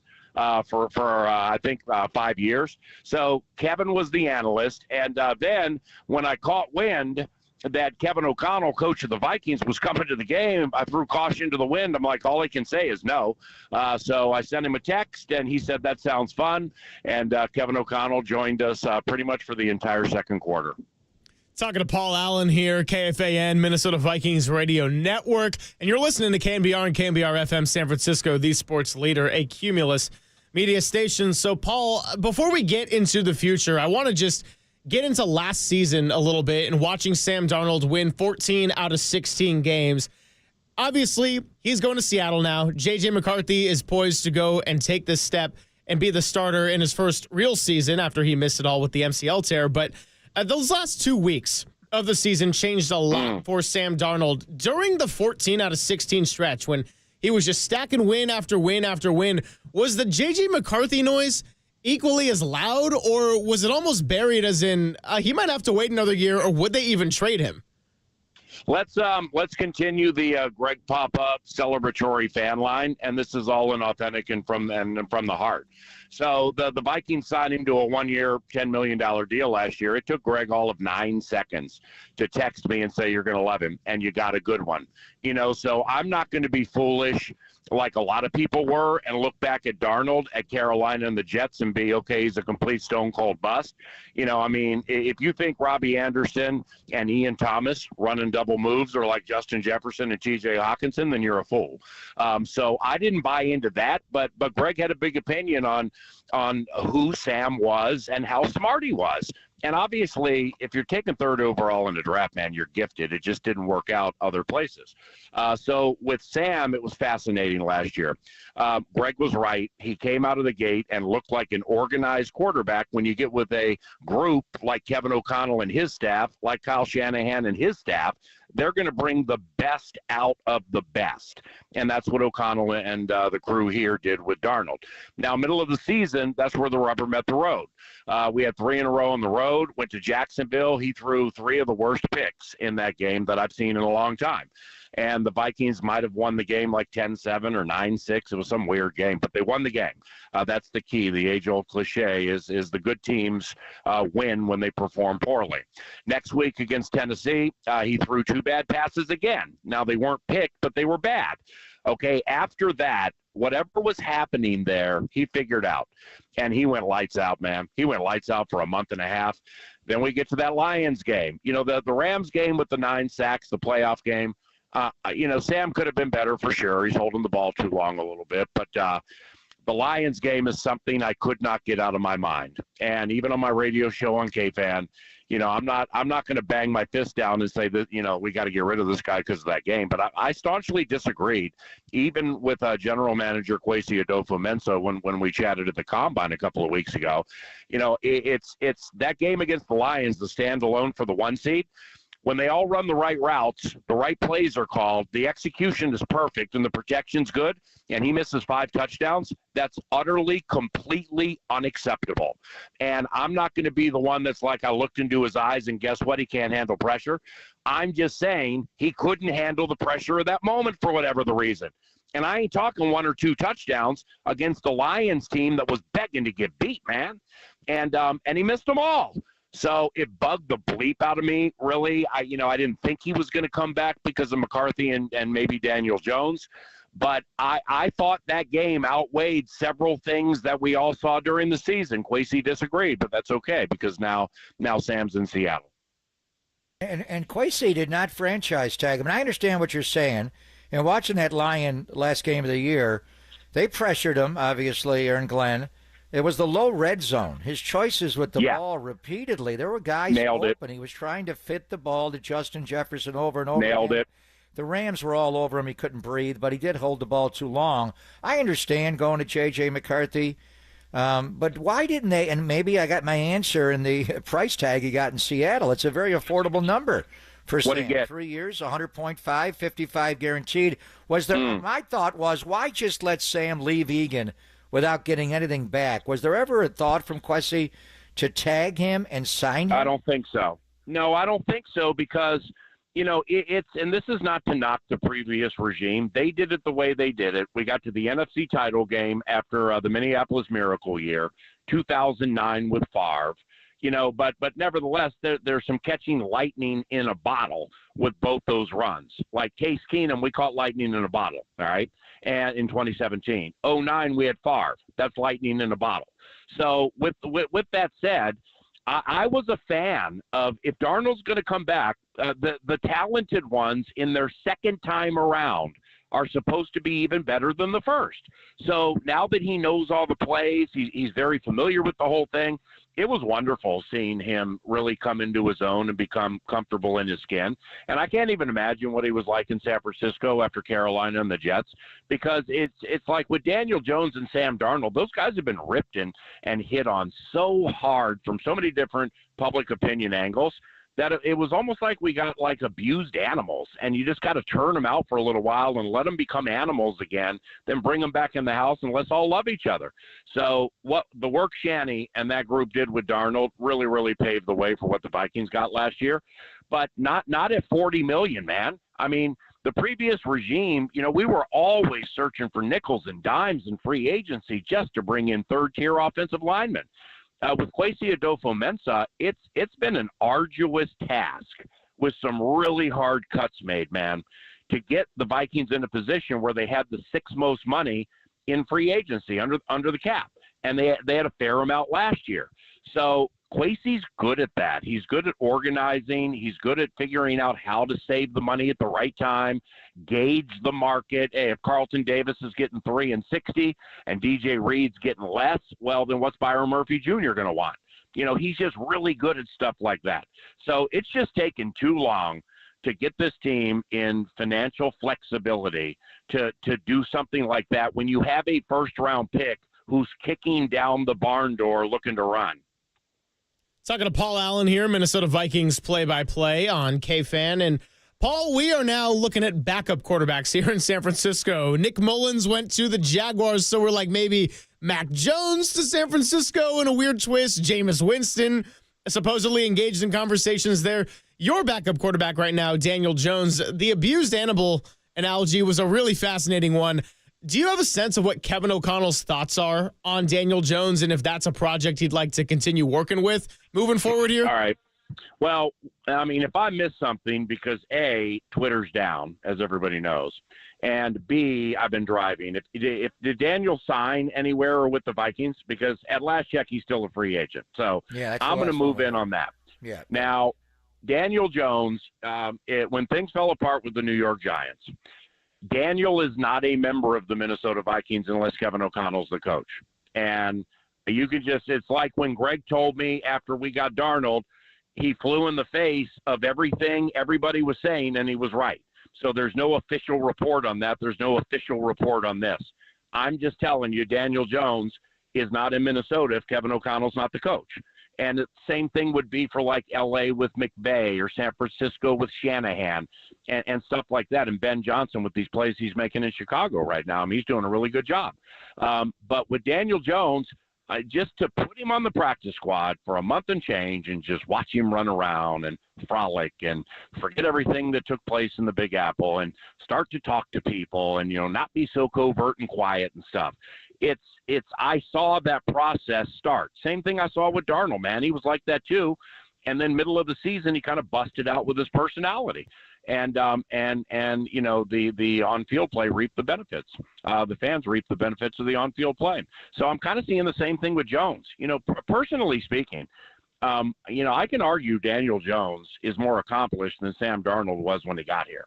So they both have good arms. Jones is a more designed runner than Sam, but Sam can run a little bit too, as you guys know. Jones is just a massive piece of humanity. He's just big and sturdy. And like the Shanahan group, the O'Connell group, and if you watch plays during the course of the year, you can tell they're watching each other pretty closely. I fully expect if Daniel Jones is here and he has to play games, it's not, maybe Daniel Jones will turn it around. No, the expectation is that he will succeed because up until Josh Dobbs threw that hospital ball to Jefferson in Vegas that actually sent Justin to the hospital, I mean, what Kevin and the staff squeezed out of him from a passing standpoint was a work of art. And then it had an expiration date. Then we saw it again with Darnold. We saw it with Mullins. Mullins had some bad turnovers late a couple of years ago, but my man was going for like 420. And when they're running the shallow crosses and the nines and Greg Papa's whams and stuff like that, it looked like an O'Connell offense. And that's important. Same thing with Darnold. I would expect that from Jones, but it's McCarthy's money. It's J.J. McCarthy's money, and that's the end of the story. Yeah, without a doubt. And Daniel Jones, I mean, he's 3-13 since the 2023 year, but I remember him going into your dome in Minneapolis there and lighting you guys up with those half-field reads. He looked like a Kyle Shanahan, Kevin O'Connell kind of quarterback. PA's on fire with the hospital ball. Paul Allen, I want to ask you about another Allen, Jonathan Allen. We thought maybe the Niners tried to put him in the Debo deal. The money didn't work out, and then Adam Peters finally released him recently, and he signed our guy, Javon Kinlaw. I hear he's in Egan today. What are you hearing about the Vikings signing maybe Jonathan Allen? I'm glad, Greg, I'm glad you like that term, hospital ball, because I know you're going to steal it, which is great, because that means you've now stolen one thing of mine, and I've stolen 4 of yours. So that's beautiful. Does that include blowing off the aspiring young broadcaster or not include it, Paul? No, that's not included, my brother. But Jonathan Allen, his agent, Blake Barretts, is based in Minneapolis. And I've known Blake for a long time. And Jonathan Allen was really his first, maybe Jermichael Finley, but Jonathan Allen was one of his first flashy clients. So they've been together a long time. The fact that Jonathan is here and at the facility, It's the age-old cliche, man. If they leave the facility without a deal, they probably ain't coming back. I'm not one to say he's going to leave without a deal. But this is what's weird in the situation is, we'll see what the defensive tackle market looks like in free agency the rest of the way. Because, and Greg was at the combine, or you guys were at the combine, I know that, but I was there before you, so we probably got a lot of the same steam. The defensive tackle draft market legitimately is 30 deep. I mean, it's legitimately as deep as ever, likewise for the running backs. So I wonder if that kind of suppresses the defensive tackle market a little bit after today, tomorrow, and or Wednesday in free agency. And maybe that's something the Vikings would wait out a little bit, but he's not in Egan if they don't like him, and Lord knows they need him. Paul, really appreciate you coming by with us today, the entertainment, the insight, all of it, and we'll definitely have you on again. I'll let you get back to it as there was a lot to monitor, but seriously, this was awesome, so thank you for coming by. Yeah, Greg, good to meet you, man, and best of luck with the venture. And, man, Greg's OG. He's just one of my all-time favorites. I love him. And when I was calling races at Bay Meadows my first year in 1993, and I heard him on KNBR, that was Chick Hearn to me, man. So a day after calling my first NBA game, God bless you, brother. Just really, really am glad we're friends. Purdy over the middle, throws too high. It's a damn hospital ball. What's he doing? He almost got IU killed. I'm your analyst, Big Brain Brock. Brock! Love you, brother. Thank you, Paul. Love you, too. He is Paul Allen, and Hufunga is gone. We have some breaking news, as Papa just teased it. The Broncos and Talanoa Hufanga have agreed to a 3-year contract worth up to $45 million, which includes $20 million guaranteed at the signing. So we figured it was headed in this direction when we started the show. It is now being reported officially by Adam Schefter, Diana Rossini, and everybody. Raise your glass of a Starbucks because Jordan Schultz was in on it too.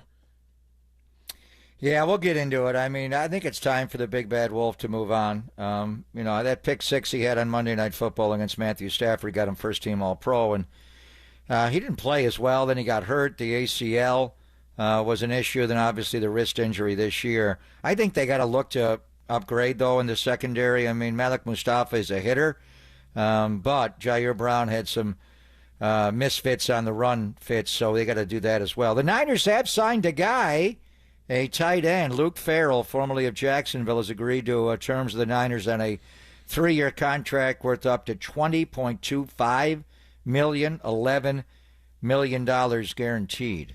So I have another piece of news out of the NFC West. Josh Sweat and the Arizona Cardinals have reached a 4-year deal agreement worth $76.4 million. So Eagles lose 2 members of that defensive line. Josh Sweat going to another NFC West rival. And he got it $41 million done, and that is Drew Rosenhaus who did that deal. So next question. So we'll have to figure it out how it all goes here, but we'll get into what the big news is. Sam Darnold going to Seattle. We'll talk to Greg Bell about that, but we got to get into Huff and Puff and the big bad wolf, Talanoa Hufanga. 3-year deal for $20 million, up to $45 million guaranteed. It's interesting that they would sign him to that deal. And we will get into that next before we have Greg Bell join the program. Papa and Silver reacting to, again, Talanoa Hufanga, 3-year deal agreement with the Denver Broncos. He is headed to the AFC West. That's coming your way on the Sports Leader.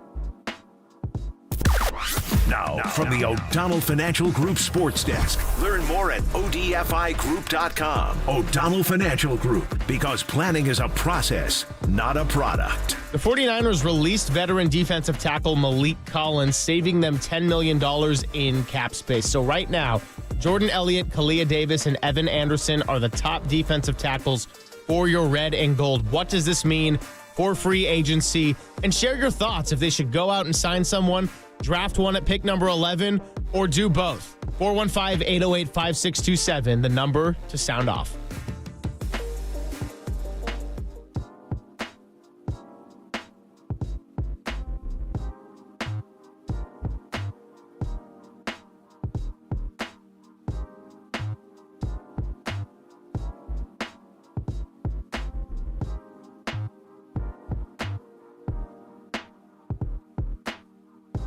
Hey, it's Greg Papa here. You know, when it comes to pizza, there's one place that I always will recommend among any others, above any others, and it's Tony's Pizza Napolitana in the North Beach. Tony Gemignani and his team have been ranked number one in the world, and once you taste it, you will see why. You will taste why.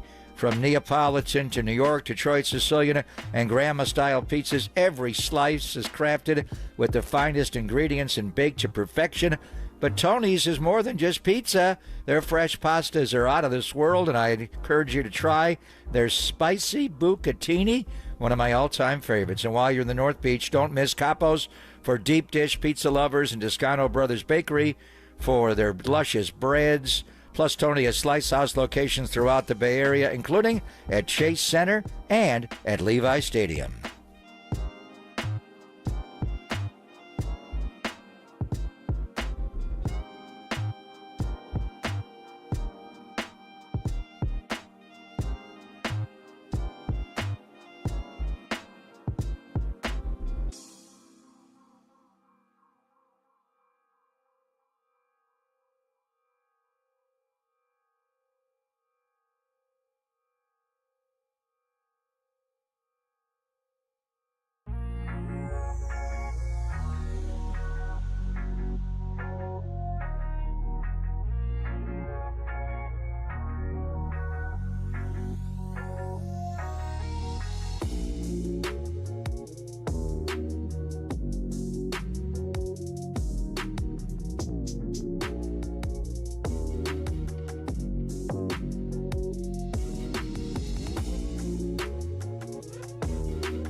And now it's time for the Protect Your Assets Business and Technology Report with me, David Hollander.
Back to Greg Papa and Greg Silver on KNBR, the sports leader. They have sacked Aaron Rodgers 5 times tonight. They got Dak Prescott 5 times last week in Dallas. They blocked the punt. They blocked the punt of Bjork as it's rolling free on the goal line. The 49ers scoop it, and Talanoa Hufanga scored. Touchdown! San Francisco! They blocked the punt. Jordan Willis is the guy Willis that got blocked it. Hufanga picked it up in a scoop and a score, and the 49ers are an extra point away from tying the game. Oh, my goodness. I could tell by the face of Greg Papa, he did not like that dead call. to me after that one. That's the Hufanga play he has to come up with. But it was one of the most memorable plays from Talanoa Hufanga. Blocked punt, recovered in the end zone in the big upset in that 0-degree game in Green Bay. Obviously, Hufanga had a handful of great plays. And if you're just joining us, Talanoa Hufanga has agreed to a 3-year deal worth up to $45 million, $20 million guaranteed at the signing with the Denver Broncos. So I got to say, Papa, the move doesn't surprise me when you consider the injuries he's had and given that number of a contract. And on top of that, Malik Mustafa was a solid, hard-hitting find in the draft, but it is a loss nonetheless, and Niners are going to have to find a way to move forward, likely with youth. Well, I mean, he was a 5th-round draft pick, and they love the 5th round, and pick number 180, and they got a 5th-rounder back for Debo. So when he was drafted in 2021 off the campus of the University of Southern California, right away, when they first introduced him to the media, he said, I want to be a Pro Bowler as a special teams player. And then he comes up with the biggest special teams play in the history of the franchise. They knew the safety, the center in Green Bay could get had. They put Jordan Willis right over the head of the center, Corey Bajorquez, a left-footed punter with the punt, and he blocked it and scooped and scored it. Jordan Willis blocked it, but it was Talanoa Hufanga. I could just hear it now, the thud off the foot, and Willis blocking it, and the ball bouncing up in the air, and Talanoa scooping and scoring. He had to run in from like the 10-yard line. That's the only touchdown the Niners scored in that snowy night in Green Bay. I was not well, and one day we'll tell you the whole story, but I was not alone. Not a game I should have been doing, but we got through it. And then the next year, he became a starter, and he became a first-team All-Pro in 2022, and it shocked us. He had some big plays early that year. The big one was the pick 6 against Matthew Stafford on Monday Night Football. That's the one that won the game, flipped that whole season around.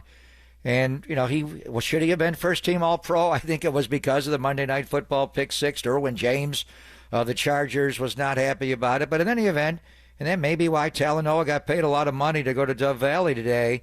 And then, the 23 year, the injury came into play. And I remember the play, Rashad White, the running back at Tampa Bay, shook him so decidedly on a play. And I thought, what the hell? How did Talanoa miss that tackle?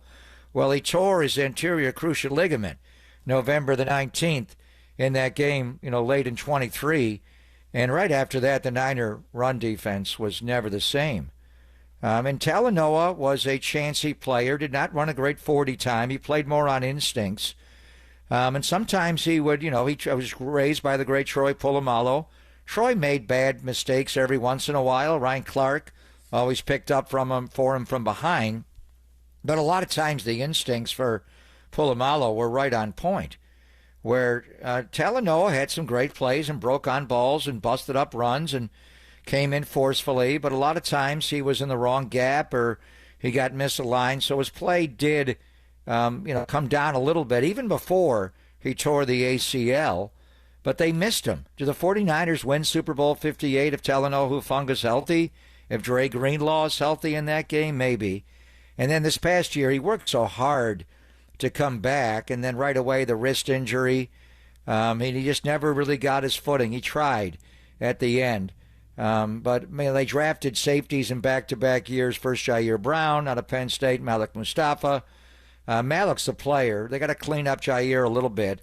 But it was not shocking that we knew this. And It's the safety market last year. Justin Simmons in Denver, they let him walk out of the building. I didn't think he would be a day one departure, but he got a good deal. $20 million guaranteed at signing, 3 years, $45 million. He's got to get healthy. He's got to get full mobility off the ACL, which I think came back at some point this year. He'll be better last year.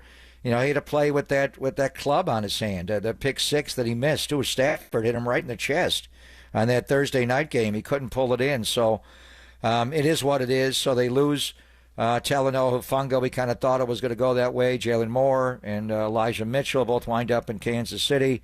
They have signed Luke Farrell, who is an inline blocking tight end. Look at his numbers from Jacksonville.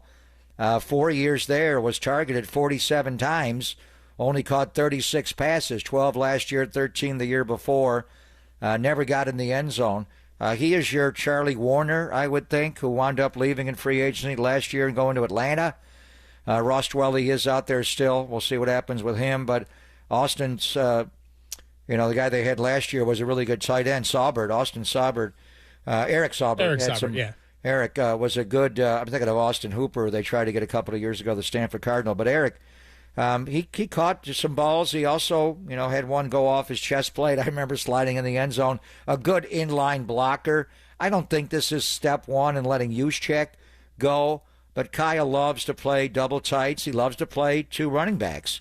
George Kittle's going to get redone and reworked, but Saubert was a good Niner and a great inline blocking tight end. Luke Farrell, who the Niners did sign, is that kind of player. He's not a Austin Hooper kind of guy.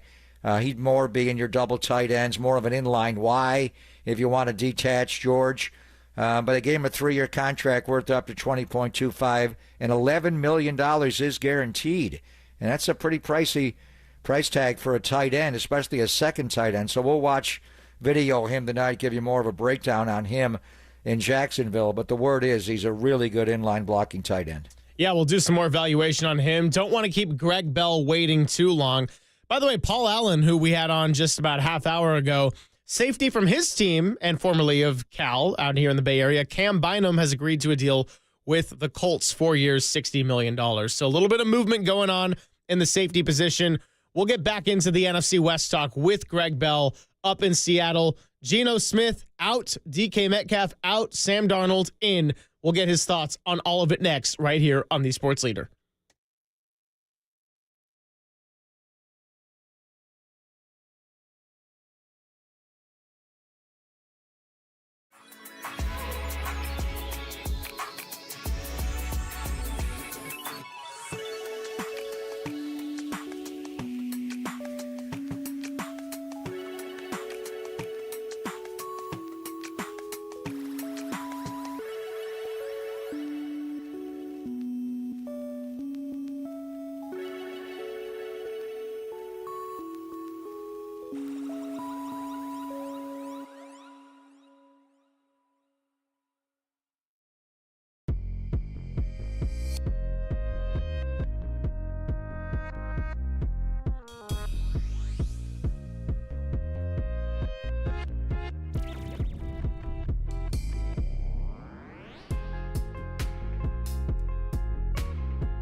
Papa and Silver now continues live from the KNBR Casino Matrix Progressive Jackpot Studios. Casino Matrix. Progressive jackpots are here. Where are you? Just drop in. Please play responsibly. 1-800-GAMBLER.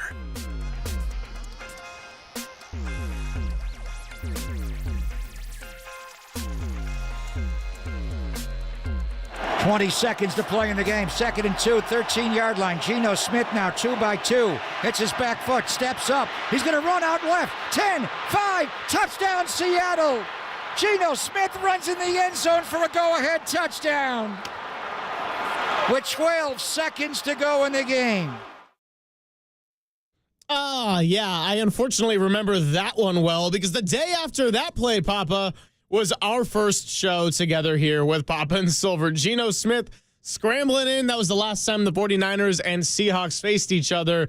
They split this year, and here to help us talk all about the Seahawks' new future and the 2025 NFC West is Greg Bell, longtime Seahawks beat writer right now at the Tacoma News-Tribune, and he joins us courtesy of the UMA guest line. Greg, thanks for hanging out with two other Gregs. This is now 7 Gs in this segment because you spell it with 2 at the very end. So we got to be setting some kind of record here. Yeah, my mom would love this segment. She named me. So she would probably approve of this. All right, so Greg, obviously the big news is Sam Darnold agreeing to a 3-year deal for $100.5 million, $55 million guaranteed. I guess, I was thinking about making the big move at QB. Did you get the sense that John Schneider in this front office was highly confident they'd be able to go and get Sam Darnold? Because when Geno Smith was gone on Friday, I was thinking, okay, I get that a little bit, but a little risky in the sense that this was not the most robust QB market or draft relative to some other recent years here. Yeah, this was their target, Greg. As soon as Geno Smith said he wanted north of $45 million a year to stay in Seattle, John Schneider didn't wait around for a counteroffer that never came. He immediately pivoted because he knew the salary cap savings if he traded Smith. He knew. Let's go back even further than that. He knew when Pete Carroll took the Raiders job that he had a guy to trade, a team to trade Smith to.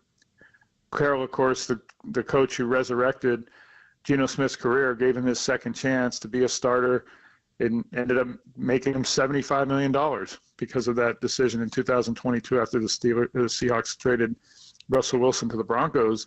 So once Pete Carroll got that job about a month ago, the Seahawks had their escape plan from Geno Smith if they couldn't reach a settlement on an extension. The Seahawks were bent on an extension because they didn't want to pay the $44.5 million cap charge on Smith this year. And the most expedited way to do it with Seattle having no heir apparent at quarterback was to extend him. But once they had a trade partner, then they could realize $31 million in cap savings. And that plus the moves they made last week of releasing Tyler Lockett, cutting Draymond Jones and some others, and then the DK Metcalf situation, what it became, suddenly the Seahawks went, guys, in 5 days from being $6 million over the cap to $65 million under it. And that cap space allowed them to play in any quarterback negotiation, whether it was Aaron Rodgers, which his agent was trying to drum up Seattle's interest to leverage Pittsburgh and other teams, whether it was Sam Darnold, whether it was Justin Fields, anybody was in play after those deals, after the cap savings that they got. So once they realized what they were going to have with Geno Smith asking for $45 million, they just said, fine, we're not doing that. And they didn't even wait for a counteroffer because they had to act quickly to get themselves in the position for Darnold when free agency started this morning. And that's why that all went down really quickly. They weren't going to go in on Geno Smith for much more than a couple more years anyway. Now they're getting a quarterback who's 7 years younger at age 27. Geno Smith's playing his age 35 year this year for the Raiders. And he's about $8 million a year cheaper, Sam Darnold is, than what Geno Smith was asking for from him. In that sense, the Seahawks win. The problem, of course, is how good is Sam Darnold? He had just really one good year last year with the Vikings, and Kevin O'Connell's system worked perfectly for him. But he did hold on to the ball a long time, and Greg Papa knows covering Seahawks 49ers games that the Seahawks offensive line can't hold up for as long as Darnold often held the ball last year. And is this system that Clint Kubiak's bringing from the New Orleans Saints really going to work? Of course, Kubiak and Darnold were on the same team with the 49ers a few years ago. But Kubiak didn't have the play calling responsibilities that he'll have in Seattle then. And Darnold, of course, wasn't in the position that he is now with Seattle as the franchise quarterback. So there is, of course, risk to this. And I think that the Seahawks are going to go finally draft a quarterback for the third time in 16 drafts under John Schneider. And they have a 27-year-old bridge quarterback instead of a 41-year-old in Rodgers, instead of a 35-one in Geno Smith. My big question remains, how good is Sam Darnold? Well, I'm here to tell you, he's way better than Geno. And I like Geno. Geno's got a big-time arm. But Geno makes mistakes. And you're talking about that Thanksgiving night game where the Niners, ripped his helmet right off his head, decapitated him, and stuffed him. How many times they sack him in that game? But right. Sam is a more mobile quarterback, and Geno did have the revenge the night. So this was my fear. Once I heard Geno was going to the Raiders, damn, they're going to go get Sam Darnold. And they gave him a modest deal. It's a good deal, but not outrageous for a player of his ability. 3 years, 100.5 and 55 guaranteed. We have our thoughts on Sam, but just tell me about the Clint Kubiak. And we lined that right away because they were both here, Clay and Clint, and he was the passing game coordinator, Clint, and the quarterback coach. He worked with Darnold. Sam got much better. But just the movement skills of Darnold, we expecting it to be a Shanahan-type offense, Greg, where it's outside zone and then Sam with the boot and keep game off of that. Darnold's really mobile. He's good at that stuff. Exactly. And, Greg, that's why Clint Kubiak zeroed in on Sam Darnold as soon as Geno Smith asked for the money he did. The Seahawks didn't want to pay him. Not only that, guys, Clint Kubiak last year, when Derek Carr was healthy, Clint Kubiak had his quarterback under center as much or more than anybody in the league. Sam Darnold was at his best last year under center. And he didn't do a ton, but he was – I got to look up the numbers here that I got that he was under center last year. He was 66 of 96 passing, 912 yards, 463 air yards, 8 touchdowns, 0 interceptions, and a passer rating of 126.7 Sam Darnold was when under center for the Vikings last year. No interceptions. Geno Smith, of course, 15 interceptions, second most in the league, spent most of last season leading the league in interceptions. And critically, he led the league in red zone interceptions. The reason the Seahawks did not make the playoffs last year, there were a ton of them. Offensive line, defense took half a year, Ernest Jones finally arriving to fix them. But if they had beaten the Rams in Seattle in early November in an overtime game they lost, they would have won the division, or at least been playing for the division title that final weekend at the Rams. But Geno Smith threw a red zone interception into double coverage in the left side of the end zone that was returned 103 yards for the touchdown. Kitchens, I remember well. Kitchens, thank you. Kitchens' interception. The Seahawks defense that day held Matthew Stafford and Sean McVay to 13 points in regulation. They should have won that game. If Smith doesn't throw the interception, they're playing for a division title on January 5th. And everything is different for Seattle. But he did. He threw 5 interceptions to lead the NFL in the red zone. They loved Sam Darnold's taking care of the ball, throwing on the run, and playing under center. And they think Clint Kubiak. Now, Ryan Grubb is the opposite. They were in shotgun. They were dropping back from shotgun. They were having guys run 30 and 40-yard routes. Not so this year with Clint Kubiak, and they think Sam Darnold's the guy to do it. Talking to Greg Bell here, Seattle beat writer for Tacoma News Tribune. You can follow him at GBell Seattle. So, Greg, as we look at the early returns on the offseason for the Seahawks, they've re-signed Jaron Reed and Ernest Jones, 2 key pieces on that defense. But offense is a little bit of a piecing it together right now. And they did bring in Sam Darnold, but I'm wondering what your concerns are overall, because this offensive line was not great behind Geno Smith. You lose DK Metcalf. Kenneth Walker is great when healthy. And, you got Jackson Smith and Jigba, who's one of my favorite young players, but the offense seems very much like a work in progress. What do you kind of envision with the Seahawks doing for filling out their roster as far as the rest of free agency or the draft? I mean, they do have, 5 picks in the first 92? Right. 4.5 of them should be offensive linemen. They're going to draft a quarterback too. But the problem in Seattle is they have spent draft capital on offensive linemen. John Schneider and his personnel side have just plain whiffed on evaluating, not only drafting offensive linemen, but signing them too. Now they've got a 19-year veteran offensive line coach in John Benton that's coming in from the Saints with Clint Kubiak to be the new offensive line coach. they need to give him wide sway. And I've been talking at the combine with people and finding out how much Benton's going to be involved in the draft. And he's going to have a ton more say, certainly, than Scott Huff, the former University of Washington line coach, had this time last year when he was just getting hired during the pre-draft process.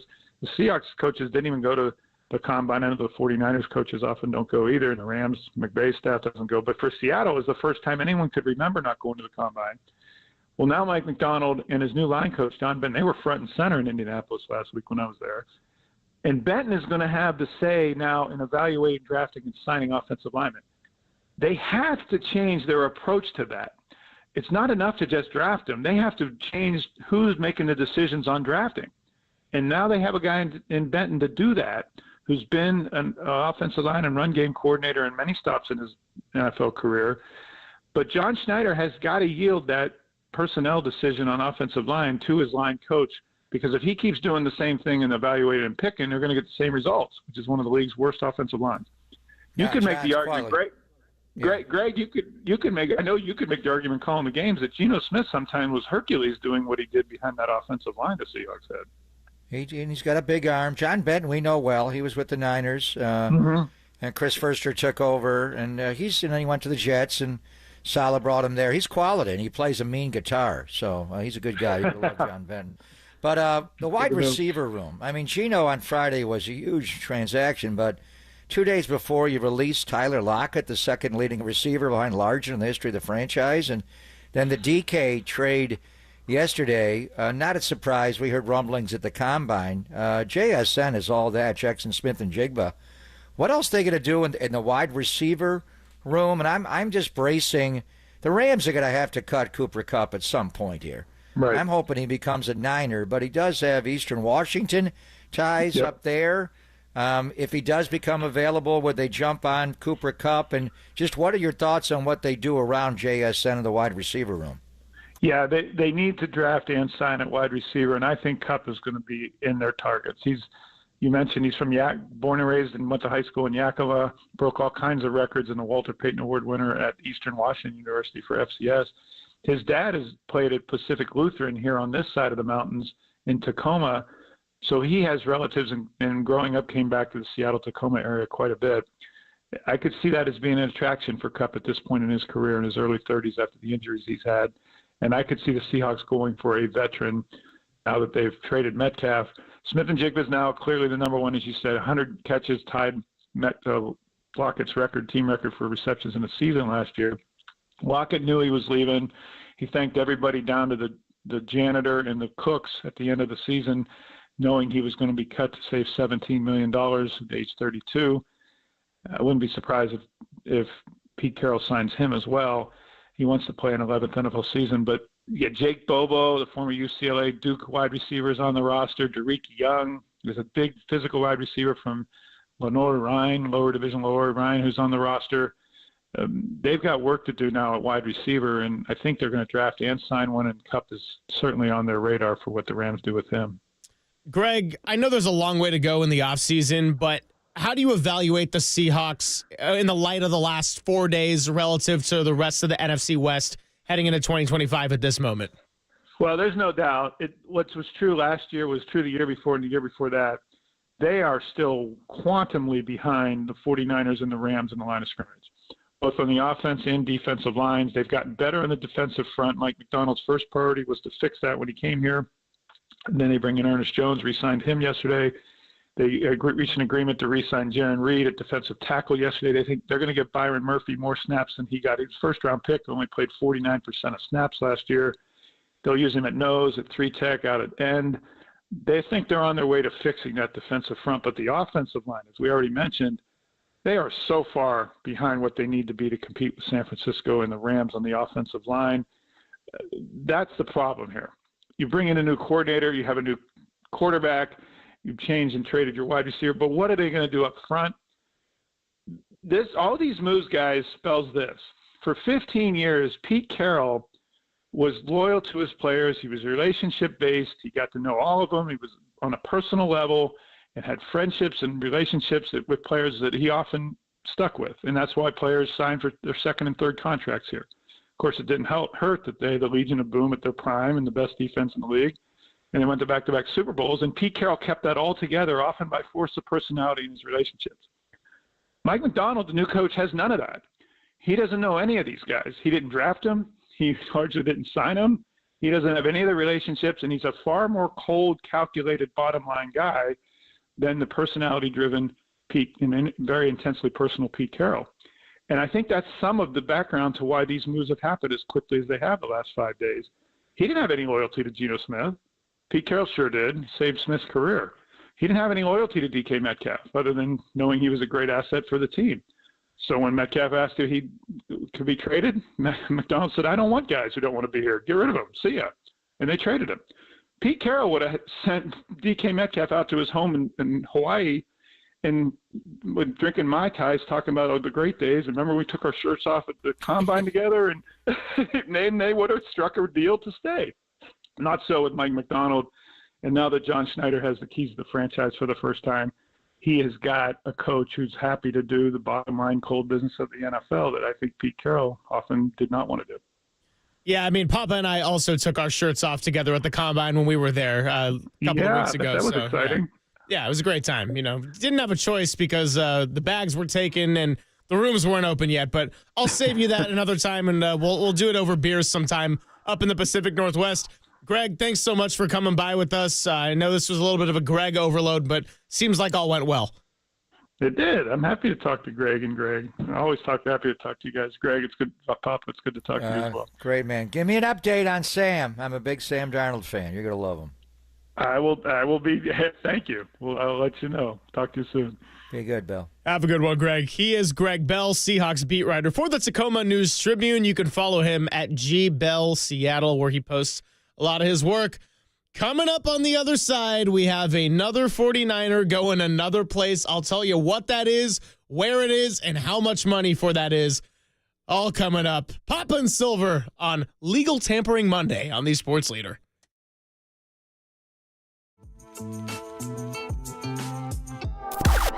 Now, from the O'Donnell Financial Group Sports Desk. Learn more at odfigroup.com. O'Donnell Financial Group, because planning is a process, not a product. The legal tampering period is underway, and the headlines continue to roll in. Jalen Moore and Elijah Mitchell go from the 49ers to the Chiefs. Aaron Rodgers is close to a deal with the Steelers.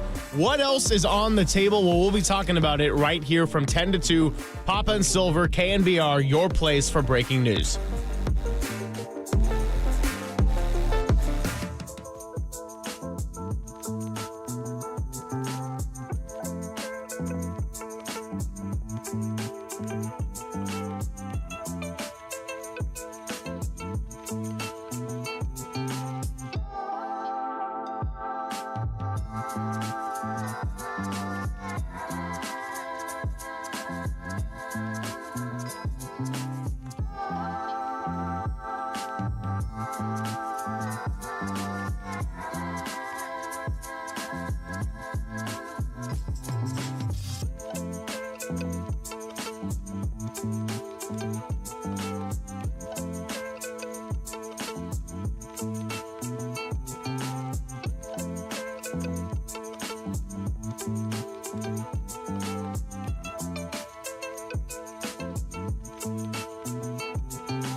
This is Papa and Silver on KNBR, the sports leader.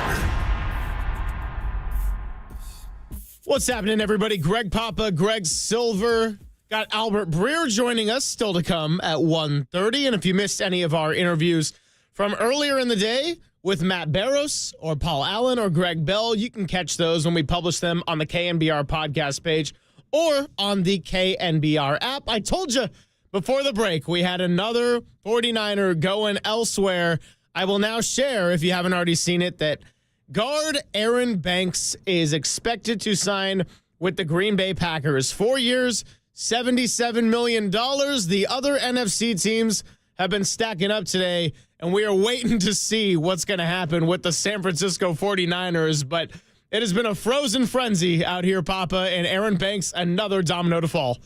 Well, they added a tight end, an inline blocker, and Luke Farrell, but they lost the Outer Banks today, and he's a guy from the Bay Area, El Cerrito High School, and obviously at Notre Dame, where he played mainly right guard, but they moved him to left guard, and his first year, Laken Tomlinson was ahead of him, and he didn't play. He played like 5 snaps, but he has been a solid starter. Got hurt at the end of last year, but just about everybody else did. So are we surprised by that figure, 4 years, $77 million? You see how much the Chicago Bears have spent in draft picks and in U.S. currency to fortify their interior three, both guards and center, and they got Drew Dahlman today, and Jonah Jackson they got last week, and obviously Joe Tooney. So, I mean... And on the defensive side, they did find a new home for Grady Jarrett. That's I was getting to that as well. And the thing about, Caleb Williams in Chicago is smaller. You don't realize that he's just a little bit taller than Brock, hardly at all. He's like 6'1". So, Brock's 6 feet 5/8 of an inch tall. That's why you got to have the interior three to protect him when he gets middle pressure. Caleb gets out of the pocket, and he gets out of the pocket too much. With Brock, the money mainly to me, the thought is the right guard, being a right-handed thrower over the midline. But Ben Bartch came in and played really well last year. Would he be someone? He would go to the contract they gave Bartch to resign here is one where he can compete to start at left guard, but we'll see. Trent hopefully comes back at left tackle. You got Jake at center, and Dominic Pooney at right guard, and Colton McKivitz at right tackle. So, in any event, the Niners have lost a lot of players today. Let's be honest, but we're not surprised, right? I wouldn't say I'm surprised too much by any of these so far. No, I think that when they actually happen, they're difficult. A lot of guys that played in the championship game against Detroit in the Super Bowl in Vegas are gone. Now, Elijah Mitchell was an undrafted player who got, he wound up playing a lot, or a late-round pick. He was a leading rusher here his rookie year. He just got hurt a lot. But he gets a 1-year deal for $3.5 million in Kansas City. Jalen Moore gets 2 for $30. Talanoa, not a shock, 3 for $45. They also traded Debo. So, and then, Aaron Banks, we knew he would move on at some point. So we're not surprised by any of these, but, it does hurt. When these guys you draft and develop into good players, like Aaron Banks was a round 2 pick. He was a 48th overall pick in 2021. When you get to a crossroads do you want to give them a second contract? And I think Aaron has played worthy of a second contract. But the explosion in the salary cap, and you can't tag guards because they make as much as tackles. They got to delineate different positions in the NFL. You tag an offensive lineman, what are you going to do? You have to pay him as much as a tackle. There's no difference between guard, center, and tackle. Tackles make more money. That's why guards are making so much money now in the NFL. So good luck to Aaron. He's worthy of being brought back by the Niners, but not at that price. You just can't do it. The one that's out there, we brace for all these guys to leave. Mooney Man. Charvarius Ward. I mean, that guy, these are all good players. Talanoa was first-team All-Pro. I think that was bloated by the pick 6 against Stafford on Monday Night Football. He had some bad run fits later that year. He got hurt. It is what it is. But Charvarius Ward, the team that went to the Super Bowl in the 23 year, the NFC champions, and that Charvarius Ward was as good as any corner in football. He could play press man. He learned to play off and open up his hips and play bail. It was not natural for him. He dropped a lot of passes when he was a Niner previously. In 23, he had the 5 picks, the pick 6 against Kyler Murray, the big pick late in Washington to sew up the number 1 seed. He regressed a lot this year, and a lot of it was off the field issues. He didn't play well. He had a groin injury, a knee injury, he had all kinds of problems, but we didn't know the severity. We knew when she was born it didn't go well, but his baby girl wound up, he lost his baby right after the Dallas game going into the bye, and it was hard for him. I mean, we're bracing for all these, and the big one's going to be big play Dre. Yeah. What's the market for an off-the-ball linebacker here? But I'm a little surprised that Charvarius Ward is still out there. Now, that he could be in demand. Is he a better player than DJ Reed? I don't know. When he's right, Charvarius is not right. So when you watch last year's tape, you're like, what's wrong with Mooney, man? Number 7's not as good there. Where's the guy we saw in 23? You put on the 23 tape, and you're like, that guy can cover. And he plays the ball. So they've lost a lot of players. None of these are shocking when they happen, though. It's like, damn. Aaron Banks, you drafted him. He's a local guy. You raised him to be a guard, and now it's time to pay the second contract. You just can't pay him that much. For Charvarius, Kansas City had to make a call on him a couple of years ago. Super Bowl teams. He was on the team that beat the Niners in Miami.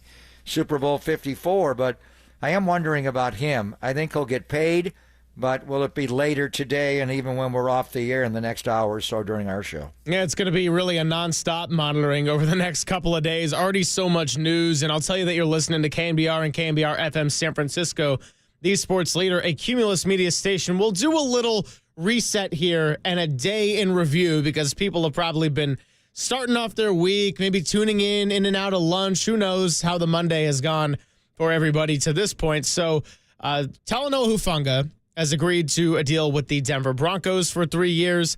Jalen Moore and Elijah Mitchell are headed to Kansas City. Aaron Banks, as we learned just about 15 minutes ago, headed to the Green Bay Packers. DJ Reed ended up signing with Detroit. That was a possibility for the San Francisco 49ers. Carlton Davis, another corner, getting a big contract with the New England Patriots.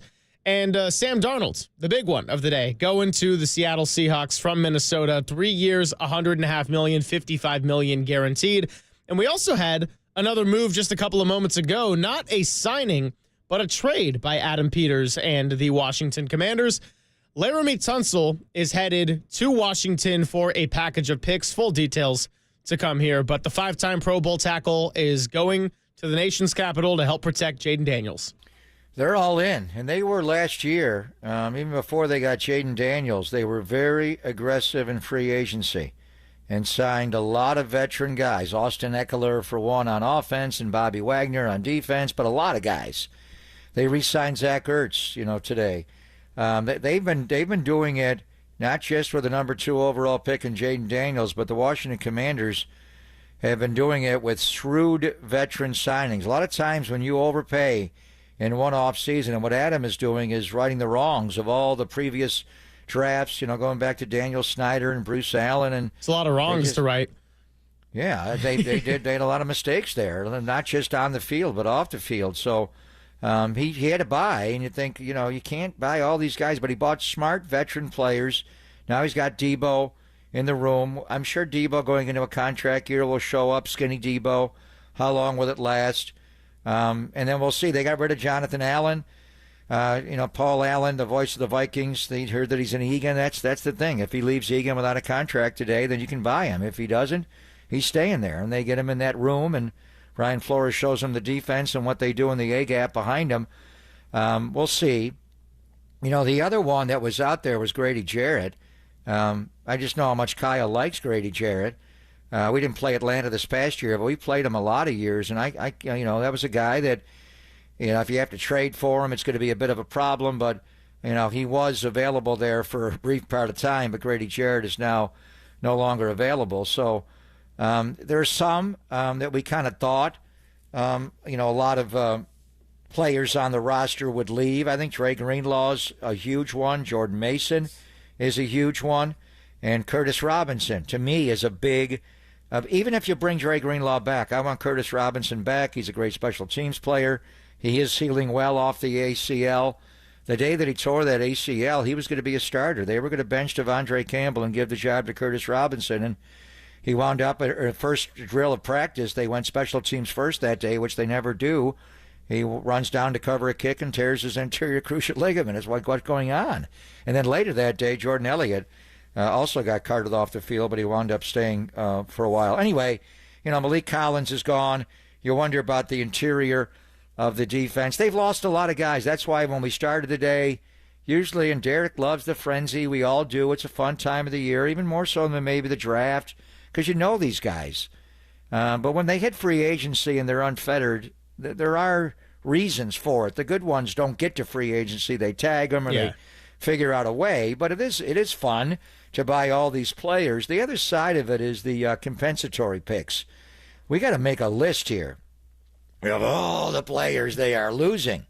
Left tackle, left guard, backup running back, starting all-pro safety. When you look at this, and this is how the Niners restock, it is a big part of how they do business. Do you re-sign these guys at this price? Do you let them leave via free agency? I know John, and they all do in the front office, look at this.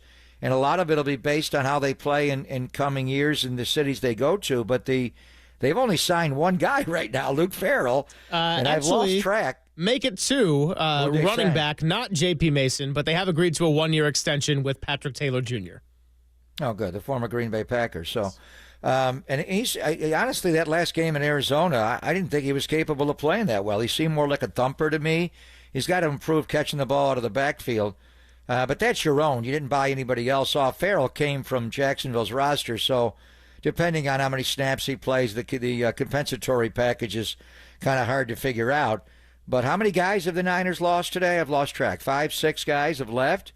You've signed one off somebody else's roster. So in theory, the compensatory package as far as draft picks for some of these guys is going to be, I'm going to say worthwhile, but a lot of ways they look at it that way, that you can overcome these free agent losses. You don't have to pay the guys the salary, and you wind up with a much more affordable draft pick. Yeah, I would say as far as free agency today, the losses that the 49ers have had to this point, none of them really shock me. Now, I don't love seeing DJ Reed go into the Detroit Lions. That's someone I had my eyes on. We talked about the other DJ Jones. He's staying with Denver, so it's more seeing other players go off the board. The Bears are doing a little bit of stocking up, both on the offensive side with Drew Dahlman at center, another potential target here for San Francisco. They weren't going to pay the center that much money. That's the media. They were never going to pay that much money for a center. Yeah, I mean, to be the, second highest paid center, I think is what he ultimately was, probably was not going to happen. They're not doing that. Grady Jarrett ends up going, and again, the defensive tackle market, we've seen defensive linemen in general, when you account for Max Crosby and Myles Garrett and their massive contracts over the last week. Now you got, who am I forgetting on the defensive side? Oh, Joey Bosa. We'll see what his market ends up being. That's another possibility. You mentioned Charvarius Ward, and all signs were pointing to him going elsewhere, but being one of the top corners on the market, he still has not found a home to this point. And really, Dre Greenlaw right now, as we sit here at 107 on a Monday, kind of the piece that we're waiting to see what happens for the 49ers. There have been reported a good handful of teams interested. The Broncos, the Falcons, among those in the mix, could also end up right here back in San Francisco, return and reunite with Robert Saleh. Yeah, the other, Kevin Givens to me is another guy. I mean, if you had to, going into this, all the guys that have left, you would have thought that they would leave. And they've lost a lot of guys. We've detailed them all. Charvarius, they're not going to bring back unless his market completely bottoms out. That's not going to happen. Some other guys you could get later, not necessarily today. Kevin Givens may be a tomorrow or a Wednesday guy. I think he got groin injury, didn't play a lot of snaps this year, but I'm not going to say he's DJ Jones, but he has some DJ Jones in him. You couldn't actually get DJ Jones to come here again. I don't know how much they tried, but he wound up staying in Denver for 3 years, $39 million. So now, I've been mainly looking at the guys they want to re-sign. You've lost a lot of your own, which you kind of figured. I mean, the money that Jalen Moore got, the money that Aaron Banks got, those are big deals. You weren't going to match them. I mean, right now, Aaron would be your starting left guard. But would you, is Barks going to play a comparable level of left guard for you and save you a lot of money? when you have to do other things on the football team. But I think it'll be interesting to see, what they do. A lot of times the signings you make later in the week, and this will go all the way. You'll have hot guys out there for a while, for a couple of days. Namely, it's 48 hours, and by the time you can actually bring guys into your building, take physicals, and sign them, which is Wednesday our time at 1 o'clock, you get through that first wave. There's some real economical choices you can make later in the week, Wednesday to Friday. But we'll see. Curtis Robinson, Jordan Mason are the big ones, and then obviously what are we hearing about Dre Greenlaw? Any rumors on big play Dre? I mean, if he doesn't go to the Niners, what teams is he gone to somebody's building today to check it out? I mean, with Greenlaw, I want to get a look at that Achilles and get a look at his leg and see what's going on, because he had Achilles tendonitis on the other one before he tore, I think of the left one it was, jogging in from the sideline of the Super Bowl. Any rumblings on where Dre is at today? As far as what I've seen out there, I've seen the Broncos, Titans, Texans, Falcons, and Cowboys all having some degree of interest. I don't know necessarily to what degree that is, and if it's varying for each team, but I do know he has a market out there and is probably expected to meet with other teams. I think the Niners, as Barrows said, would prefer to try to sign him to a 1-year deal. I am sure he would be offered a 2 or 3 year deal elsewhere. So we'll kind of see what it all goes. But that's as far as I've heard rumblings wise. Nothing official as far as a visit or working toward a deal in any destination. That's a medical, though. You got to bring him into your building and have your doctors look at it. It's not just have the Niners and they're not going to send him to medical till later. So we shall see in what happens here. And as far as the quarterback, it all started with Stafford not going to Vegas or the New York Giants, staying with the Rams.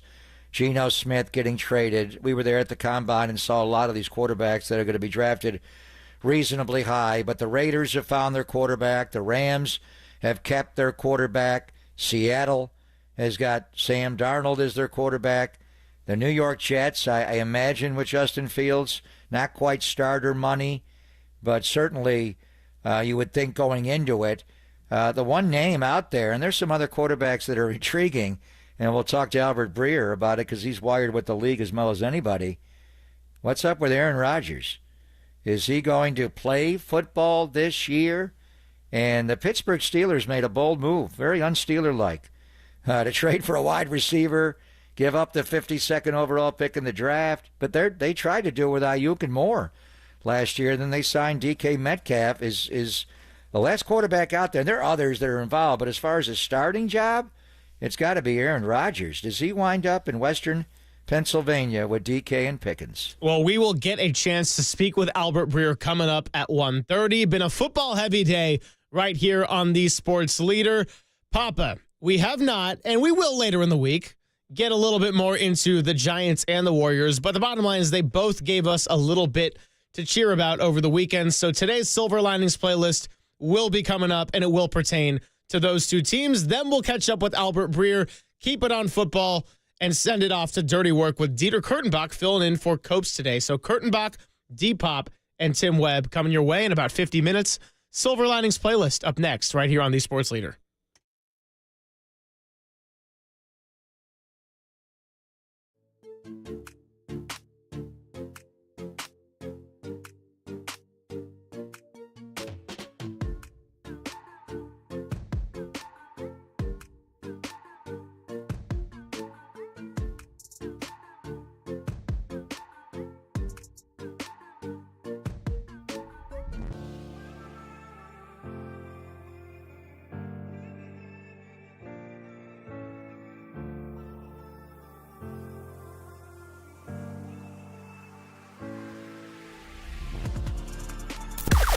Now, from the O'Donnell Financial Group Sports Desk. Learn more at odfigroup.com. O'Donnell Financial Group, because planning is a process, not a product.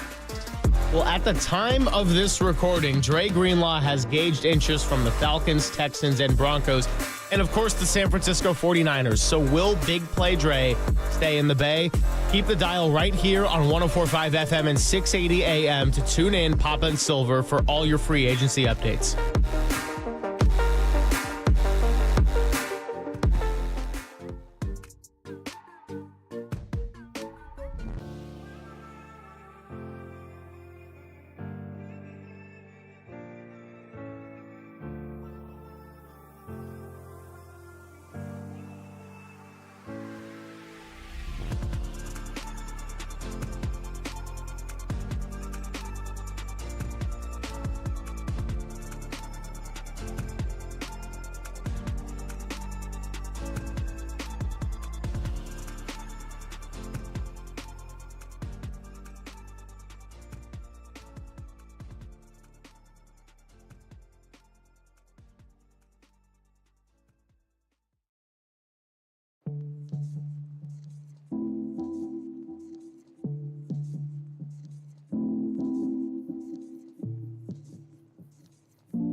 Going to catch up with our friend Steve Moskowitz here on a Monday. And today, Steve is going to tell us what to do when you can't pay your taxes. You call us. There's so many good solutions, but don't stick your head in the sand. Don't make the mistake of not filing your returns because you can't pay it. And if you have done it in past years, we can fix that for you too by filing the old back returns. We want to make a deal. I know you feel frustrated. I know you feel like you're drowning under 1,000 feet of water, 1,000-pound stone pushing you down. But there's a lot of good solutions, like can we just pay part and the government forgives the rest? Or get the penalties forgiven. You know, sometimes the penalties and the interest are more than the taxes. Or push the tax where it belongs to your ex-spouse or ex-business partner, if that's appropriate. Or get a monthly payment plan that you really can afford. Not what some IRS agent says you can afford, but what you can really afford. The bottom line is there's a lot of great solutions. We're familiar with them all. We've done them for so long. We have a free consultation. We'll explain everything to you. The only thing you have to do is say, hey, Steve, get me out of this nightmare. Going to talk to Steve Moskowitz, and if you want to give him a call, you can do so now at 1-888-TAX-DEAL. That's 1-888-TAX-DEAL, or visit him at moskowitzllp.com.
And now it's time for the Protect Your Assets Business and Technology Report with me, David Hollander.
Back to Greg Papa and Greg Silver on KNBR, the sports leader.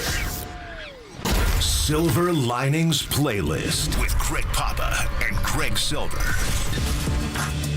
Well, we've been foot on the gas as far as it goes with football, NFL free agency, and all the implications for the 49ers. We'll have some time tomorrow and in the coming days to get further into what we saw out of the Golden State Warriors this weekend, as well as the San Francisco Giants. And Papa liked it when I did a little bit of a combined theme Silver Linings playlist, a consolidation of two teams, and it was perfect to head that direction once again. Now, New Kid in Town by the Eagles was already used a little bit earlier in the playlist, but I loved the theme of having a new addition, a new friend to make life a little bit happier and easier. And so Jimmy Butler III, we all know by now, has made a massive impact for the Warriors. And so the white stripes of we're going to be friends, well, we're in the honeymoon phase here on Butler, and he went for a Warriors season high 26 in a gritty, kind of ugly game, physical, tough Pistons team coming into town fresh off of the road trip, and the Warriors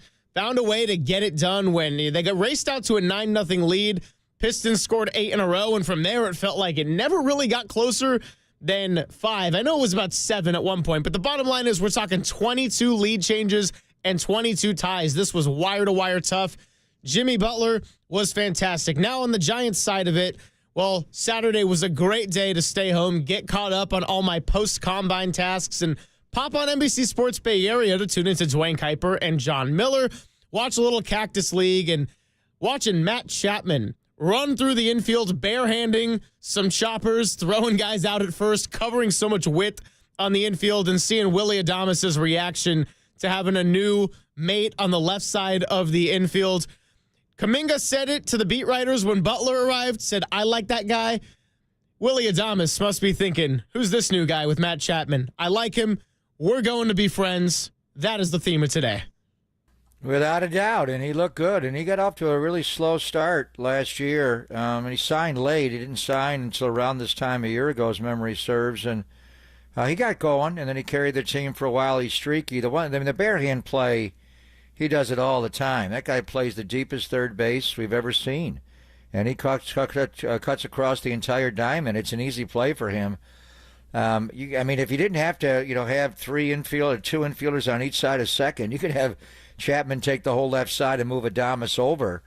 But it's the home run that he hit, and Yaz as well. If they're vulnerable, both of those guys, Matt Chapman and Mike Yastrzemski, have a hard time with top rail four-seam fastballs. They strike out a lot. Neither one got a top rail. They tried to go up there, but they were a little bit down enough where they could drive the ball. But Yaz pulled one for a home run, and then obviously Chapman took one out the other way. We saw a lot of Giants baseball on the radio, and they had a split squad game. Landon Roop did not throw the ball well yesterday, which is a bit of a concern. Logan Webb is on the mound today. They already got a run. Jake Lamb is able to bring in a run. And one thing we got to keep in mind is we spring forward. We do that in the Bay Area, and Arizona does not. Their clocks stay the same there in Phoenix and likewise Indianapolis. So they're on they're on the same time zone now. So their spring games will start at 1 o'clock. So I love Giants clarity. look good. It's great. I love the clarity. It's a lot easier. You don't have to figure it out. But now Indianapolis is on the central time zone. They're no longer on the east, so it is confusing there. But and then as far as the Warriors game, that was a physical game. Detroit came in and got after the Warriors. Isaiah Stewart was not taking anything from Steph, and Steph did get in their huddle a little bit, and they got double technicals, but he pushed him back a little bit. I'm not going to say it's the bad boys, but they definitely are a physical team. Even our guy Dennis Schroeder played some really aggressive on-ball defense. He played well coming down, turning the corner on the pick and roll. The game-winning shot by Draymond, the defense that Dennis Schroeder had on Steph Curry on that play, and I thought he held him. Steph could not get loose at all. Schroeder just locked him up. He was all over him, and that allowed Draymond to pop, right above the break. I haven't seen him make too many threes from that spot. He's normally right above the break or in the corner.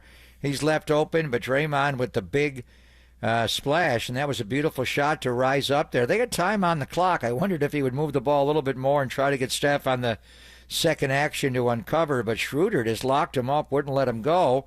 And then Moses Moody just taking the ball right off the dribble against Cade Cunningham. And he got that K at assignment. He did, and it's hard to. He's big, That's where, and Kuminga's not playing again tonight. They got a couple of off days before the game on Thursday, so you'd like to get him back. I don't know what's going on with him, and then obviously Pajemski hurt the back at the end of the road trip. So Moody did a good job. We've seen him guard Jalen Brunson and others, D'Angelo Russell on the ball. But Cunningham's a little too big. He got to where that guy is. That guy's a monster.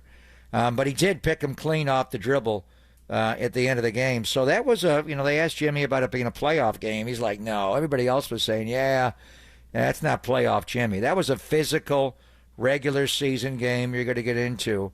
And then Jimmy Butler, he doesn't get much. His footwork creates shots in the baselines, but he doesn't create a lot of separation. He just rises up, and he made some shots. Some big-time shots, but Draymond with the open three, and then Steph having to, get to the line 12 times. So that was a workman-like performance. When you consider the flight home was like 6 hours. They got headwinds. It was an early tip, 5:30 on Saturday. They'll be more refreshed tonight, but Portland is playing a little bit better. But still, no Jonathan Kuminga tonight and no Brandon Pajemski. They're both out. And not to mention the fire alarm that disrupted the game at the end of the first quarter as well, with the message to evacuate fans. And Moody and Steph spoke about it after the game at the podium. They're like, I was worried about having to go get stiff and then re-warm up again, so glad it was just a false alarm. And as far as Matt Chapman at the plate, stretch of 5 appearances, going solo home run, fly out, single, 3-run home run. It's a very nice sight to see out there in the Cactus League. So mentioned the defense and Willy Adames playing with a little bit of joy, watching Chapman play right next to him and running all the way to his area to barehand balls and throw guys out at first. But also what Chapman is doing at the plate. You mentioned it, Papa, late signing last year. I believe March 2nd was the date, if I'm not mistaken. Anyway, getting some spring training and a little bit of continuity. Bob Melvin spoke to it, and it's certainly nice to see on the note of Matt Chapman and a Mike Yastrzemski and a Casey Schmidt, who went deep yesterday as well. Casey's having a good spring. I don't know. I mean, it looks like Wisely, when they break camp, the AAA team in Sacramento is going to be loaded in the starting rotation. We'll get into it more. Landon Roop did not throw the ball well yesterday, but it was great just to have the Giants back on TV, to have John and Dwayne do the game on TV, and then they're going to be on TV again tomorrow.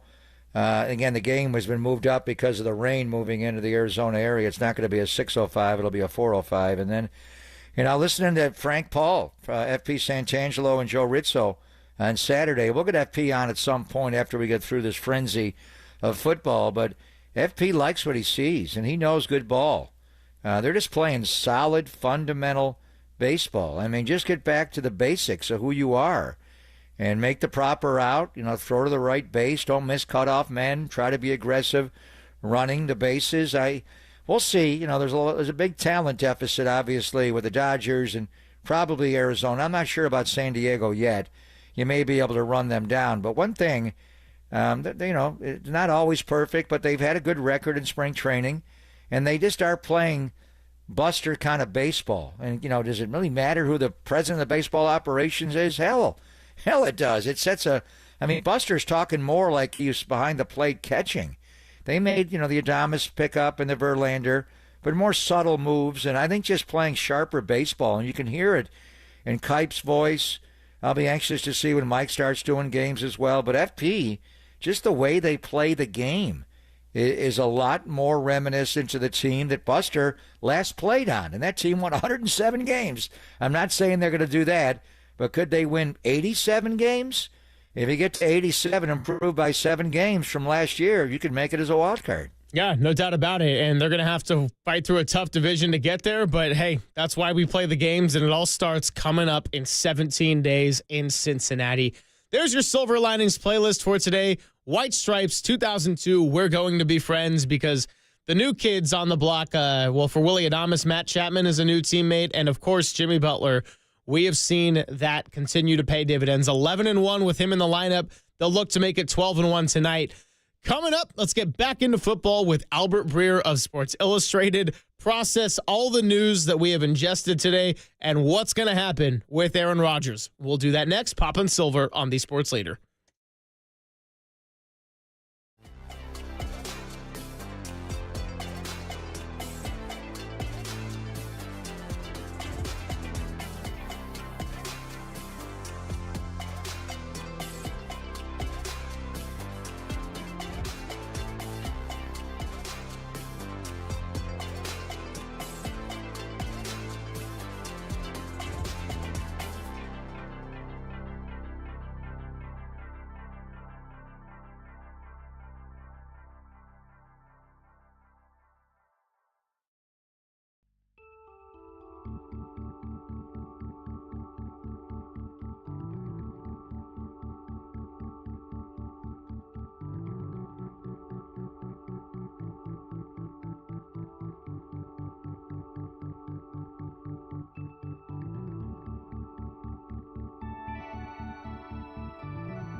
This is Papa and Silver on KNBR, the sports leader.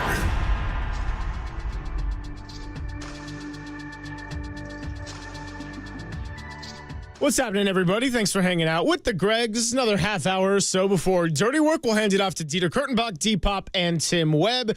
It is time for our fourth and final guest of the day.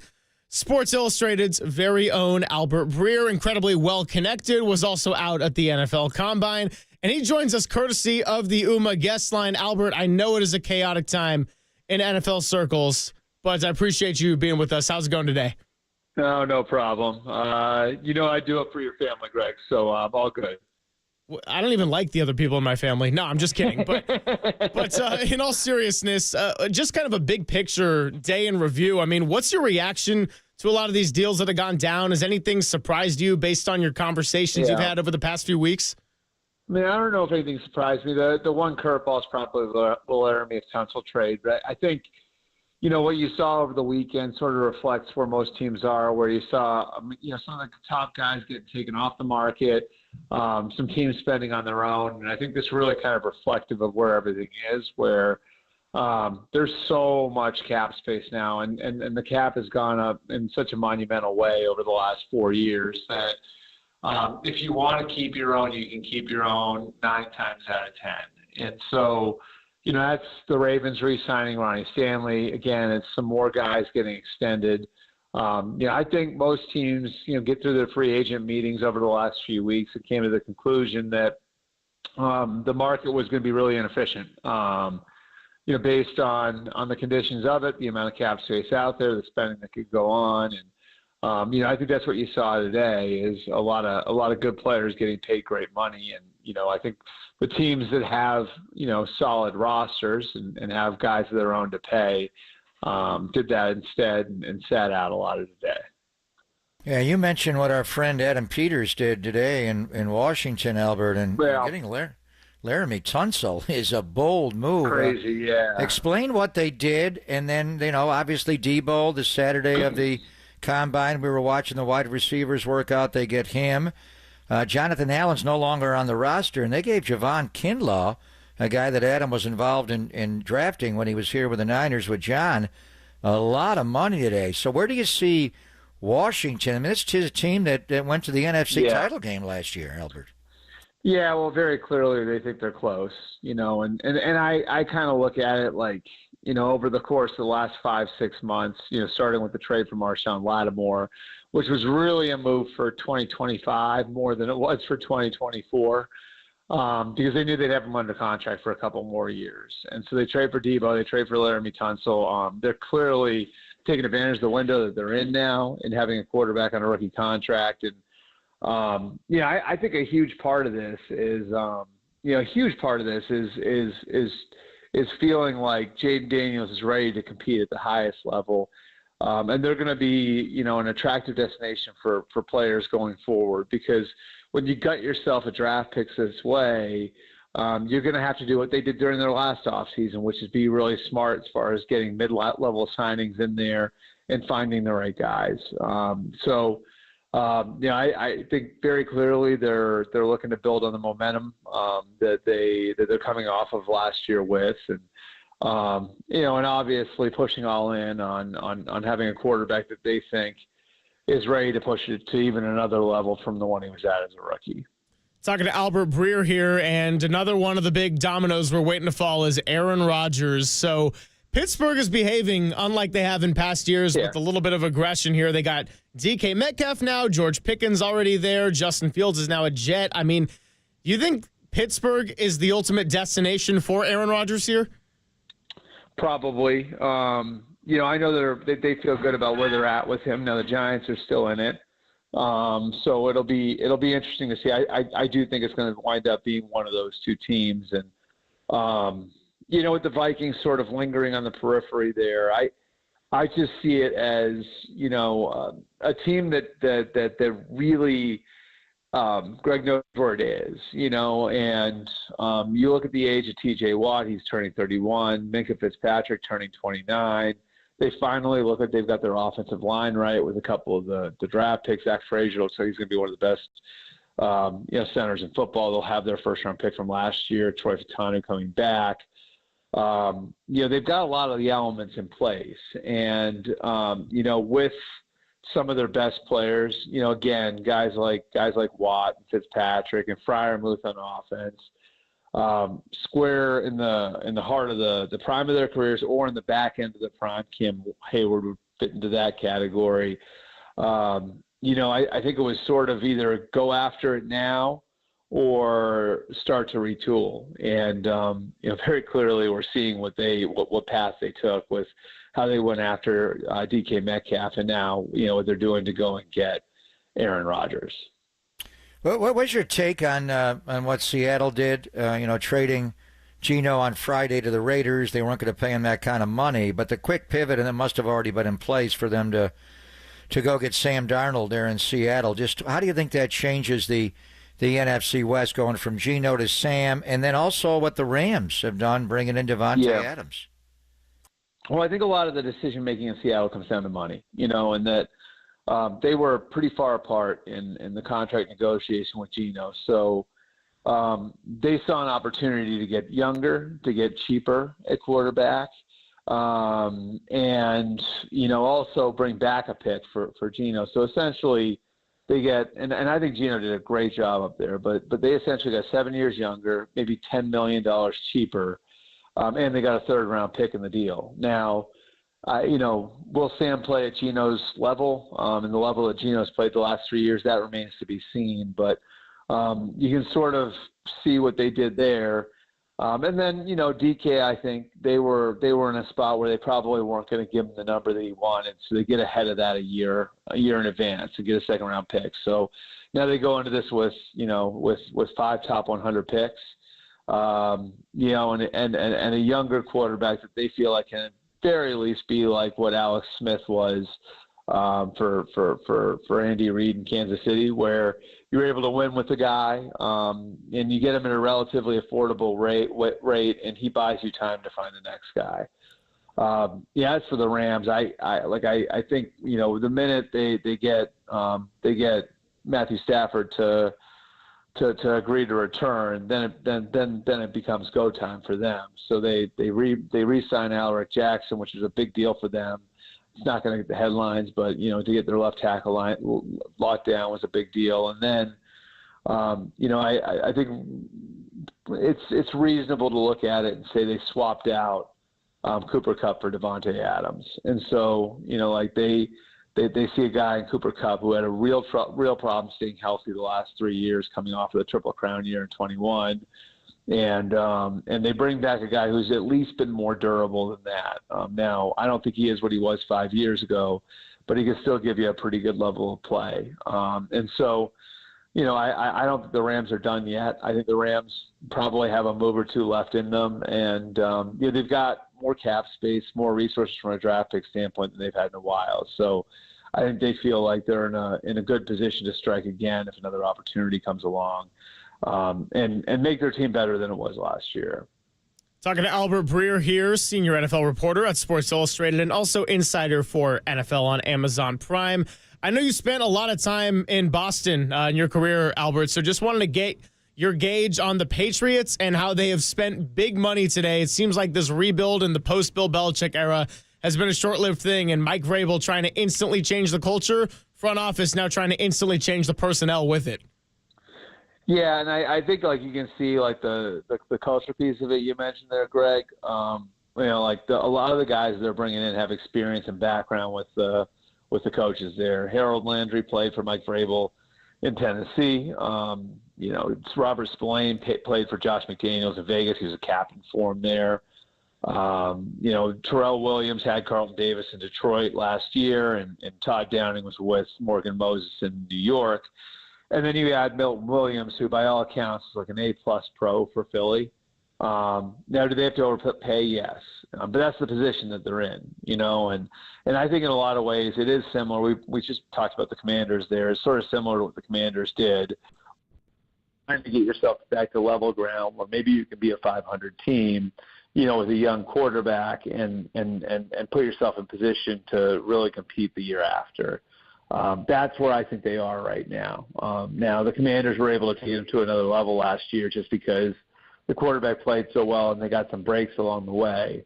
But I think that's the general idea. It's sort of similar to what Washington did last year, where you're trying to get yourself back to the point where you're at least competitive after consecutive 4-1 seasons.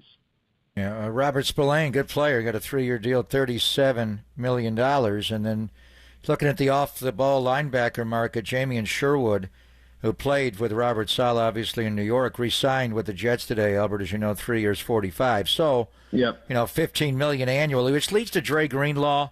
We're wondering what his market is. What are you hearing on big play, Dre? Well, I think the Niners thought they were going to be able to get him back on a relatively reasonable deal. And he played really well, and it was very limited action. You guys know that. But the very limited action he had coming back from the Achilles, he played really well. And so there was a thought that he could get a pretty nice deal. I think maybe the model, and, again, these numbers are obviously fluid over the course of these couple of days. But, I know going into it, some people felt right where Derek Barnes was in Detroit. And I believe you guys can look it up. I think Barnes got 22.5 over 3, which is 7.5 a year. Maybe Dre does a little bit better than that, but I think it would probably be right in that range. And, it'll be interesting to see if the Niners are willing to go there. My guess would be he winds up somewhere else, but I don't think that's over yet. Albert, a couple more minutes here, and appreciate you coming by with us. We're fixated on Dre Greenlaw as the 49ers haven't had a ton of activity today, except some of their players departing. So just want to ask if you've heard anything in the last few hours while we've been on the air, if he's, got any interest from specific teams, or if it's likely he's going to stay in San Francisco or not. Again, I think it doesn't seem like I would say it's probably likely he goes somewhere else, and it wouldn't shock me to see him, go to a place where there's somebody who has some background and experience with him. The Saints, are a team that you could look at and say, okay, Brandon Staley's there. Obviously, Adam Peters has the background with him from San Francisco, and like we just talked about, Washington's very much going for it. So I think there is interest in him. And there are teams that struck out, in some of these.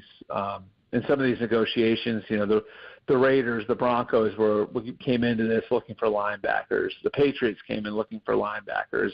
They wind up getting Spillane. So, I think that there were a number of teams that came in ready to spend on linebackers that I think are sort of now surveying the market. Nick Bolton goes off the market, of course.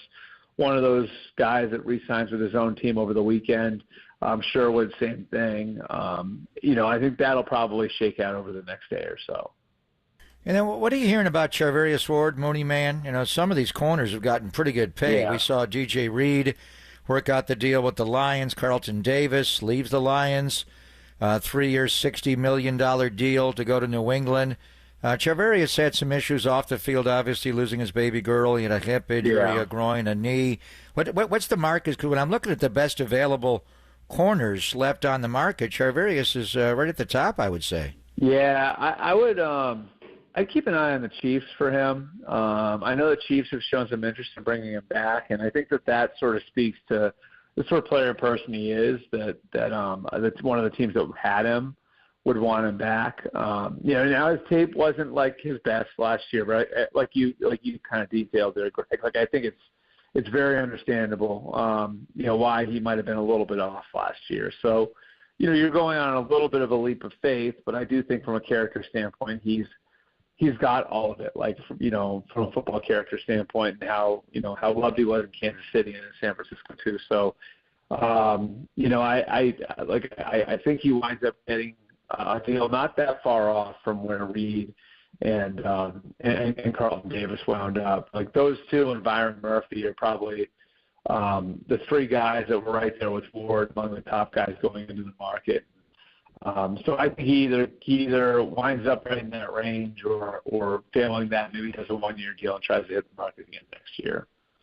Albert, really appreciate you coming by with us today to close out a Monday. I know it's a crazy time, so again, not taking it for granted, and good luck with the rest of this frenzy.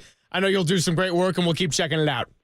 Awesome. Thanks, guys. It'd be nice to your dad, Greg. That was pretty mean off the top there.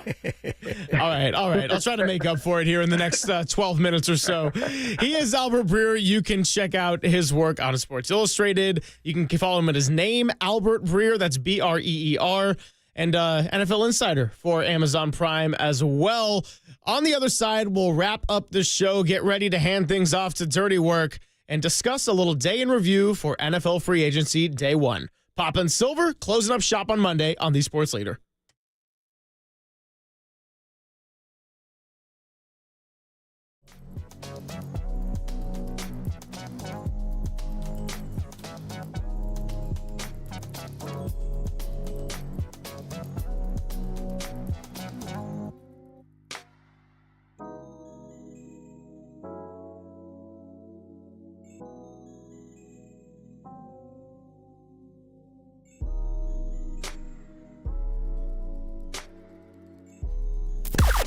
Now, from the O'Donnell Financial Group Sports Desk. Learn more at odfigroup.com. O'Donnell Financial Group, because planning is a process, not a product.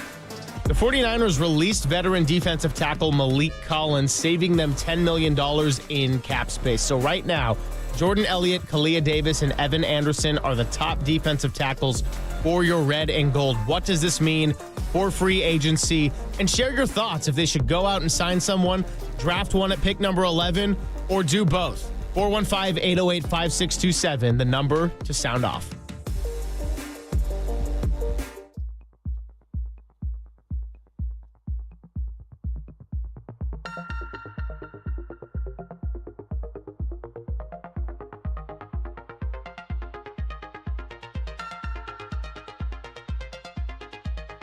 Hey everyone, Greg Silver here, and I got a question. Did you know that many of the attorney ads you've seen or heard aren't even based right here in the Bay Area? Some not even in the state of California at all. Well, Chris Dolan and the Dolan Law Firm are based right here in the Bay Area and have been for more than 25 years.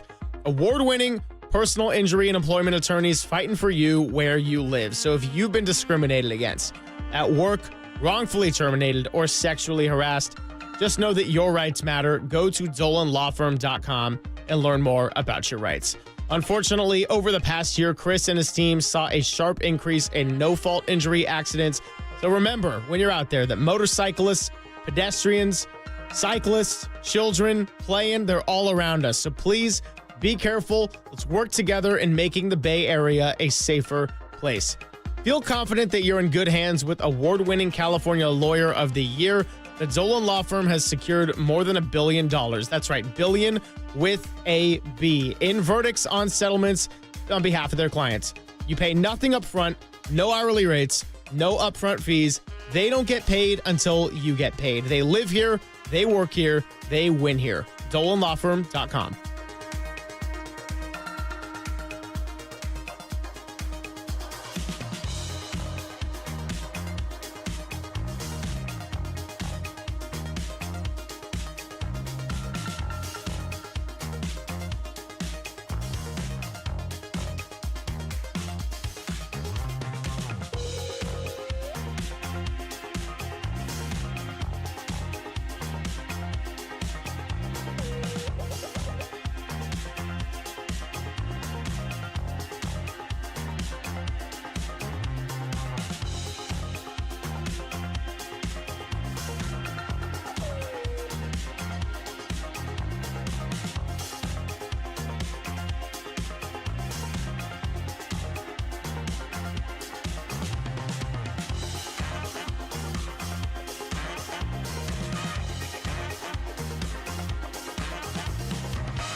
Papa and Silver now continues live from the KNBR Casino Matrix Progressive Jackpot Studios. Casino Matrix. Progressive jackpots are here. Where are you? Just drop in. Please play responsibly. 1-800-GAMBLER.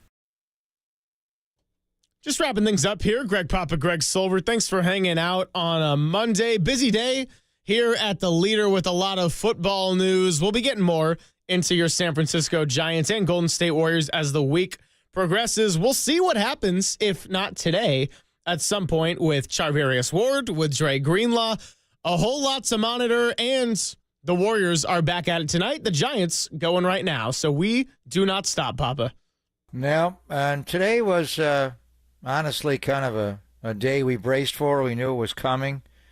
In years past, day one of free agency is for all the bad teams like New England to buy all these players up and try to rectify all the mistakes you made in the draft. And the Niners were active. And, a couple of years ago they got Javon Hargrave, and last year they did it in bulk with Gross Matos and Floyd and Collins, who's now gone. They released him, by the way, and also Jordan Elliott, and they have to say goodbye to Eric Armstead.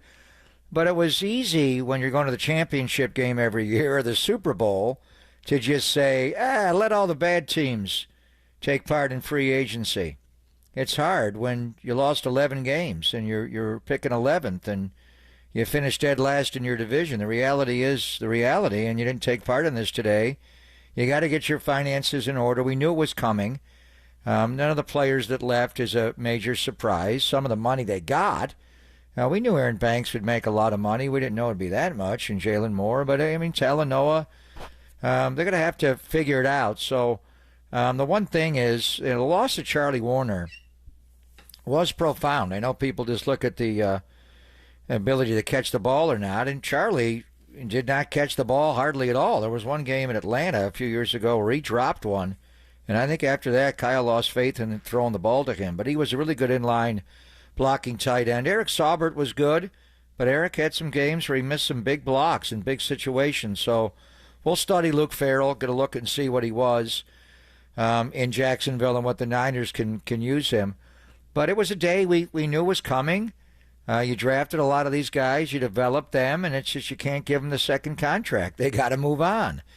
You know, you're not going to pay Jalen Moore starters money. You're not going to pay Aaron Banks that kind of money.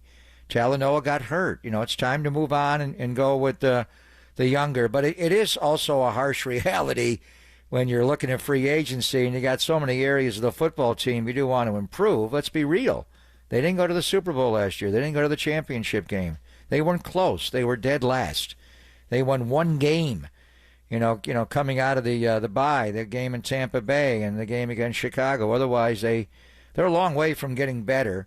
And when you look at it versus the rest of the division, and Sam Darnold is a threat. And now he's in the NFC West. He's in Seattle, and Gino's gone. I mean, where are you today versus where you were yesterday or even when we went to the Combine? The Niners have lost some players. The rest of the division added some players. Yeah, well, we're going to keep getting into it tomorrow, and we got Derek and Dieter in the studio right now for Dirty Work today. Derek, what's going on? What you got coming up today? Oh, I love a good frenzy. But, Greg, geez, you're making it sound like the Niners are done. I mean, like, I know that we were bracing for all these. Brother. Be real. They've lost a lot of players. I know, but hey, it's the first day of the frenzy, my man. Yeah, I know, and they were not going to get in deep, and that's not what they were going to do. But you have to look at the rosters versus I mean, right now the Rams are better. Yeah, Seattle's better. Mm-hmm. Arizona's even a better team. I mean, a lot of it is just getting back to health, but you got to be realistic about it. And you didn't think they were going to be involved in signing players. They would be frozen out from the frenzy, but it actually happens, and you see a lot of good players that they draft and develop move on. It's a harsh reality of where they are. How do they get better? Obviously, the draft in 6.5 weeks is going to be where they're going to get it done. But between now and the end of the week, what are we even hoping for that they could add to make the football team better? Joey Bosa? Yeah. Yeah, this was the conversation we were having. Thrilled about that one. At 10:30. We're like, Joey Bosa is what he is. Keep Jordan Mason. No, he's. You need a whole new interior defensive line. Yeah, I mean, do. Honestly, I thought Grady Jarrett for a second. There's no way you're giving Grady Jarrett the money the Chicago Bears gave him. He signed quickly today. Good Lord. Yeah. You're not going to get DJ Jones. You're not going to get that money. DJ Reed's money. I honestly don't. What do we anticipate happening between now and 10 o'clock tomorrow morning? Are they going to be able to sign anybody else? Where are they going? Well, that's the job of Dirty Work from 2 to 6. They can carry the next load and the next wave of this afternoon West Coast breaking Dieter will be news. much more positive, I promise. Yeah, of course. And we'll get ready to hand things off to Dieter Kurtenbach, D-Pop, and Tim Webb. Papa, have a great rest of your Monday. We'll reconvene for a little Warriors-Giants and some more football talk tomorrow. We will. Got to beat Portland tonight. Got to beat Portland. Big thank you to Matt Barrows, Paul Allen, Greg Bell, and Albert Breer, our guests today. And thank you to Walter for everything he did behind the scenes. You're listening to KNBR and KNBR FM San Francisco, the sports leader, a Cumulus media station.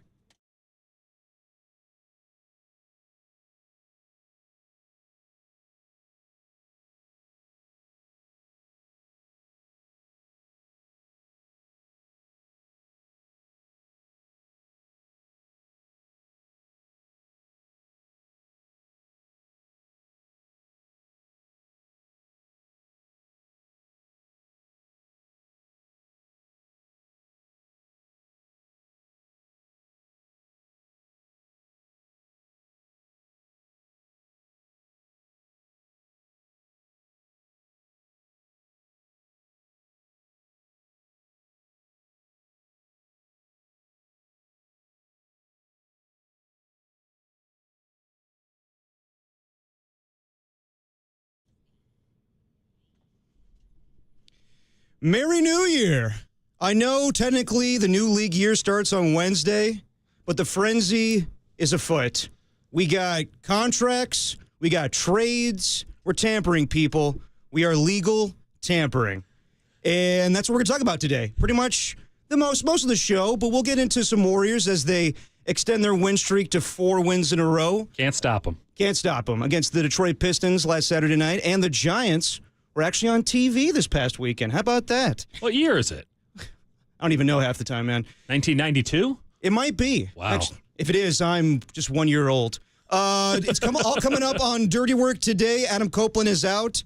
Derek Papa, I'm driving the show for once. Let's see how this goes. I can take over. I mean, if you're drunk driving, I can take over at any point. It's good to know, Dieter. That's good to know. Dieter Kurtenbach with us today. You got Kurtenbach for 4 hours along with our guy. God bless you. T-Dub, Hey, Tim T-Dub. Webb on the ones and twos. Dieter, do you love legal tampering as much as me? Oh, isn't it great? I mean, everybody at about 9 a.m. this morning just making phone calls, immediately hashing out deals. First time they've ever talked. It's incredible. It's incredible the amount of business that can get done just when everything is allowed to get done. Yeah. Certainly nothing was happening over the weekend or the last couple of weeks. No. Let's just end the charade. I mean, I like Diana Rossini a lot, but she didn't send out a tweet that said Milton Williams or whoever it was Morgan Moses was going to sign with. Morgan Moses, Moody Moses. Yeah, exactly. So what are your overall takes today from the signings we saw? Some big trades? On the NFL level, y'all have lost your damn minds.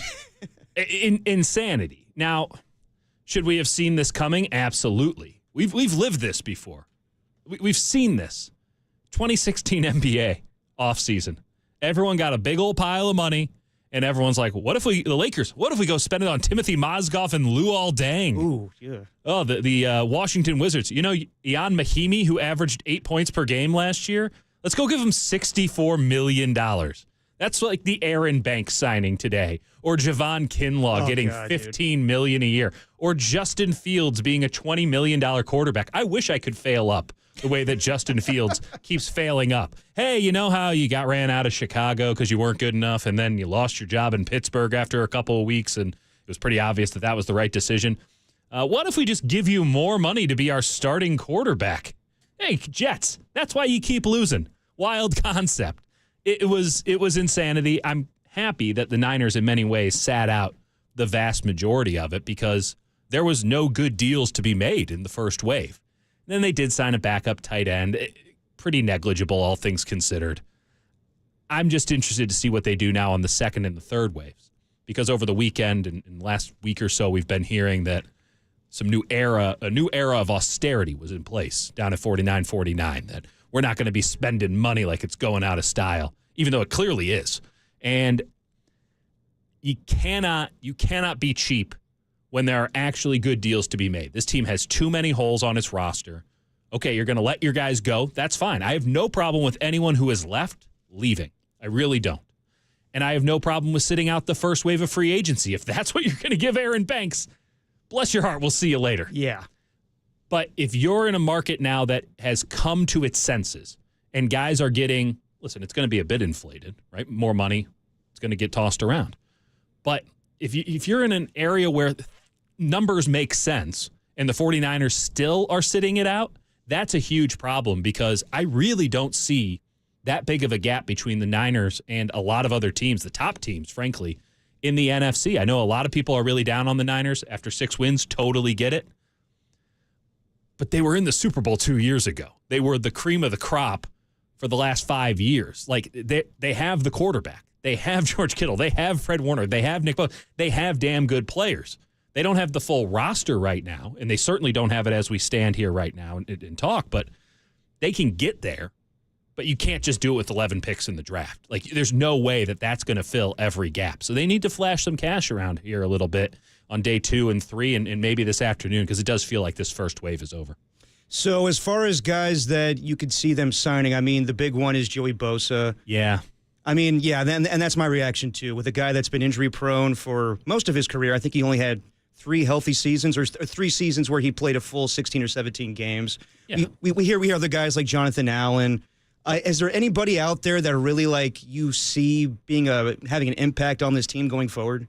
Sherwood, the linebacker from the Jets, I think would be a really good pickup. Unfortunately, he signed with the Jets. No. Yes. No. When did that happen? That happened on Sunday, yesterday. Oh, I totally missed that.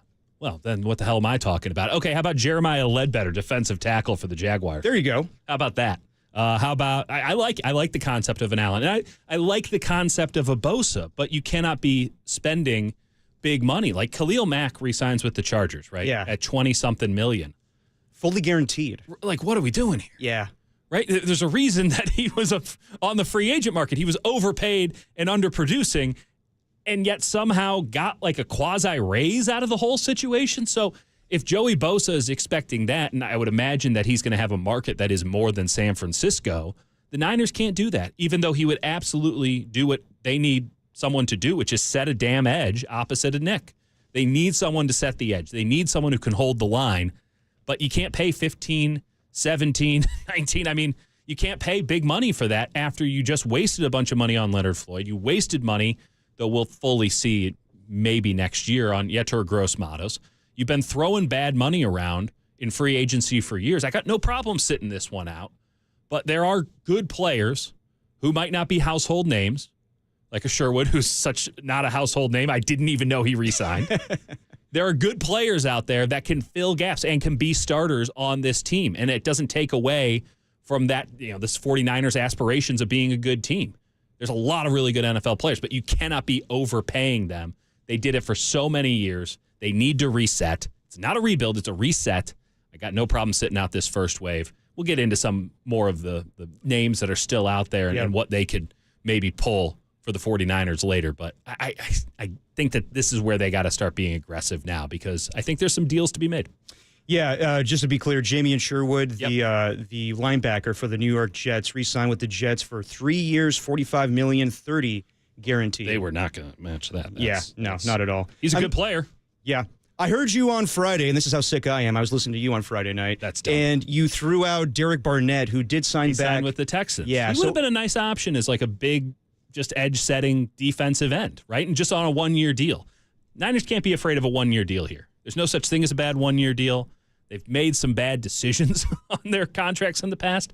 Give yourself an out clause. Give yourself an easy out if you fail again. But we'll have to dig deep here. We'll have to dig deep because there's a lot more going out than certainly are coming in. They got one guy coming in, and they're going to have almost everybody going out. And with the linebacker core, the way that it's looking, I mean, Dre Greenlaw's got to be driving a pretty hard bargain right now. No, definitely. Dirty work underway with Derek Papa. T-Dub, what's up, Tim? How's it going, fellas? Enjoying the chat. I love me an in-person Dieter. As soon as he got here, big bear hug and immediately into why everything is going terribly for 49. Okay. I'm going to be a little bit positive about this. Like, who cares? 808 KNBR. Who cares that Talanoa Hufanga has left? Like, great guy. Yeah. I know that he brought some juice to the defense. Couldn't cover anybody. Right. He plays safety in the NFL. If he was your strong side linebacker, we might be having a bit of a different conversation. But he wasn't. He was a safety. And you need to play too high in the modern NFL. So what does he do? But is Jair Brown an improvement? No, I still think that they need to look at the market. Certainly in the draft, I think there are a lot of really good safety options for them. And if Jair Brown is what you end up with, that's probably a failure this offseason. But at least you have Jair Brown. Yeah. At least there's somebody there that you can say, well, at least he started in this and that. Maybe this is the year he breaks through. But Jair Brown should be a backup to both safety spots. Talanoa Hufanga just doesn't fit in the modern NFL. I don't know what the Broncos are doing. Like, I think they're just spending money to spend money, right? The interesting one to me was Aaron Banks, where we're both just like, yeah. Okay. Well, that was a huge win for the Niners. He signed with the Packers. Yeah. Okay. That's awesome. See, Elijah Mitchell didn't play it down last year. It's like, okay. That's fine. Just have at it. Have at it. I honestly thought that Elijah Mitchell's career was going to be over at this point, but it is. It is. Like, and it was found money. Call it what it was. It's kind of found money. He was a 6th-round pick that you got excised value from. Right. Every year, it'd be in training camp, it'd be like, oh, how is he out for the season now? His career is over. Like, I wish him the best of luck in Kansas City, but, like, do you think that he makes the 53-man roster? I don't. So what are we doing? Yeah, like the idea of having Jalen Moore on the roster was nice, but it wasn't like when he, it was really just a plug and play for a guy who couldn't stay healthy last year. I mean, the Chiefs are taking a big swing there with a guy that, I mean, like as you said, a small sample size. How many starts this season? I think it was 7 or whatever. He's had 12 career starts in 4 years. He's been good in all of them. Let's be clear. Like, he's been just fine. He has less than 1,000 NFL snaps. You're going to give him $15 million a year to have him protect Patrick Mahomes' blind side. Like, I get it. You have to do something. I would have thought there would be like 40 other options before that. Yeah. And yet here's where Kansas City is. And the 49ers are like, dude, we're not going to double your salary because you did your job. Like, Colton McKivitz makes $5 million a year. Colton McKivitz was sneaky good last year. Relative to his peers, he was excellent on that offensive line. Relative to Banks, he was outstanding. Colton McKivitz is going to make a third of what Jalen Moore, who is not good enough to beat out Colton McKivitz for the right tackle job, is going to make. Like, exactly. I understand inflation and a new monetary environment and all that, but at some point, it's just stupid. At some point, it's stupid. Good for Jalen Moore, nothing but a class guy and a good player. But if he costs $15 million, I want nothing to do with free agency. Consider me the Bengals. I'm opting out. Yeah, I mean, if you're a Niner fan and you're feeling bad today, it's not because of anything that's really happening with this roster. You're looking around the NFC West going, the Rams signed Devontae Adams. That's the big thing. And Sam Darnold is now on Seattle. And that's okay because, teams are going to make moves. That's fine. And I get that. That I understand if you're a Niner fan going, look at what they're doing in the division and everything. But, like, to suggest that, like, anybody on the roster right now that is left, you're like, okay, sure. Entirely. No, I mean, Niner fans shouldn't be too worried about who left today in free agency, but you should be worried about the gains that the NFC West made. Devontae Adams. They lost Cooper Kupp, though. Yeah. So you're going Devontae Adams, Cooper Kupp. I still think that the funniest possible Stafford gets hurt. Stafford gets hurt. Jimmy Garoppolo and Hospital Devontae balls, Adams baby. back again. Let's do it. I mean, I think we should be celebrating that possibility because of the implicit comedy that would come from Devontae Adams, who is on tape saying, unless we get a new quarterback, I'm out of here. That was finding Jimmy Garoppolo again. Yeah, that whole Netflix documentary was special. Dirty work underway with Derek Papa and Dieter Kurtenbach and Tim Webb. Just a little house cleaning here. Scheduling update for tomorrow, Giants game. It was supposed to be at 6:05 against the Sacramento A's. That's what I'll call them. It's now going to be at 4:05 with pregame starting at 3:50. And we're giving away some tickets. And you thought last 2 weeks giveaways were special? We gave away tickets for the Big Lebowski screening. What was it last week? It was, of course, Bill Joel, and Steve Nicks. But this week, oh boy. I'm sorry, we refer to him as Bill Joel? Bill Joel. At a certain age, you're Bill Joel. This is an old Gary Radnich riff where when are you too old to be Billy? You I'm just excited to become talk Bill. to Danny Emmerman later today. There you go. Dan Emmerman. And if Buddy Hield doesn't make his threes, he's Bud Hield. Just Bud at this point. All right, so you think we forgot about Aftershock? Aftershock? Hell no. Hell no. Hell no, Okay. baby. We're giving away a pair of tickets, 2 4-day passes to Aftershock 2025. It's going to be in Discovery Park in Sacramento. Tune in between now until 6 p.m. when the show's over. When we give you the cue to call, be the 10th caller into the studio at 415-896-KNBR, and you'll win. Furnished by Danny Wimmer Presents. Grab official rules at KNBR.com. Tickets are on sale at AftershockFestival.com. I can't say that word. Lineup includes Blink-182, Deftones, Korn, Take It Back Sunday, Good Charlotte, A Perfect Circle, and Dieter's favorite artist, Rob Zombie. Tim, what's the cue to call? Yeah.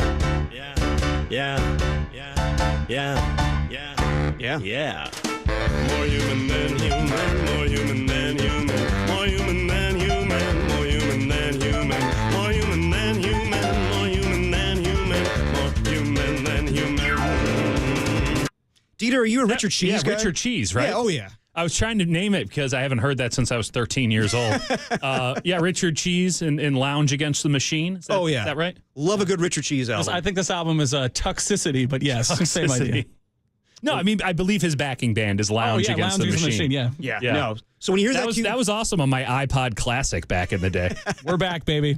So when you hear that cue to call, be sure to call in to get some tickets to Aftershock. Let's get into the Niners and their whole philosophy this offseason. Mike Silver wrote about it last Friday. We'll get into it on Dirty Work. You're listening to KNBR 104.5 680, the sports leader.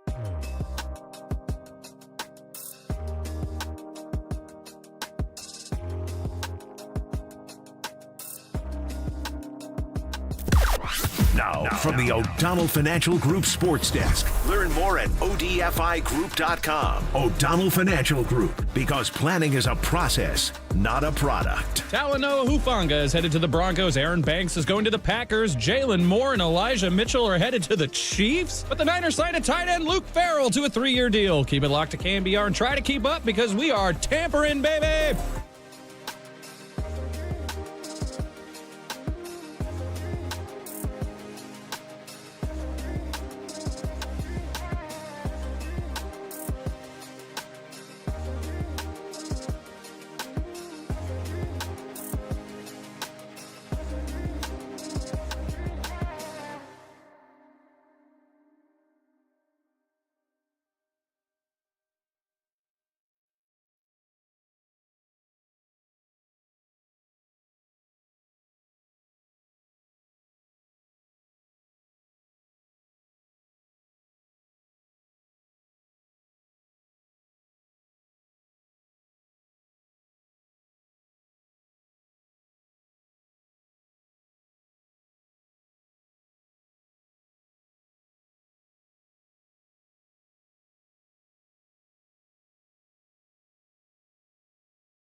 And now it's time for the Protect Your Assets Business and Technology Report with me, David Hollander.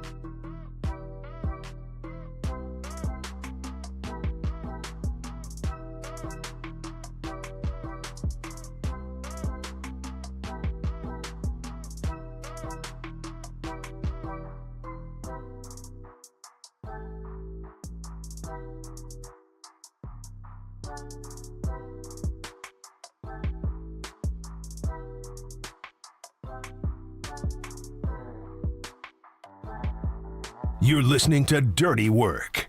Adam Copeland and Derek Papa. On your home for all things 49ers for the last 20 years. KNBR, the sports leader.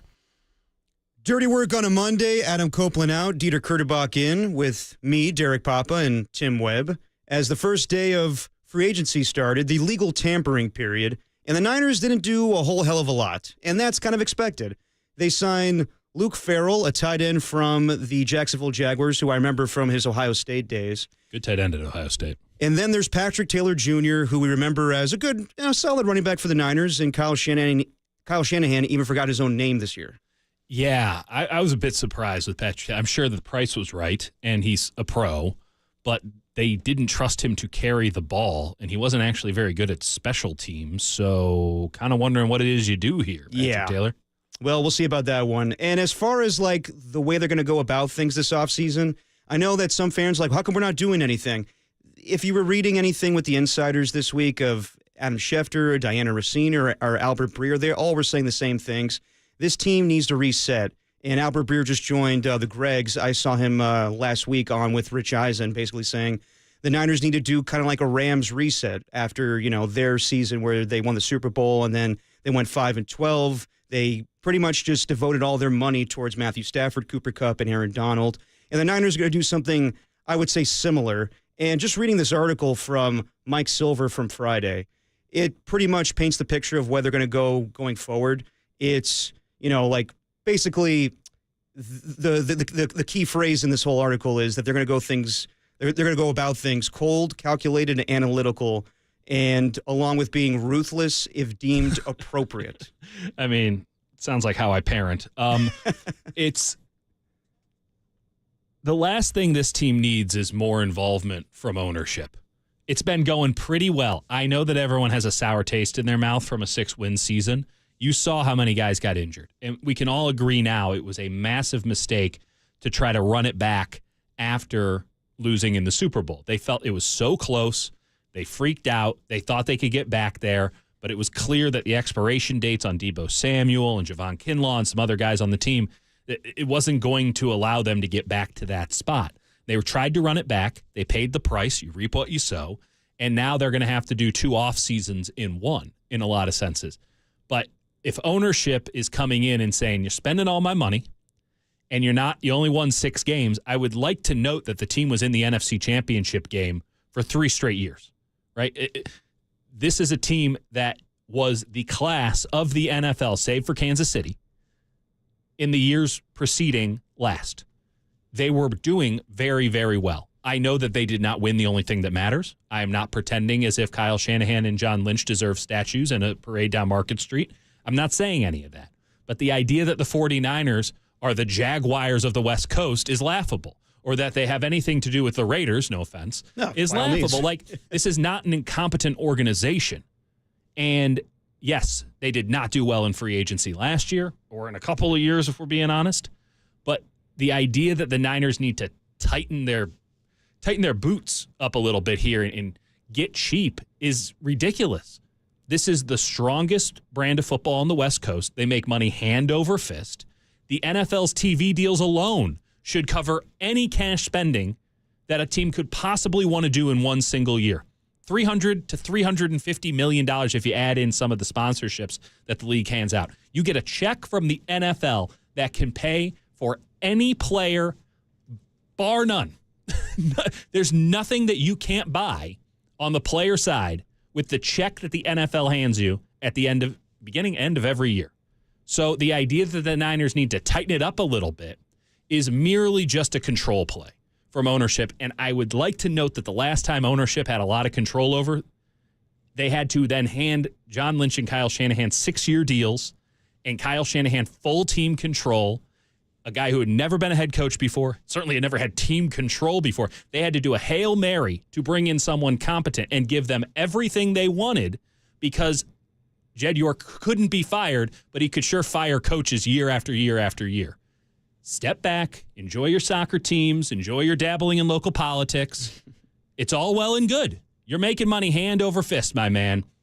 The idea that we got to tighten up around here is laughable. I'm not saying go spend bad money. I'm not saying give Aaron Banks $77 million. I'm not telling you to do any of that. But the idea of, oh, well, they actually do need to get their cash under control. What are you talking about? That is merely just profit margin, and that is merely just a power play inside the house. And if you don't trust Kyle Shanahan and John Lynch to get the job done right, don't employ them any longer. Clearly, that's not the case. So what are we really doing? This is just palace intrigue, and it's not a good look for the 49ers if they're trying to win a Super Bowl, because I trust John Lynch and Kyle Shanahan a hell of a lot more than I trust Jed and Parag to bring a Super Bowl here. One of those two parties is going to have to win, and right now it looks like the ownership side is winning. It's not a good look, not encouraging. We'll see what they do here in the second wave of free agency, because it might indicate that, hey, there's some power that's still being held by Kyle and John. Yeah, what'd you make of the thought process from the brass that they would like Kyle Shanahan to focus more on just calling plays and not, shell out money for his players to get the bag? Well, that was Kyle's idea, right? Kyle wanted to do that. And that's why he was on the sidelines for the Debo thing until push came to shove, and then Kyle's like, let's just give him what he wants. And he was on the sidelines for Trent Williams, and he was on the sidelines for Nick Bosa, and he was definitely on the sidelines for Ayuk, who was in the facility, and it was just so weird. And then push comes to shove. I mean, it all comes back to who has control, who is really calling the shots. And Jed York empowered Kyle Shanahan to run the football team as he saw fit. And in the last couple of years, he saw fit to let John Lynch run the team like he was actually the GM. But when push came to shove on the really big decisions, Kyle freaked out every time. He said, just give him what he wants. Just get the deal done. I can't lose my players because I'm thinking about plays over here. So I don't care what they cost. And I can respect Jed in this regard. When someone else is spending your money like it ain't theirs, you get the bill. You can't charge it to the Underhills forever. At some point, the Underhills are going to get the credit card statement. So I can understand trying to regain some control, but not when you're making money like the Niners are making money, man. So this is all very predictable, and it's just a question now of, okay, here's a new world order down at 49-49. Are the Niners still going to do enough to put themselves in a position to compete in a serious way this upcoming season? Because I'll say what I said off the top. 11 draft picks, that is not how you fill gaps when you're trying to compete. The draft picks are about 2, 3, 4 years down the line. Free agency is about, hey, we got a hole, we got to plug it. You don't wait for a plumber to show up in a year if your toilet's leaking. You get a plumber in and you fix it now. And sometimes you got to pay whatever the emergency charge is, but you got to do it. And the Niners haven't done a very good job of that, but that doesn't mean that that's not what is required in certain moments. They still got to get a weak side linebacker. They still probably need to get a safety. They still need an opposite cornerback because you're losing Mooney Ward. How many defensive linemen do they need? How many offensive linemen do they need? How many running backs do they need? They need a new wide receiver. These are all things that they should be buying. I'm glad they bought a tight end, but they need to be buying at other spots, and they don't have to fill every hole, but they can't go into the draft saying we need 6 starters out of this thing. That's what the Jaguars do. That's what the Raiders do. That's what the crappy teams in football do. And I don't think that's where the Niners are. I really don't. They shouldn't be there with the talent that they have on their roster. So I'm hoping that doesn't turn out to be the case. Yeah, just to go over some of the guys that left today in free agency on the Niners side. Jalen Moore, backup left tackle for them, left to the Kansas City Chiefs, 2 years, $30 million, 21 guaranteed. Elijah Mitchell, 1 year, $3.5 million. Talanoa Hufanga signs with the Broncos, 3 years, $45 million, 20 guaranteed. Aaron Banks with the Packers, 3 years, $77 million. All things that we expected. Malik Collins and Javon Hargrave haven't been officially released, but they will be when the new league year starts on Wednesday. And Dre Greenlaw is still available. 5 teams rumored to be interested: Broncos, Titans, Texans, and Cowboys. I think Raiders are in the mix as well. We'll see if he comes back. Say Falcons in there? I did not say Falcons, but there might be another. I heard Falcons. Yeah, I mean, and that's the thing that we've been hearing for a while. A couple weeks ago, or it was a month ago, Matt Barrows joined us and said that Dre Greenlaw wants to run his own shop. And at this point, I mean, I can't expect him to come back. What's he going to be selling? Yeah. Dre Greenlaw's awesome. He's an exceptional player. We were just talking about Joey Bosa. Yep. And how you can't pay Joey Bosa what Joey Bosa probably wants to get paid because you can't trust him. You can't trust Dre Greenlaw either. They couldn't trust him to even finish out the season last year. They had to shut him down. And that was my thing. I was saying all the while that I think that they need to just give him a one-year prove-it deal, but it sounds like his market's bigger than that. So I think that if the Niners were to re-sign him, I get it. It's a bad market. It's a bad linebacker market. You can go back to Eric Kendricks, see how that goes round two. What is he, 33 right now? I mean, you could try. Tyrell Dodson would be an interesting one. He was really good for the Bills 2 years ago. He was kind of ass for the Seahawks last year. Do you like Shaq Thompson? I know he's a guy that's been injured quite a bit in his career. I do like Shaq Thompson. 3 years ago. Yeah. So I don't know. I mean, Landon Roberts, he's old. Yeah. I mean, that's the thing about this free agency class. Like, we saw a lot of big names get cut in the days coming up to today, but it mainly has been the guy, like the big name guys signing back with their teams, the Khalil Macks, the Ronnie Stanleys, all those guys. Like, this free agency class is not amazing. I'll give you one name that I like at linebacker if they let Greenlaw walk, which I'm not even sure is the right terminology, right? Like, he would take another offer. They've already let him walk by letting him be a free agent. Devin Bush played for the Browns, smaller linebacker. He was with the Browns last year? I think so, yeah. I totally forgot about him. I remember him with the Steelers. I think he signed with the Seahawks a couple years ago, and then he was playing with the Browns. I didn't even remember he was. Yeah, he was with the Browns last year. He had 50 tackles. Okay, decent PFF grade, good in the run. He's a little guy. He's a missile. He flies around. He'll miss some stuff, but he'll fly around, and that's a lot of what Greenlaw's game is. Now it's a little bit smaller than Greenlaw's game. He's 5'11", 234. Greenlaw a little bit bigger, and has that same temperament. But Devin Bush, probably a nice, cheap option. Whatever the Niners do at linebacker, if they don't keep Greenlaw around, and if they keep Greenlaw around, that is the heart overtaking the head, in my opinion. But also, at a certain point, you got to get a linebacker. If you go with like a Devin Bush type, or if you go with a Tyrell Dodson type, then you have to draft fairly early. You got to get like a round 2, 3, or 4 linebacker who can at least compete in camp. It's not the worst idea, but it's also not the one that makes us all feel good. But I don't think there is a win-win here. I don't think anyone's going to feel great. If you give Dre Greenlaw really good money, do you ever think that the old Dre Greenlaw's coming back? We saw him for 4 quarters last year. Yeah. And we couldn't even 17 games? How about 17 quarters? We can't even get that. So I hear you, but would you say he was pretty incredible, the game he played against the Rams? Unbelievable. And it was so enlightening as to what he provided in years prior. You don't know what you got until it's gone. He was gone. Defense sucked. He comes back. And for one shining, rainy night, he was incredible. He was a revelation. And then gone. And then he was gone again. You have to have bodies. Yeah. You cannot be paying $8, $9, $10, $11, $12 million to a guy who you don't think can play 17 games.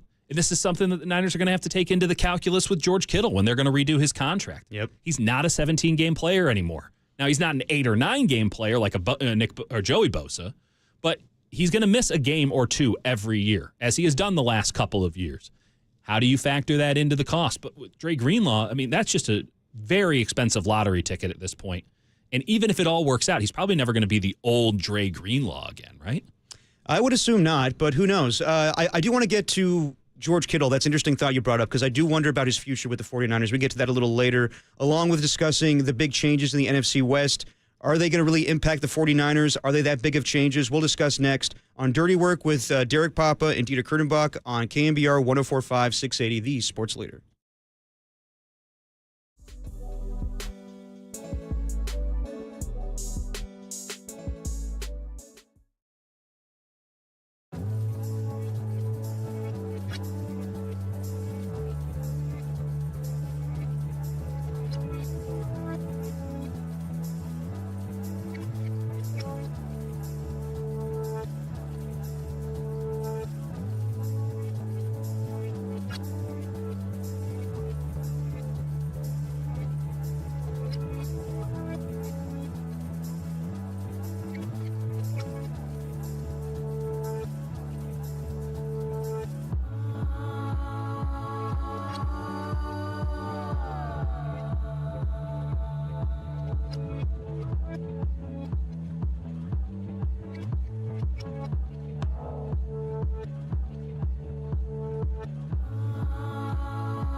Now back to dirty work.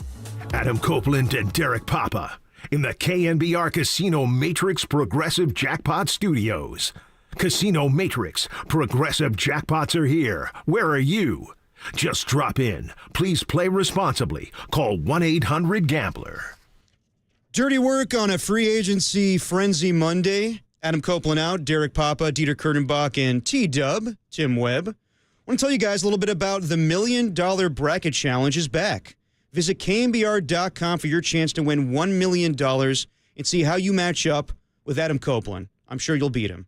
Go to KNBR.com to pre-register today. Brought to you by Xfinity Stream Live Sports from the best seat in the house. And there you go.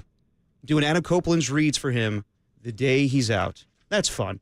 All right, let's go around the NFC West and see the upgrades the division has made. Other teams are doing stuff. They are doing stuff, and I was shocked by this one on Friday. I guess I shouldn't be because I never thought the Seahawks were really in on Geno Smith. I thought they just liked him. He was a placeholder for a little bit. Yeah, he was a placeholder quarterback that was too good. Yeah, they were in a weird spot.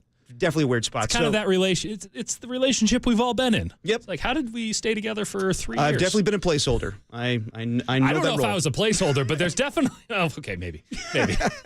In retrospect, probably. I just hope that's not the current case. Probably not. So Geno Smith gets traded to the Las Vegas Raiders for a third-round pick. And the Seahawks obviously go with a new quarterback today. They signed Sam Darnold to a 3-year, $100 million contract, $55 million guaranteed. As far as the Raiders and Geno, I mean, I'll say as, I guess, the Raider fan on this show. Here we go. Do we have like Raiders corner music or anything? Yeah, you got a little autumn wind to play up a little bit, Tim. I think Geno Smith's a fine quarterback to fill in the gaps for a little bit of time. And Another placeholder. Yeah, another placeholder. And if they want to draft Jackson Dart or Will Howard, by all means. But to give him like a $40 million contract or $45 million, I think that's like. I heard the reports like Diana Rossini and everybody else saying like they view him as a long-term answer at quarterback, and I'm like, are you crazy?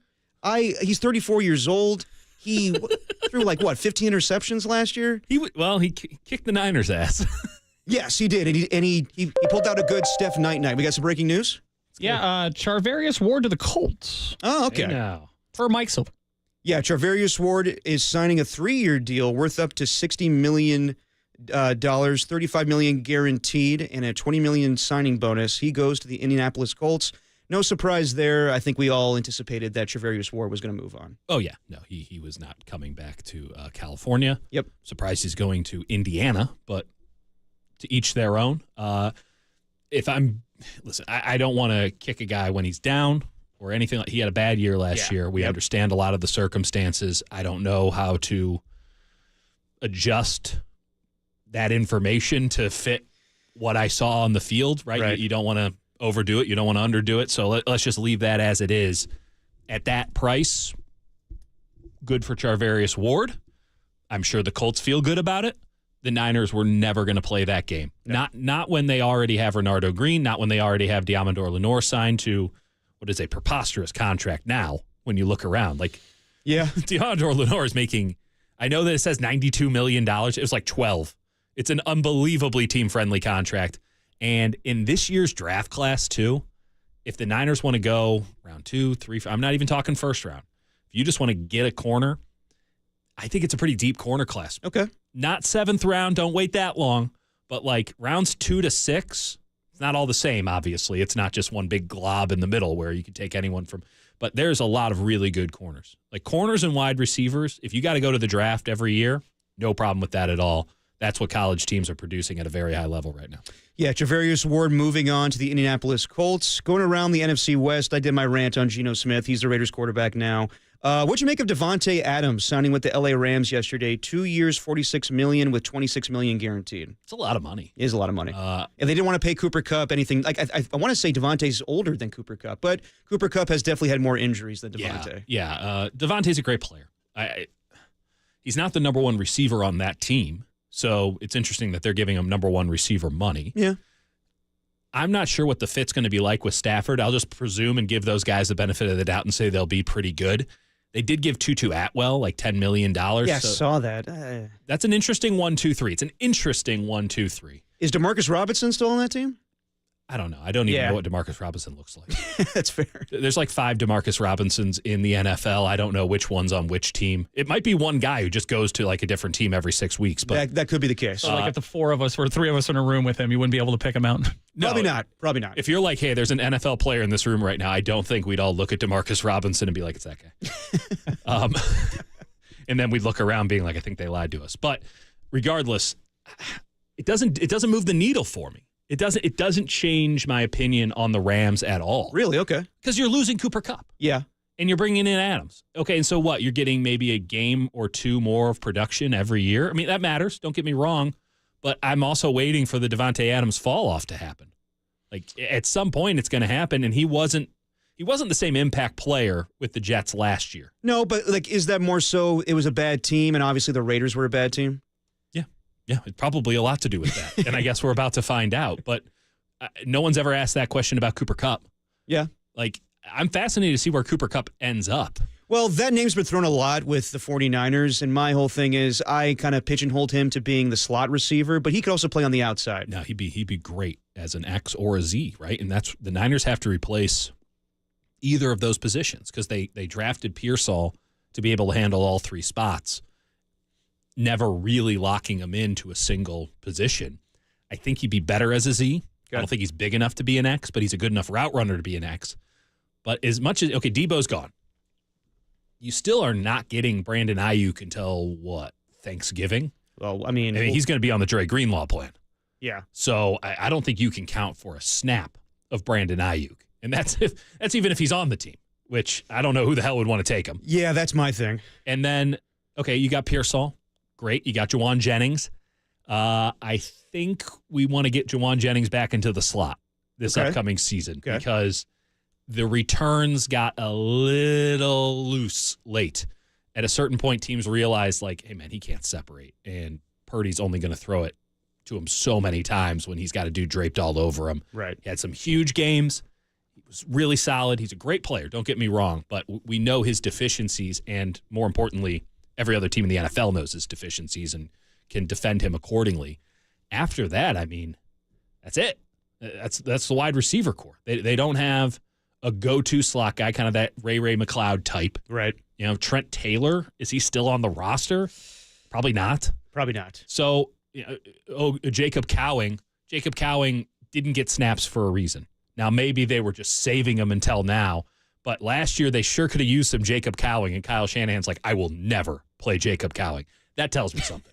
It tells me something. Right. He's a rookie. You want to give him deference. You want to say, hey, this offseason might be good for him, all that. But, like, not great that they played the dude who got shot immediately after not practicing for, like, 3 months. And they're like, put him in. And Jacob Cowing, who had been there the entire time, they're like, we could not possibly put him in there. Yeah, but Kyle has a hard time with rookie receivers, wouldn't you say, in his tenure? Pearsall had no problem. Yeah, but they liked what they saw in minicamp. And, like, I didn't have a problem with Debo. If you're good, they'll play you.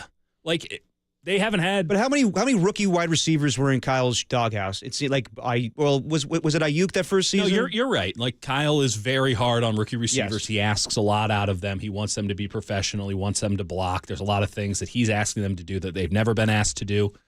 I get that. That doesn't mean that they just get to play anyway. Right. Is Kyle Shanahan still the head coach? Yes. So you need to do those things. And if you can't do those things, you can't play because the offense has to be functional. And Kyle believes those things are necessary for the offense to be functional. So, like, I'm just counting Jacob Cowing as an L. Hope he proves me wrong because there was some stuff on tape at Arizona that you liked. You saw a little bit in the preseason that you liked. But the idea that, he's your new number 3 receiver? No. Well, we'll be talking about receivers next year when we're going to the draft and free agency because that is not a viable formula, which is, again, why the Niners probably need to loosen up the wallet and start spending a little bit of money. We have an update. Another Niner leaving in free agency. Tim, you want to take this one? Yeah, sure, no problem. The Patriots are signing Josh Dobbs to a 2-year, $8 million deal with about 3.8 guaranteed. The Pastronaut. The Pastronaut. We broke into the show for that. Yeah, I know. Well, wouldn't the Niners get a compensatory pick for that? Oh, well, we know how important those compensatory picks are. We are racking up the compensatory picks. Get ready to speak compensatory pick, buddy. Yeah, the 49ers are all about those compensatory picks right now. Yeah, we don't need players. We just need picks. And they won't hit for another 2 years. So good job, everybody. That's going to really keep us warm when we're sitting out in the rain in November and this team is like 6-5 and we're wondering if it's going to turn into anything and it's just been pulling teeth and we're like, yeah, I know it's pretty grim right now, but think of the compensatory picks. I mean, man, they might get a 5th rounder for Josh Dobbs. There you go. Small miracles. The Pasternak. To Drop quote our the guy, P on Pasternak, to quote our guy by the way. Matt Barrows, the 49ers are projected to have 57 picks in the 2026 draft. Yeah. Well, It's there you great. go. They're going to need all of them because I don't know who the hell's going to be on this team this next year. Yeah, we'll see. Just going around the NFC West real quick. The Seahawks trade DK Metcalf to the Steelers for a 2nd-round pick. He gets 4 years, $132 million. I guess that you like that one. I think it was a great bit of business for the Seahawks, actually. Yeah, I to get a think 2nd-round pick. DK Metcalf is not a number 1 or even a number 2 receiver. Yeah. He was the 3rd best receiver on Seattle. I'll take Tyler Lockett over him every day of the week. And obviously, Jackson Smith and Jigba was the truth last year. Oh, yeah. Like DK, listen, it's not as if he's lacking talent. All he's got is talent. I'd like to see it manifest into something more interesting than just running 9 routes and sometimes getting the ball over the top.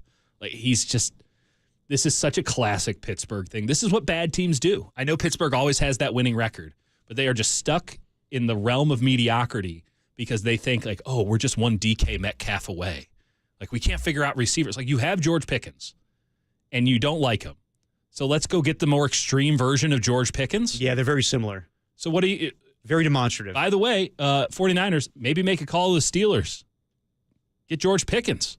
He'd be good for you. You think you think he would fit in this offense? Yeah, I think he would. And I think he can block like a madman. Yeah, I mean, he could definitely block, but you think like everything that comes with him with his just, I don't know, like last year he just rubbed me the wrong way with. Oh, yeah, that's his thing. Yeah. I mean, but so did DK Metcalf. Yeah. And by the way, so did Brandon Ayuk and Deebo Samuel last year. I do want the 49ers to take a bit more risk in terms of personality. Like, they've been trying to build this team of really, like, good, solid professionals for years. And I think they've done a great job. Obviously, their top dudes like Purdy and Warner, Bosa, like, they have some really high-class dudes, guys that you can throw out in the community and feel good about. That's great. I got no problem with that. I would love it if you can fill a 53-man roster with those dudes and compete for a Super Bowl. Maybe take a little bit more risks in dudes that are a little off-kilter. A little bit, you need to keep an eye on them. Because that locker room wasn't exactly hunky-dory, everything's going great for the last couple of years when they had nothing but class guys. You still had the Deebo nonsense. You still had whatever the hell the Brandon Ayuk situation was. Like, drama's going to find you when you have big money and big success. If you can bring some success, I'll take your drama. Well, that's the fair trade-off. And with George Pickens, if you trade for him and it doesn't work out, whatever.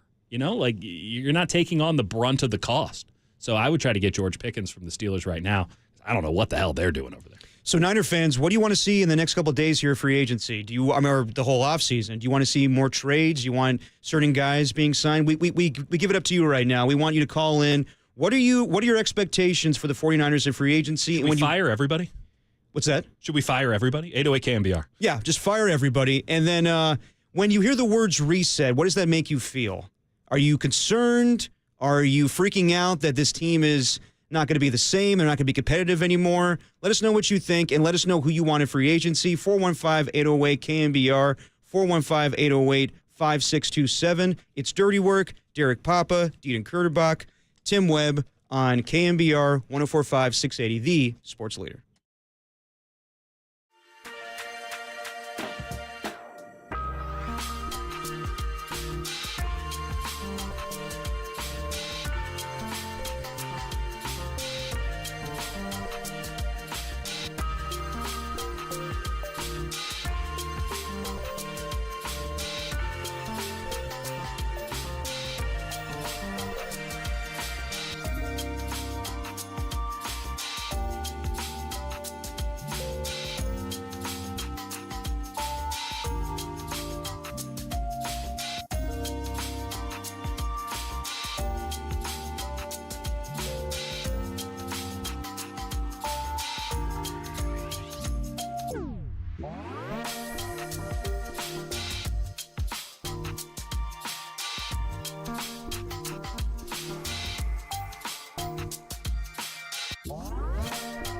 Warriors look to keep the ball rolling tonight. Did you see what I did there? Versus Portland, John Dickinson takes your calls immediately following the game, but also keep it locked to Diners Nightly at 6 with Lawrence Kruger and KNBR Tonight with Carroll Crowley leading up to Dubs OT right here on KNBR, the Carroll leader.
Now back to dirty work.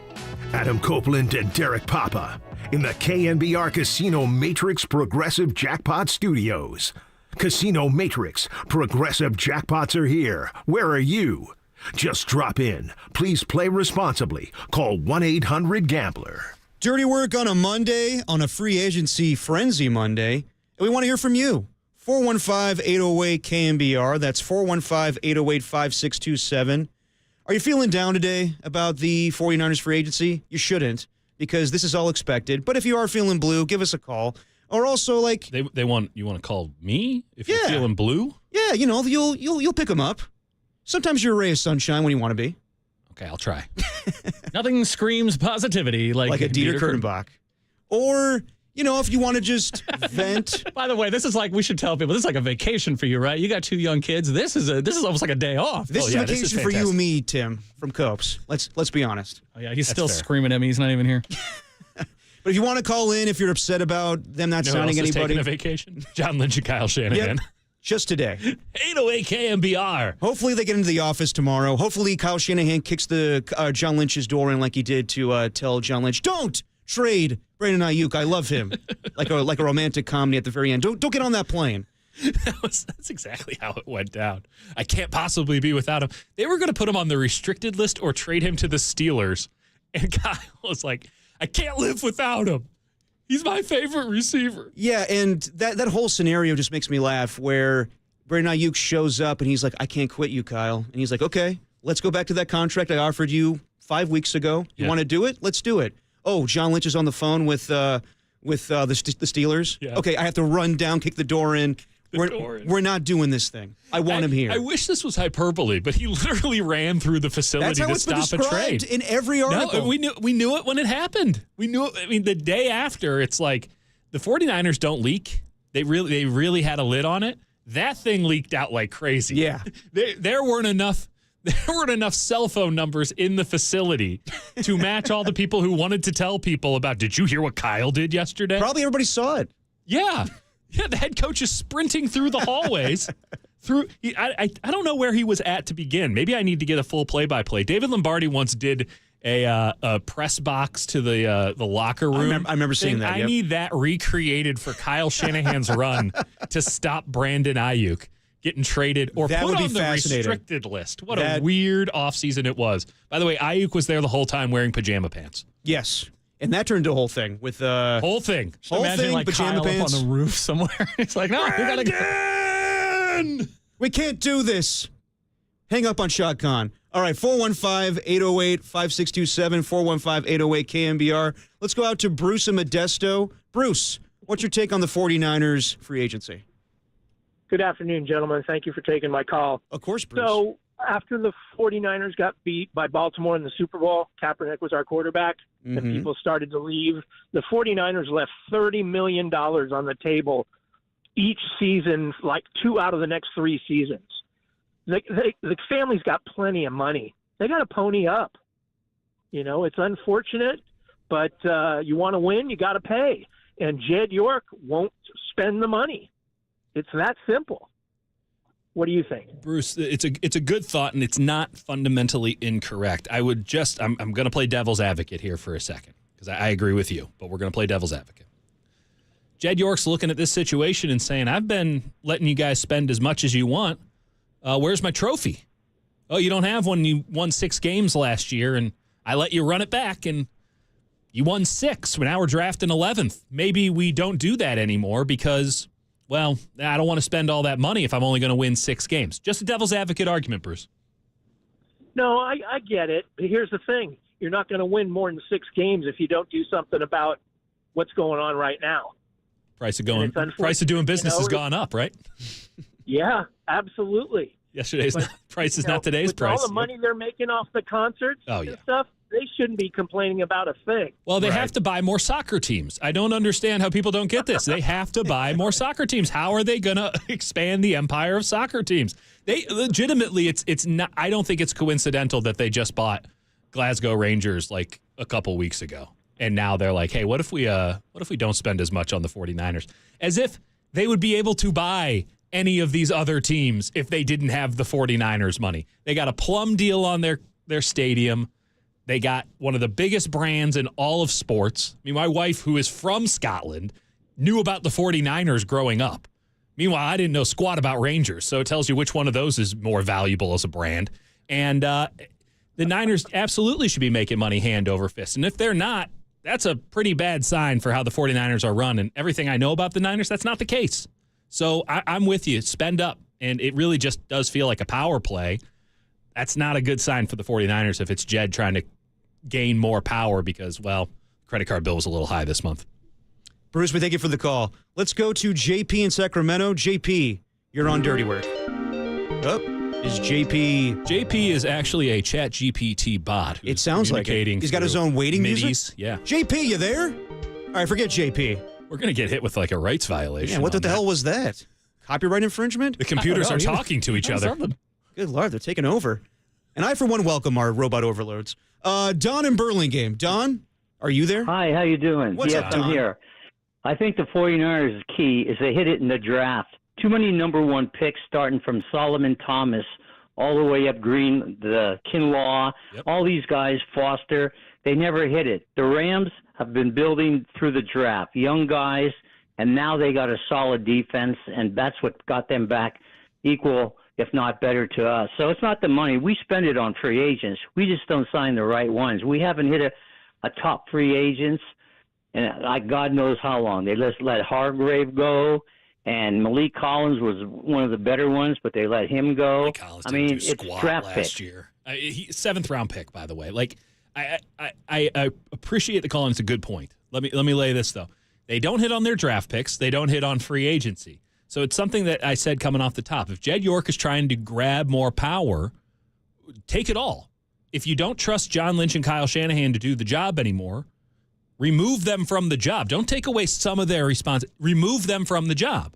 But Jed won't do that because he knows they're actually good at their job and that they've gotten away with bad drafting. By the way, no one hits 100%. And they've gotten away with not so great free agent buys. And yet here they are still, save for last year, the cream of the crop in the NFC. So, like, the idea that, they need to draft better, they need to sign better. Like, yes, of course, they're not in a good spot. I don't see how we can throw out the baby with the bathwater here. They did very well for a bunch of years, and we can't forget that either. And if these guys don't deserve the benefit of the doubt, then get new guys. But I think they do. I really think they do, even after today. No, I mean, I think that, like we're talking about how they're not doing much, but when you read this article from Mike Silver, it's clear that there are no warm seats for Kyle Shanahan and John Lynch. These are the guys in charge going forward. Having said that, though, would you say the last two seasons when it comes to, or the last two off seasons when it comes to free agency, they haven't done a whole lot? Like, I remember talking to you last year. They did a bunch, and they failed miserably. Well, I remember last year talking to you, and you did not like their free agency at all. You were not a fan of Leonard Floyd. Nope. Malik Collins. Like, the Leonard Floyd signing to me was, let's just get a pass rusher. Let's get an aging pass rusher, a guy that could probably be a rotational guy, a third down, guy. But they made him the starting opposite end, and he was coming off 10 sacks with Buffalo. But that was all the wrong of them move. in the first half of the season when Von Miller was playing opposite. But if anyone had watched Buffalo in the latter half of the season when they fancied themselves, as any team with Josh Allen should, as a Super Bowl contender, Leonard Floyd was their number one pass rusher on the outside, and he was buns. He was awful. He couldn't have been worse, to the point where Buffalo, again, a team that fancied and still fancies themselves a Super Bowl contender, is like, you can go. Like, we're good. Yeah. Kind of the way the Niners are doing with a lot of the guys on their team right now. Like, you can go. Mm-hmm. We're okay. We'll be fine. Thanks for all the help. You can go now. Yeah. Buffalo, a team that doesn't bring in big-time free agents. Nope. Right? Who understands the value of sort of role players. No one does that better than Brandon Beane. He gets role players on role players on role players. They were totally cool with Leonard Floyd leaving for $10 million a year. Like, that was a terrible signing by the Niners. It's as if they didn't watch the film. And it's, frankly, a lot of people didn't. I don't blame them. I'm a sicko. But, like, how can you watch Leonard Floyd and think that this is going to work? The legs were not there at the end of the 2023 season. And then when did they show up in 2024? Maybe at the end when there was nothing to play for? The Chicago game, but everybody was getting sacks in that game. Maybe. Yeah, again, against an offensive line that was so bad they replaced the entirety of it. Matos had 3 sacks in that game. Yeah, so it was a terrible offseason. Not only that, they try to sign Eric Kendricks. They end up with Devondre Campbell. They end up with neither of them at the end of the year. And it was bad. But that's what you have to do when you don't do well in the draft for 3 straight years. They had like 5 players out of 3 drafts because they trade away all their first-round picks for Trey Lance, and then they don't really hit on the vast majority. This is what happens when you're trusting Drake Jackson, who had done nothing at the NFL level, to be part of that rotation, if you will, with a Leonard Floyd. Well, Drake Jackson doesn't play for you anymore, and I guess Robert Beal's going to fill in now. Yeah. Like, it was a pretty. This is what happens when your roster got so depleted, and then instead of diversifying the portfolio and saying, okay, we're going to lose a guy like Debo, we're going to move somebody, we're going to let Ayuk go, but we're going to bring in draft picks, or we're going to try to get a couple players from the Steelers. Instead of trying to take some of your ones and move them into 2 or 3 players down the line to make your roster on the whole better, even if you feel like you're taking something off the top, you're making the middle stronger. They just doubled down on a top-heavy roster last year with worse players. What happened? A couple of them get injured. Now you get into that middle, and there's nothing there to hold up the floor. And we bottomed out at 6 wins. I think that alone should say something, though. That means that you got the quarterback if you bottomed out at 6 as opposed to 2 or 3. And it says that you got enough good players that you could hold it just high enough. If that's your floor of 6, your ceiling should be pretty high too. But you're not going to get anywhere near there if you just let everyone walk out the door and you don't replace them. And you're certainly not going to get there anytime soon if you want to replace all those guys via the draft this upcoming year. You were supposed to be in a situation where you drafted well year after year. So now, okay, we're going to let that guy leave, but we got another guy who can come in and hold that job. He's been waiting his time. Like Kansas City does that all the time. That's why you can go from Mooney Ward to Snead and then 35 on the outside. Like you can just keep rolling them in because they have a pipeline. Right. And they have good coaching, and they have the same coaches year after year. The Niners don't have that. They didn't draft well for a half decade. They had a good draft last year, but it wasn't a perfect draft. And now they're looking at this roster, and there's a bunch of starter spots that are empty, and there's a ton of backup spots that are empty. And it's like you can't just go and take 11 picks in the NFL draft and then say, here's our team that's 20% rookies. Let's see if we can go win the NFC West. That's just not viable. So you're going to have to spend a little bit of money in free agency. I got no problem with not spending it on these quote-unquote top guys because they're B-level players getting A-level money. But at some point, the market corrects and rationalizes, and that's when the Niners have to do some work, and that's about right now. So let's go through and see what options the Niners have. And there's some guys, like if you're upset about the guys that the Niners let go today, what about the guys that we were bringing up the last couple of weeks that signed deals today? Yeah. So we'll go through that next. It's KNBR 104.5 680, the sports leader.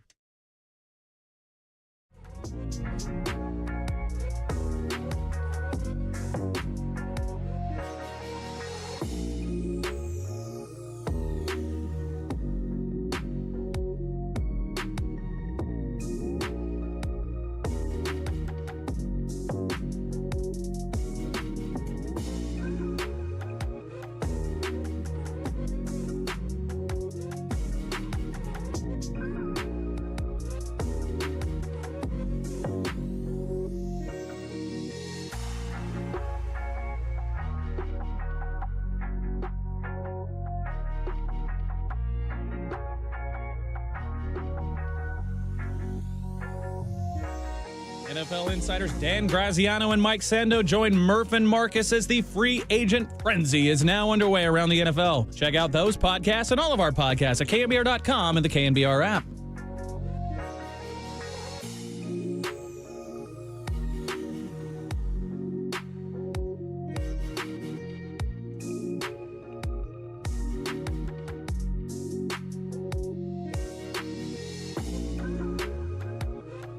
We have our good friend Steve Moskowitz on the line. Steve, tell us about what you do when you can't pay your taxes.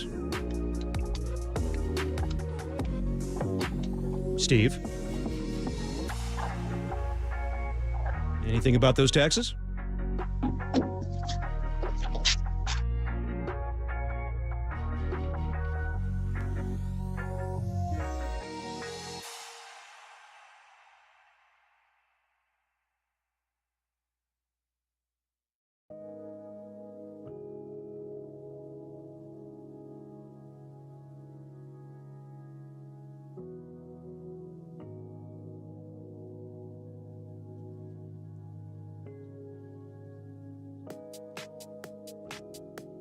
All right, take two. We have our good friend Steve Moskowitz on the line. Steve, Tell us about what do you do when you can't pay your taxes?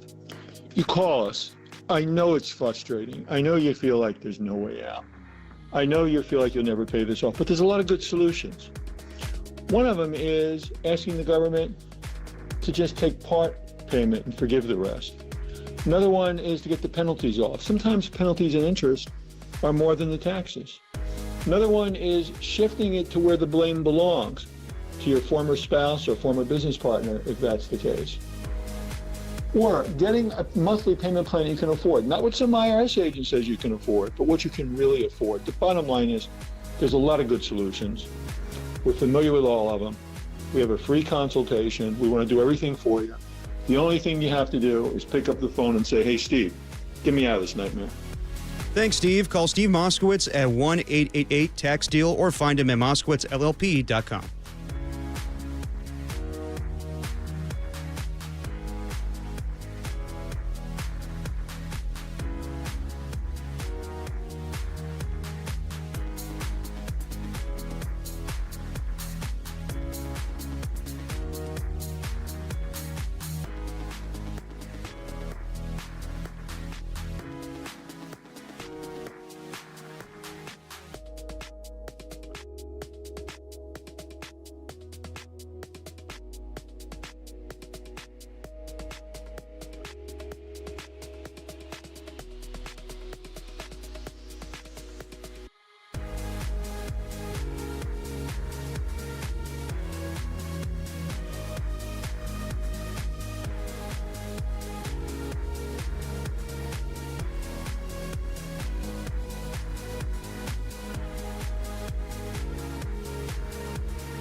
Now, back to Dirty Work.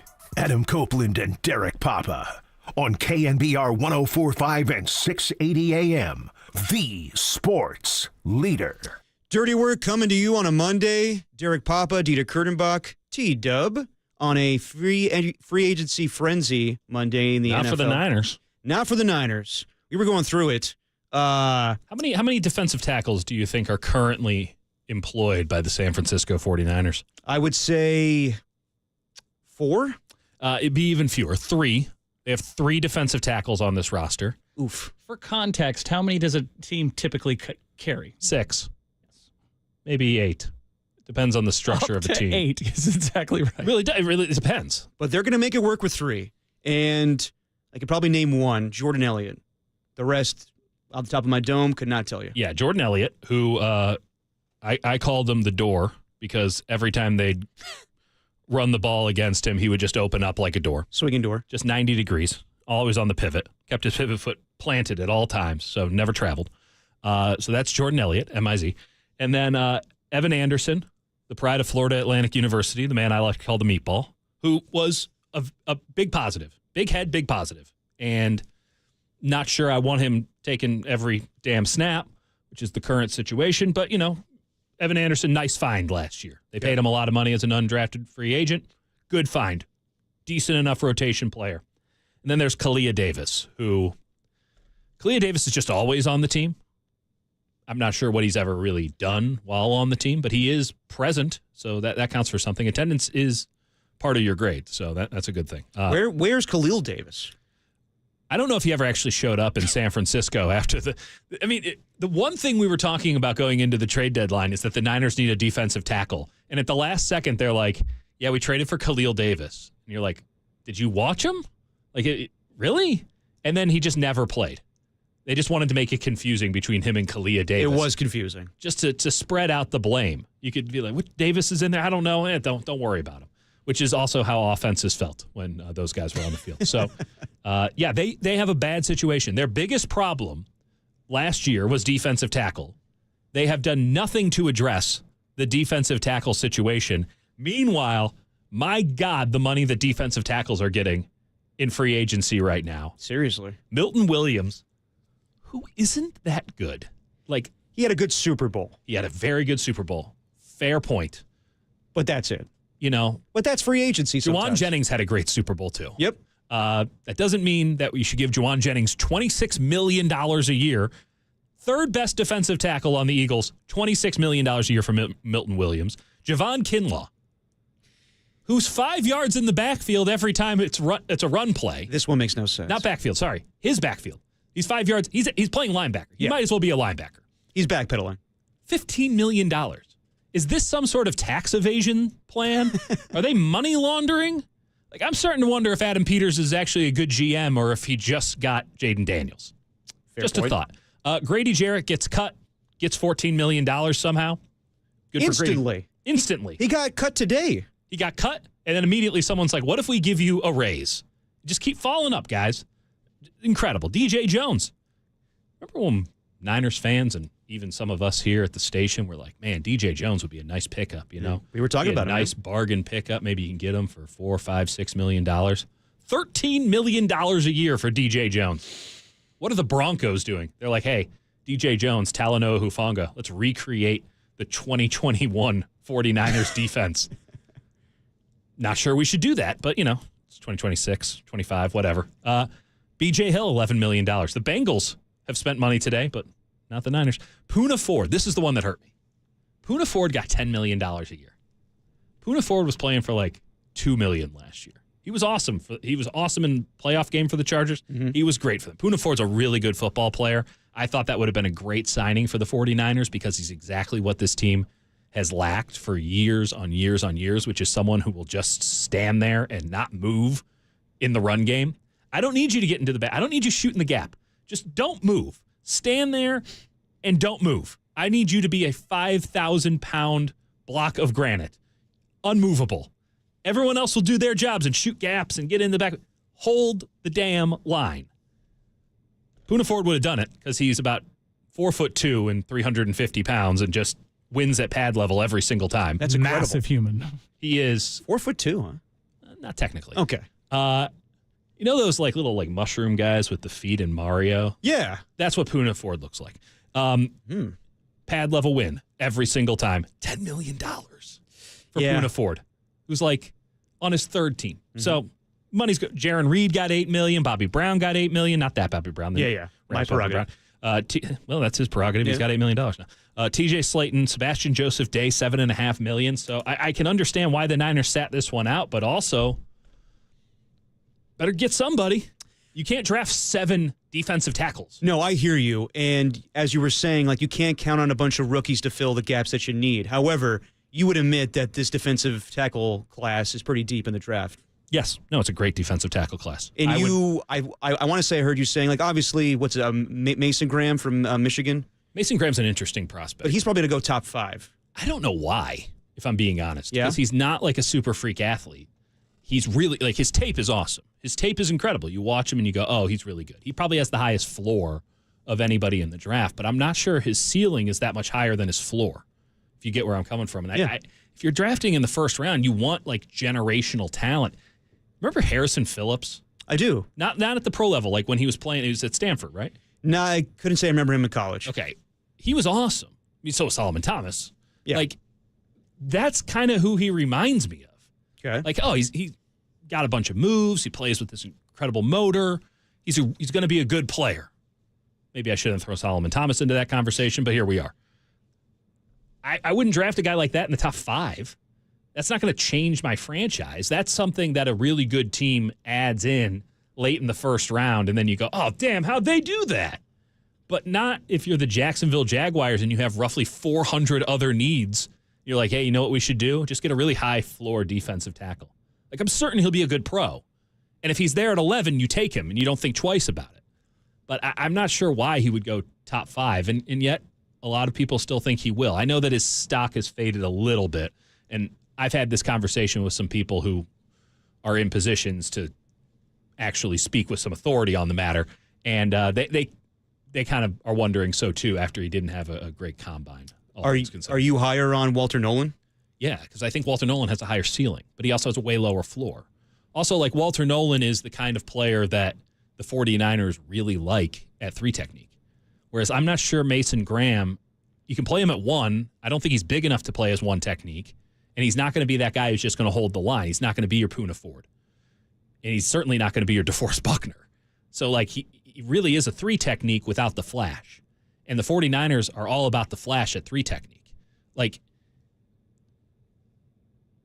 Nolan is the best possible version of Javon Hargrave.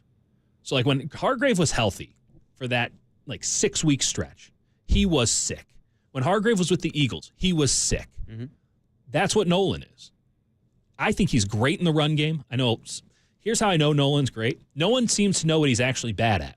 I've heard some people be like, oh, I don't really like him in the run game. What are you watching? Oh, I don't know if he's a good pass rusher. Are you kidding me? He's a great pass rusher. He's awesome in all things.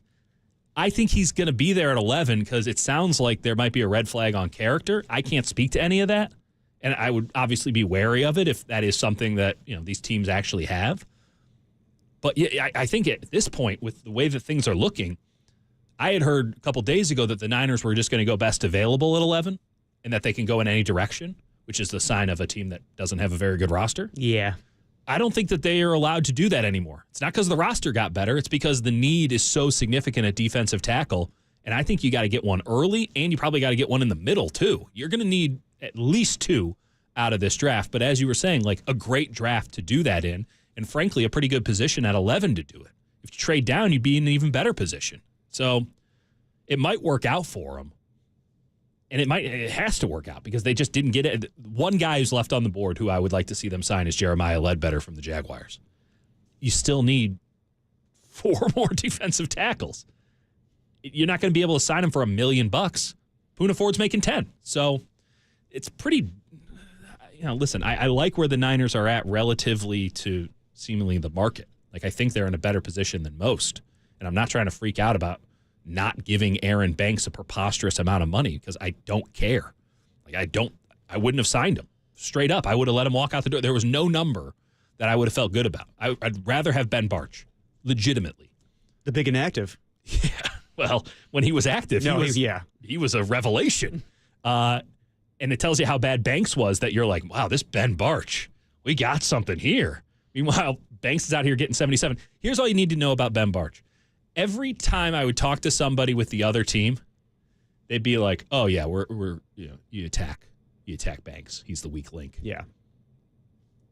This is a huge win the biggest win of the day for the 49ers is that Aaron Banks now plays for one of their rivals in the NFC. Yeah, of all teams, Green Bay Packers. But you need a defensive tackle to actually take advantage of that. Yeah, they do. And that's an area of need that they'll need to address either in free agency or the draft. Just to go through some names that we were talking about prior to free agency that could be good pickups for the 49ers. We mentioned DJ Jones, a lot of money given today. I think it was 3 for $39 for $26 million guaranteed. Jamie and Sherwood would have been nice with the Niners, but he re-signs with the Jets. What do you think of DJ Reed? That was a name that Kruger was throwing out there. He signs with the Lions, 3 years, $48 million, $32 million guaranteed. It's probably a fair market deal. He probably could have driven it up a bit more. I think Carlton Davis got like $20 million. Yeah, I know, for the Patriots. So, okay. DJ Moore's a good player. Listen, he's handsy, crazy athletic, but he's a feisty fellow. Let's leave it at that. And he's going to get DPIs and stuff. He is a clear number 2. He would have fit in great, but you can't pay $16 million for a clear number 2. You just can't. And not at that position. It's the same reason that you don't give a Brandon Ayuk $30 million, right? Like, what are you competing against? Every year in the draft, there are like 20 good wide receivers who can come in and give you an immediate impact. Would you rather have Brian Thomas or Brandon Ayuk? Like, it's not even a question.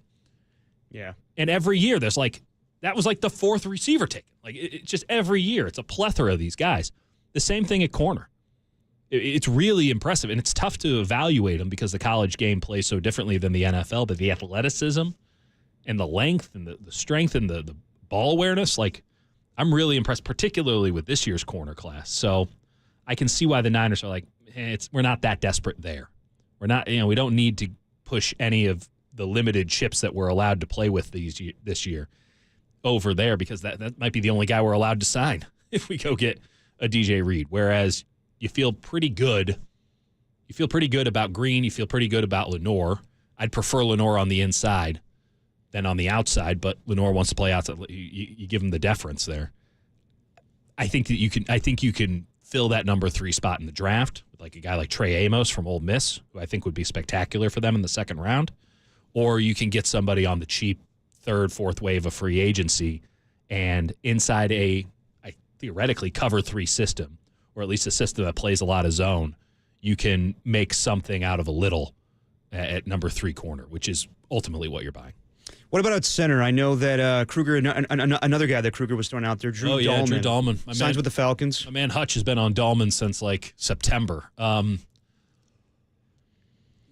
what he was going to get. He's the number 1 center on the market. Went to the Bears, right? Yes. Bears. Bears. Yeah. Yep.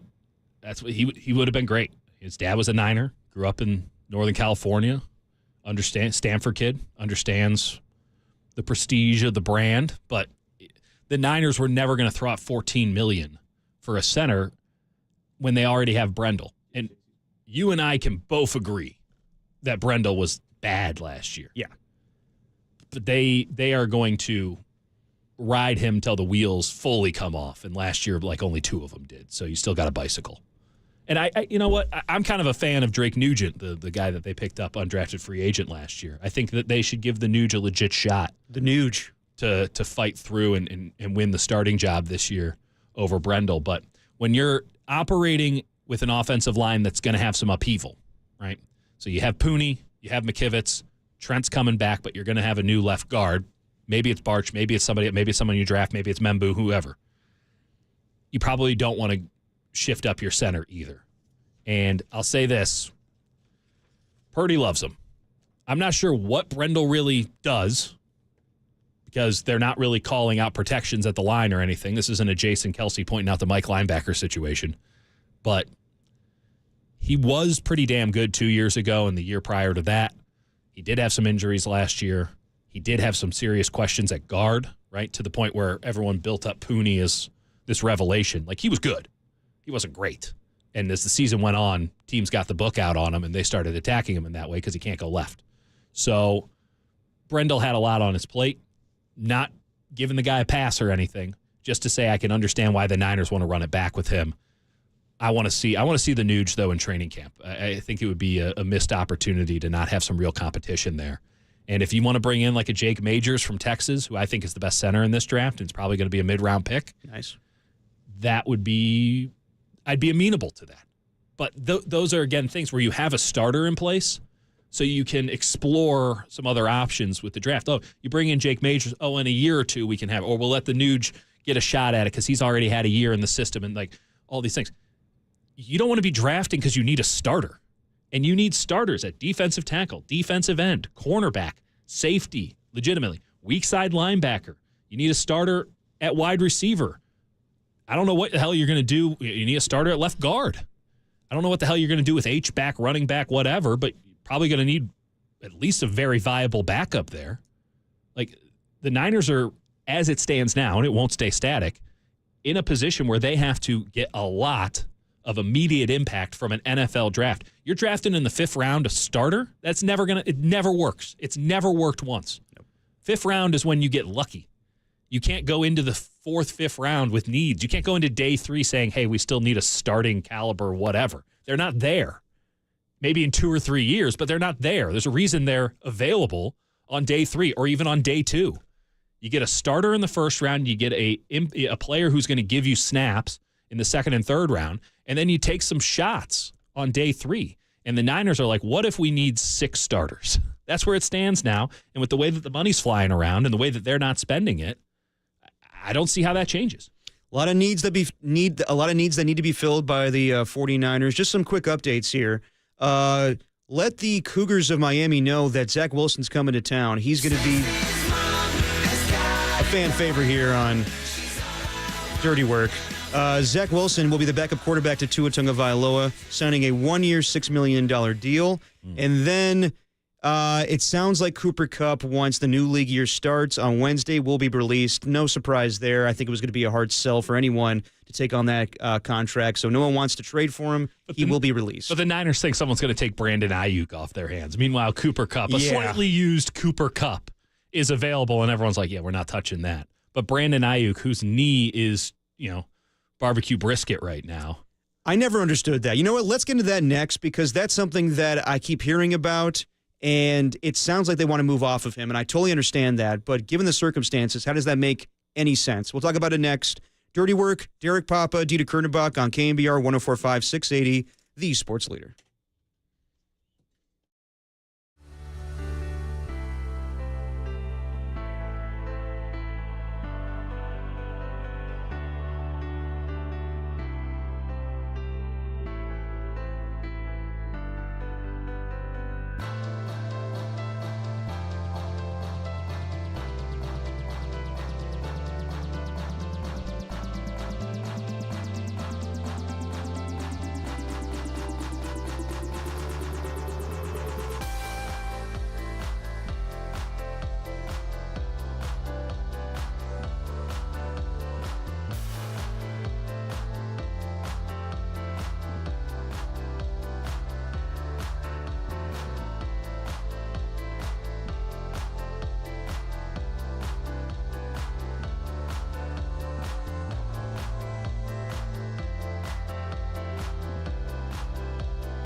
You're listening to Dirty Work. Adam Copeland and Derek Papa. On your home for all things 49ers for the last 20 years. KNBR, the sports leader. Dirty Work coming at you on a Monday. Adam Copeland out, Dieter Kurtenbach in. And we're talking NFL free agency, and Dieter brought up something that I want to get to. Brandon Ayuk. This has been a rumor that's been going on for a couple weeks now. I heard Diana Rossini bring this up on Scoop City, good podcast, and she was talking about how teams are calling about Brandon Ayuk. They're interested in trading for Brandon Ayuk, and I was like, who? Who wants to trade for him right now? Well, they'll take him if he's free. Well, yeah. I mean, if he's cut, it makes sense. But It's like a pick up your junk sort of situation. Yeah. Like you pay us to come and take away your outdoor couch that's all totally blasted. Yeah, we can do that for you. I don't understand that at all. I understand having buyer's remorse when it comes to the contract. I would have never signed Brandon Ayuk to the contract they gave him a year ago. I think $30 million a year. I know AAV doesn't really matter in the grand scheme of things, but it just I don't understand that contract. I know Brandon Ayuk is a number one when you have Deebo Samuel and Juwan Jennings, but honestly, like, to compare him to other number ones in the league, yeah, I would not give him that contract. But now, a year later, or a couple months later, they are regretting the decision. They want to trade him, and you put it perfectly on Twitter. They're trying to find a chump. Who's the sucker? Yeah, the sucker that's willing to take on that contract and trade for a wide receiver that's probably not going to play for a good deal of the season. So I'll say this about the IU contract. They do have an out clause. I mean, he has no guaranteed money after this upcoming season. So if they really feel a great deal of regret, which clearly they do, and it's kind of hard not to argue with that point. Like, his knee exploded. Yeah. He tore everything in there. Hard to imagine he's ever going to be the same player again. Would love to see it happen for him and for the 49ers, because I presume he'll be around. But, yeah, they didn't feel great about it in the moment, to the point where Kyle had to ram it home.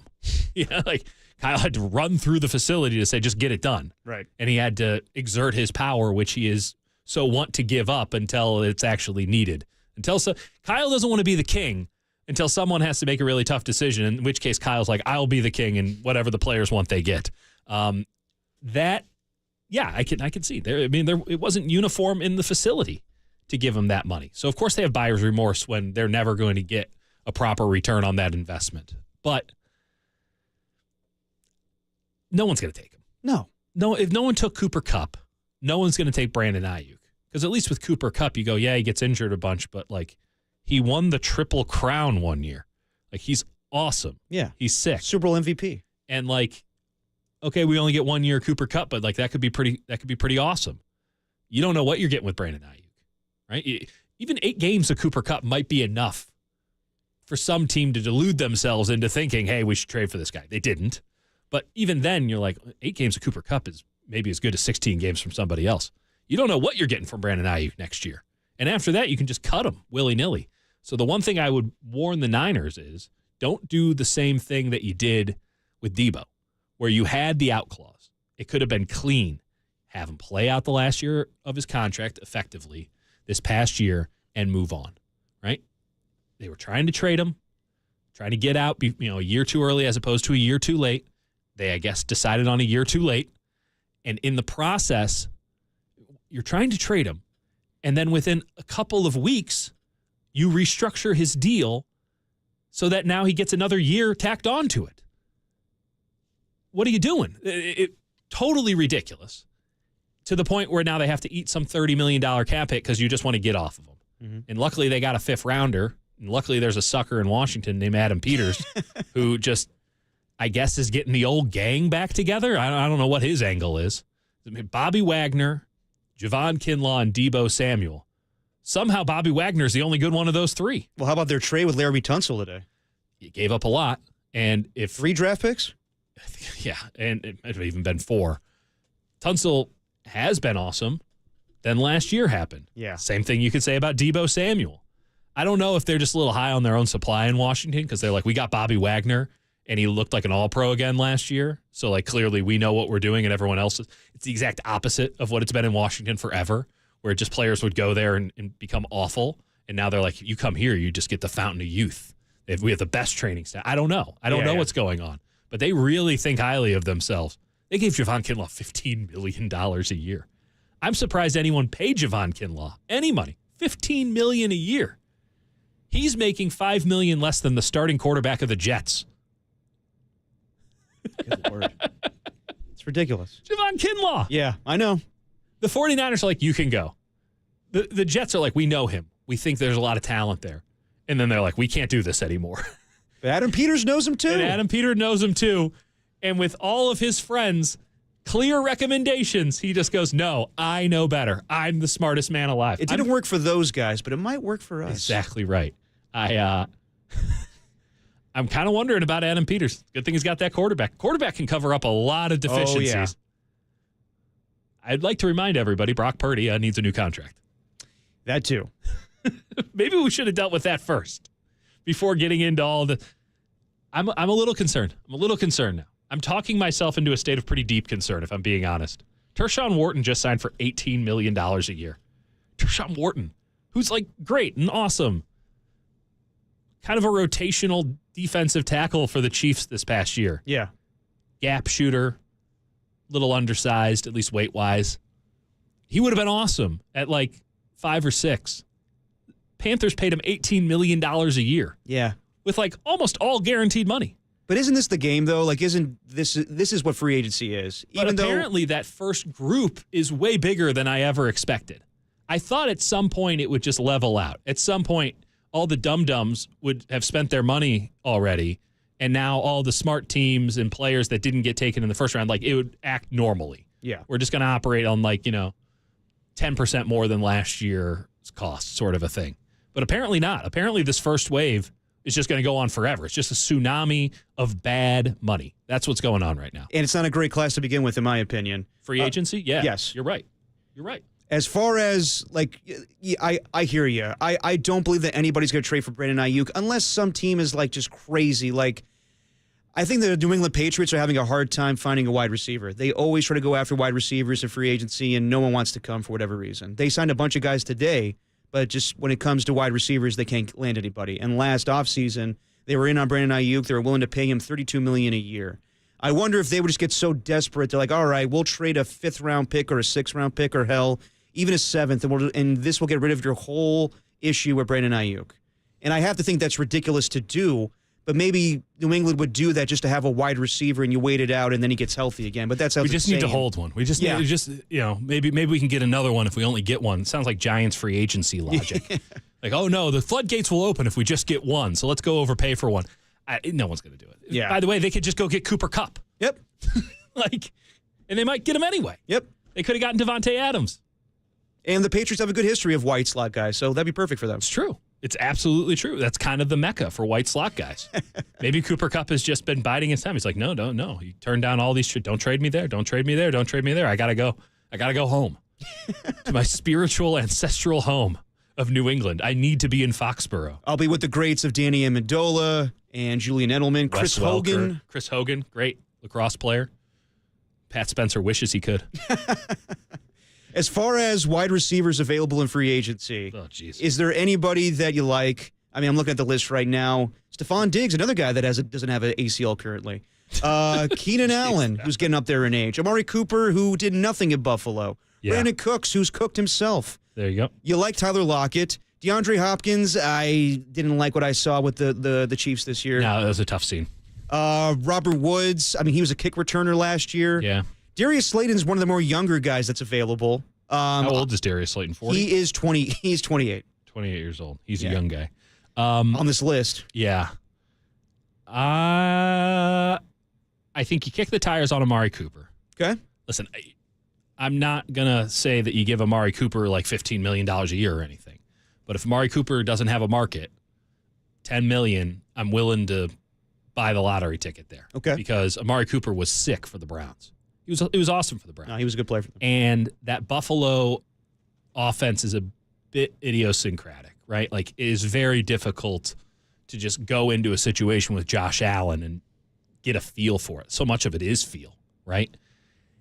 Also, just didn't look healthy. I mean, I saw some photos of him. He was on the Deebo Samuel plan about halfway through the season. I thought he was playing defensive tackle at one point.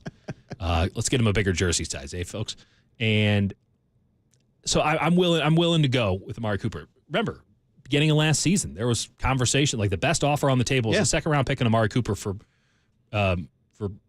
Ayuk. Yeah. I was very much of the mindset, do that deal. I was too. So, only thing is he doesn't apply the blocking that a Brandon Ayuk would. Yeah, but you don't even have a Brandon Ayuk now. That is true. And I agree with you on that, but if you're not paying him number one receiver money or even number two receiver money, if you're paying him more like a Juwan Jennings, then you can work through it. And I don't think that he's an unwilling blocker. He's just not very good at it. There's a difference. So I'd be willing to kick the tires on Amari Cooper. Keenan Allen, pass. Yeah. Josh Palmer already signed. He would have been a good option, I think. Brandon Cooks is not a bad play. Okay. Like, Brandon Cooks is a pro's pro. He's always around. Is he particularly good? No. Just bounced around a lot. Is he particularly bad? Also, no. No. Like, he is the fourth receiver on every team he's ever been on. Yep, pretty much. So you need some competent receivers. Like, what is Jacob Cowing to you? The fifth wide receiver on this team? Yeah, he sure as hell ain't Brandon Cooks. No. And they are roughly the same size, so let's just go with Brandon Cooks. Yeah. And at least Kyle can trust him from day one to, like, run the plays right. Nick Westbrook-Akine, all he does is score touchdowns. Yeah. Maybe something there. Noah Brown, Diami Brown. Either Brown would be good by me. I'm interested. Justin Brown. That's about it. Elijah Moore, any of these younger guys? Elijah Moore, Rondale Moore, any of the Moores? Rondale Moore is too short, in my opinion. Like, he's just itty-bitty. Yeah. Was the other Moore? Elijah Moore? Elijah Moore. I would have liked it if Elijah Moore at any point has produced at the NFL level. Like, Elijah Moore has been a concept his entire career. Every year. And listen, I only can say this because I'm the sucker who gets baited in fantasy football every year. Like, this is the year. He's so talented. And then you're like, he hasn't had a catch in 4 weeks. What are we doing here? Hold on. You're actually drafting Elijah Moore in your fantasy league? We have a D fantasy league. Okay. I got to say. Super also, flex. I might overthink things a little. Super mega flex. I mean, hey. We do a super mega flex. I like guys that are diamond in the roughs, but like Elijah Moore, and I'm with you. Like, maybe he popped every now and then with the Jets. I can't remember a single thing he's done with the Browns. Is Tim Patrick still available? This is great radio. Tim Patrick, I'll look here. I don't think so. I don't think that anyone signed him. Tim Patrick was sneaky good for the Lions last year. He was. That would be an interesting one because he doesn't do – there is some politics involved here. Yeah. Like, they're obviously not going to go out and sign anybody, big name, big money or anything like that. But Tim Patrick's a true X receiver, so he can hold down the spot. Kind of a Conley replacement for this team. Yeah. And I like Conley, but at a certain point, just call it what it is. Like, you can't elevate enough to where we can play you regularly, and you're only giving us so much on special teams. Like, good career, pat on the back, enjoy your pension. Tim Patrick can probably give you 50 catches a year. And he had some big catches for the Lions down the stretch. Like, he was really good. He did. If you're going to need an X receiver for at least 8 weeks, probably more like 10 or 11. That's at the minimum. And then you're going to have IU come back on some sort of a hit count, pitch count and all that. Yeah. Tim Patrick as sort of a 1 year X receiver so that Juwan Jennings can move around the formation a little bit more and get himself into looser coverage matchups. Because, again, all you had to do with Jennings last year was press him. Pressed him, then he couldn't separate.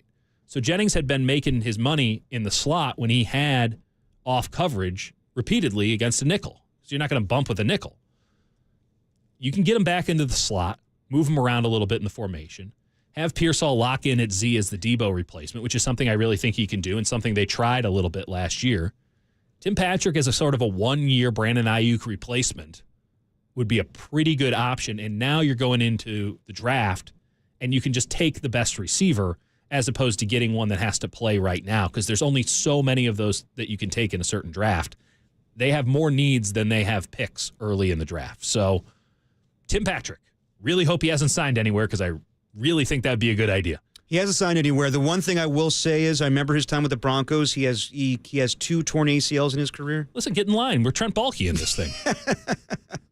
All right, let's switch off some football. If there's any updates, we'll get it to you. But let's talk a little Warriors basketball. Nice. As they played tonight against the Portland Trail Blazers, and they had a great win on Saturday night against the Detroit Pistons. We'll get into it next on Dirty Work with Derek Papa, Dieter Kernenbach, and Tim Webb on KNBR, the Sports Leader.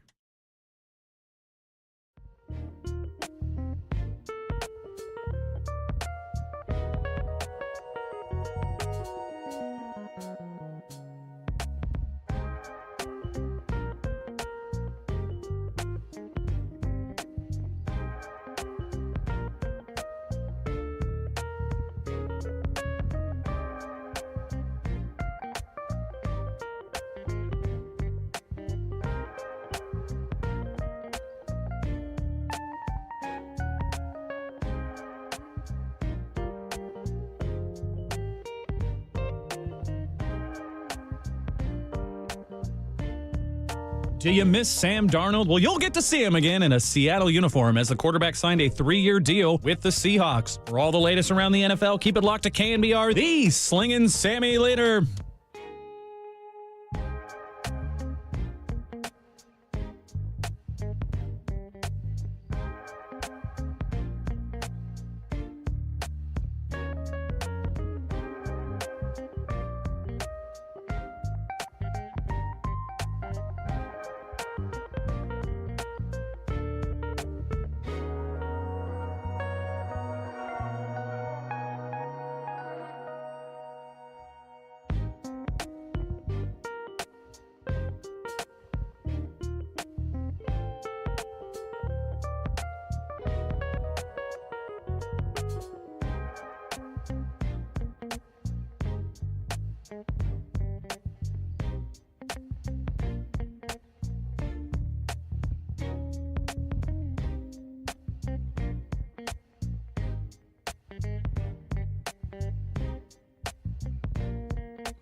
Now, back to Dirty Work. Adam Copeland and Derek Papa on KNBR 104.5 and 680 AM, the sports leader. Oh, what a pass. What a find and connection from Draymond Green to Steph Curry. Give me another foul, but another and one as well. 3 on the shot clock now for Butler. He has to pull up. Baseline Jay. Pull up. The pull-up is good. 26 points for Butler at 36 on the shot clock. They clock now. A big time make. Draymond, give me the ball. Warriors were looking to get the ball to Steph, but Draymond said, I'm open. I got this. Those those were the sounds from Saturday night. Warriors get the win, 115-110 over the Detroit Pistons. It was a physical and gritty win that saw a lot of free throws and fire alarms. I don't know what the hell was going on there. Have you ever been covering a game and then out of nowhere a fire alarm interrupted it? Yeah, I covered prep sports in South Florida. Most games had a fire alarm in the middle of them. But professional game. Oh, there have been some press boxes that have had a fire alarm go off. That seemed to be like a go-to, especially like college, NFL. College is professional now these days, right? Yeah, pretty much. NIL. Yeah, I about once a year I'm in a press box that has a fire alarm going off because some drunk blankety-blank decides to pull it, and you can only hope that the 425 off-duty cops find that guy because it is a real pain in the ass to write when you got a fire alarm going off above your head. I can imagine. So Warriors... I'm already bad enough without it, you know? So Warriors extend their record with Jimmy Butler to 11-1. They're awesome. They're never going to lose again. No, they're incredible, and he gets his highest offensive output as a Golden State Warrior yet with 26 points. Yep. Coming up clutch in those non-Steph minutes in the third quarter and early fourth quarter. And Draymond Green with a clutch 3 at the end of that game. What world are we living in? I know. And Guy Santos, Moses Moody making some scrappy plays. Moses Moody. It would have been nice if Steph Curry scored 40 points, but I'll allow it, 32, and he scores... In 33 minutes. Yeah. He was just going for a point per minute. Average. I would have liked him to finally get, 40 points against every team in the NBA. Obviously not against the Warriors, but if he got that against the Detroit Pistons, he would have got that. If Bob Fitzgerald was calling the game on Saturday, we would have been reminded of that ad nauseum. But he wasn't, so we weren't, and he didn't. He'll get another shot. I'm sure Steph Curry will see the Detroit Pistons again. I'm sure he will. In the finals. No, I'm kidding. So, yeah, but what you make of the win, and what do you think of them overall right now? They're awesome. Man. Yeah. They're absolutely awesome. And there is a fragileness to it all. It does feel like it may be a little too good too soon. But it is very hard not to extrapolate this out. It's really hard not to see this team doing something in the playoffs and making some noise. I'm talking a couple of rounds. I'm not talking finals yet. Yeah. This keeps going for another couple weeks. Hell yeah, I'll talk finals because I don't fear anybody in the Western Conference. This is why it was so annoying that the Warriors were doing so little for so long. Mm-hmm. You give Steph Curry, who was still at the peak of his powers while sleepwalking for the first 4 months of the season, you give him somebody of competence to fill the long vacant number 2 spot, and you match up the Warriors then with any other team in the West, including the Thunder, I would argue, and you go, I can see it. I'm not saying they would. I'm just saying I can see it. It'd be competitive. Denver is a much shallower team than they used to be. Yeah. The Lakers are fool's gold. I think that was proven on Saturday. I mean, they had been getting away. I don't know what the league had been doing to the opposing baskets, but they had been getting away with murder in the sense that they were just letting anyone shoot as many threes as they wanted against them since Luka showed up, and those teams just decided to all be 30% three-point shooters, like every night. And then Boston showed up. And then Boston showed up, and they're like, oh, this is how we live. And that game was an absolute ass-kicking. It was like a good first half, and then the Lakers are like, oh, we don't actually have any moves here. We ran out of all of our tricks. This is going to be bad. And then it was. And then it got a little interesting, but... Yeah, fourth quarter. It was because the game was over. It was like a 25-point lead in the third quarter. I listened to you on Friday. You called them frauds. I think that right now they're getting by with LeBron and Luka being incredible, and LeBron's going to be out for the next 2 weeks. But I still think I'm surprised that they had that 8-game winning streak because they lack size, they lack rim protection. Right. They were definitely a different team that the Warriors saw 3 times this season. But I think if they played each other again, it'd be a different story. Also, the Warriors have good experience against Luka, right? Yes. Western Conference Finals playoff matchups, and they obviously have a bit of a history with the black version of Luka. He's the Slovenian Harden, and black Luka is James Harden. So they know how to defend that. And I don't think that Luka is at the same level that James Harden was at. And I don't think the Lakers team is at the same level that those Rockets teams were at. No. And I got all the respect in the world for LeBron James. I don't need to turn this into, oh, actually, LeBron sucks, because that's ridiculous, and you sound like an idiot. He's clearly awesome. He's playing at an all-pro, all-NBA level at age 40. He's sick. But with that roster around him, without a true rim runner, you can try with Jackson Hayes, knock yourself out. Yeah. You have nothing that can exploit the Warriors' biggest weakness, which is they lack a center. They don't have one. Like, I love Kevon Looney. Kevon Looney is like a really big four. Yep. They don't have a set. Trace Jackson Davis doesn't play anymore because they're like, why even pretend? It's Draymond and Quentin Post, whose name is not indicative of where he plays. And everyone likes Quentin Post. No, he brings something different. He's got the shooting, which is necessary when Jimmy Butler's on the floor. Yep. So that you don't have 3 non-shooters, because you can't live like that in the bottom. You can get away with 2 if you got great passing. You can't get away with 3 no matter how good your passing is. So Quentin Post gives you that. And I think he's a little scrappier on the defensive side than he gets credit for, though. Definitely. Maybe a bit too foul-y, which you'd expect for a guy who can't jump. And I mean, like, he legitimately cannot jump. It's kind of hilarious. And is a rookie. Like, he's going to get some fouls called against him. Nature of the business. But he's been giving you more than you could have ever expected. And he's been really good. So you're playing Post, a couple of minutes of Looney, and then Draymond. You know who would absolutely kick that team's ass? A team with Anthony Davis. Yep. That team would kick their ass. But the Lakers don't have Anthony Davis anymore. And frankly, they're going to play LeBron at the 5 a lot down the stretch. Oh, man. Which is not a bad play, kind of like a super Draymond. Yeah. But it doesn't attack the Warriors where they're weakest. So all the Warriors have to do is double team Luka, as they have done time and time again, force the ball out of Luka's hands. He's a great passer. He will find somebody else. And then say, okay, LeBron, you're going to score 35 a night? And over a 7-game series at age 40? I don't think he is. I will say, though, I think his injury might actually help his case of scoring 35 a night in a playoff series for 7 straight games. Because kind of like Steph in 2022, like, he's going in healthy now. And those legs will be a little fresher. So if he is 100% healthy going into the playoffs, getting to take his little siesta here might prove worthy. And we'll see where the Lakers end up when it's all shaking out. But Memphis is falling apart. Houston can't score. Yep. The Lakers are frauds. I'll say it again. Who are we worried about here? Oklahoma City? Denver? Probably them, because the 2 wins that the Warriors have against OKC is when Chin Holmgren was out. Yeah. And listen, if Oklahoma City plays their best game, they stomp the Warriors.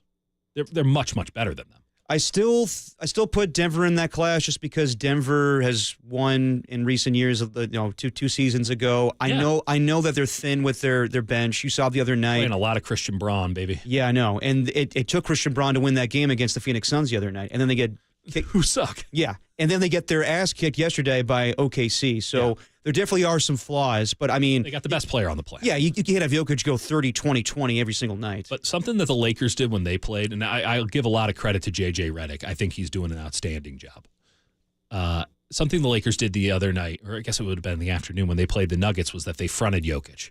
And they basically ran him off of his spots, which is kind of that high post, on the block, on the perimeter. They ran him off with a front.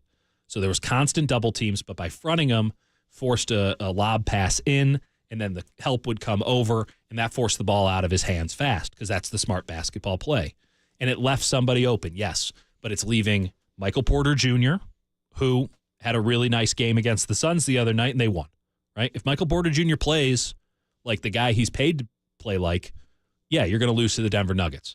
It leaves Jamal Murray open, but Jamal Murray doesn't catch and shoot. He dribbles 7 times before he does anything. It leaves Christian Braun open. You're willing to live with that. It's the playoffs. You got to live with something. Or it's leaving Aaron Gordon, who I don't know if he's even healthy enough to play in the playoffs, because he's been on and off and on and off this season. He's going full Anthony Davis on us. Like, it leaves Aaron Gordon open in the corner, or Russell Westbrook. So, like, there are some guys that you're willing to have the ball on the perimeter and see what happens.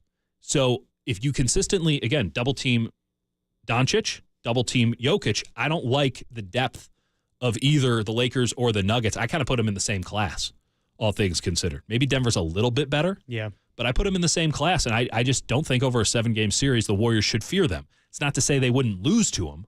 It's just to say, like, that's a lot closer of a matchup than it would have been 3-4 weeks ago, for sure. And I think that I would take the Warriors in both of those matchups. I'd take the Thunder, but the Thunder's average age is like 1 year older than Auburn. Like, legitimately. Yeah. Auburn's average age is like 23 years old. The average age of the Oklahoma City Thunder is 24. And Shai Gilgeous-Alexander gets a lot of his points and a lot of his impact from the free throw line. Guess what changes in the playoffs? Yeah. You don't get those fouls. And the other night when I'm watching them, and you can starting to see it now, and it's my favorite time for basketball. Calendar flipped to March, and the referees stopped seeing everything. Mm-hmm. It's why that Pistons-Warriors game looked like a slugfest from the 80s, relatively. And it didn't get into the 120s. Refs are starting to let some stuff go. They're letting them figure it out on the court. And Shai Gilgeous-Alexander is like, oh, well, all these little tricks that I did where I'm long and lanky and I look like one of those floppy dudes in a used car lot. Wacky waving inflatable arm flailing two-man. That's exactly right. Thank you. All that stuff doesn't play anymore. Well, that's like 6-7 points a game off the top. And again, it's not to say that they don't have it. Williams is awesome and Holmgren is awesome. And Haven, what's the white guy who was a black guy, the center? Hardenstein. Oh, Hardenstein. Hardenstein. That's a great way to describe him. What's that brother's name? Yeah. He's awesome. Like Caruso, who is absolutely a white guy, is awesome. Yes. Like, all of these players are awesome. Like they have an awesome team. And if I'm picking them on spec, I'm taking the Thunder to win it all. And I did that preseason. The playoffs are a totally different beast. Yeah. And experience really does matter. And if the Thunder come in and they play their best, they wipe the Warriors off the floor in 5. It'd be pretty easy. But if they mess around, or the moment gets too big, or Shea can't adjust to playoffs, or Holmgren just stands on the perimeter because he's too afraid to go inside anymore because he might break 14 bones. Like if any of that happens and these guys just get a little spooked out by the situation that is the NBA playoffs, especially what would be most likely a very late round like Western Conference Finals, now the experience stuff comes into it. Now all the extracurricular stuff of the playoffs comes around. And nobody on the planet is better equipped to handle it than the Golden State Warriors with Jimmy Butler in tow. Not a single team. I don't care who else is on the squad. You have Draymond Green, Steph Curry, who have seen everything and done everything, and a man whose nickname is Playoff Jimmy, who dragged 2 Miami Heat teams, one of them from the play-in tournament, to the NBA Finals. He dragged Duncan Robinson to the NBA Finals. So that team's equipped to handle a team that gets a little bit deer in the headlights. Pardon the Milwaukee Bucks pun. If the Thunder slip up at all, I would want the Warriors there because I think the Warriors would be able to take advantage more than maybe any other team in the Western Conference. That's the team we're talking about now. A month ago, I was wondering if they should trade Steph, if that was in everyone's best interest. Wow. Right? Like, what are we doing? They didn't have any number 2. They were going to pay Kuminga who knows what. They were just playing for a future when they had no present and they had no future. Yeah. And it was just going to die on the vine. They were going to go full 2016 to 2021 San Francisco Giants on us. Just let it die off, and then I guess we'll be reborn somehow like a phoenix. I don't know. It was brutal. They were a brutal watch, and they were a brutal talk. Oh, yeah. And now it's like, they're going to win the title? Well, that's how crazy it is. Like me and Coach were talking about a couple months ago where Steph Curry's doing these press conferences and Anthony Slater straight up asks him, how does this get better? I can't answer that. I don't know. I don't know. And don't know. And to me, that was a low point. Maybe quit in post. Yeah. To me, that was a low point. But now we're talking about them being a championship contender. So we should. As you were saying, Dieter, you were talking about how you're not buying the Memphis Grizzlies, you're not buying the Houston Rockets, you're not buying the LA Lakers. I think it would be very hard for the Warriors to catch the Lakers. Lakers Warriors 7-game series would be exactly what Adam Silver wants and why he has rigged the NBA to look exactly like it does right now. But it's not what Charles Barkley wants. Well, Charles Barkley doesn't get to choose what he wants anymore. He works for an outlet that will no longer carry the NBA. And he's getting he's subletting his airtime from here on out. Yeah. Good for you, Charles. Go do some more FanDuel ads. Regardless, that would be a good series. Like, I'm not saying the Lakers couldn't beat them. Yeah. Like, I want to be clear. Like, I don't think that the Grizzlies can beat the Warriors in a 7-game series right now. They don't play any defense. Jaren Jackson Jr. isn't playing right now. Ja Morant seems to be more harm than help for the Grizzlies right now. And a lot of the stuff, they don't set any screens. Like, that's their new thing. They do a lot of Spain pick and roll. They don't set any screens, though. No one's ever actually doing the dirty work of setting a screen. Yeah, he said it. Look at us. Teams figured it out. It took a couple months, but teams figured it out. And now they're just running around without purpose. So I'm out on Memphis. Houston can't score. No. And maybe the style of play that they like to put on the defensive end will lend itself to the playoffs, But at some point, you have to put the ball through the basket, and they don't have the dudes. They're counting on Reed Shepherd to do it. Like, sorry, it ain't going to happen, buddy. So I'll take the Warriors over those two without question. 5 games, 6 games. Nuggets, Lakers, 7 games. Yeah. Take your choice. I'd take the Thunder, but I'd give the Warriors a better shot than they deserve as of right now in that series. By the way, you got to look out for Minnesota as well. They're nipping on the Warriors' heels. No, they definitely are. So would you say the 4th seed's attainable for the Warriors? They are, 3 back? Yes. Yeah, I think it is. They have a very soft schedule. They're going to have an interesting little run-up. They get Denver again. They get Milwaukee. That's next week, and that'll be a true test. We're going to find out a lot. Yep. Because if they win both of those, I legitimately might have to change summer plans. Like, I'm in trouble. There are some flights that have been booked that might need to get moved. Kiss your babies goodbye. You're focused on Warriors basketball. Kinda. Could be a real issue for your boy. Well, let's hope that happens. Yeah, I mean, for everybody else, it'll be great. I'm not sure it'll be great for your boy, but I don't think that's ever stopped anybody before. In fact, let's let the Warriors know that. They might play a little bit harder knowing that it could totally screw up my summer plans. Yeah. I think Steph is into that. Yeah. So I know Draymond is. Yes. Let's talk a little more about the Warriors. I want to talk to you about Jonathan Kuminga. Ooh. I'm a little concerned about that. It's fishy, isn't it? It's a little fishy. fishy. And it's making me wonder, what exactly is he going to do in the postseason if he's actually going to come back? We'll talk about that next. It's Dirty Work. Dieter Kernenbach, Derek Papa on KNBR 104.5 680, the sports leader.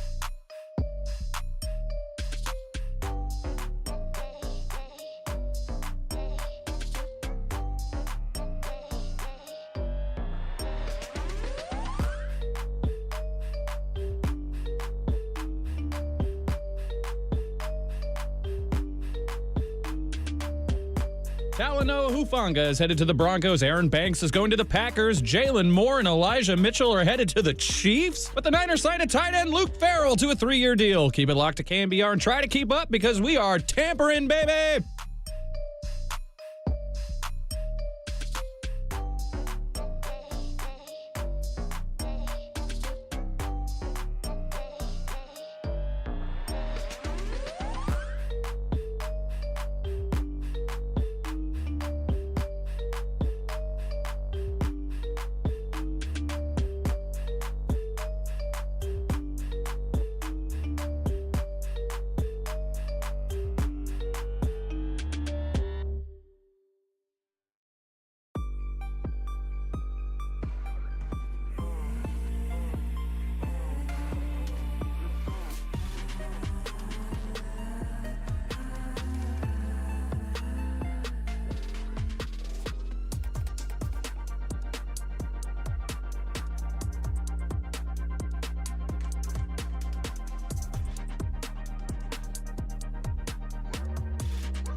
Now, back to Dirty Work.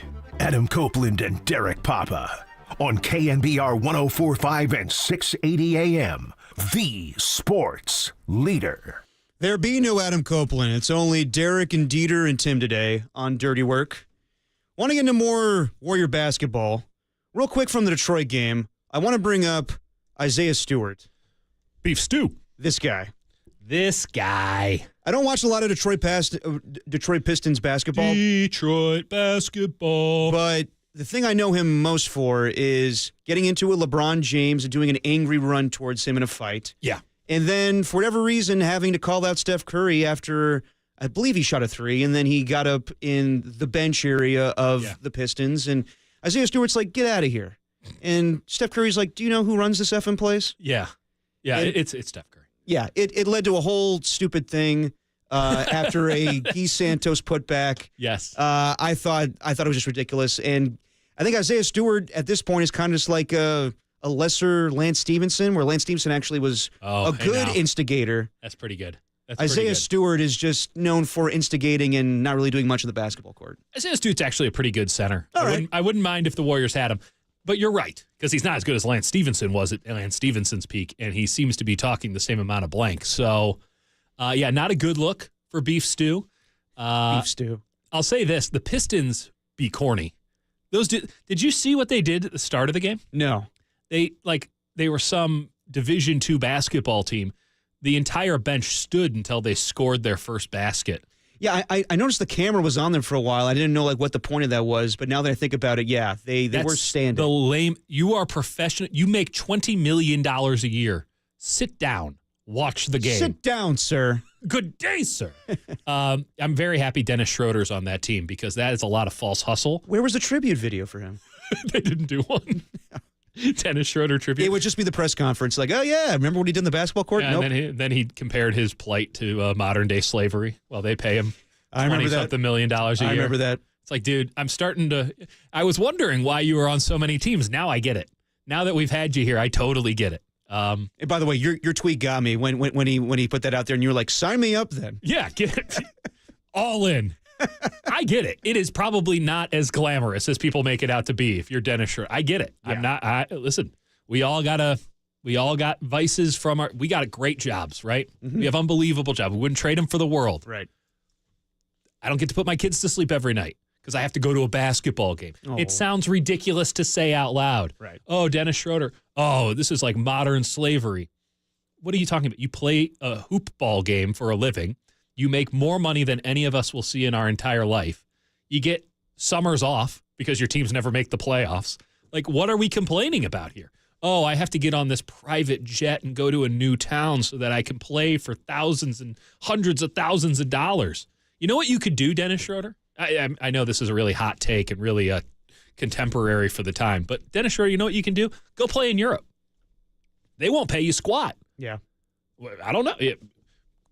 Don't do it. You can retire at any point. Doesn't seem like slavery if you can leave. Just a thought. Just those Australian leagues don't pay that well either. Yeah, right? Like, it is... What a loser. Yeah. Pistons have a lot of good things going for them right now. No, they're a good team. They're a good team. Cade Cunningham is the truth. Yes. When you're having to guard Cade Cunningham with like a legit forward, and he's your point guard, like that's a scary proposition for the Eastern Conference moving forward. Right. And they had some good role players, like Tim Hardaway Jr. is a good role player. Yep. And Tobias Harris might be overpaid, but he's a good role player. But that team is corny, and I'm hoping they make the playoffs so they can swiftly exit, because I will never root for a corny team. They're really hurting their chances of getting the Dieter Kurtenbach stamp of approval by being this corny and this lame. Well, you need that in order to get, advance and win a championship. It's part of it. Yeah. It's part of it. I would say so. The stamp of approval. Yeah. We strive for it. The stamp of approval doesn't come easily, and it is very powerful. I can imagine. I wish I could put a stamp on anything the 49ers have done today, but alas, I really can't. Well, maybe we'll wait and we'll see if there's breaking news on that. But There is one thing that you could put the stamp of approval on that they did today.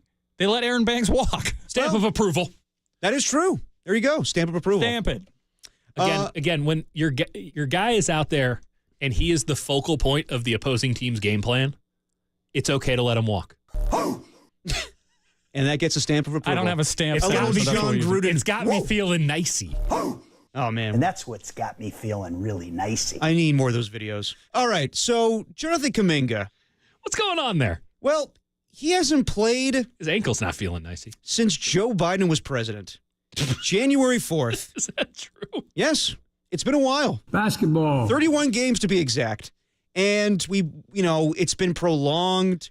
We keep hearing updates. Steve Kerr gave one on Saturday night saying he's scrimmaging. He's looking good. He's been scrimmaging for 2 weeks now. Yeah, it's been a while. And we're hearing like from, Mark Spears and Marcus Thompson, like, yeah, we see him there. He's just practicing. Yeah. Just practicing. And it's like a Kuminga, or it's like an Ayuk situation. He's just sort of around. He's just sort of around, but you don't know when he's actually going to play.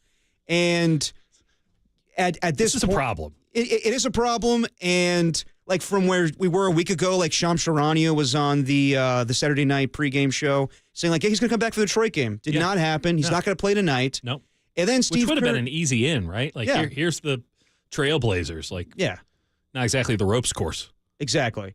And I want to play this sound from Steve Kerr on Saturday night. He was asked about how Jonathan Kuminga is going to be brought in to the lineup, and this is what he had to say. With the anticipating return of Kuminga, how do you see him fitting back into the rotation alongside Jimmy Butler? I don't like these hard-hitting questions like this. This is a, it's a great question. It's a really difficult thing when you are playing really well, and then you have a key guy coming back. And it's always tough. So I think the idea is just bring him along slowly. Play him in short bursts, help him get his rhythm back, but. We've got to keep playing Guy Santos. We've got to keep playing the guys who are helping us win right now. And so usually this stuff has to kind of play out, and so we'll hope that it plays out. So basically, Guy Santos is going to Anthony Lamb, Jonathan Kuminga. Yes. Yes. Like this is happening. Like I know that people are anticipating Jonathan Kuminga to come back. But when Steve Kerr says short bursts, I'm not really planning on Jonathan Kuminga to be a factor for the Golden State Warriors in the remaining regular season and even the postseason, because Jonathan Kuminga doesn't have that much of a history in the postseason. No. He didn't play at all during the Lakers series. He started in the Memphis series when they won the championship, but that was just like 6 minutes, and then Steve Kerr was like, okay, you're not up for the moment. I can't do this anymore. So my thing is, I would tell fans, expect a little bit of John Kuminga when he's healthy, but Steve Kerr is not going to stop this thing for Jonathan Kuminga. He's going to go forward with Jimmy Butler. Yeah. He's not stopping. He's not going to stop it. I mean, he wants Guy Santos to play. Got to have Santos. He sees the way things are going right now, and just because Jonathan Kuminga is this restricted free agent, he's got to get paid in the offseason. That's not going to change for this basketball team right now. So I would tell everybody, if you're anticipating Jonathan Kuminga to be a big factor on this team going forward, I'm not seeing it this season. Well, clearly, because there's something fishy about him just straight up not playing. He rolled his ankle. Yeah. Okay, we haven't 31 games. 31 games for a rolled ankle. And I had somebody on Twitter being like, oh, well, Brandon Ingram rolled his ankle, and he's been out even longer. Yeah, he got traded to the Raptors, who are trying to lose. Yeah. The Warriors are trying to win a championship. That's a little bit of a difference from certainly where the Warriors were a month ago and from the Toronto Raptors, who are trying to capture the flag here with Cooper Flag. So it's weird. I'm not going to go full accusatory here and say, like, oh, they're definitely holding him out because they got a good thing going and they don't want him to play. Nah. But I don't think that they're too excited by the prospect of him coming back. Like, how bad is it that Jonathan Kuminga, a player who will theoretically command like $30 million a year, that I guess some kid, I don't know who that was who was asking the question, but Steve gave them a little joke there. Like, whomever asked that, like, whenever you're asking about him, Kerr's like, yes, Jonathan Kuminga, but let's talk about Guy Santos. Let's talk about the guy who was on the end of the bench, but really, bring some spark plug minutes to this team. My type of guy. Listen, nothing wrong with it. Guy Santos is awesome, and he's an important part of this team. Yeah. Like, he provides something that the Warriors do need. You need that spark plug on the front line, a little bit of a Gary Payton II, but bigger, all for it. But again, we're talking about a Jonathan Kuminga, a player who the Warriors have repeatedly sort of doubled down on in terms of this guy is our future. If you didn't want to keep Jonathan Kuminga around, if you don't think that he can affect positive winning, why is he still on the roster? Why didn't you trade him? Get out from this $30 million inevitability.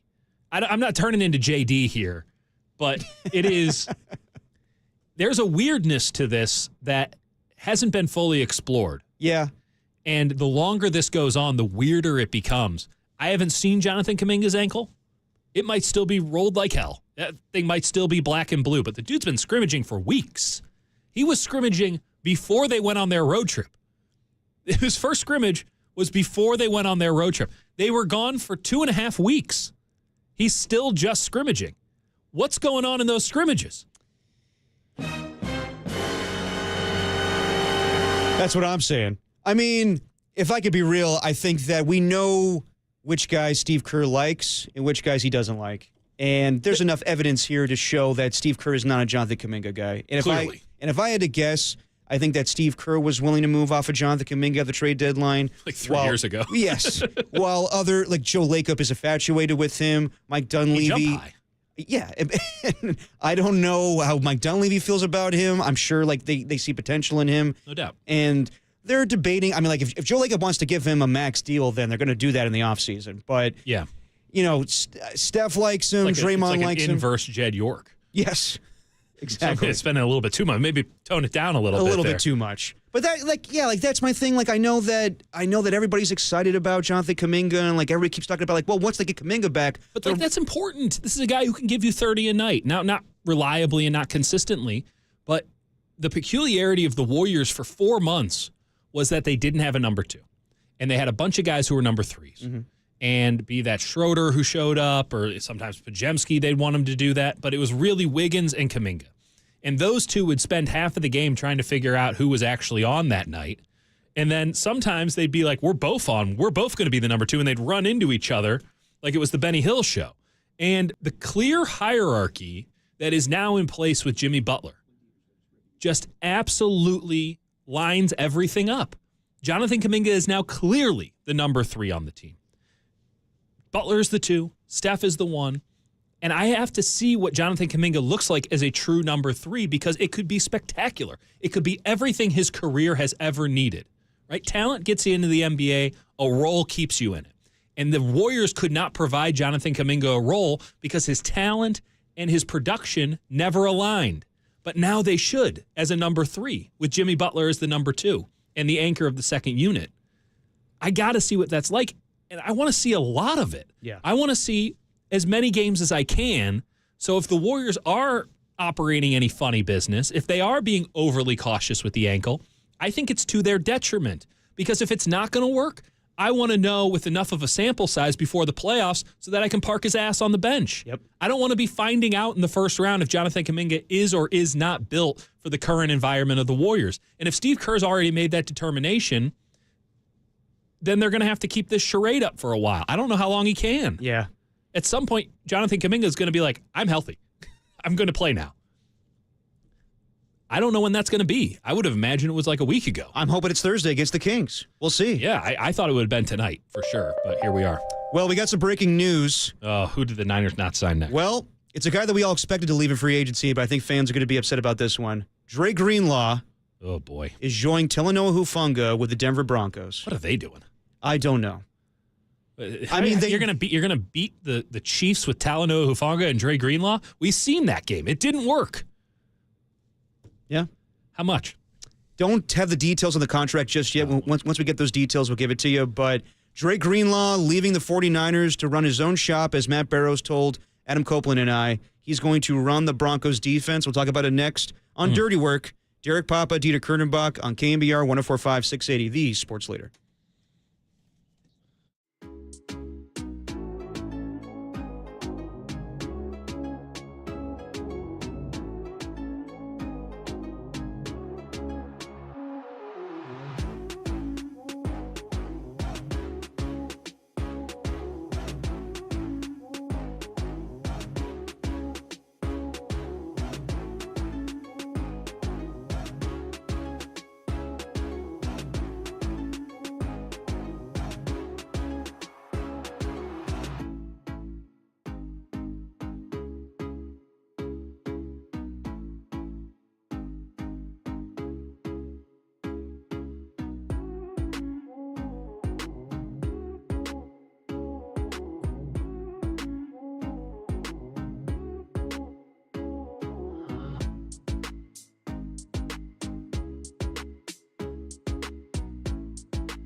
Now, back to Dirty Work.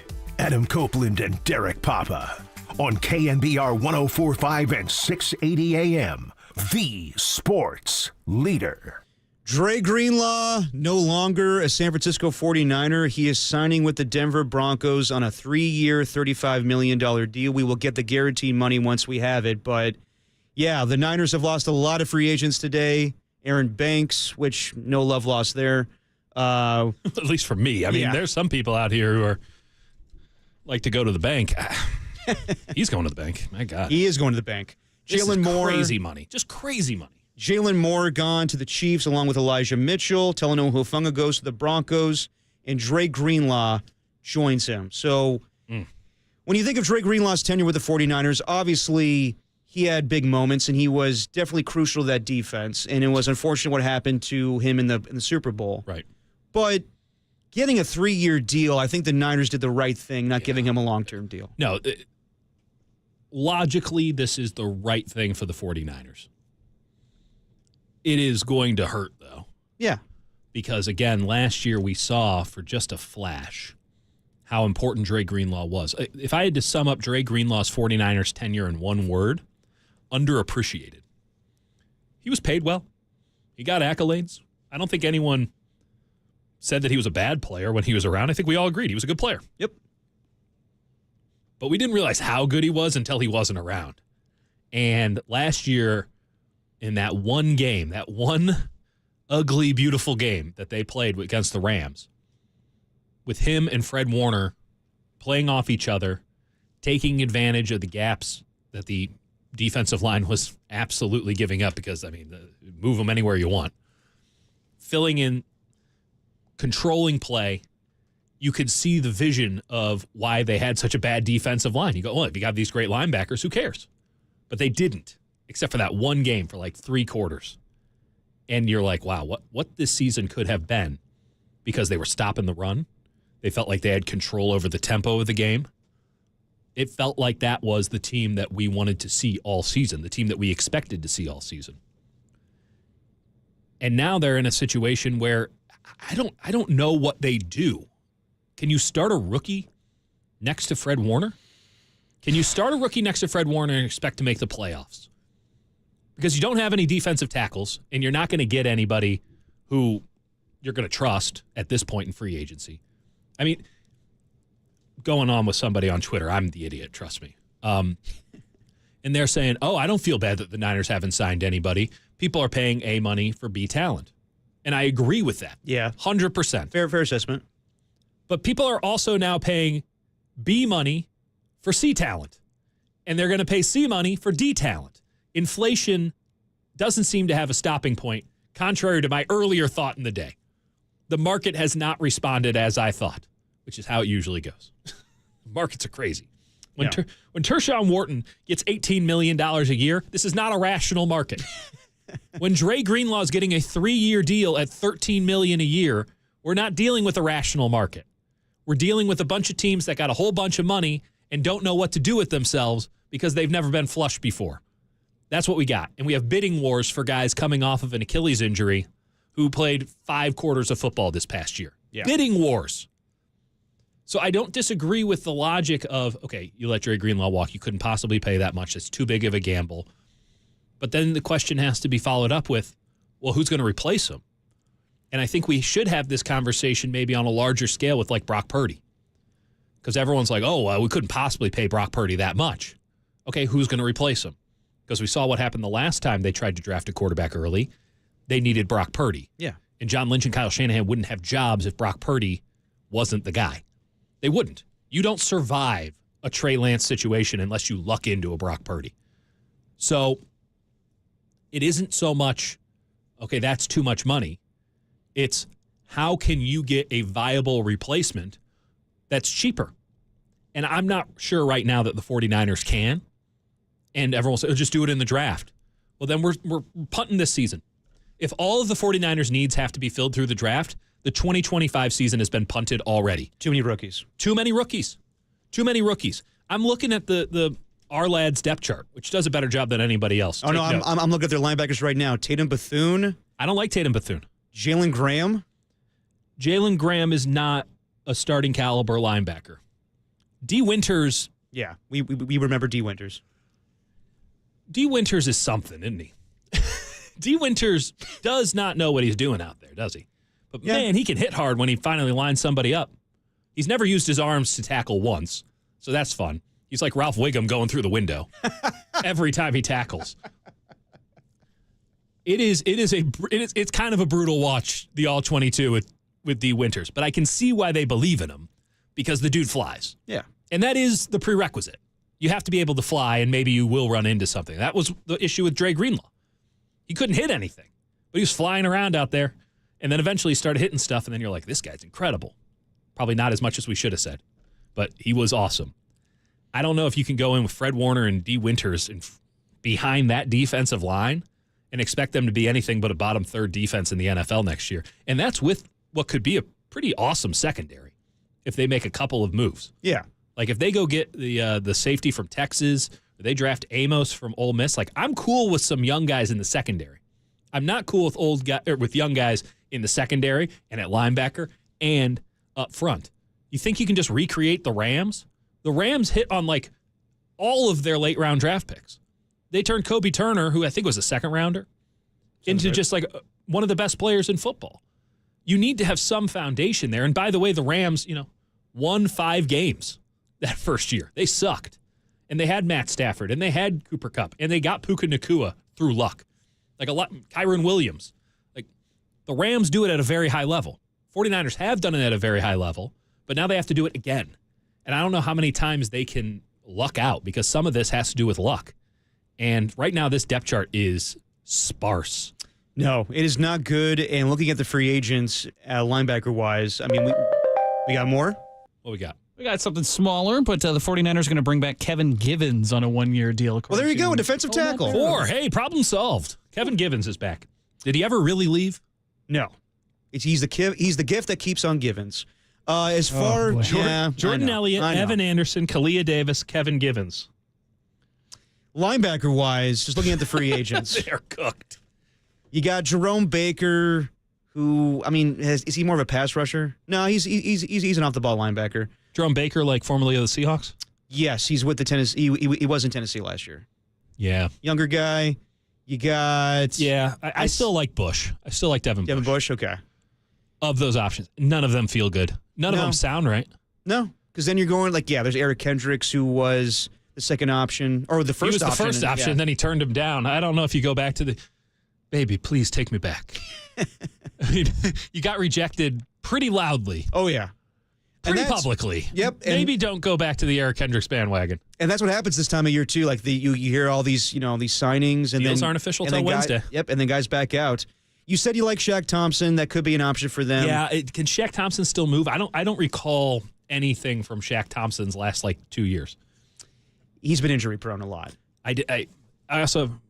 What team was he on last year? Panthers. Oh, he's still on the Panthers. Yeah. He's been on the Panthers for quite some time. That's what I'm saying. I remember Shaq Thompson with the Panthers. I presumed he had been on 4 different teams since then. He might have left some other team and then gone back to the Panthers, but yeah, I remember him primarily with the Panthers. I mean, just the bottom line is here. I remember him when he played in the Super Bowl in Santa Clara.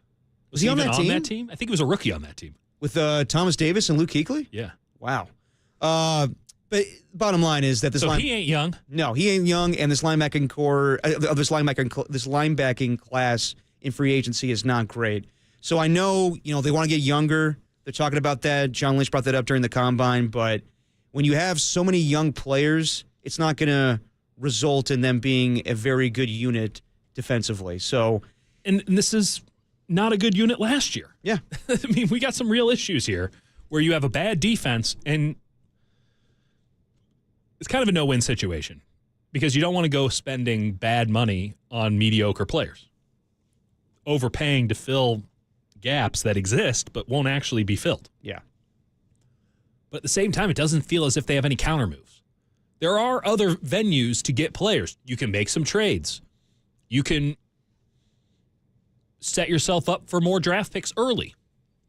But as it stands right now, they have, 4 in the top 75?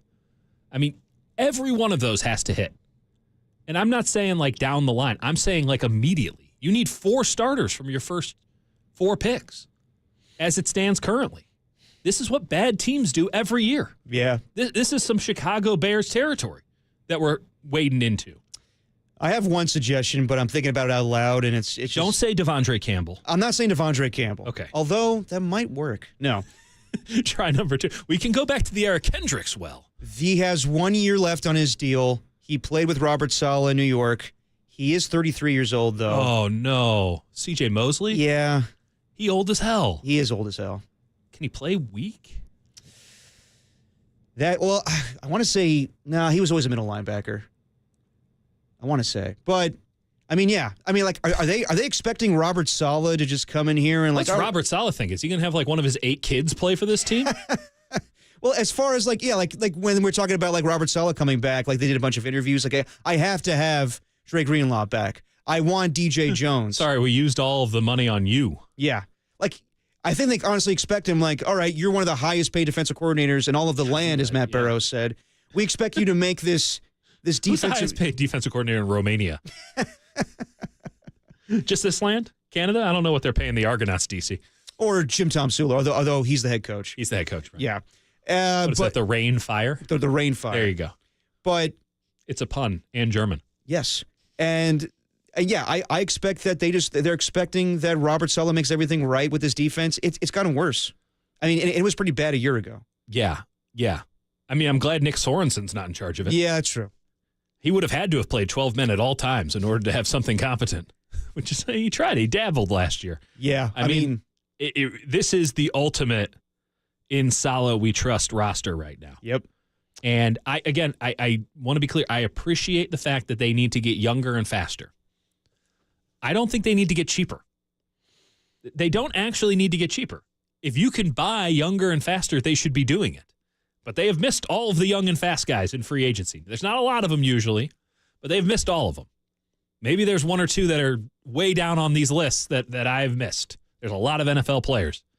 But as it stands now, we've gone through the first wave of free agency. I would argue we're pretty deep into the second one. Day 2 of free agency it's slim pickings for guys who are those are guys who could get cut at camp. Yeah. Those are guys who are kind of fringe 53-man roster. The Niners need a starter at wide receiver, at left guard, though, okay, maybe Barch and Burford can battle it out. Austin Pleasance is apparently still on it. Zakelj, Matt Hennessy. So maybe they feel fine on the offensive line. I don't love it, but maybe they feel fine there. So let's leave that on the table.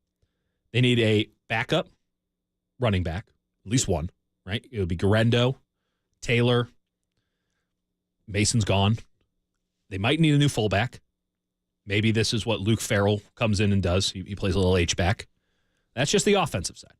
So we're talking we need a serious impact wide receiver, and you need a running back as well. Okay, maybe you can handle that in the draft. You're going to have to use an early pick, but maybe you can handle that in the draft. On the defense, you need a starting defensive end. I am not living with Leonard Floyd as a starting defensive end again. No. I can't do it. No. I can't do it. Won't do it, can't do it. You need like 3 defensive tackles, including 2 starters, because you cannot start Evan Anderson and Jordan Elliott and pretend to be a competent NFL football team. You need a starting weak side linebacker because you can't do it with D. Winters.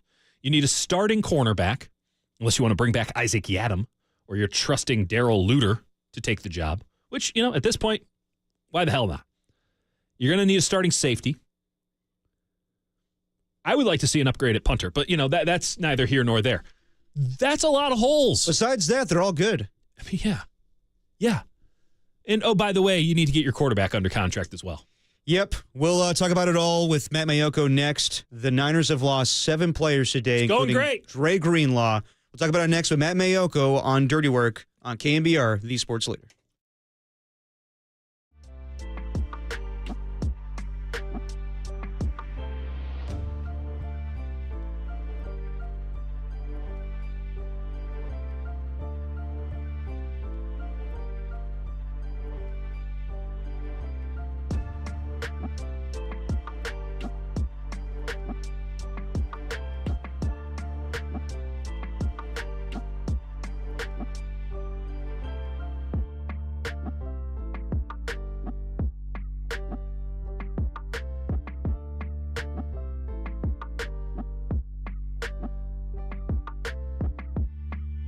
Warriors look to keep the ball rolling tonight. Did you see what I did there? First, Portland. John Dickinson takes your calls immediately following the game, but also keep it locked to Diners Nightly at 6 with Lawrence Kruger and KNBR Tonight with Carroll Crowley leading up to Dubs OT. Right here on KNBR, the Carroll leader.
Yeah, yeah, yeah, yeah, yeah, yeah, yeah. More human than human, more human than human, more human than human, more human than human, more human than human, more human than human, more human than human.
You're listening to Dirty Work.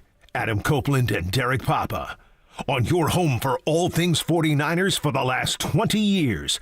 KNBR, the sports leader. Dirty Work, Adam Copeland out, Derek Papa, Dieter Kurtenbach, and now we are joined on the UMA guest line, 49ers insider for NBC Sports Bay Area, Matt Mayoko. Matt, a lot of Niners leaving today. Drake Greenlaw just signing with the Denver Broncos, but it's a lot of moves that we kind of expected today, correct? Yeah, absolutely. Yeah, the one that was kind of out there was Drake Greenlaw, but what was very clear early on, and I think it became clear over the last couple of days. People were like, "Man, why are all these guys re-signing with their old teams before they can test the market?" What was very clear is that everybody tested the market, and the ones who knew that there wasn't anything better out there, they're the ones who re-signed yesterday, the day before, and the days leading up to this quote-unquote open negotiating period, which clearly began weeks ago. You don't say. Yeah. You telling me it's not all on the up and up, Matt? Jalen Moore signing with agreeing to terms with the Kansas City Chiefs about 12 seconds into the open negotiating period is all you need to know about how teams respected that. And so the fact that, a week ago, John Lynch said that Dre Greenlaw would be hitting the open market. And even though, it lasted for, I guess, about 8 hours that he was out there, I don't think it should be any surprise. I also think that this, he's going to Denver. Nice contract. I haven't seen the guaranteed money on that hasn't popped up yet. Yeah. So, state income tax of Colorado is 4.4, I believe it is, %. Now, what I think the 49ers are saying is that, they're probably a little bit scarred, maybe more than a little bit scarred about what happened last season, a year ago, when they give, the deals replace guaranteed money or replace non-guaranteed with guaranteed money. But they end up paying a lot for Trent Williams, for Christian McCaffrey, for Brandon Ayuk. And all of those guys were healthy last season. So I think it's a situation where, they had a number they wanted Trey Greenlaw to play at. He was able to get a lot more from the Broncos, and the 49ers might feel like, okay, just that number for a guy who's had the history of injuries, for a guy who sustained a torn Achilles while the other Achilles was bothering him in the Super Bowl and then could only play half of one game. I think that they just didn't want to get bit again by an injury to a player who's had a history of injuries, and that you could, almost see it. You could see him having an injury next season more than you could have seen the other ones, Ayuk, Williams, and McCaffrey coming a year ago. At the same time, Matt, we understand all these players leaving to be expected, and some of them, you congratulate them for making a ton of money, but unbelievable in the sense that the 49ers would have ever given Aaron Banks a $77 million contract, or Talanoa Hufanga $45. But they haven't really signed it. Or Jalen Moore. Yeah, right. Let's pay our backup 3 times what we pay our starting right tackle. I'm not sure that the Niners would have done that, but I don't think so. At the same time, they've only brought in one player so far on a reasonable deal, the tight end from Jacksonville. Is this team planning on filling several starting roster spots with rookies and guys that they draft with their 10, 11 draft picks? Well, I don't know. I think left guard is a starting spot. I'm not sure. They probably need another wide receiver. The defensive line. Yeah, a lot of defensive linemen. Yeah, it all depends. I think that for wide receiver, obviously Juwan Jennings is a starter. We'll see with Ayuk. They did draft a rookie. They drafted the guy 31 overall. So if Ricky Pearsall is a 31 overall draft pick, isn't a starter year 2 on a roster that's depleted that position, then they didn't get what they drafted. You don't have Brandon Ayuk until Halloween, Thanksgiving, pick your holiday. Yeah, but I'm saying is, like, if you take a guy 31 overall one year, and he's not a starter the next, then that's a miss. Right. And they will have to do something with the defensive tackle position. Noah Hargrave, Malik Collins is on his way out, so they have to do some stuff there. I don't know that they can get. We've seen, Javon Kinlaw, who was a far below average player during his time with the 49ers. He cashed in a big way. And the Jets. He stunk for the Jets, too. Yeah. So he got $15 million. I got to get into this line of work, Matt. Well, yeah. Well, yeah. Tershawn Wharton, who's like a good player for the Chiefs, got $18 million. Like, inflation's crazy. We saw with that. We saw when the salary cap rose as much as it did. People are like, "Well, what does this mean?" Well, what it means is, holy cow! Some guys cashed in. They got banked. Not just Aaron Banks. They got a lot of people made big money. So, yeah, I think that they're going to look at. They got the tight end, Luke Farrell, which wasn't exactly, I didn't have that one coming. I hadn't heard of Luke Farrell until, earlier today. Yeah. And he's not, he's a blocker. So there's a 6th offensive lineman that they can use. Yeah. But no, the defensive tackle position is strong in the draft. But, to your point, Dieter, I don't think you want to go into the draft saying, oh, hey, we need 2 starters, right? At the same position. So they'll do some stuff. They have money to spend. They can't. They weren't going to be able to keep all those guys, or even, I guess, as it turns out, they weren't able to keep even one of them. Yeah. But the money that maybe they were ready to pay for, Greenlaw, or maybe they went to a certain level with Hufanga. They can get some guys on the second wave of free agency. But, the defensive tackle position, the defensive line as a whole, that was a weakness last year, and it's weaker right now than it was a year ago. That's for darn sure. No Javon Hargrave, Malik Collins. I thought was an okay player. He played 67% of the snaps, so those are a lot of snaps that they're going to have to replace. We'll see on Joey Bosa. I mean, I would have thought that deal would have been done by now, just because the Chargers gave him the respect, I guess you could say, of about 4-day head start into free agency. He was late. Nothing's gotten done there, which tells me that he's not giving the 49ers a home brother discount. Yeah. He's a businessman. You saw what Javon Kinlaw got, and he's like, I'll take double. Why wouldn't he? So we'll see. But yeah, right now, I mean, it's quite clear 49ers have some work to do. No question about it. Matt, some reporting last week. You have Schefter saying that the Niners have cash problems. You have Lynch saying that they have to be more fiscally prudent. You have Mike Silver saying that they're going to be, what was the word, ruthless? They're going to be analytical and ruthless. It does seem as if there have been some austerity measures put in place by ownership. Are we reading too much into that as it pertains to today? Well, maybe as it pertains to today, because I don't know that any of those moves where guys left the team, I don't know that any of those were good contracts. I mean, we saw all those guys play, and I don't think a healthy Dre Greenlaw is definitely worth that. But who's to say he's healthy? Now, what the 49ers have done, and John Lynch did paint that picture, that they have to recalibrate, is the word he used, or reset. They paid, over the cap, cash over the cap. I'm pretty sure. I know they were they spent the most money. It was like $350 cash over the cap spending last year. Yeah.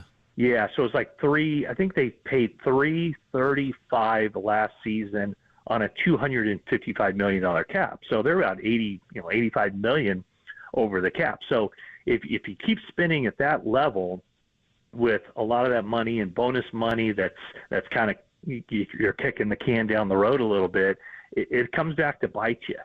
And their strategy as an organization is not to just go all in, go for 1 year, and then tear it all down and start over. That was the Rams strategy. It worked for them. Sure as heck did work for them. They won a Super Bowl out of it. But that's not the 49ers strategy. So I don't know. I think they can still do a lot of things with the restraints they have. They just can't spend at the level that they did last year, the year before. I think they've been top 10 in spending, something like 4 of the last 5 years or 5 of the last 6 years. So, I mean, they'll have to spend some money. They'll have to spend some money on their quarterback. They're going to have to do some stuff on the defensive line, but they also have to make whatever it's going to be, 11 draft picks count. They don't have too many throwaways there. They're going to have to get some players. I think they did get some players in last year's draft, and those guys are going to be expected to start. They might have 4 starters from last year's draft on the team, but they're going to need some guys to play some big time snaps for them out of this rookie class. Talking to Matt Mayoko on the Uma guest line. So, Matt, where are things right now currently with Brock Purdy? Like a week ago or whatever it was, Jason LaCafora saying that the first offer to the Niners, or the Niners' first offer to Brock Purdy was $45 million. Diana Rossini says that's not true. And people are, reacting to the Niners not doing a lot today and kind of saying, well, that's related to them having to pay Brock Purdy. But in some ways, yes. In some ways, no. I think that they're going to go just about things very differently when it comes to giving him a contract. Yeah, I would tend to side with Diana on that. I know she's usually has a button down pretty good. I don't know where that's going to go with Brock Purdy. I mean, it's quite clear the 49ers, they want to. I mean, it's kind of the job description. They're trying to get the best deal that they can get. Brock Purdy's side is trying to get the best deal he can get. Both sides want to get it done. But what is that number? I mean, that's the wild thing about this, and it's a fascinating look at this where, I mean, we could get 10 people in a room and put down a number that you think they should arrive at for Brock Purdy, and you'll get you'll get 10 different answers. And so I just feel like you just can't grind the starting quarterback. You can't do anything that would be an insult to him. You can't be talking out of both sides of your mouth. You can't have the head coach and the general manager saying that we want you to be the quarterback for as long as you're here, and then lowball you, and then pay you like you're the 15th or the 18th best quarterback in the league. So I think they'll work something out. It's a song and dance. I would think it would get done, maybe right around the start of the off-season program. But I don't think – this is stuff they've budgeted for, so it's not like this is a big surprise that they haven't seen coming for 2 years now. So if anybody's saying, the 49ers don't have the wherewithal, they can't spend money, they have no money to spend, that's not true. They're – where are they, $30 million under the cap, something like that? And, with Deebo Samuel, that accounts for Deebo Samuel's contract too. So that's coming off in the future. So, this is an off season in a lot of ways about getting the deal, getting the cap right for not only this year but future seasons. And Deebo Samuel's trade was a big part of that. So they can get stuff done. It's not an excuse. If they want to get it done, they can get it done. They need to go find extra dollars. They can easily do that by restructuring contracts. But I think that they did kind of set the ground rules for this offseason. They set the expectations of, don't expect, a lot of day one signings where they're spending huge money, spending at the top of the market. But they don't have to. They already have enough top of the market guys on that team. They got McCaffrey and Kittle and Trent Williams and Bosa and Warner and the Deommodore Lenoir contract looks pretty good now. But they've done enough. They have enough top line players. They just need to be better with finding those second tier guys and the guys that fit their scheme and that they can get production out of. Man, it sounds to me like Robert Saleh is going to have to earn every penny of his new contract here. Yeah, he has to identify defensive linemen. Chris Kocurek, they have to identify defensive linemen who are fits, and they've done it with some guys that fit very well. A guy like Arden Key, when Kerry Hyder came here and had a good season. Charles Omenihu, guys that we didn't know too much. And I know I'm missing one guy Cleveland Ferrell. He was another Ferrell, Samo this past year. Yeah, but then they've also missed on some guys. Chase Young just wasn't. Man, that looked like a swing and a miss, a game changer. That was a game changer when they made that trade, except for he didn't produce. This Gregory. Javon Hargrave. That was a game changer, and he was an okay player, but he wasn't sick for great. like 6 weeks. Yeah, and then exactly. So just for whatever reasons, it didn't work. And then you mentioned Gregory. So they've had some swings and misses on the defensive line, and we'll see. If they're able to get Joey Bosa, we'll see how that looks. But that's the one position where go get 10 defensive linemen, and they have to be different styles.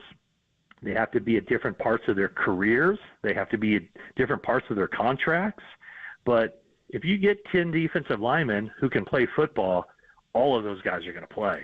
They're all, this isn't like offensive line where you have your 5. This isn't like, what you name the position where you have your starter and everybody else is a backup and doesn't play. If you have 10 defensive linemen through the course of a season, they're all going to play significant snaps. And so, like I said, they have a lot of work to do at that position.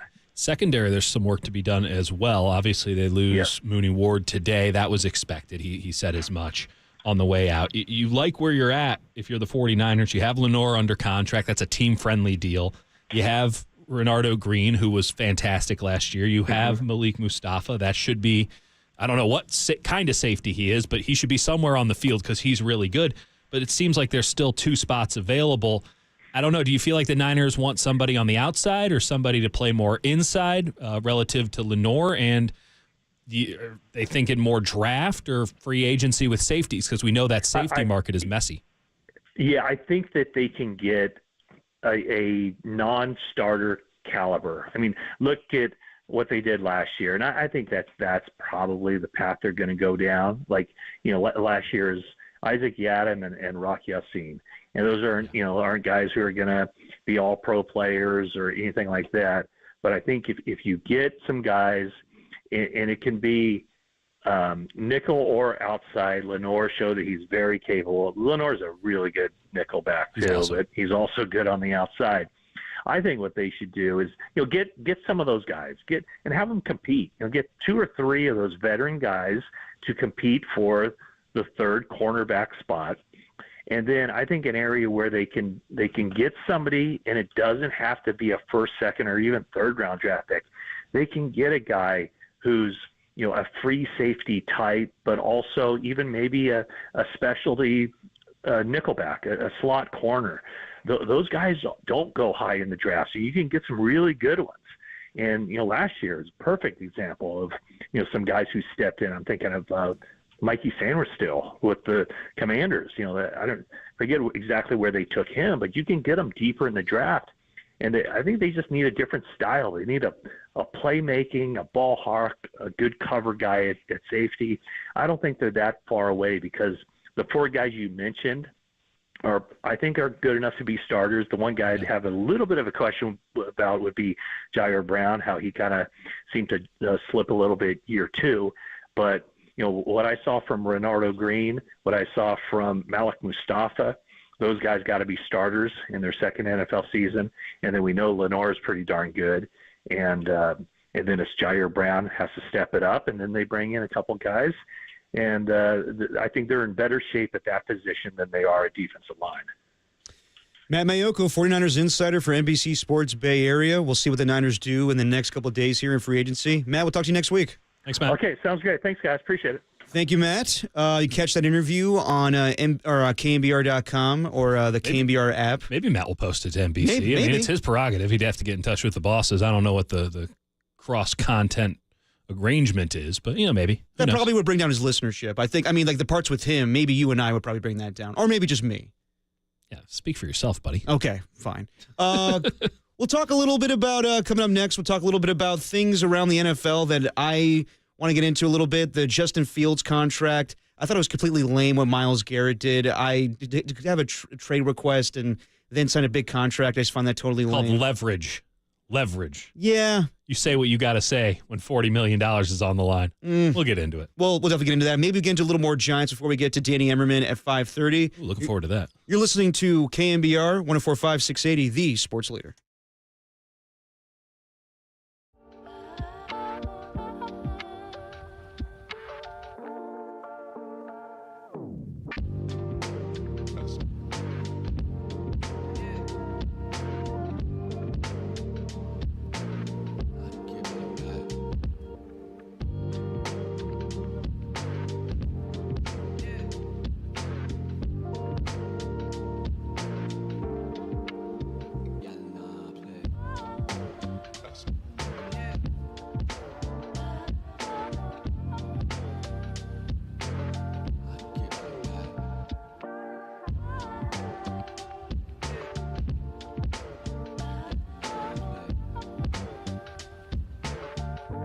NFL insiders Dan Graziano and Mike Sando join Murph and Marcus as the free agent frenzy is now underway around the NFL. Check out those podcasts and all of our podcasts at KNBR.com and the KNBR app.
Now,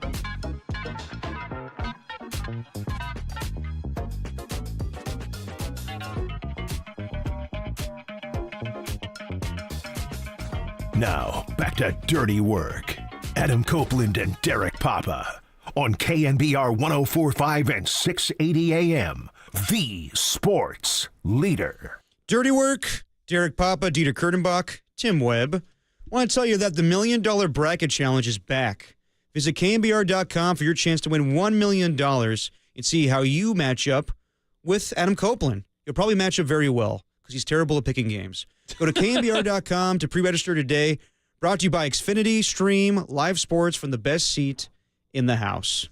Who do you like in the tourney? What's up? Who do you like in the tourney? You know, I haven't been watching enough college basketball this year, so I can't say. Okay. But are you going with Mizzou? No, because they suck as of late. They're killing me. I got all excited, and now they've lost like 4 in a row. So, no, I'm not going with Mizzou. I was starting to think that it was all going to line up for your boy and his Missouri Tigers, that I was going to be able to jaunt up to Seattle, go see them win 2. Oh, a little jaunt. Yeah, a little jaunt up to Seattle. Alaska Airlines, perhaps. Who's to say?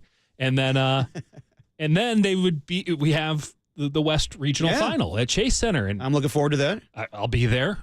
Don't know why, but I'll be there, and I'll have to cover something. I don't know. Apparently, I have a job.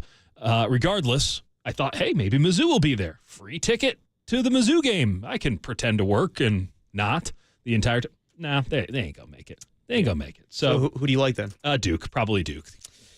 It's always Duke. Well, I mean, it's not always Duke. Cooper Flagg, first time. I think it's the first time since 2021 that Duke is number 1 in the country again.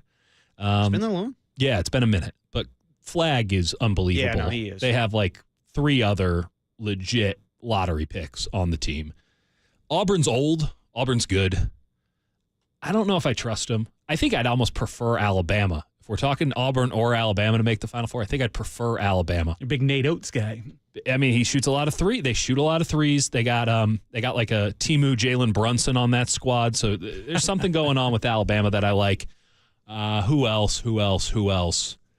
Believer in the St. John's?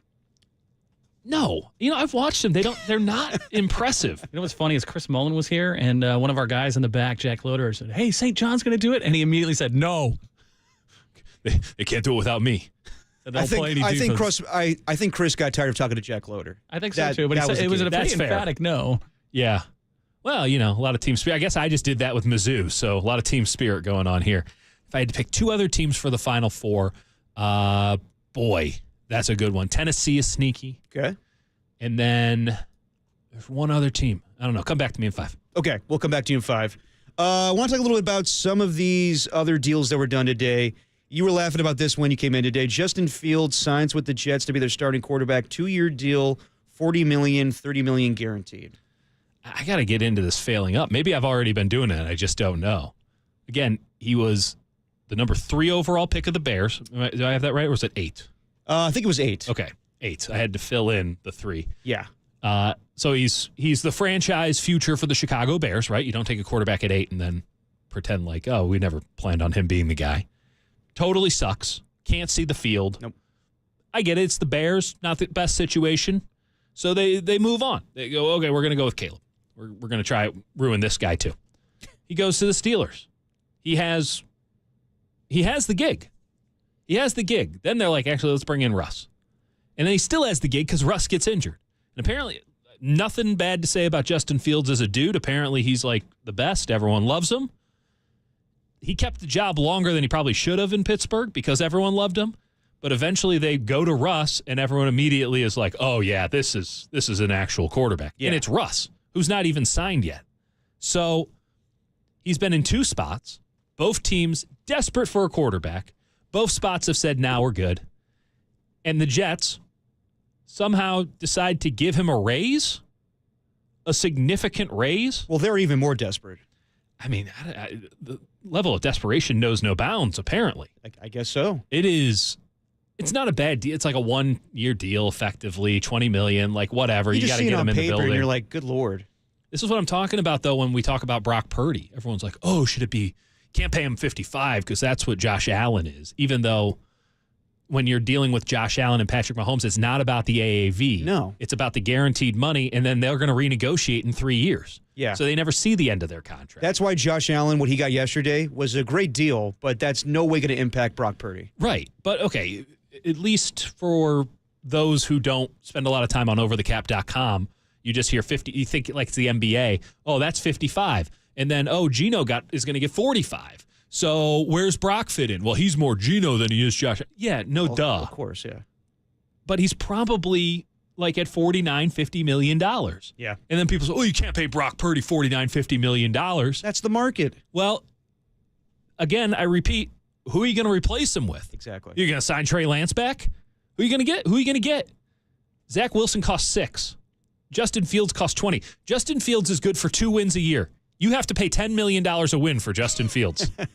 And you're not willing to pay $50 for Brock Purdy? Oh, he only won 6 games last year. All he did was win before that. Exactly. And I'm not going to do the whole quarterback wins thing, but last year there was nothing around him. Absolute garbage around him. And they still somehow won 6 games and probably would have won 7 or 8 if he played the entire season. I don't know what would have happened in Green Bay, but they would have beaten Arizona. So let's call it $10 million a win. You're getting off easy at 50 because he's good for 6, 7 wins a year, minimum. Then if you put a good team around him, you get to 9, 10, 11, 12, 13 wins a year. But that's not what the Niners had last year. The one thing they did have was a quarterback who could move the ball, with his own feet if he had to, which he so often did because teams figured out, we just play press man-to-man. They can't separate as receivers, and they don't have a good running back because this entire thing is built for, we'll just play press man-to-man the whole game. So what did Brock Purdy do? I guess I'll just run because no one's man and me up. And he did. That was like their entire offense for the entire first part of the season. And then eventually, a little bit, Kyle was able to figure some things out, and Pearsall comes around and can beat man-to-man, and, hey, some stuff opens up. But the idea of, you couldn't pay Brock Purdy, that's the market, man. And you're getting off easy. We're going to be in a world in the not-too-distant future where C.J. Stroud's getting paid $70 million a year. Yep. And people are going to be complaining. You're in a world where Justin Fields, who I'm surprised got signed to a starting job, much less at that rate, is worth 20. If Justin Fields is worth 20, Brock Purdy is worth 100? What are we talking about? Just sign the guy. Just sign him. And I'm sure that he wants more than the Niners are willing to give him, and I'm sure that reasonable people can figure this thing out. If they want to start at 40, we can start at 70, we can just move around.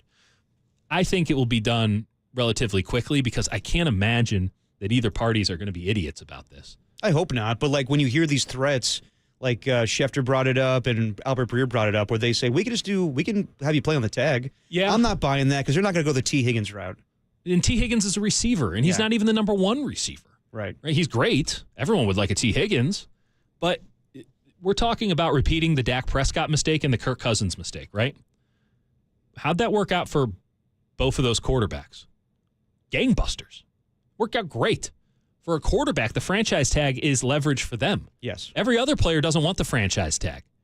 For the quarterback, it's great. And by the way, it's a real issue for the 49ers if they want to do the franchise tag route because all of that money is guaranteed. Yes. So that's effectively a 2-year deal worth $95 million. Make your life easier. Just give him that money that you can amortize over 4 or 5 years. Yeah, it's a smarter way to do it. And the Niners, I can appreciate, are trying to be more prudent. They probably should be to a certain degree. They got a little loose with the cash and giving it out to guys. Leonard Floyd will never be forgiven. But at the same time, this is one of those big time things. You don't mess around with Fred Warner. You don't mess around with Nick Bosa. You don't mess around with Trent Williams. Ayuk is maybe a different conversation. But when you're talking about guys like that or a quarterback, there's not a lot of wiggle room. You just pay the guy what he's worth, and you consider yourself lucky that you got it done early before inflation sets in. You want to keep pushing this thing down the line, you're betting against your starting quarterback. You are implicitly betting against your starting quarterback the longer you don't sign him.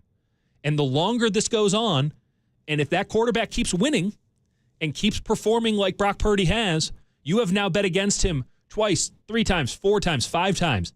And it is going to cost you everything. It's going to cost you at least guaranteed money against the salary cap, money that they do have now, but might not want to have in the not-too-distant future. They might actually want to spend some money on somebody next year. They won't be able to do it, though, because they'll have to take a huge hit on Brock Purdy's contract on the cap.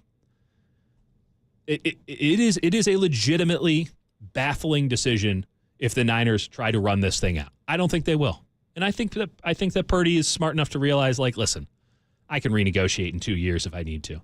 The Niners do a good job of getting themselves very friendly contracts in terms of escape routes. Like the Diamador Lenore contract is laughable. Yeah. The Ayuk contract is pretty embarrassing for Ayuk, all things considered. He got the headline, but the Niners can jump out of that thing almost immediately. They do a lot of option years and stuff. It's funny money. Certainly the Niners are going to offer that to Purdy. Purdy would be a fool not to take it because it's so much money. But the Niners probably be able to get out of it in 2 or 3 years.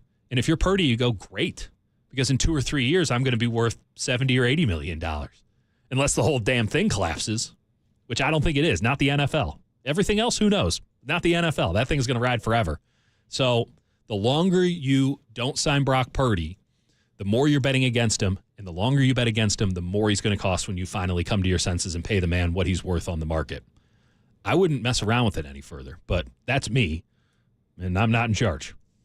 Yep. Hopefully it gets done soon, and the Niners don't screw that up, which I doubt they will. I mean, they've been playing this thing for a long time now. Right. I would assume they get it across the finish line. Let's catch up with Warriors writer Danny Emmerman for the Merc. We'll talk to him next. You're listening to KNBR 104.5 and 680, the Sports Leader.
Now, back to dirty work.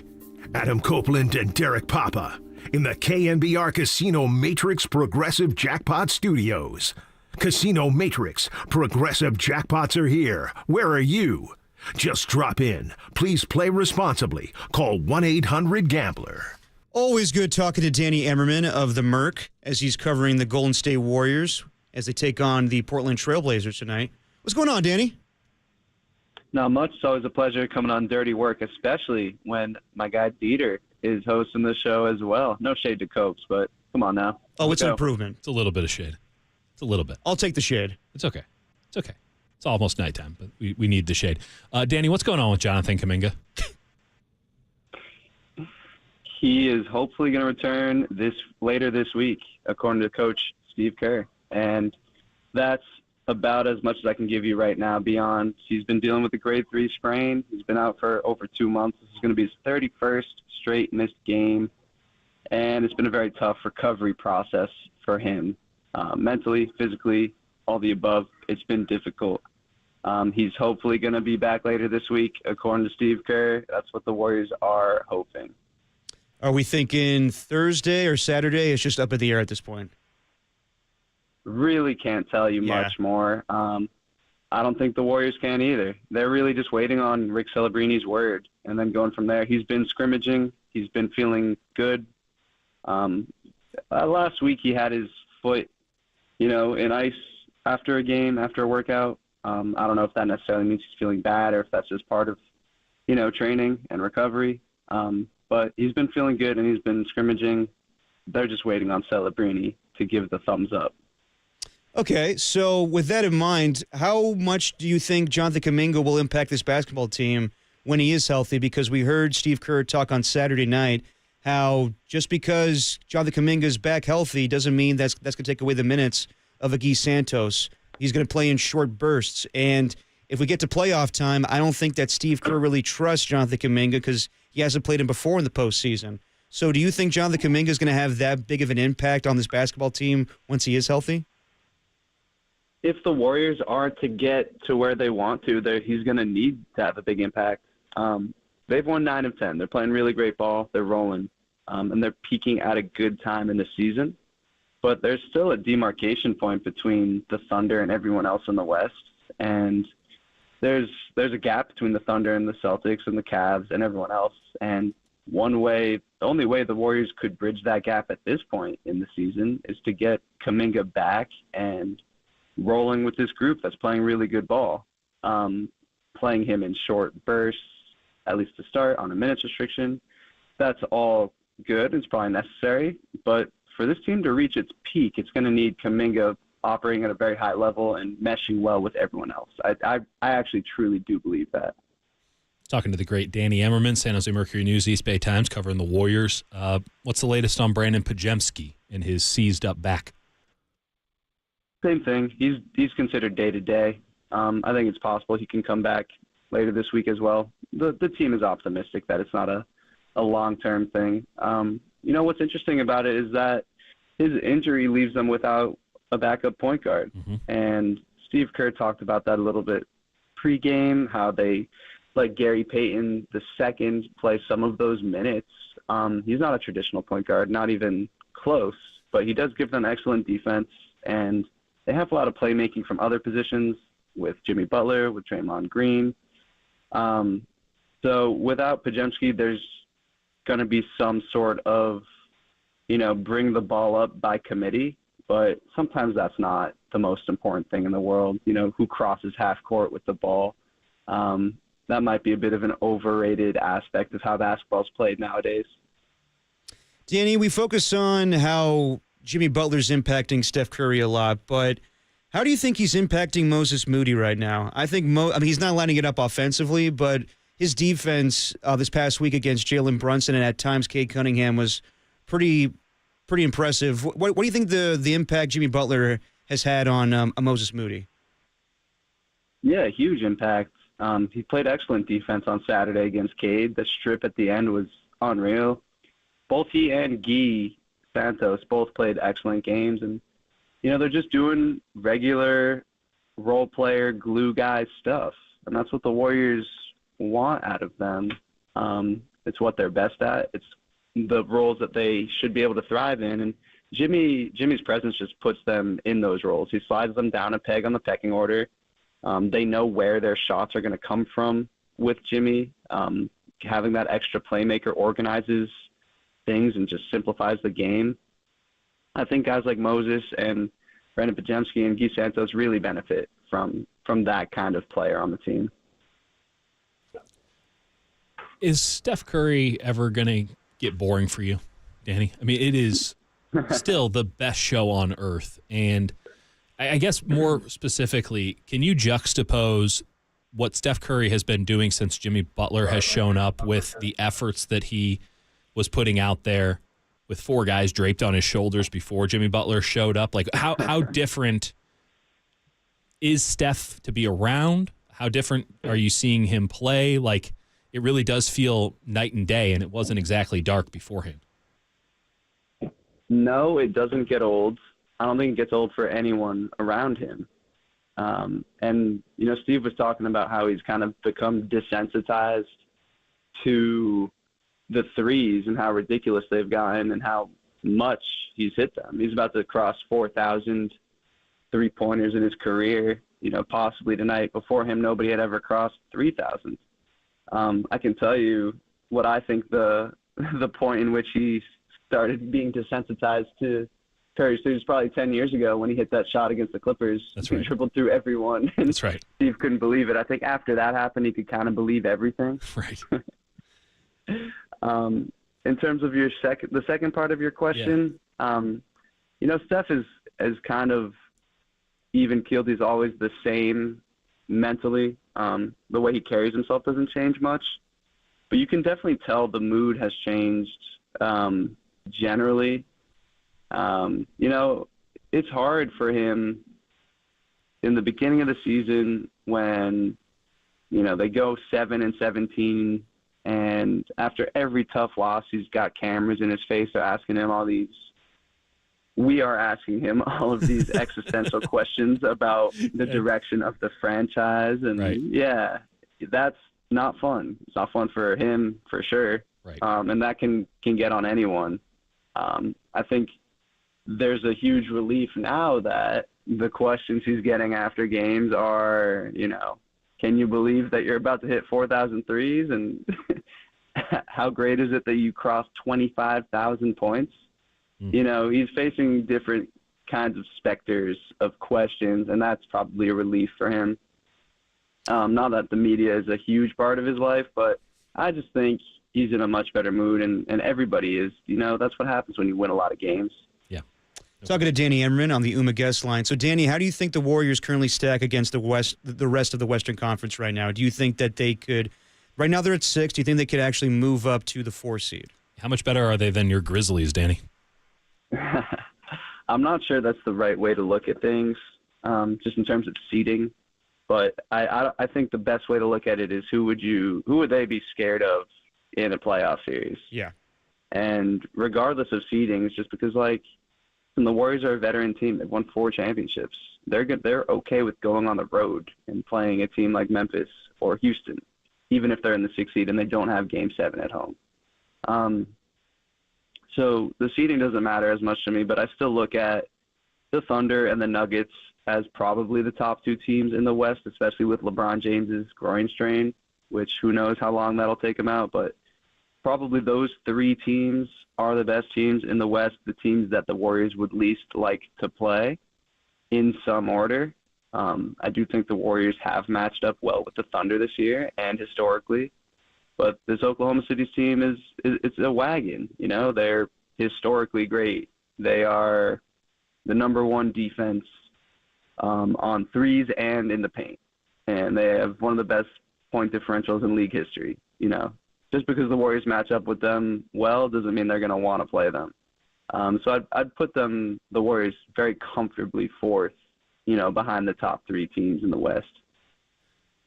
Danny, can you shed some light on this other gig that Steph Curry has going on? Yeah, what's interesting about that is, for those of you who don't know, Steph Curry became one of the assistant general managers at his alma mater, Davidson, this morning. Going the Woj And route.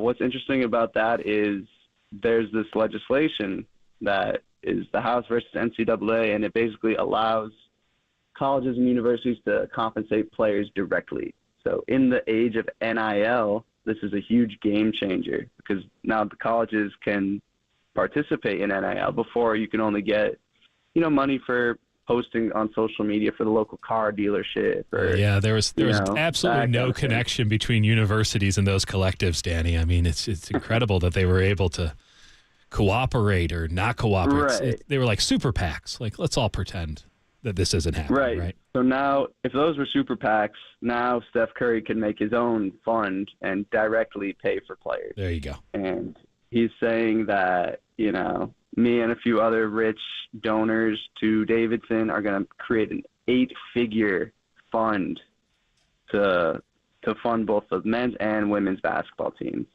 So that's the most interesting part about it. Other than that, I don't think Steph Curry's going to be out scouting, high school tournaments and picking the players based on his own reviews of them, but he's going to be, an advisor, and he'll share some of his experience with the coaches, with the real general manager, with the players, if they're open to it, if they're around.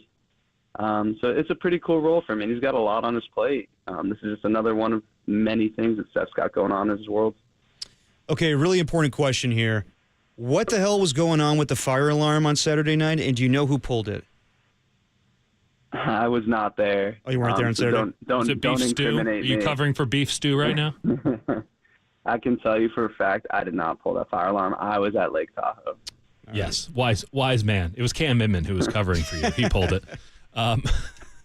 Danny, Blazers, any scrappiness to them that the Warriors should be uniquely worried about? Are we at the point now where we can just overlook entire NBA games that the Warriors are playing, or is that day still a ways away?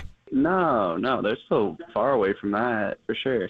A lot of scrap on this Portland team. I like Toumani Camara. Denny Avdia's having a great season. I thought the Warriors should have made a play for him. That was one of those, good call. Kind of regrets in the offseason, but they've lost a few straight now. They've been one of the better defenses in the league for the past 2 months, but they're starting to cool off a little bit. They've had some injuries recently, but that's a scrappy, gritty bunch. Warriors can't overlook anyone. Danny Emmerman, you catch him in the Mercury News. Danny, thanks as always for joining us. Thank you, Danny. All right. Thanks, guys. Take care.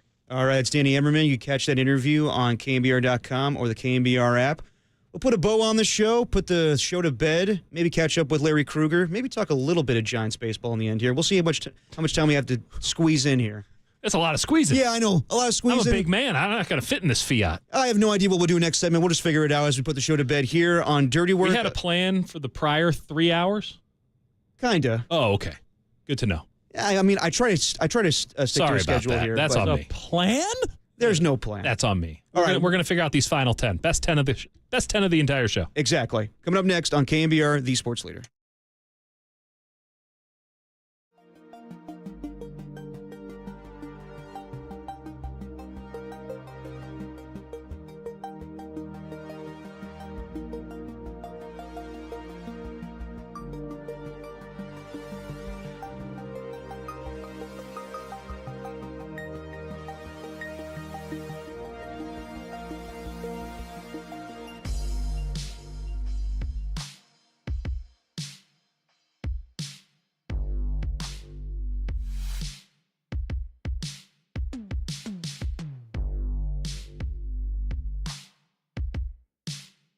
Do you miss Sam Darnold? Well, you'll get to see him again in a Seattle uniform as the quarterback signed a 3-year deal with the Seahawks. For all the latest around the NFL, keep it locked to KNBR, the Slingin' Sammy Leader.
Check the mic and make sure it sound right, boys.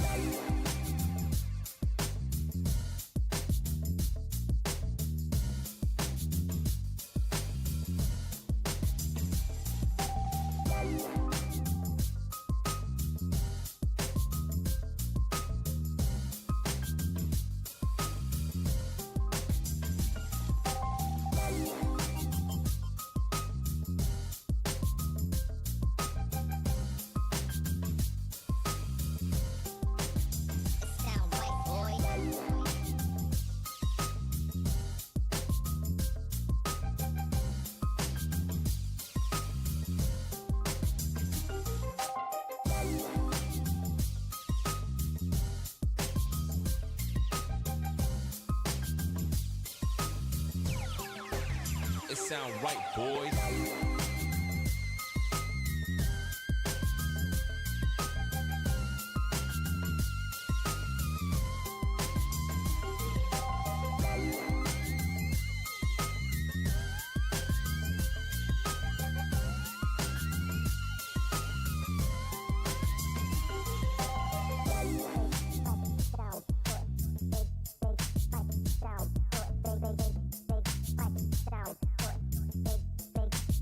It